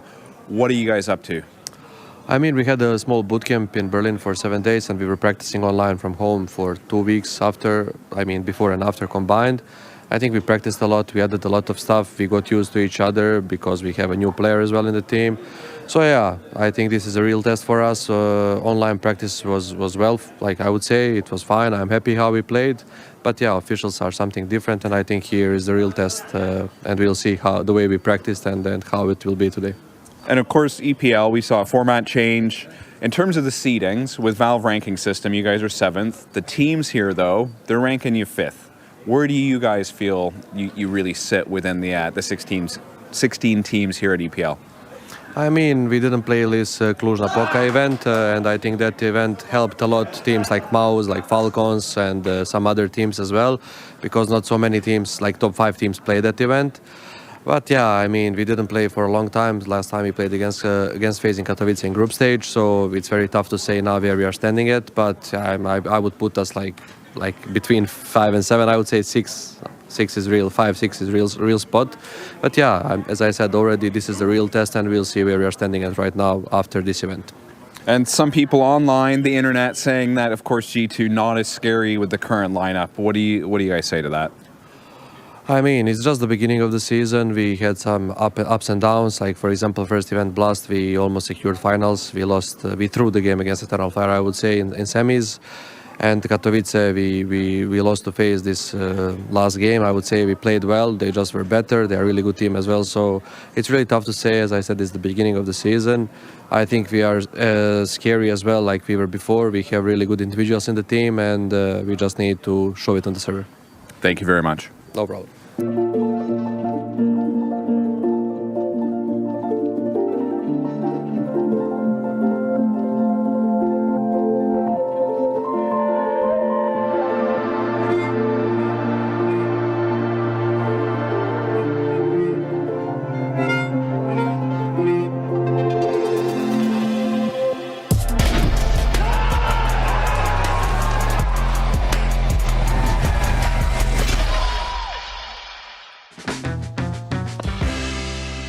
We're back. It's like we never lost. It's like we never left. We don't lose. We only win here on the ESL Pro League B stream. Whatever happens, there's always a winner, so we're always winners here. And what winners we were to witness that incredible final map from Saul. Now I'm just excited for the fireworks to continue here. G2 v Pain. I'm so excited, man. It's going to continue here. It's going to be a fun matchup. Obviously, we're talking about two teams looking to kind of build back. I mean, it was a rocky road throughout stage 1 for Pain. I can't lie. Didn't look pretty, but they got the job done. They did. And now they're in stage 2. It's kind of a blank slate for them, a chance to kind of reset with a couple of days off and set their focus on in this future here in these next matchups. And this is how they do it. You know, comfortable win versus house bets for sure. But then those 2 losses in a row, almost being eliminated so many different times there in these series. But the bounce back comes through, and they're into stage 2. They're going to have to take on even tougher competition. To me, it's crazy how prophetic that interview we did with NQZ after the house bets game was, where he's like, yeah, we can beat anyone. We can lose to anyone. Yeah. And then they almost did. To everyone they played from then on out. I mean, really just nervy. All 4 of those teams, frankly, should have been teams that they could dispatch with ease based on the level that we've seen Pain at when they're at their high water mark. The question is, where is the water right now? Because G2 on the other side, yes, they're coming off of some disappointing results. The cattle run, not what they would have hoped for this time around. Definitely still working on replacing that gargantuan presence, that void that has been left by Nico leaving the roster. And they have to do it by aggregate, right? You can't replace that guy. He's a historic shadow left. He is one of a kind player in our scene. But you're trying to put these young stars together and through them find some amalgamation of what he can do. Yeah, and that's going to just take a while to develop. I feel like to get close to that mark, it's going to take these 2 a bit of time to get more comfortable, to get the reps in, especially as they try and fill up those big shoes. But, I mean, it's going to be an excellent opportunity for them to grow there. But, I mean, as you can see, you know, it's quickly identified here. Malbs knows the position that he's in here. He's not going to be able to live up to that task. But as a team, if they can build that cohesion and if they can get things sorted out there, you know, Heavy God's a great addition. He can bring a lot of that potential. That's why I like that it's the duo trying to fill the shadow instead of just one man. I think it's important to key in on one phrase there, as I think maybe the #1 Malbs Glazer in the world said might be better. I think he's going to be. Might take some time, though. The thing about Nico, incredible player when he first came out, and then you just seasoned him with like a decade of experience of amalgamating different ideas and thoughts about how he wanted to play. Malbs, incredible player, might need a few more years of that seasoning to approach the same level of map read and decision making that you have from a Nico caliber player. But still, I think it was interesting watching him talk unconfirmed as well. Some thoughts about maybe I was trying to do too much in terms of mid-reading the round, in terms of directing the troops in the way that Nico would do. Maybe need to focus a little bit more on my micro, my situations, having my own business done before handling the group. And so I think you have Hunter stepping in a little bit more to that, trying to direct the motion of where the team's playing from. And that should take some of the pressure off of his shoulders and let Malbs focus on his crosshair a bit more. Yeah, I mean, that's been one of the bigger changes right now, is this team kind of leaning in more so on Hunter being that next step in the vocal process here. It feels like a lot, especially on those CT sides where he's positioned. You see very clearly like that's a goal, that's a target that G2 are setting in. And even that's going to be a bit of an adjustment phase for them. I think this is an interesting veto to get a sense of where G2 are at. The nuke in the Inferno. So nuke, obviously, very comfortable map for Paint. Home turf, that's the map that they love. Day in, day out, they love to get to a nuke. G2, meanwhile, have had some struggles containing outside since, again, Nico's departure. Inferno, meanwhile, for a different reason. This is a map that Snacks didn't love before coming into this roster. Started playing it in this roster, though, again, we know Nico was very impactful in controlling some of those calls and rotations here, and now a lot more of that pressure is on Snacks' shoulders. He's a guy who's drawn a lot of criticism in terms of the way that he's setting up, the way he's deploying the troops. And I think for this G2 team to prove that they are, in fact, here to be contenders, here to build into being a championship roster again, taking down Pain across those 2 maps, across this pool, would frankly be an impressive result. Yeah, I mean, we'll see if Pain... The one thing they did have here throughout a pretty trialsome Swiss stage was a great nuke. That was what they had all the way through. It always felt like that was going to be their bounce back territory, and typically was for them. So that's how they start things off. They can continue that here up against the level of competition where I do think Pain definitely get a lot more shaky. It's been the case when they play up against some of the top dogs that there is a little bit of a drop-off. You know, fortunately for them, though, again, you don't have to play such a kind of icon in the server such as Nico. And I think that's where maybe Pain Gaming are going to be relieved up against this G2 squad. And that's what they're hoping to lean on here to bounce back.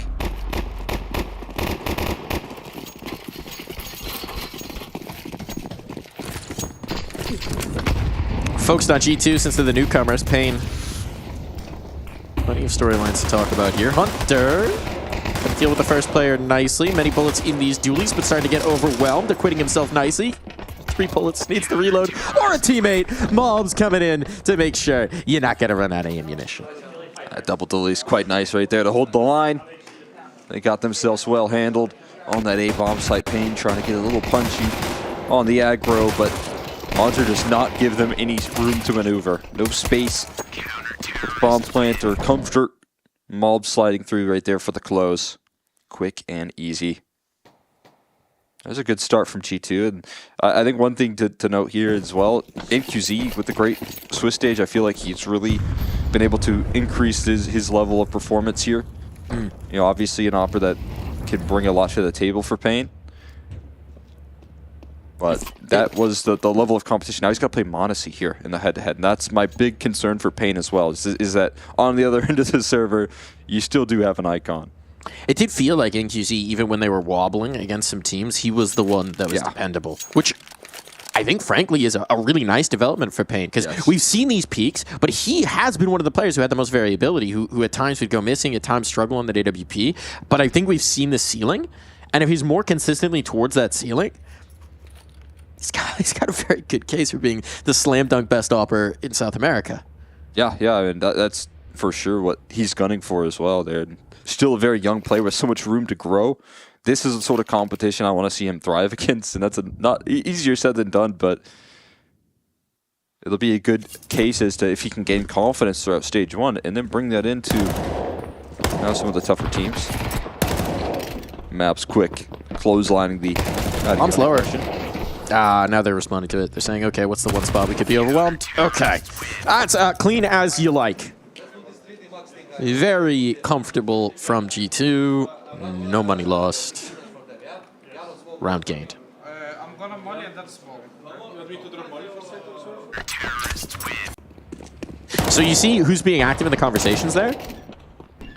That's a conversation. It's Snacks and Hunter being very vocal. And actually Hunter, if anything, being a little bit more vocal, which is interesting. Well, that's what he's been saying right there. A lot of calling coming through from his department on the CT side for some maps. And it's easier to have Hunter call if he's in, better positions, more, positions with better information throughout the map, right? That require less communication from these active pieces that you do have. Smoke wall getting thrown. It's Modesty to hold it. Doesn't have the op just yet. But actually looking like they want to wrap in towards midi, so that smoke might be a little bit of a ruse. As then mini wraps now coming in. Hunter withdraws towards the vent. Monacy up top is still a good setup to respond to this, but they have dragged mobs lower. Now they get the information. How do you get mobs active if it's Snacks under threat? Cheeky angle for Snacks. This is what he's best at. A player's up above him, but he's gotten the upgrade. Does he realize? One's in towards heaven. Good reaction here to take lobby control here from G2. Catches Kawis off guard. Does he still have this heaven control, but Snacks goes and spots it out, at least for the info, and that's quickly handled by Monacy and taken down by Malbs. This one completely snuffed out. They get shot in the side for just about every duel, it feels like. G2 aren't starting slow, I'll tell you that much. If Heavy Guy gets this, I mean, we're right on the team ace. But you've also got 4 players who 3 rounds in haven't died yet. That's nice. You're looking damn sharp on it. You're taking the positional control. You're taking the fight. Even when you get some information denial from Pain, the early maneuvering was very good. Doesn't amount to much. You are staring down the barrel of a whole lot of improvement in the firepower department as well. There's AKs to be retrieved now off of MP9s and FAMASas. That is a dream start here, and even a hunt potential. Monacy not going to find him, though. That's just a beautiful round from the defense with the rotations, with the reaction, spotting out that aggression here, identifying this play right there, and then re-aggressing in towards lobby as the next piece of the puzzle. Snacks going and finding out that there is a player in towards heaven. Maybe a little bit fortunate that he walks away with his life, but... It's a quintessential Snacks duel, right? It's just kind of worming your way into a corner, then almost getting caught, getting away, setting up the team. So they got the rifle. They're going to buy a lockdown to support it. Might as well, if you've got that AK saved through. Smoke wall outside, but this is a ruse. Pressure toward ramp looks like it's coming. Heavy got on the line. Nobody can do his anchoring presence. He's out of the nades. But he's got the angle. This one, a little bit of a hash. Damage done, but no kills just yet. Monacy lost elsewhere, but Snacks in the angle. Trying to support his teammate, trying to set up the heavy god. Box to battle around that flashbang's good. Rather, I think it may have come from his teammate, so less than good. A transfer here, too many targets. Snacks, overwhelmed. Another question is, do they go lower? Because if so, Alms MD is waiting, and the doctor has got his prescription pad out and his pen locked and loaded. Pin. Strong there. They say it's mightier than the sword. Is it mightier than the AK, though? That is a good question. I think that's Malp's pin, actually. That's what he does some of his He does best artwork have an with AK. it. Those heads come off a lot easier when the AK bullets are flying. So hitting this pause allowed Hunter to get in towards heaven. And that's a lot of contain here. The one thing you have to be wary about is the lobby rat back, and Mobs trying to get that information. They let enough time go off the clock. Now, the doors of the B site are open to them. It's a fake. It's looking like a fake, at least. We'll see if there's any poking and prodding right there. It might be a solo mission to clear out the bomb site. When he calls it clear, that's when the bomb comes through. Yeah, I got everything, guys. I got everything. I'm so confident. Please just plant the bomb, and it will be locked in. Well handled. That next step was key right there. Bigu's throwing that utility, and then they fly up the ladder into Hunter. That could be disaster. But that extra bit of diligence, Bigu goes and clears it out. And that's going to cover off Pain from the scare of that round going at all wrong. And it's just charging forward into the ramp room right there. Being able to isolate a couple of those fights. Monacy, leveled out fairly quickly, but that's Monacy without an op in rotation. If he has an op right there, I think it's a completely different story, right? He's trying to rifle, trying to hold on to as much economy as possible. Well, we're going to find out. Oh, he'll definitely buy an op in this next one. Oh, yeah. This is going to be the big one. I mean, Hunter can even drop it over if you want to be more disciplined about where the money is. Snacks also with plenty of cash. But that's a good one to win early for Pain. We know this is a team that can be very momentum heavy in terms of getting spun up, getting those vibes right for these young players, getting that energy, that voice chirping, popping off. A voice that's still standing. Had a couple days to relax it. Get it back in full force. He's actually just training. He's out in the woods just shouting at the Swedish woods. Yeah. Getting stronger. Other players are DMing, training their aim. No. Snow trains his voice. Got the Thum out there. Oh, are you kidding me? Oh, I missed my opportunity. No, I didn't. That's what you thought. That is sick right there. Following. That's disgusting. The walkthrough right there from Snow. He thinks he's safe. He made it past the scary cross, but there's no safety when Monacy has an op towards the outer yard. And now he's pushing in towards ramp. Oh, boy. On a deeper line, getting his teammate aggressive. That's going to be Heavy God taking up this space. So you thought you had the op outside. Well, surprise for you. Moves all the way around here. They're chunking up all this information. This is super aggressive right now. Doubling up in towards the hut. Everybody's squeak. I mean, at some point, you've got to realize it, right? Mob still hasn't seen anything through Mini. And there's the spot. Now they've got the shot. Now they've got contained. Does the hut move come out next? Mini player down. That opens up the possibility of actually moving in towards A rather. Or they could just dive down the vents, and right now there's no one to receive them here from G2. So, Pain slip the net. QC very far removed, but that could be a huge surprise for G2 long term. But they're going to get a comfortable bomb plant.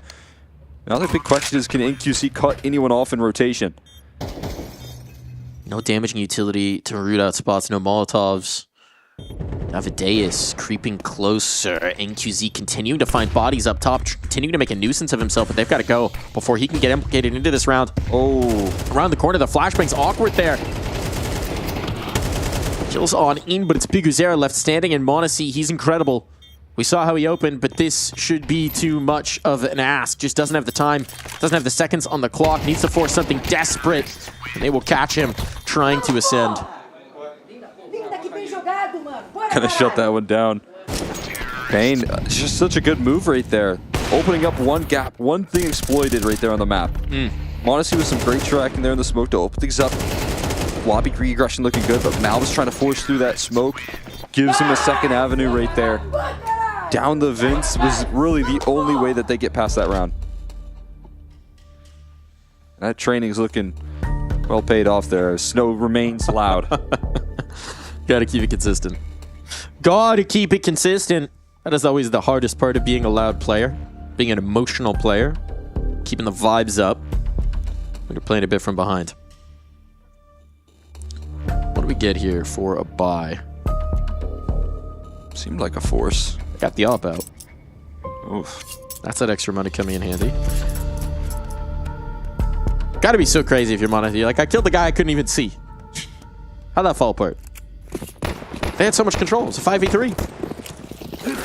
It's looking great for G2. I mean, you mentioned there, that, right? I think Malb's sometimes putting a lot on his shoulder right there. Just flying by the mini smoke might be part of that. You know, just a small example of trying to make plays right there. Sometimes can come up against you. I think, again, going back to that Mob's HLTV confirmed appearance, they asked him to rate his positions. And I believe Nuke, not one he loves. Maybe seeing that here. Heavy God, a little bit of tickle damage, and the fall, backing away, trying to not lose his life, trying to maintain some presence lower. No problem there before. And he's going to call in rotation. Mob's coming to join him. So again, it's a nice reaction here with lobby control taken. And again, you got a little extra assistance with Malbs and Heavy God as a combo. But they're going to move quickly on this play. You need to be some snappy shooting. Heavy God trying to just stay alive here. Set up Mobs with just the FAMAS. He can't find the kill. The nade falls up the next. It's going to be a save. Got a dodge. No access granted right there for Pain. It's just full ramp control. Oh, he's down the vent. He's not going to get punished. If Snow was a little more aggressive on this outside lurk, but he's gone back to try and hunt him this way. Ooh, that's actually an AK upgrade. Gifted. Signed, sealed, delivered. Thank you very much. I'll be taking that. Taking the round away is Pain. That again shows the effectiveness of the decisiveness from Pain there. It's a split-second moment. You don't have a lot of time to lollygag around when that lobby control's taken. You know that's going to mean G2 are going to stack up those rotates, and when you don't have any players really defaulting that department, Pain identify and speed it up. This T side showing up here once again. Nuke looking good. Yeah. For this Pain squad. It has been their staple. If nothing else, Pain will always have Nuke. They are so very comfortable here and have been for a very, very long time. Still the op remains. Stuck on the FAMI for the two who died in the last.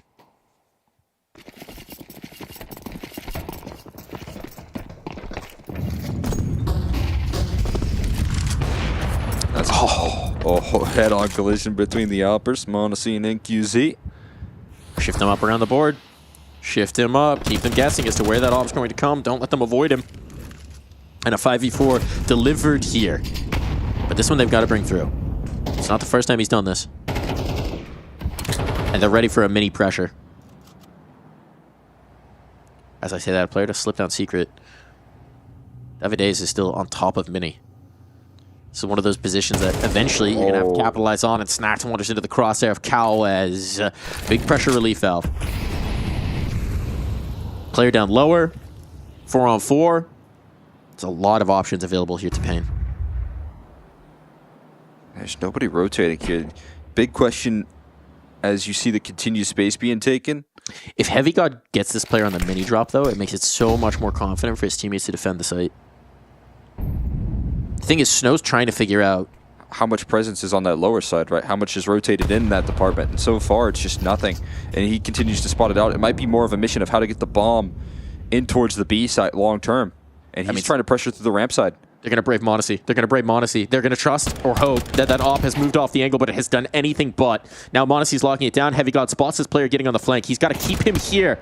Monacy deleted. What a shot for Snow. And now the gates of lower are open once more. Mob's getting back into the angle, but Snow with that Molotov confirms it. There's no time, but they can't deny. And open at the door, but there's no world where they would have planted for you. Now slip into double. Malbs, 2 targets to find the double swing. He'll take 1, but it's not enough. Well played from Payne here. Hunter stuck, flashed, stalled, stymied. Got to be some serious heroics from the remaining Kovac. The lone cousin. Positioning gets him Davideus. But now he's wary of the rotate all the way around, and time is just desperate here. A prayer of a stick, a Molotov to finish it. The kills are his, but the round is not.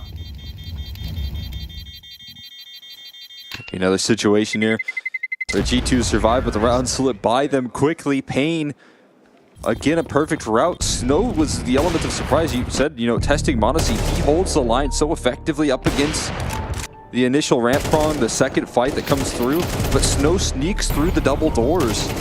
And it just seemed like it was never either A, called in, or no one ever heard those doors really open up. Either way, that's the positioning right there. When you get down secret, yeah, and you're never identified, and you have this luxury of lurking about. It's Our a position. very straightforward mission for Payne to get the bomb over there. This is, I think, a frustrating start for G2, right? It's not just the fact that they're losing rounds, it's the fact that in the rounds that they're losing, they're being outpositioned. It feels like they're being outcalled, even when they're going for some aggressive maneuvers, taking lobby control, taking space, trying to regain after they lose something else. It's when that actual hit comes in, when the sight is compromised. Right now, Payne are constantly getting the better of them. And even in some of these rounds, it's Monacy opening up. He's getting, first kills for them. It's just not being capitalized on. I think the scoreboard kind of tells the story in terms of the stat sheet. Okay, Malbs does collect one with the Deagle, but traded instantly off that smoke pop.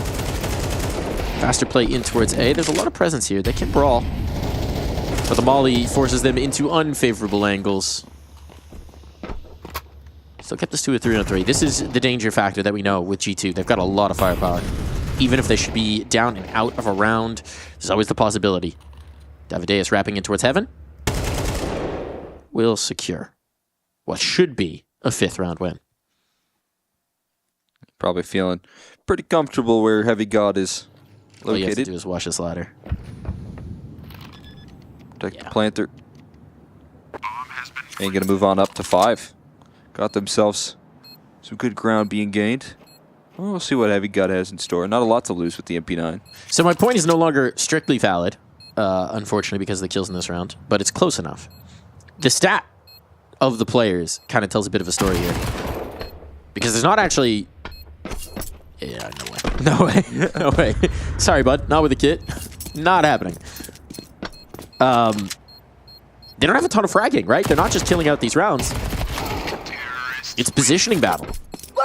Yeah, they're getting themselves into such fantastic spots right there that, even when G2 offer up a couple opening picks, they're managing to still pull back rounds that are so unrecoverable they can't even, try the retakes in some of these situations. And that's the key detail right now. That's where G2's starting to feel like they're getting circles called around them on the CT side. That was presumably after the mini smoke got popped. Outdoor. Little That they are. Payne into this timeout though, after the winning ways that they found themselves in. Interesting. They're a team that I know, again, this harkens back into young players, very excitable, can get that momentum. I know they occasionally like to hit the reset on that. If they're getting too loud, if the comms are getting it all chaotic. If they just want to address a problem sooner rather than later, proactivity in the timeout usage. And so there was something there that Big Uzera seemed to want to address.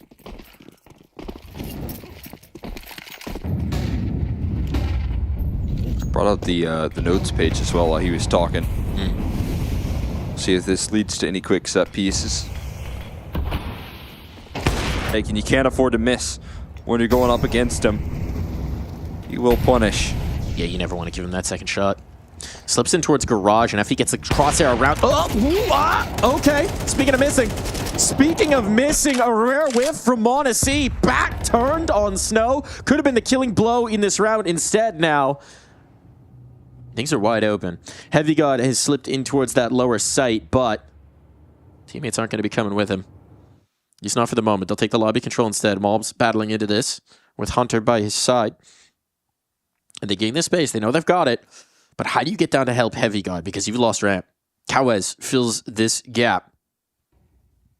And there's still a lot of options for where they want to go. They're showing a little bit of presence lower, but with Kawez wrapping his way all the way around here towards Heaven, if he gains this space, they're going to see that no one's on. Ooh. The gap might exist through mini. Hunter, though, repositions at the crucial time.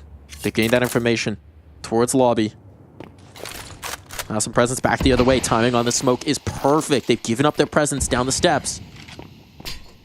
A pop of the smoke. It's going to be A, but everybody's here for G2. Kill the Heaven player. That's important. Molotov might finish it. A spray down on 2. NQZ next to follow. And Mario Samoya puts the team over to 4. Yeah, that's a big time play right there from Mobs. Able to lock in a 3K. Spraying just about everyone down. It's that resistance right there. It's that lobby control, though, having the numbers on the scene. And G2, it felt like kind of hedging their bets on the idea that that was going to be an A-side play, and they're absolutely right. Just pure numbers being able to overwhelm. A little frustration there. Still in the lead for Pain, but that was off the pause reminder. Whether I wanted to correct there, it didn't necessarily come to fruition, or certainly didn't work. I feel like there was so much improvisation right there in terms of how they had to adapt in that 4v4. Yeah. As well. Misreading the presence, I mean, they had so much space. If they just gone lower, I don't know if G2 ever gets implied into that round, ever really gets stuck in. They've done it again, though. He's done it again. Crossing down, avoiding the HEs, avoiding the crosshair of Monacy. Even though there's no safety behind those smokes. 1 pixel of damage, just a gift. Little reminder of what you avoided. And he's going to be able to apply extra pressure on this ramp side. Now, you do at least have the reposition from the AWP here. Monacy is on the scene. But Snow's going to distract here. They're going to try and make noise for the window break. He's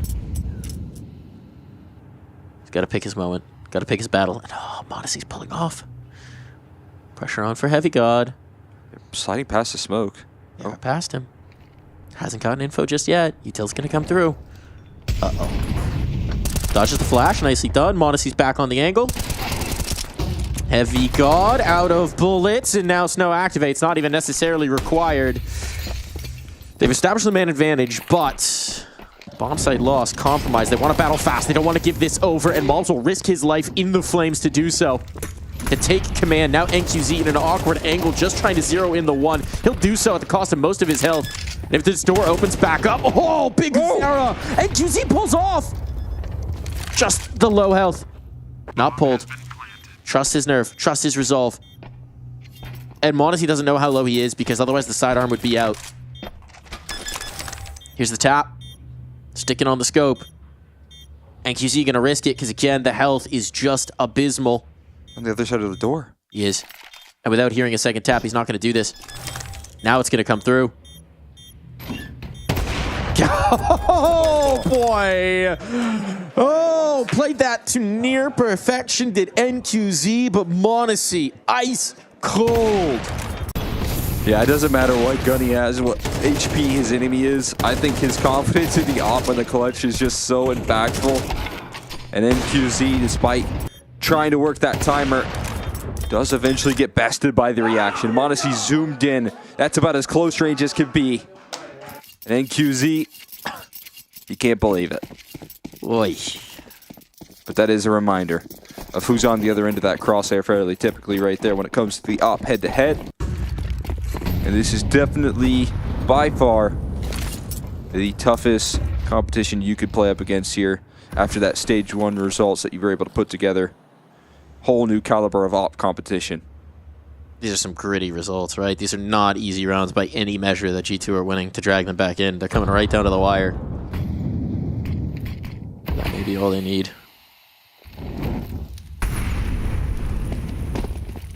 Flawless. Try and crunch. Smoke pop. What? Goodbye the 1. Goodbye the 2. Lethal on it.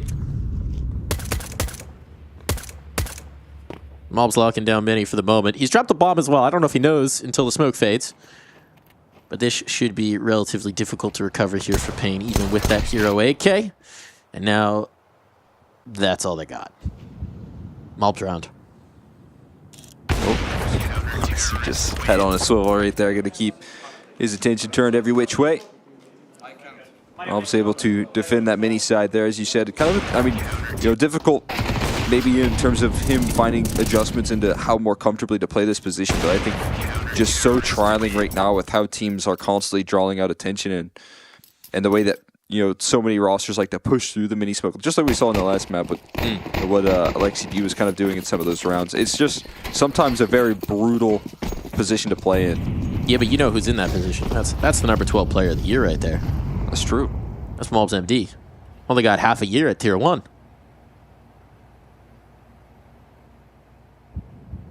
Cut his teeth. Proved himself elite.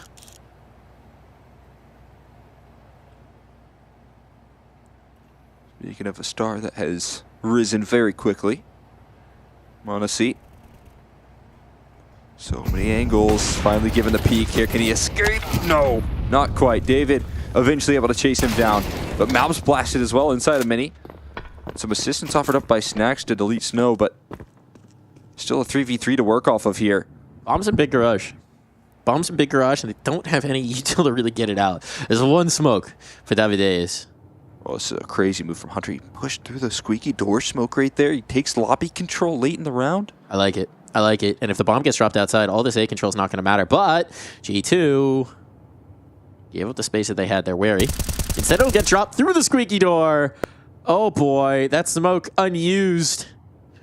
Can be picked up, but you can't take it with you. And Hunter immediately with the reposition. This is so cheeky. Continues to punish them. Brings it down to just Biguzera, captain of the squad, and he's so nervous. They were outside. He's never going to expect this reposition into the hut, and Snacks gets the better of his opposite on the other side. A 2-round lead as we swap sides.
Spicy! A little bit of flavor on the end of that one. A little extra there from Snow. A little flavor from G2 on the end of the half as well. A lead here established, though by no means commanding. Still, the stars are starting to shine. Malbs keying in. Monacy hitting strong. And that does bode well for the gamers, too.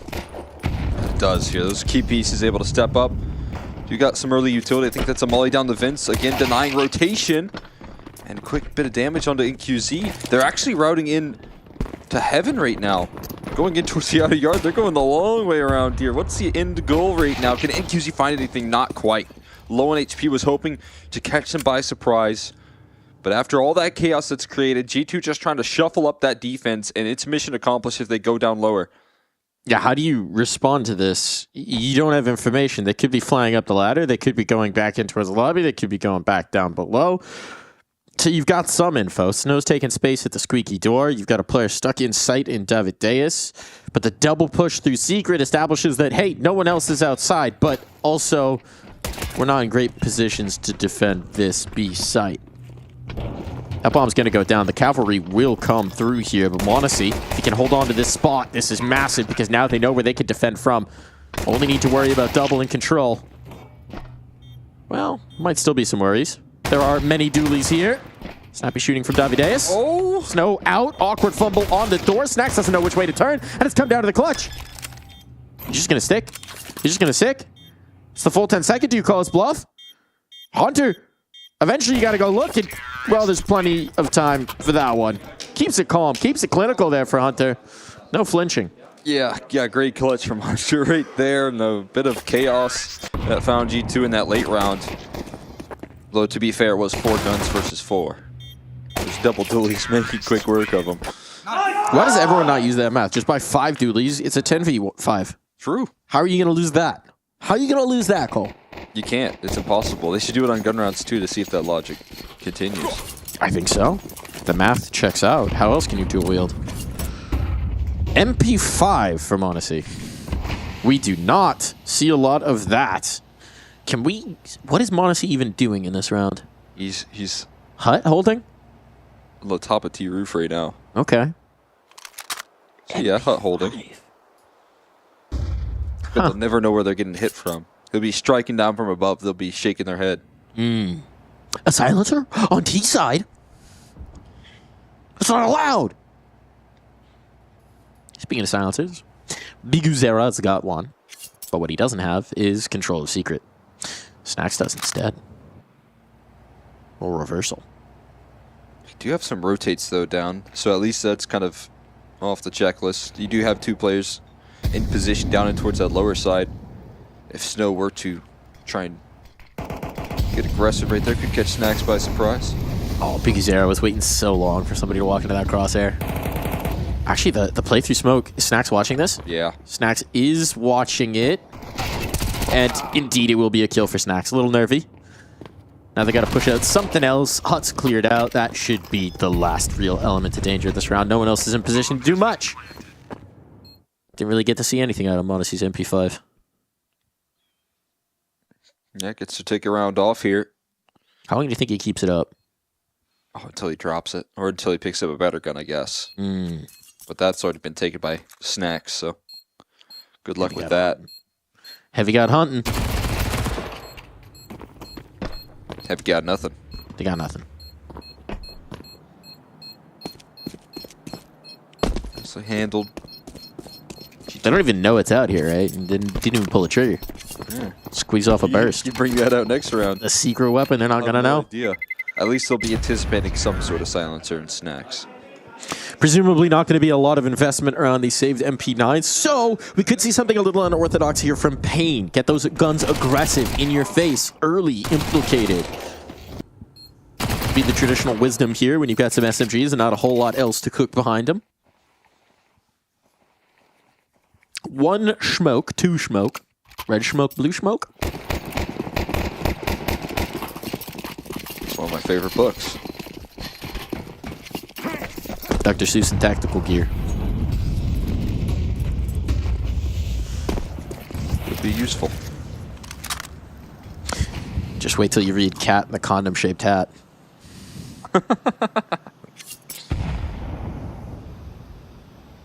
I wasn't old enough at the time to get into that one.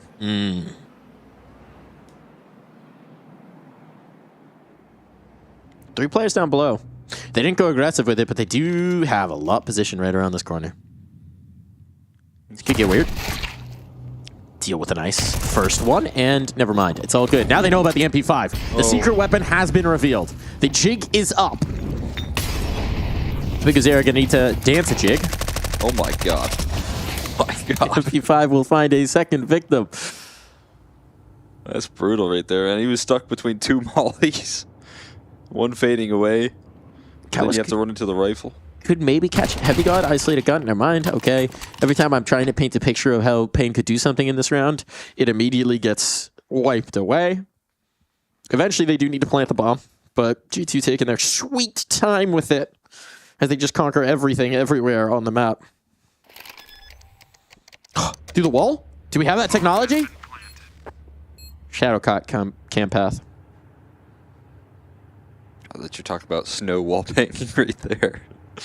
No. I don't think that tech is possible with an AWP, much less a P250. You can probably do it with an AWP. Never given it a try. I can't say that I've thought about it. It feels like it should be a little bit more wall bangable, in my opinion. But it's not a great wall bang option. Yeah, can you do... How much damage would you do if you perfectly hit someone on the head through that shutter door? I don't know. Probably not a lot. Someone figure out the lineups here. For an AWP, it'd be probably quite a bit. You know, it might actually get a kill. There's some honesty hopping around. Run a meme play in your matchmaking game. Figure out the lineup they're planting most often. Sit behind the orange box with an auto sniper and just spam it. There's 5 auto snipers. You don't even have Can to you figure imagine out where they are planting. You just have to know that they're planting.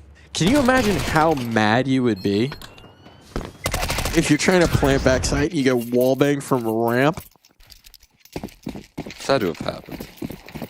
I don't know. I've never seen it attempted. I don't know what kind of penetration you can get there. Yeah, me neither. Some maps, there's like ways that you can open up the big garage.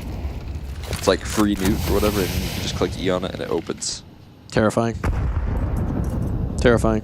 What's also terrifying for Pain right now is that G2 came out screaming in the second half.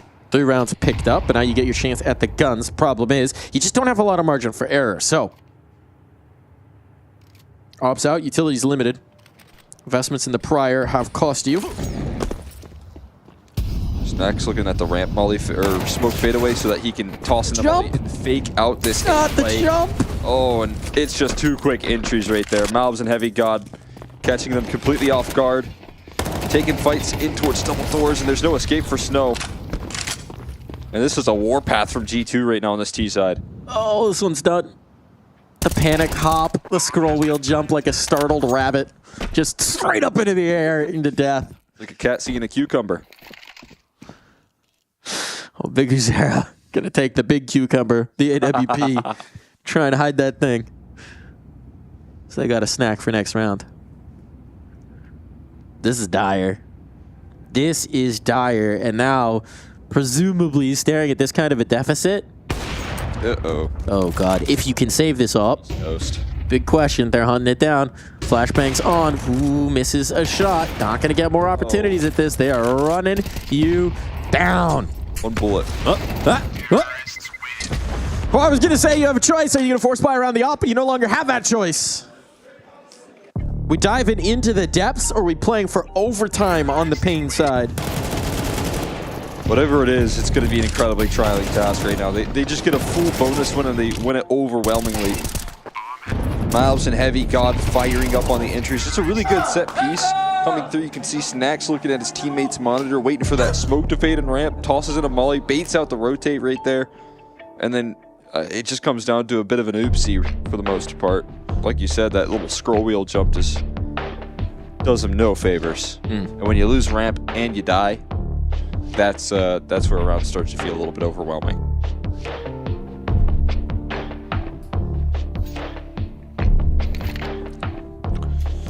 Five sevens, Deagle. Not a lot to cook with here. Pantry is bare.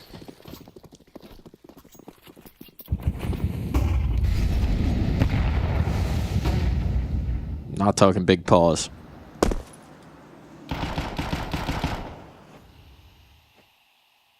Cheeky boost. All right. Gotta do something. Something creative here. Be nice to live on with these 5-7s, try and make things work. Maybe bring in a little bit of more life here in the paint camp, but they got to get something started on their CT side. ASAP. This is the problem again with being that loud momentum team, right? It's been whisper quiet for paint since the half started. Not a good environment to be in. G2 have enforced library rules here at the Pro League studio. You know they stole our set. They did? My precious ESL Challenger set. Oh. It's been repurposed. They took down the shield. They took down the medallion. Yeah, I heard they were just using that as a Family Feud. Mmm.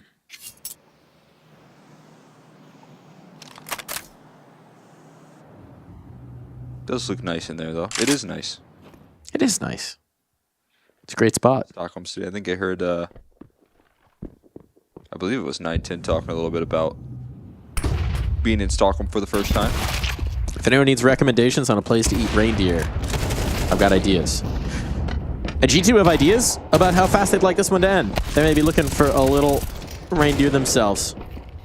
Cowes, last here, desperate struggle, made it to oblivion, and his 2 kills will be cold consolation as it looks like 12 is destined to hit the board here for G2. Tucking, bailing, hiding, putting the doubt in their mind about where he might have gone to save. Well, he can't save here. No. He's very low. He's gonna die to the bomb blast. It's not going well. Out towards CT, though, is an option. And that's where he's heading. If he can get there. Oh. Snacks is here. Snacks is ready. Snacks says, no gun for you. And he says, yes, gun for me. Oh. Oh. Ah. Ah. Ah. Safe. Ah. Made it to first base for Cowes. First base ain't a home run, though. No, it is. They need to hit 7 home runs in a row here for overtime. Need Pablo Sanchez on the mound. Oh, he's a beast. Home run, that's an old school game right there. The secret weapon, man. Turn on the Jets. What's that game called? Is it Home Run Derby? Backyard baseball. Backyard baseball. Backyard baseball. That was so fun. I actually just got it on Steam recently. You know what they say about Mondesi? He hits dingers. He's looking to knock another one out of the park right now.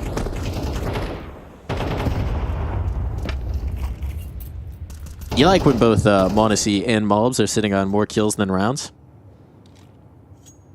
Yeah, that's a lovely duo to have stepping up there. Hunter also impacted. Hunter barely dying in this map overall. A lot of those saves coming through on that CT side give them so many opportunities to work with. Not even all of them capitalized, but this second half was so much more stable. T side just dominating. And it's moves like that now from Snacks. Winning out a head-to-head. They're taking down his counterpart on his lurk. Spreading the defense thin. What, Snacks have a positive map?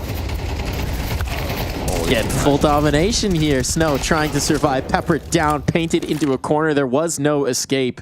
He's giving them a chance at least, but it's a desperate one at most. Clear out the vents. Immediately laid low. Hunter exposed, but NQZ can't lock this in. Too quick on the shots, and that's it. Flawless as we swap sides. G2 dominate.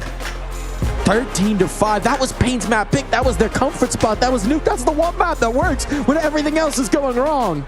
That's the big concern when they play this level of competition, is that you have to, really build up some foundations right there. There was a first half that was looking super solid, but you watch G2 get away with a couple of those rounds towards the tail and then just sweep that T side. It really did feel like, Pain never really lifted off. They never got their defense rolling. From the very bonus round that G2 brought to the table where they rush ramp, just a couple of quick call-outs coming through from, Snacks in this G2 squad, and the defense never even able to activate here. Not at all. Not at all, and that's going to be such a frustrating one for Pain as well, right? When they have these kind of collapses, the knock-on effect for them can be dramatic, and when this is a G2 that came to play, that came lights out from the pistol onwards, that aren't having that same maybe spool-up problem that Na'Vi had, not worried. Although, to be fair, looking back at that Na'Vi game, Inferno was pretty damn good. Maybe it took a moment to spool up on the other two, so maybe that is your consolation if you're Pain. Still, this is a G2 team that is just not missing. Not at all here. Now they have Inferno to look forward to as well, which I would say you see that bunny hopping from... Bunny hopped MP5 kill. Yeah, just scroll wheeling. But yeah, I mean, you do have Inferno kind of to zoom into as well for G2, and that's something that they're going to be really looking forward to. This is a map that Pain have had some trials up against, lost it to FlyQuest in that overtime affair, looked a little bit rough in doing so. So there's some concerns here for Pain, as you know, I was hoping to see them, especially with the fact that finally they get to pick Nuke first in a series, start things off well for themselves, and say, hey, you know, we get to play to our strengths out of the gates. Instead, they pick into Nuke. It's very rough in that CT side, and you have to hop into Inferno here, and that's just a map that I still think there's a lot of adjustments that Pain need to land on this. They keep bringing us back to Inferno. Everywhere I look, I see him. I see him. My hero. My GOAT. Frank. Pecking away at that door frame. Frank's in our hearts. Let's see if he's going to give Pain some strength, because right now G2 are coming to collect. They're looking to pluck Pain and move on early here at ESL Pro League. We'll be back after these short messages. As he turns it, nice headshot.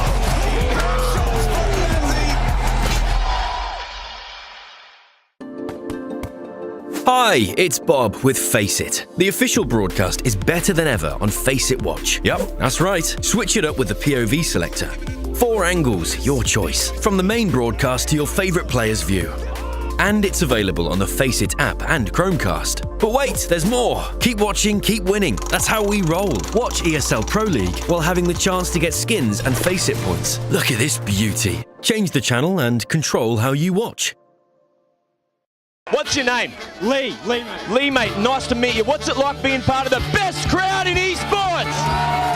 If you're not here, you're not living. Let's go, the boys! All right, for now, we're going to send it away. Let's show the world why we're the best crowd! You're champions!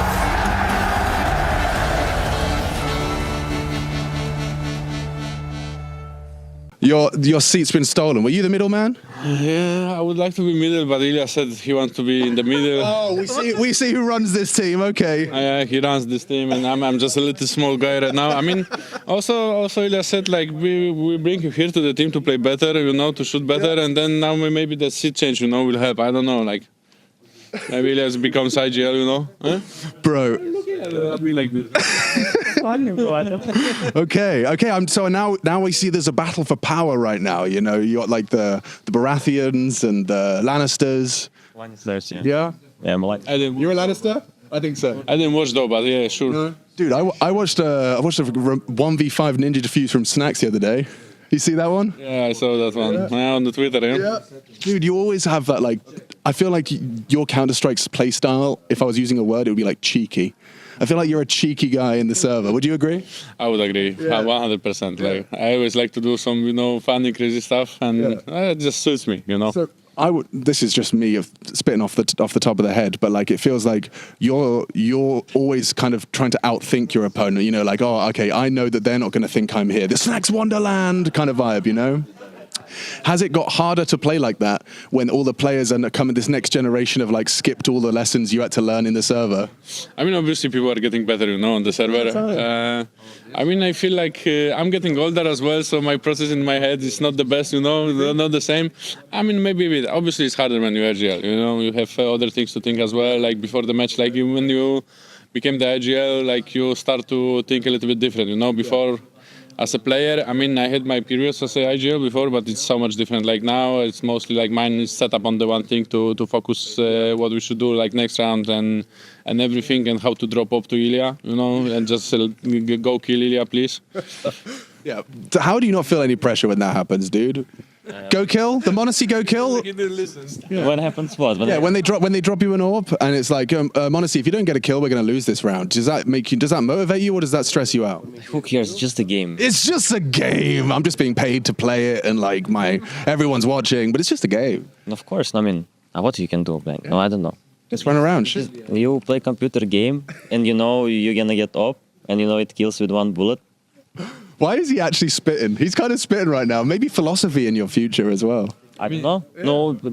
There's an easy philosophy, you know. You say like, Ilya, if you want some McDonald's after, just do 30, you know. Why I hear something I don't... What's your favorite food then? My favorite food?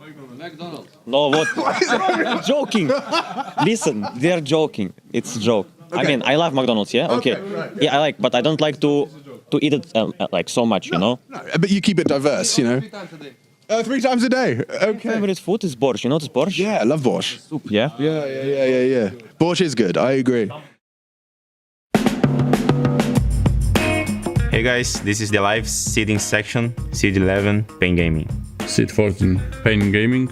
Seed 11, Pain Gaming. Seed number 10, Pain Gaming. Maybe some people were really like recency bias in terms of like what has happened at this event. I mean, they barely edged out Linvision, but Linvision and Tyloo were also playing pretty good, and there were new teams. So I feel like they have good results against top teams when they do get to play them. And yeah, I think they're deserving of being seeded 10. 13 seed Pain Gaming. Seed 12 Pain Gaming. Seed number 14 Pain Gaming. Seed 11 Pain Gaming. Seed 11 Pain Gaming. Seed 11 Pain Gaming. Seed number 12 Pain Gaming. Number 12 Pain Gaming. Seed number 13 Pain Gaming. I think our coach is a hater of Pain Gaming. He wants them to be the lowest as possible on the rankings, and that's why he put it so lower. They're better than that. But Pain Gaming is a good team. They can do better than Game Religion, for example, who is ranked higher in your seed. But it's politics. You have to respect it. Seed 11, Pain Gaming. Seed number 9, Pain Gaming. I think we played them in Cluj-Napoca in the quarterfinal, and I think it's a team that can make upsets to the top teams. But I think some of the players maybe are not in a good shape at the moment, if I say so. If you look some of the individuals, if they get a good start in the stage, I think they can make it maybe even to playoffs. But they are a dangerous team, and then I think their style is just a pretty good style in my opinion.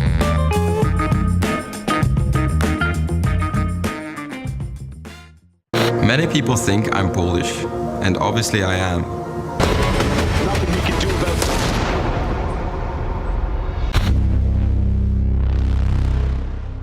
that. Unrelenting double kill. Shiro left alone, and it is Navi that strikes for the disaster!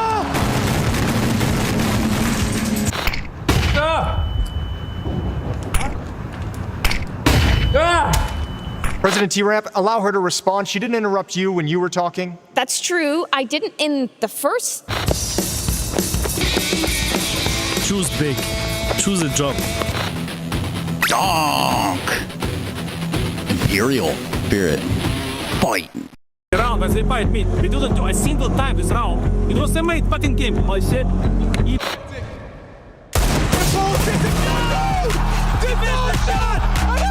Rent-free. No. Who does a first aid course? That's all I'm saying. Or maybe he does Mickey and you go like, we really messed this up, haha. I mean... And then that just lightens the mood. Zipex is their assistant coach, and he's been through it with Astralis. Or TSM first, rather. True. So they do. He does know how to survive. Yeah. He doesn't necessarily know how to resuscitate. Are we going to overtime? That's the question on everybody's lips. Back-to-back maps. I mean, we could. Maybe we should. It would feel right. But these games have a funny way of doing this to you. You get so close to the extra time, and they'd have it snatched away. That's what Fury are trying to dodge. It's a slower looking round from Fury as they make a return of that slow pace. Who would have thunk it? But as is often the case, you know, they've thrown in a few more of these up-tempo rounds on the build to this final one. And you can see the effect that's had for Mao is already a lot of this util's gone. They're down to a smoke and a molly left as their block util here with a minute on the clock. And now Furia look to try and go. Run right into Spinks, who was good for the first one. You're hoping that trade comes through at a Yuri. And it will, but it's answered to. The double main setup, able to stop it. Brolin does let them out. Dorian Berman puts them down. SK Serato dead on his way out through the door. Fallen, this is it. A huge comeback that Furia embarked upon. Now rest on the shoulders of the Professor. 1v3. The back turn in this doorway. Jimmy P right there to put a stop to it. And this one goes the distance, but when all is said and done, Maus are the ones closing it out.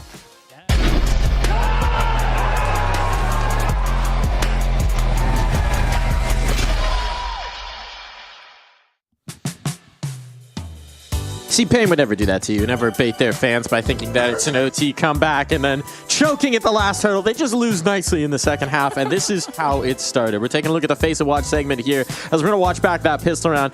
You might remember. If you're just joining us, you won't remember. But let me just tell you, we got Hunter's profile up here in the corner. That's going to come in handy. That's going to come in key. So they start off strong. Take that ramp control. Just a little dink quick onto NQZ, putting him low. And going to come in crucial here. Take that space, exert control everywhere, deal with NQZ. Oh my god, they're everywhere on the map.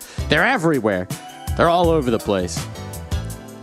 Watching this round, we can kind of just accelerate. We're going to accelerate here. We're going to go in towards that lower take. No need to watch the filler. We just want pure plot going on. Modesty finds his fate. Back by the vent. This gives them the single door to defend from. So now, right now, you're thinking this is done. This is over. But in the 2-on-5, the battle back in from the dualies is downright impressive. The brawl from Davideus here brings it right down to the wire. You're running out of numbers. Okay. Comes down to the 1v1. Now here's the critical part. We're going to watch both perspectives here. We're going to bring up Davideus as well. Get rid of the map. We don't need the map. You know what? We don't even need the event broadcast. We'll just watch the clutch from their perspective. This is the ideal way to watch a 1v1. Davideus, he goes on the stick. Says, you know what? I'm just going to stick this thing. Hunter, trying to pull him off. Audio cue. Never flinching, but it's a full 10-second defuse. So Hunter, just a clean, casual stroll like he's taking a walk in the park. And they never looked back. Flawless from there on out to close. G2 in control here on Nuke. All the way through. I mean, that's how it all started off right there. And you can already see that there was a lot of good mid-rounding coming through from G2 in that mix, right? They really flustered that defense in that little pistol round right there. A prime example of how effective this T-side can be. Maybe a little bit more comfort building up over this last month and getting some reps in, getting some practice. And this is a map that does not bode well for Pain. Look at that win percentage. They played it 10 times in the last 3 months. They played a lot of Inferno, and it has not gone well. I feel like this has always been a bit of a pain point for Pain on Inferno, as they, just have struggled sometimes to master this map for like the entire team's iteration. It's oftentimes been a struggle for them to look very confident on this, but this is definitely going to be a tough task up against G2 now, picking into it here, looking to take control of this series and try and sweep things. The problem with Heavy Guts Tattoo is he can never question a call. Because if Snacks calls something, he goes, oh, I don't know if that's going to work. Snacks just goes, hey, bro, what's written on your arm? What is written on his arm? Actually, faith makes all things possible. Have a little faith. Trust the process. Have a little faith, Arthur. You got to trust the process here. And it worked out wonderful. Just really quick moves. No, he's on Navi. We saw him earlier. Didn't work out so well. We're doing all the puns today. Yeah. But I just feel like that was a great showcase of what Snacks can do if he's feeling comfortable. I don't think there was anything super special. It's just those quick mid-round calls that always did work pretty well for G2. Some of the potential calling that we're seeing out of Hunter on that CT side got him activated. There was some good rotations on the defense towards the tail end, and that's going to lead into Inferno just nicely for them. A lot of that classic Snacks ratty spot. You're not looking at me, and I'm getting a kill with a MAC-10 as a result. Catching players walking out of the big garage smoke, catching players in towards the lockers. Just always a thorn in your side, which is fun to see because it also does speak to, I think, a little bit more of the comfort. Maybe Hunter taking some of the burden off of him, that he can concentrate on getting some of those individual plays as well, which of course make life easier. He's doing some good jobs out there towards the outer yard, lurking about there on that T side. He was a big part of the winning pieces on that T side. Not oftentimes the case there for Snacks sometimes when it comes to the individual front, but always very forward, always really willing to be able to time some of his aggression. So it's good to see Snacks frag, and it definitely helps out the rest of this G2 squad. It certainly does. Makes life easier. Another player who's been a lightning rod at times for criticism. It is one of those situations where, you know, G2 just being his focal point in the roster, or in the crosshairs of everybody that they're going to be. Every time an IGL becomes available, there's that conversation's going to happen. So if you're Snacks, you got some trophies under your belt with this team, but you just have to keep proving it again and again and again. The expectations, they are sky high when you wear this particular jersey. There are expectations that need to be met and refreshed time and again. Smoke over. Snow cannot deny this site control. The bomb will go down. It was a heavy setup towards A, so now Pain have to do a full 10-all retake. There's no kits for this retake setup either, so they're going to really have to rely on this flank of Banana. They're moving quickly into the Glocks, but there are some quick kills offered up there crucially. Back from m0NESY though, and now one more required. He finds all three. They just throw numbers at the problem to G2, and m0NESY is one big number right there. 4 kills in the round, continues to chase those kills down in a hot start for the Opera G2. Speaking of players who are under the microscope, m0NESY is. Not for his individual form, we know what that is, it's brilliant, but for where he might go or not go next. By all reports, m0NESY's contract ending at the end of this year, so some question whether G2 can entice him to stay, or if perhaps it might be new horizons. One of the finest operas our scene has ever seen. And you know what the best enticement is when, you know, money's a question? Trophies? Yeah, that's exactly it. Or more money? You know, sometimes it can be money, but I mean, m0NESY's so young. Yeah. There comes presumably a point where the bag cannot get big enough to outweigh desire. There is the number that you can put up. But it is tough there when you just want to win as well. And if you start winning with G2, it could just completely sway some of those conversations. Heavy God. Part of that swaying.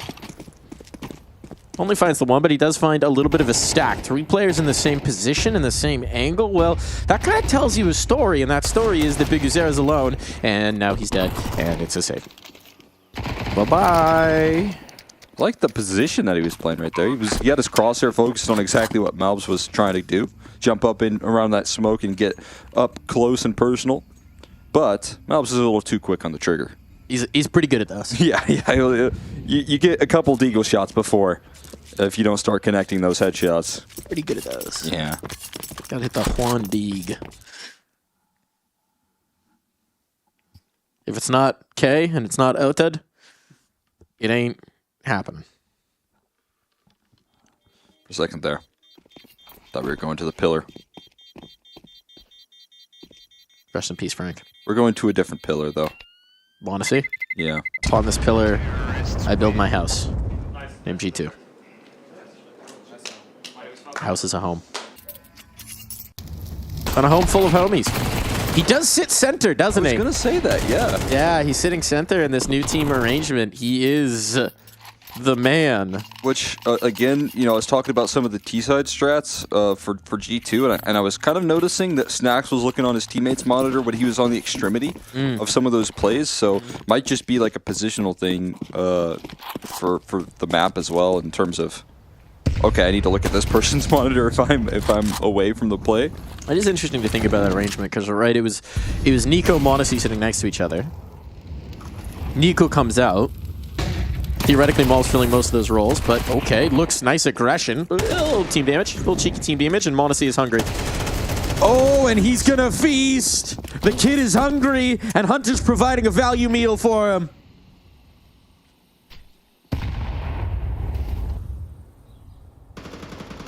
Feed the beast. Oh, and Heavy God back to his A-side probing. Saying, guys, I think we have ourselves an open bomb site. A T player in the pit position. That's where you like to be.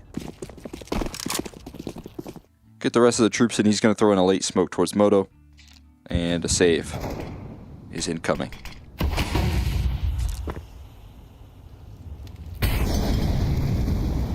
I have an unshakable image in my head right now of the entirety of G2 loaded in like an old station wagon or like passenger van, like a family. You've got Snacks and Hunter up front.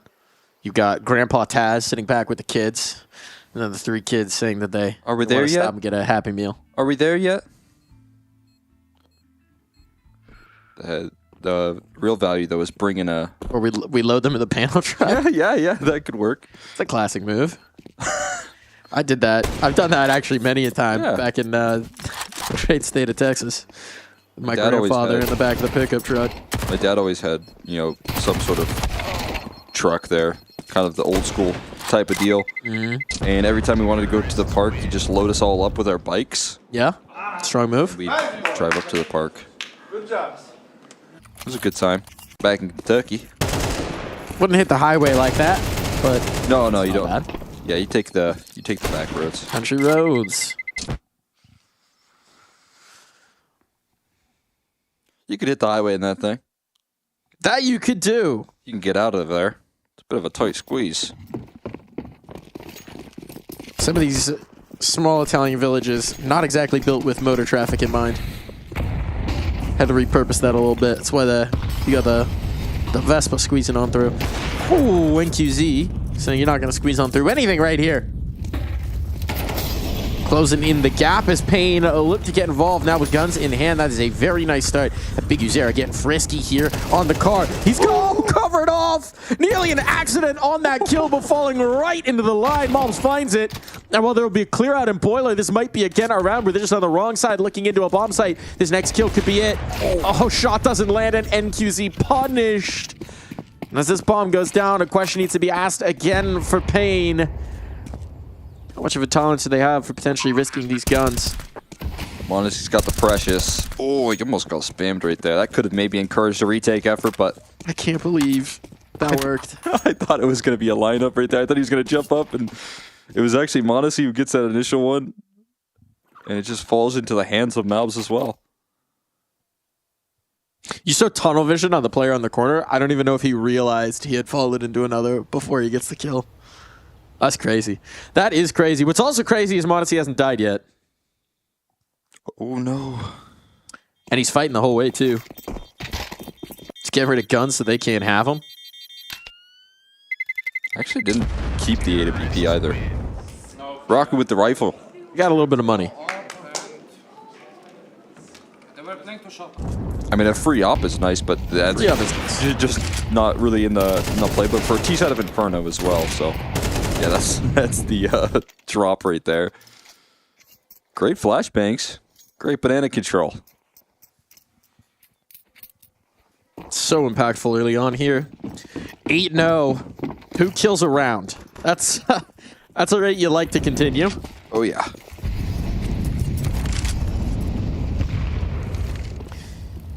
And here's the reality of trying to do a CT side of Inferno when you're on the back foot the whole time is you don't have all that lovely utility for the banana fight.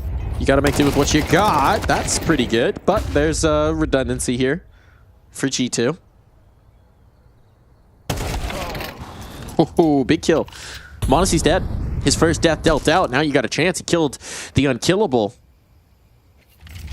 You made God bleed. What else might you do? Oh, roast chicken. Whole lot of roast chicken in this round there. Molotov's flying. Frank special. Not catching the CTs, but they sure are catching those chickens. There's a chance to really take a long-range duel, but pistol not going to give him a second shot there. He's going to get aggressive. Oh, man. Great distraction from the pistol. Gets the Hunter shots out. Spotting out the setup there. A whole lot of resistance right now rolling in towards that A-bomb site. Might force your hand into a different direction. If Snow falls with nothing, you won't. He's going to line them up with headshots on the MP9, pick up his rewards. And Snow going to put him on the board there with the finishing 2 kills. What a coup for Payne.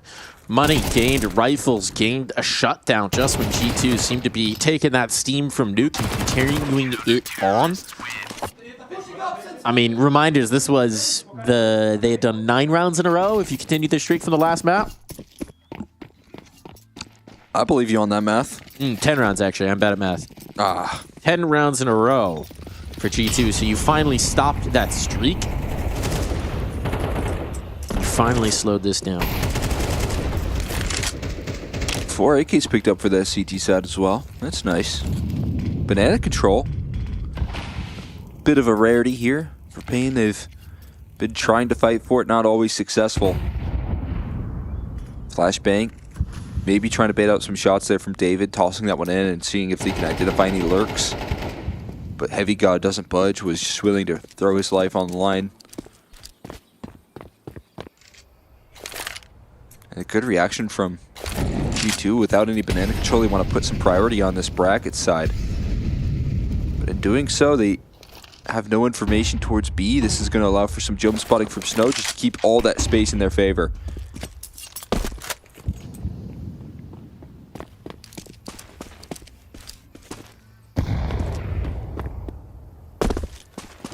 Snow's still with the smoke right now. I'd imagine there's some more utility to lean back on as he jump spots. 40 seconds left on the clock, and he's still not really pressured on this side of the map. Just now tosses in the smoke. See if he's got that stuff to regain, because Era's coming into support. Just a flashbang for it, and actually they're headed towards A, so they've got the right read here, keeping the numbers in person, but they still need to get those kills. Cowwes finds the first. Time is low, 20 seconds below. Headshot into balcony could make this really quite nice indeed. But instead it's pressure. A Molotov in towards the pit, so NQZ swings to keep his teammates safe. Bodies are dropping, 8 seconds. They gotta go. NQZ's tucked. That's the round. That's the round. He's done it all. He's done enough. No way to get involved. Damage done, but the round will not be there. G2 try and run right to the margins, and the margins bite back. Yeah, that's some great conserving of utility towards the late run. That Molotov provides another extra 6 or 7 seconds or so before they can move up this porch side. NQZ threading in his aggression perfectly as he starts to lose his teammates. That's a big impact. All the way through, there's some great utility tossed in from Pain to continue winning ways. And it is a costly round, but they remain steady. Looking good. Purchase continuing here for the G2 camp. Some early utility damage, doing a lot to Malps. He's taken down to 40 HP. And I think after the lessons learned of last round, they might want to be able to force him off this deep control a little quicker. Make sure that they're actually baiting out some of this utility.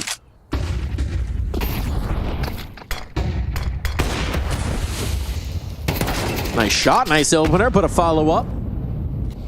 Not quite available. Now pressure on towards the pit. This time they got a minute. Oh boy, and this time Davidea serves himself up on a silver platter, and with that, Pain are pulling the ripcord.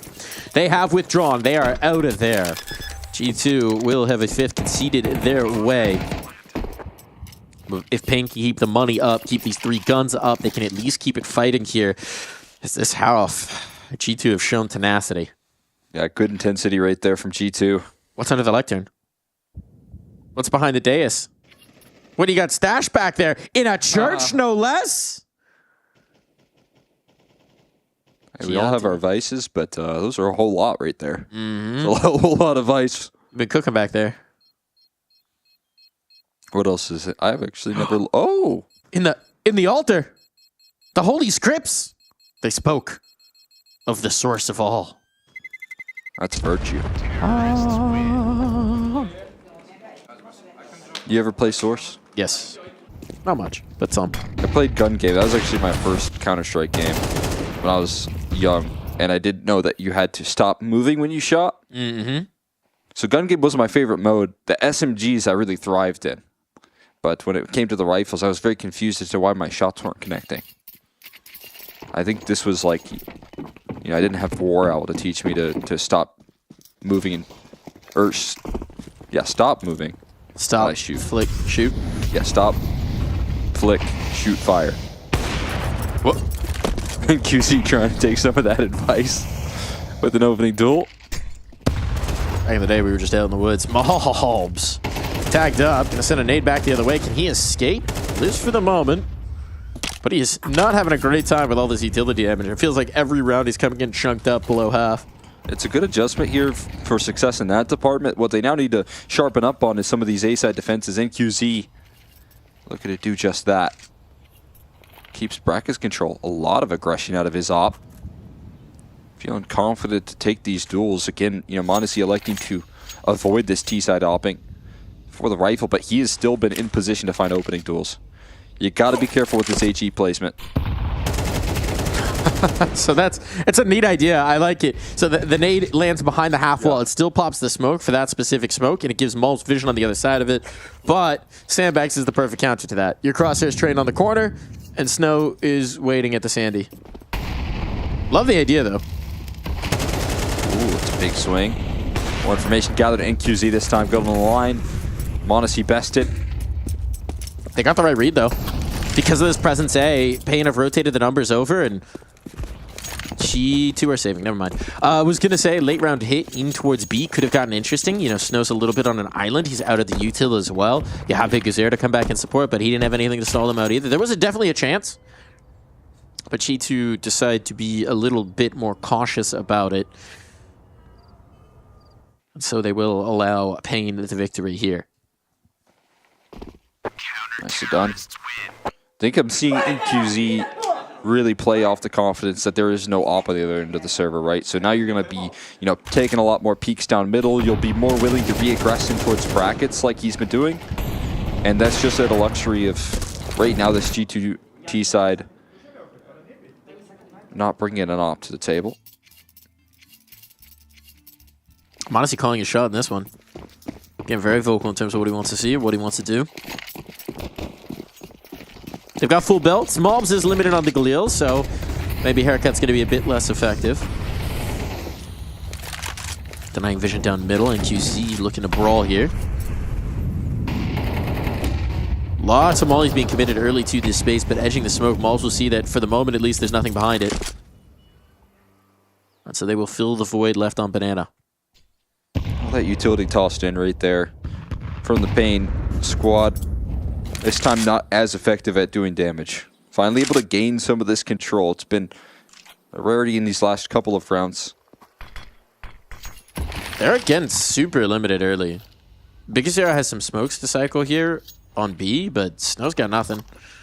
There's no flash to come back through for a peek here. This is risky for sure, and on this smoke fade, Big Zero better pick his moment to throw that smoke. Because Mobs and Snacks are waiting for him. Oh, there's the spot on. They back away. Interesting, a moment to capitalize, but thinking about the trap and how Heavy God's found this space, this kill in apartments, it might whittle them off. Bomb wasn't spotted, but of course Snow is committed here. Smoke up and over it. Snacks. Way.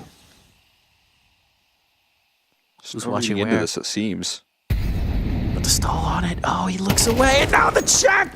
The patience from Snacks, playing out every second of that smoke available. Now trade onto the second site player because Zera gone, and it's another safe scenario. That was magnificent from Snacks.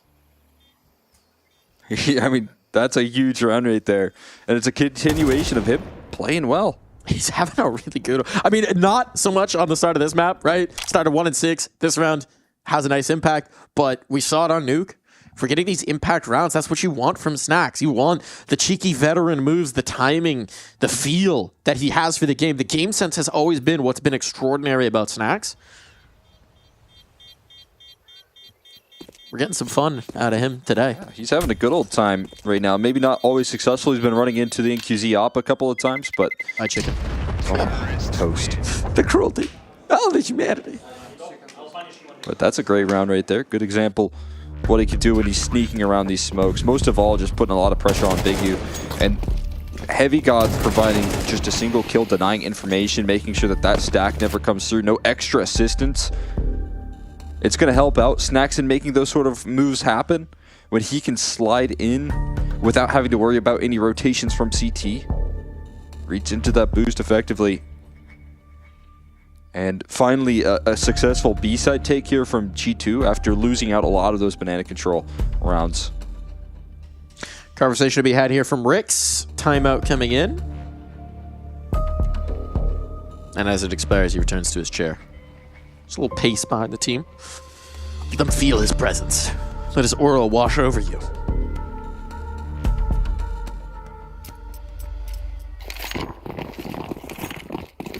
What are you feeling here if you're paying? How many do you need to get to feel at all comfy? A decent T side. That's good. Not this one. Not this one. Right there. Bye-bye, NQZ. Monacy got the big green. You were feeling confident there wasn't an op on the other side. Well, that's changed. We started cooking on the rifles. Also trying to hand out haircuts. Nades to chase. Oh, there it is. Around the edge of the smoke. The HE and the follow-up spam, but the damage has been done. A lead established, and now Heavy God taking real estate. Cowes. Do you time in this repeat? This re-clears. Anyone watching? No, they're not watching. The flashbang's good, but Monacy covers off. And now the pit player gone. Snow is so far away from the action.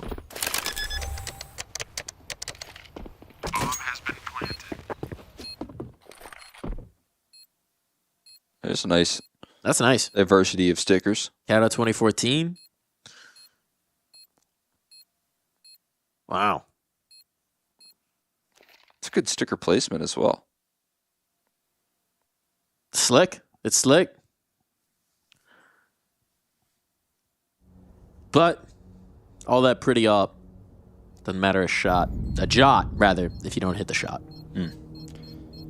There you go. I mean, that's what I was kind of looking for. I was hoping that Monacy would just be able to whip that out one time in this half at least. Oh, he whipped it out. Slapped that thing on the table. Yeah, that's what he needs to do right there. Get an op out and not let NQZ, feel as confident as he has been going for these duels in towards brackets. Bam. There's a reason he's peeking down middle. It's because he doesn't anticipate that Monacy op. Hasn't seen it this half when it has been available to him. Even for free, even if he didn't have to invest into it. So, nice opening duel into the chase down in towards that A side. Winning on a couple different fronts on that last round. It's going to do you just nicely. Now, Snack's trying to get aggressive. Made his way up Banana.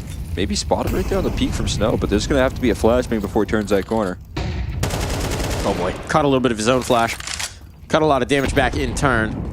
Timing not perfect, and as we've seen right now, if it's not perfect, I'll be giving G2 too many opportunities. There's so much utility just put down right now. Oh, Mobs. There's the haircuts coming through. There's the Mobs entries. Forced forward by the util, and he will just rest on the aim of that AK. Another round that is done and dusted in the first minute. Bomb to be stuck. We'll spin there from Hunter first, maybe. No. All business for Hunter. No time for tomfoolery. No time for shenanigans. There's rounds to win. There's a 2-0 on the line.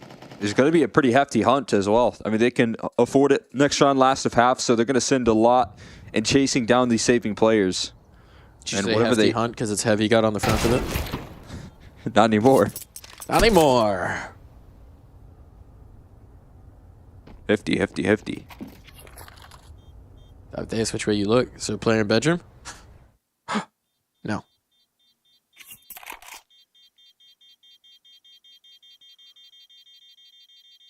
This is a tough angle for the op to play in.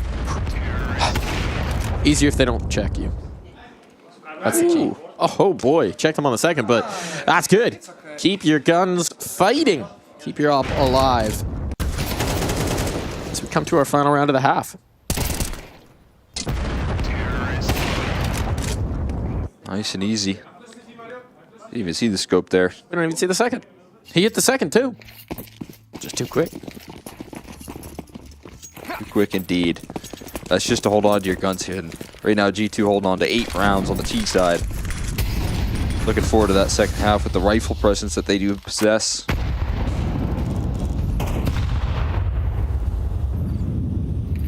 This time, good banana utility, but life of sticking around. Player. Yeah, you just have to play from 50 HP for so many rounds. You better be hitting those headshots because you do not have the health for a spray battle. Well, that's fortunate. That Mabs is involved. He's something of a headshotter himself. He's familiar with that style. Headshotting and such. He definitely did play against Roka at least once.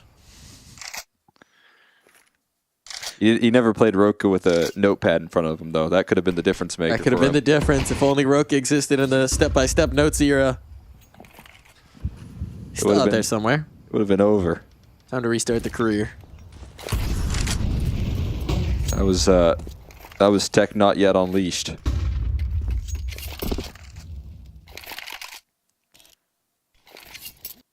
One more trial towards this A side, though, trying to cap off the half. And Snax has been very willing to get aggressive. Check the cubby. Oh, they are watching. Kawa still gets some meat out of that. But it's going to be pressure onto these remaining two players. Rotation for Bigazera is going to be a little too late. Got to get work done before he gets here. That's work. QZ, full of that hard work. Bombs dropped. Hold on the smoke fade. This could get a little weird. Bigazera, though, presence revealed. Bomb back around the corner. He's trying to chase this in, but the ops back out from Monacy, and he just ain't missing. Not today. Not here. Not now. This half has been dominant. And Snow, good luck. Gotta risk it. Gotta phase the smoke. It's desperation here. There's a moment to maybe catch them in transition. But everything carries with it a risk, and Snow chooses to wait this one out instead. Has the kit at the least. But now that they're in post-plant spots, now that they're tucked in towards the pits, it's truly the pits for Snow. And down he will go. 9 rounds. G2 looking for the G2L.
When the world is cold, you hear people say, gotta chase the dream of yesterday. But the stories told, the golden memories, ain't a truth but just a fallacy. But there's hustlers, stealers, liars out on this road, and they'll feed the fire and watch it all explode. Gotta put those flames out before we burn it down. Gotta plant new seeds in this ground. Don't let yourself be troubled or think on yesterday. Keep on moving, come on, don't stand in my way. Some people wanna pull you under. Some people wanna make you cry. Some people rolling in like thunder. We gotta fight the feeling, we gotta do it right. If the hustle and grind breaks your stride, do your turn and blame the other side. If the hustle in your mind makes you decide, it will crack and strip you of your pride. Oh, but there's hustlers, stealers, liars out on this road, and they'll feed the fire and watch it all explode.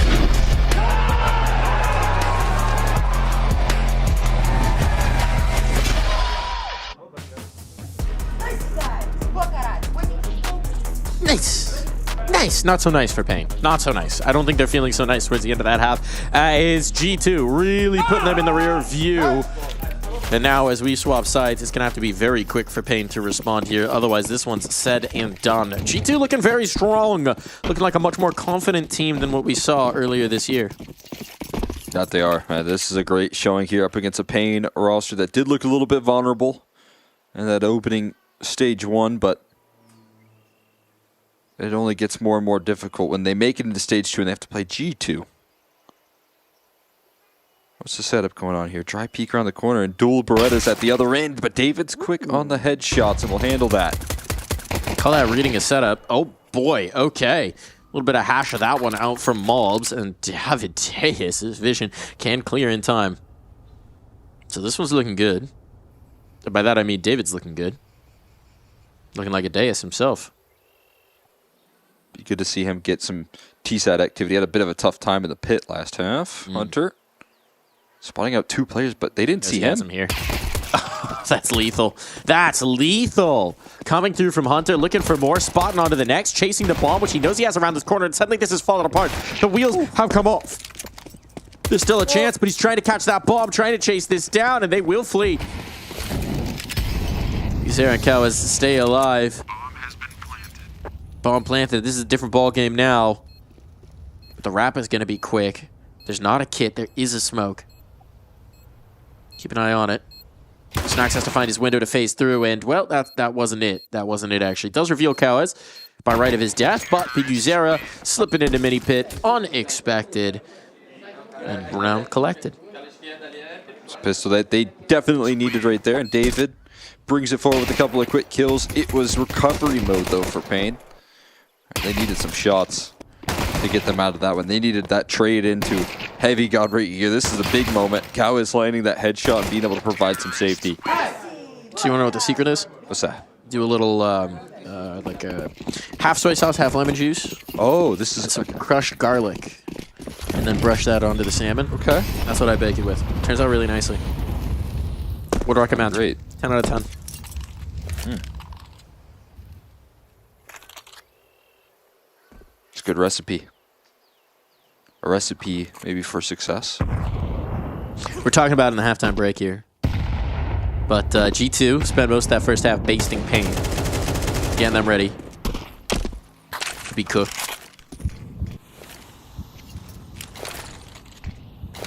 Taking all aspects of this map right now, it seems. Oh, they're trying to get Bigu into a Snax-y play. Maybe in towards a CT smoke, but no, they're going to slide on by. No, it's into the mouse crosshair. It's a quick headshot, but only one. Yeah, the trick is to not let him shoot twice, and then he can't get 2 with the deagle. They're on B. They're on B. They're on B. They do need the bomb. They need to bring the bomb over. That's the key. First steps, take site. Second step, put bomb on site. Third step, Monacy deegs you. Question mark, question mark, question mark. See if there's any profit in this round right now. It's looking a little bit dicey. Do they know Snax is crossed? They got to. He's tagged up. Surely David was aware of this. Yeah. Yeah, okay. David was aware of this. Indeed. Like the position from NQZ. It's a cheeky one. 2 HP, so that flashbang could have hit him and killed him. It'll be Heavy God instead to slam on in. You gotta smoke. Ooh, you gotta smoke. Right choice. He's gonna go through it though, off of his teammate's contact, it seems. What he's positioning for, but a quick shot here could end it. They're expecting that response. They're expecting that maneuver. Monacy, what a hell of a shot off that Deagle. And as more time goes by, as they clear the back of the site, Davideus is just trying to play every second on this clock. Denied this defuse, denied the round. Did he do it in time? He did indeed. No kick could have cost them here. It's so very close. But Pain keep fighting. It's everyone falling into AK held onto for Monacy. Great move from David to get him off the bomb, defuse, but... Did you just buy back in here? I think so. Absolutely. You're just going to look to buy back in. That's what you do right now. Try and suffocate him. But the shots that they're connecting on, why wouldn't you try it again with a Deagle plus an AK now in the mix? Monacy. Oh, he's crispy with it. He's crispy with it. When you had the Deagles of Monacy, Nico, and Malbs on the same team, that's better than a lot of teams' rifle rounds. That trio right there with Deagles. Now, Heavy God not as much of a Deagler, but he's going to it in this round, so hang on. They're going to half buy around this AK. Get the Deegs out. Presumably Monacy sharing one of those around as well. Partial investment, but nothing too consequential. Bit of utility for it as well. How do you activate this AK early? Gonna give him some sort of setup here, maybe bait off some of those pistols. It keeps enough money for the op as well going into the next round, even if this doesn't work out. So I like this. It's prudent, but effective. There's a lot you can work with. He's going solo A, off rip. Trying to get aggressive in towards the apartments. No, down middle. Hearing a lot of this noise being jumped up in towards apartments. Oh, that's $300 well spent on David. He's taking the sacrifice of all banana presents. No secret about the fact that they're in apartments. How far do you want to take this, Cowas? Look for one. Molly for the other. Flashbang well dodged. And Modesty confident is going to re-clear this. I realize that no one is home. The whole utility set from Kawa is just refilled by Modesty taking that space right back. The Molly fades away, and so he just walks right back into the angle.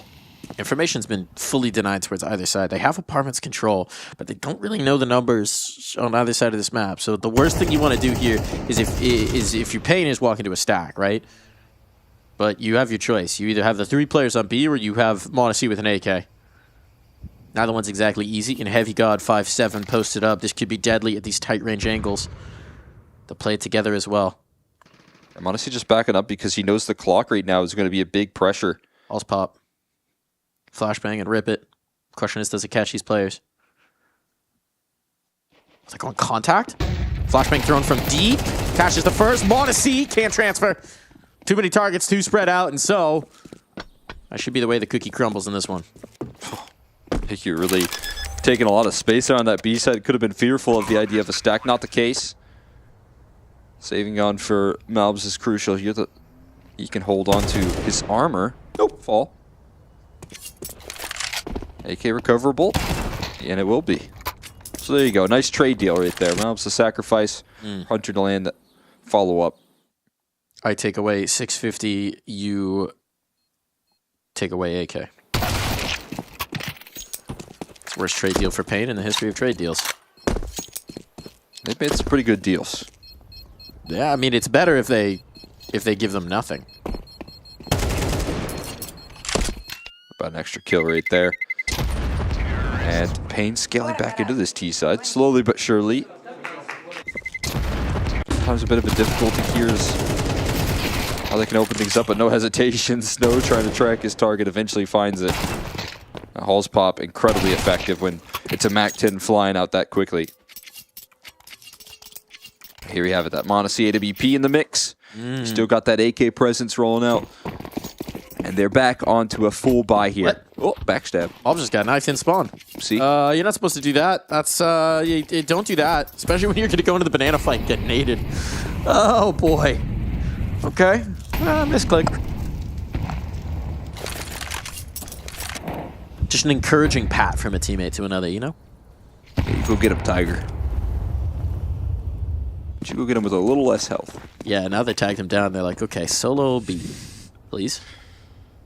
All right. I don't know if you know this, but we're limited in this round. So if you could hold on to all this space by yourself. Oh, man. That makes it a little easier. That looked like the classic get deleted angle from Snacks, but no.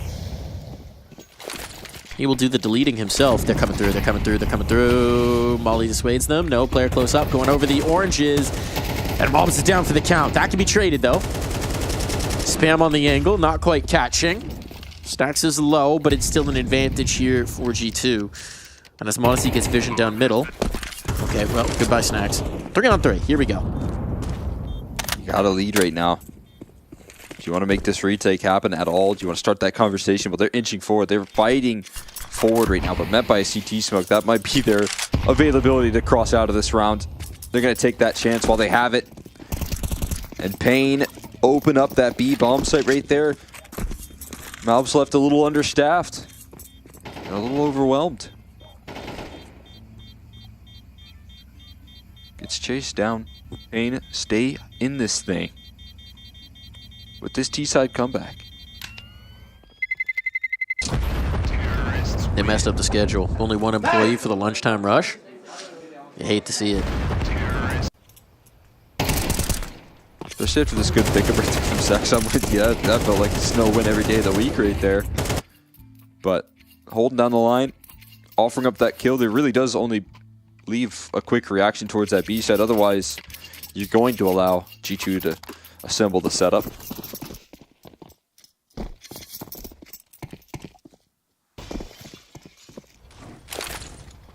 Still, the safe guns do mean they got a full complement in this one. Favoring the A1S here a lot for mobs. I find kind of surprising, to be honest. But I guess, as you said, no aura on the A4, right? He's trying to build that aura. Got an aura max. Trying to harness it. Under pressure right now. That's a bit of a deeper smoke than you might like. Well, it'll do the trick. That's good. Oh, ye of little faith. I thought it had a weird bounce. Had a bit of a weird bounce. It looked like a geometry issue more than a throw. And now look, they're going to leave him understaffed, but this time he's got a little bit more real estate to work with, right? So he can check the security cameras.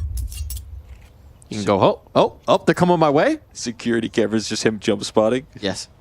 He's the security camera. He is the security camera. That's what he has to do, but David, got a chance, a slim chance to try and punish there, but stays elusive, takes an HE for his troubles, drops the smoke. Did they leave him any more util? No, they did not. Oh boy, they left him understaffed and undersupplied. You don't love to see that. Hunter's going to try and come in to support, but he thinks it's a fake, and then a cross smoke gets thrown. He's panicking. Which way do I go? They're headed to mobs. Better get that smoke up quick, Hunter. Doesn't have a smoke. It's a flashbang at HE. Uh-oh. Better get that nade. Here's the smoke pop. Beep. Trying to give mobs just a little bit of space, and yeah, now trying to face into the smoke. It doesn't work out. Oh, sprayed out in the corner. Again, Pain have identified that there is some vulnerability here on the B setup, and it is vulnerability they would like to exploit. Yeah, that's just excellent utility right there.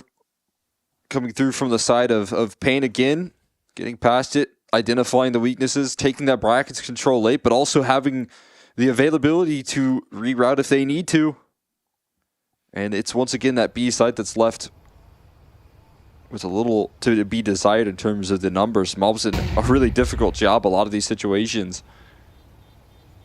And most importantly, so many teams are dropping in that extra utility. I mean, we saw it even for Pain in the round that went well, one of the few that they were able to bring to the table on that CT side. When you're rotating back into the site after you get those deep jump spots and a lot of the information, just providing security on that B side. Usually you fall back into a bit of a cachy utility. Not the case this time around. No deterrence util on offer, and Malb's overrun. Pain are working the clock to perfection, and this is, again, needed timeouts here for G2.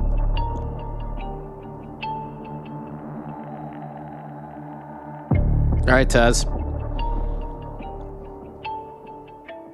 What's the conversation here? Looking for solutions early on. Now Hunter contributing. 1, 2. Buckle my shoe. 3, 4. Out boiler door. 5, 6. Let's stop these tricks. Get a pick. yeah, there you go. 5, 6, get a pick. I like it. That'll do. There you go. Monacy trying to do just that. 7, 8. Don't you bait. Oh, he's put so much pressure on himself right now to try and open things up. These apartment lurks have been a bit effective. At least in terms of getting some positioning. Monacy falling off the angle. Can't stick around for too long. Smoke fading. He wants to go forward. He smoke on, and as it blooms, oh, damage. No kill. Love the idea. Not quite effective still. Oh, Skulls comes off the crosshair. The timing on Bigoo's He finds that crowd, finds that real estate. Gonna have that wrap. They don't know about Bigoo. They don't know about Bigoo, but somehow Snacks is aware. What a way to take the round. Taz, timeout in effect. Oh, there's so many opportunities for that round to get more and more chaotic, but coverage offered up by Snacks initially, and we'll see what Heavy God was able to do inside the pit position. Ooh, Heavy God masterclass. Somewhere out there, Maui is smiling. He's having a nice map. Yeah, I mean, he's such a great kind of pit presence here for this team. Unfortunately, just not really going A all that often. So he's not getting a lot of chances to show what he just did right there. Oh, it's Snacks. That's a huge amount of fights right there offered up. Mau's trying to fill the gap. Good work for Snacks. Maybe it'll work for me. Give me a headshot. Give me a headshot. Please, someone, try and walk the smoke. Someone, please, I beg of you. I really want to brawl here. Punishing nade, but still not going to bring Snacks back. No, it's not dodgeball. They caught your HE. And even though they caught it, you'd be out. So, yeah, that doesn't work either. But it will chunk off a bit of damage, and m0NESY has been available to offer up all this brackets control. He's even getting some extra help now as well. All right, new rule to make nades more effective. If you press E on the nade at the exact perfect moment, it's like catching the dodgeball. It doesn't blow up, and you get to bring a teammate back in. That'd be sweet. That might be difficult to do, but that'd be fun every once in a while. Oh, m0NESY, great spatial awareness. Somehow blinded up and still managed to avoid it, and he's going all in. Continues his aggressive stance right now, and it works out for him. How can you anticipate that? Oh, how do you expect it? Heavy God right under the lip as well, now dancing with them. So you want to come to the pit? You want to come to my domain? My territory? This is where I lurk, and you will not get past. m0NESY stacking up the numbers. Heavy God as the insurance here. Tucking to the site now. Teammates to support. You're stuck. You're pinned in every corner. They're coming at you, and it's Heavy God to deal the final blow. That is beautiful right there. It's, again, this deadly duo in between m0NESY and Heavy God. m0NESY taking the round into his own hands. He has been trying so hard for these duels in towards mid. Oftentimes not given the chance to succeed. Just not given the fights he's hunting for. So much patience from Pain, and then a lot of B-side targets, but this time he doesn't allow them to escape. He hunts them down. Heavy God holds the line in pit, as he does so well. And that's a crucial turning point right there for Pain. Couple rounds in a row for G2. They have the fantastic lead to work with. And now they've kind of collapsed the economy here enough to at least get a hero rifle for Big U, but other than that, not a crazy investment behind it.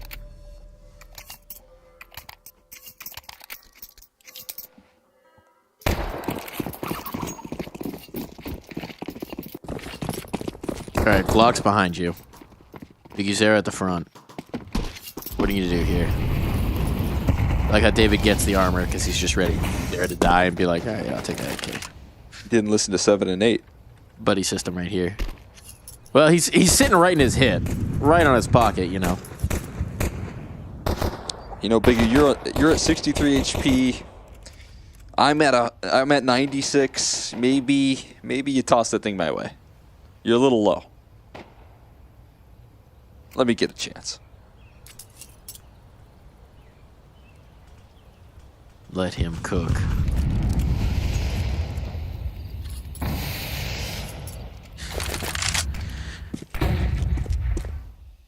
Right now, not a chance for this cook. Smokes. Initially, no utility at all for this T side. They are hoping that they can surprise this B side. And, you know, for the most part, B has been a pretty good target for them. It has. G2 have tried to gamble stack and shift a lot of the presence over towards the A side. You don't really have to do that this round. There's nothing really to rumble you. m0NESY's about to find your Archers player. Or not. He misses a shot. Molotov out, though. You can't risk that. You don't have any utility to deal with it, so they're going back the other way. Smoke in. And this is going to be a bit of a long rotation. 25 seconds. They've got to make this work, but they're at least getting m0NESY deeper into the boiler. He's rotating away. Just lay util so punishing. So punishing. You can't do anything but go through. And it's a feast for Heavy God. Chomping him up. Knocking him down. Cal Wes, don't die after time. Don't die after time. And he will fulfill the assignment. I'll handle. I mean, there's a reason m0NESY's rotating off, and it is that bit of utility right there from Hunter. he can afford to make those moves with limited time. You can try and cheat your rotates over. You can trust these two to lock it in up against the pistols. No questions asked. 12 found here from G2. They'll have 4 chances now to try and close this thing off. Looking dialed in. Looking dialed in. A confident G2. Just making their way through. And Monacy's confident. Good doing it. Monacy and Heavy God, the heavyweights here at Hunter. Looking for that knockout blow. Straight to the chin. Here it goes. That's the bomb. Once more. Not satisfied with this. Trying to play the patient game, but now that Snacks has killed a banana presence, well, why not just hold on to it? Snacks got out. Impact molly kill right there. Did he really? Yeah. He bottled him? He bottled him. He bottled him. The rarest of things. Monacy the fast flick. That's not so rare. And Snow trying to bottle up his courage. He knows what's coming down the pipe. Playing through his head every mistake that's been made in this map. He desperately tries to bring this round back. Smoke in his face, utility all over. They're just spamming it, so even if he tries to get on the bomb. I feel like Snacks is going to try and knife him. Nope, running through. Flash me through the smoke. Boy. They're going to do something cheeky. That's your one cheeky play. No more cheekiness. No more cheekiness. Kind of wasted all your util. But this should still be annihilation immediately. And indeed it will be from the barrel of Hunter's gun. 13-8, the 2-0 for G2. Looking very clean, very clinical on day one of their run here at the ESL Pro League. Yeah, I mean, as we saw from that last best of 3, some of these Stage 1 teams have been able to use that time to warm up, especially up against a team that's kind of been, you know, out of the officials here for quite some time in G2. But, you know, they come in swinging here, especially on Nuke, which I thought was going to be kind of a pain stronghold for them in this series. I thought that was going to be something that they were able to light up. Never really got lifted off in that second half. From that point forward, it's domination into the first half of Inferno. We saw the resiliency from Pain in a little bit of that T side, but you know, when you get Monacy on an op more consistently, when you get Malbs warming up on some of those B side defenses, and Heavy God in the pit, eventually they're going to figure out their way through that half. Pain was one of those teams that we saw a lot of variance from in the rankings, in the team-based rankings, right? Yeah. Especially after that Stage 1 where they were all over the place. They're losing to teams they have no business losing to. They're struggling against others. I think a lot of teams just didn't quite know what to think of them. It's similar to how we think of Pain. You never quite know who you're going to get until you log in for the day, until they're out and shooting at about 5 rounds deep. Which version of this young squad do we have? And well, at least so far, Pain not necessarily showing their teeth here. Tough first start, though. Yeah, it's a tough first team to take on. I like what Twist said there with the recency bias. I think a lot of teams looking at the way they got through Stage 1, and they're like, okay, it's a little shaky. But I do think this team has a lot more on offer. I thought these 2 days would be taken as a good point of refresher. The issue is you come off like a little bit of a refreshing break. You get some time off here after playing a pretty deadly Swiss stage. You hop in and your first opponent is G2. Not an easy team to take on here, especially in terms of like the map pool, with Pain kind of banning it to Ancients. So it does lead into some struggles in that department. Firepower distinctly in display on their flyers. That's where they get their flyer power. Individuals shining across both maps. It was Malbs and Monacy on Nuke. Definitely Monacy and Heavy God on the second. Some nice moments from Snacks as well. Really good across the board here for G2. You're going to be very content about this one. And hey, even Taz, you know, Taz gets a lot of flack for his pauses a lot of the time. Calls a pause just when it seems like Pain's building into that second half. Immediate win for G2, and then I think they just carry it all the way through. Yeah. That's what I was going to say as well, right? That last little cherry on top is that you did have that impact from Taz, that well-placed timeout. They go on to win the rest of the half there. I didn't see any like wild adjustments. It still felt like sometimes Malbs was left a little bit alone, but most importantly, they saved utility a lot later, and that was maybe the bigger difference that we did see. It always did have that extra bit of utility in their back pocket towards B, kept them at bay, and then it forced them into the Monacy and Heavy God duo that was just lights out. Was lights out indeed. Was lights out indeed. So hey, if we're going to get a listen in, maybe let's do that pause. But right now we're going to listen in to somebody over from G2. Did they send me mobs? Who we got here? Hello guys. Hello Mike. How's it going, man? Congratulations on the win today. Looking confident here. We've been talking about it. You guys have been talking about it as well. You had that appearance on Confirmed, right? That it's sort of figuring out what this team's going to look like. Who you're going to be. Are you going to be Nico? Are you not going to be Nico? Are you going to be your own flavor? What's the feeling coming into Pro League? Of course, like, I got a good nuke, I will say. So that's good, you know. I was playing really bad nuke, so now I feel more confident with like how I'm playing nuke and everything. So I feel we're playing good overall. Sorry. Yeah, I kind of want to follow up there on that nuke performance. I mean, like you said, you played great on that map. Were able to shut down Pain. I mean, you guys probably watched a lot of what Pain were able to do throughout that stage 1 performance there, and we're pulling through a lot of good wins on that map in particular. Were you guys kind of preparing for nuke in the veto here? Yeah, a little bit, I will say. No, actually, not a little bit, a lot. We even knew what maps we were going to play and everything. Like, we were super ready. And I'm like, for nuke, for example, this is something funny for me. Like, on the last day of our bootcamp, we screamed Pain on nuke. They destroyed us, and then we just heard them now on match. So good, kind of funny. Little bit of revenge for that. Inferno felt like the classic B player approach. I don't think there was a round in the first half where you didn't get naded down to half right off rip. Does it feel like you have a magnet in your head sometimes? It definitely does. And then you're 50 HP, then I have 2 entry, and then, oh, they naded me, you know? Oh, I have 2 entry now, okay. Oh, 1 swung, guys, I'm dead. You know? This is B player life. That definitely is the life of the B player. That's a tough time there. But I mean, into the second half, you guys were able to kind of sort out some of those solid B defenses, able to, I think most importantly, scare them off there. You guys got some good positions on the A side as well. I mean, how are you able to kind of work with that duo there and you know, obviously playing alongside Snacks, get those rotations in? You know, how are you guys feeling about the way those CT sides went for you? I feel like the calling got way better now that Hunter got care of it now more, and also Ilya is being really vocal on it, so I think it definitely was upgraded. And yeah, these 2 guys, Heavy God and Ilya on A, they're fucking sorry for the, you know, but they're really good. They're insane. Let it go. It's Pro League. It's Pro League. Swear a bunch, dude. But yeah, they're really good, and I'm just so happy to be playing with them because like they saved us a lot of rounds, and not only on Inferno but also on Nuke. So it's good to have them with us. They are fucking good indeed. Speaking of things that were good, tell me what happened in that last Taz timeout, right? Because he's a guy who's gotten a lot of flack for some of the things he said in timeouts before that have been aired out. You guys were on a little bit of a slip there at the beginning of the second half. Taz takes the timeout. Seems like he's getting very vocal in your ears, and then suddenly it's just the win on out. So what was he saying to you?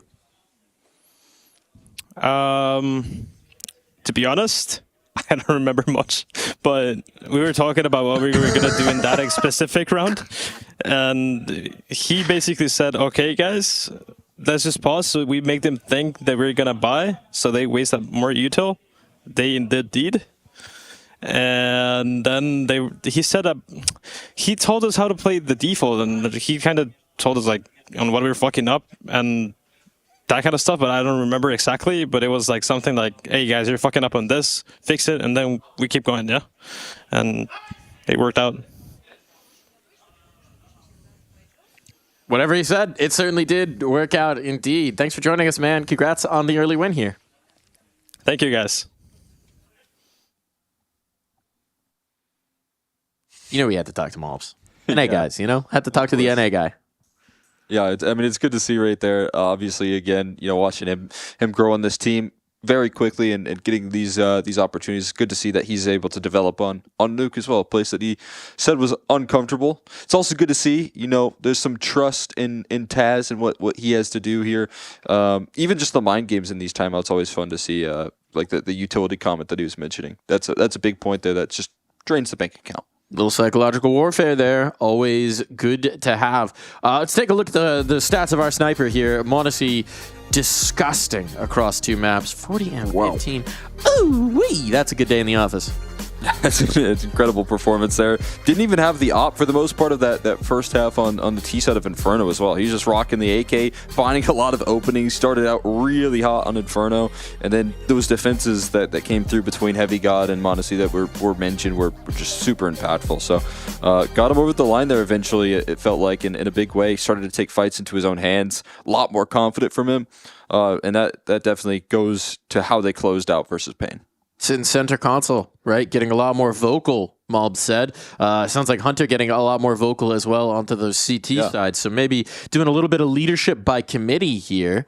And however they are doing it, it's certainly giving them some great results. We're done for the day here, Cole.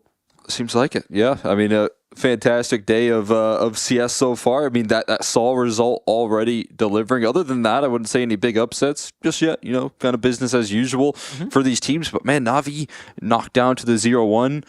That's a huge surprise and a big game changer for Saul that are now going to elevate themselves in the seeding. That's pretty spicy. I think maybe the other spicy result is just how comfortable Mongols looked against Gamer Legion, right? Gamer Legion giving them that little bit of a push there right at the tail end of the series, but the 2-0 is still a great showing for a Mongol squad that, again, is looking to find that consistency to perform at the next level. But now we have come to the close. So tomorrow, it's a whole new slate of games here at the ESL Pro League. It's a whole new slate of results, and I, for one, can't wait to get stuck in. The action only gets better and better from here on out. Tune in tomorrow here on the B Stream, where the B stands for Bess. We'll see you then.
When moments that we share feel like breathing in fresh air.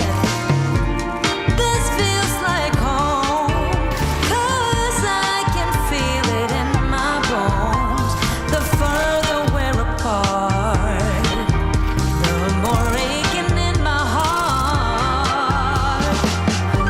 We'll have our share of hardship and difficulties, but no matter the pain, what we have will still remain. So listen to me now. I will love you through the hard times, like I love you when the sun shines. With no doubt in my mind, I'm right where I wanna be. Seasons come and then they go away, but my love is simply here to stay. From now on until the rest of my days, I'm right where I wanna be.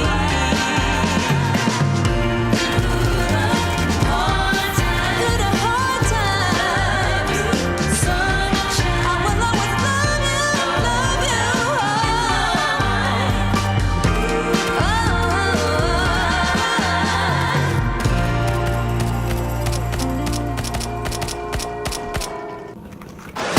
you. ESL presents the ESL Pro League in partnership with Intel, Acer Predator, EHL, Kadia, 1xBet, That is abhorrent! Nor.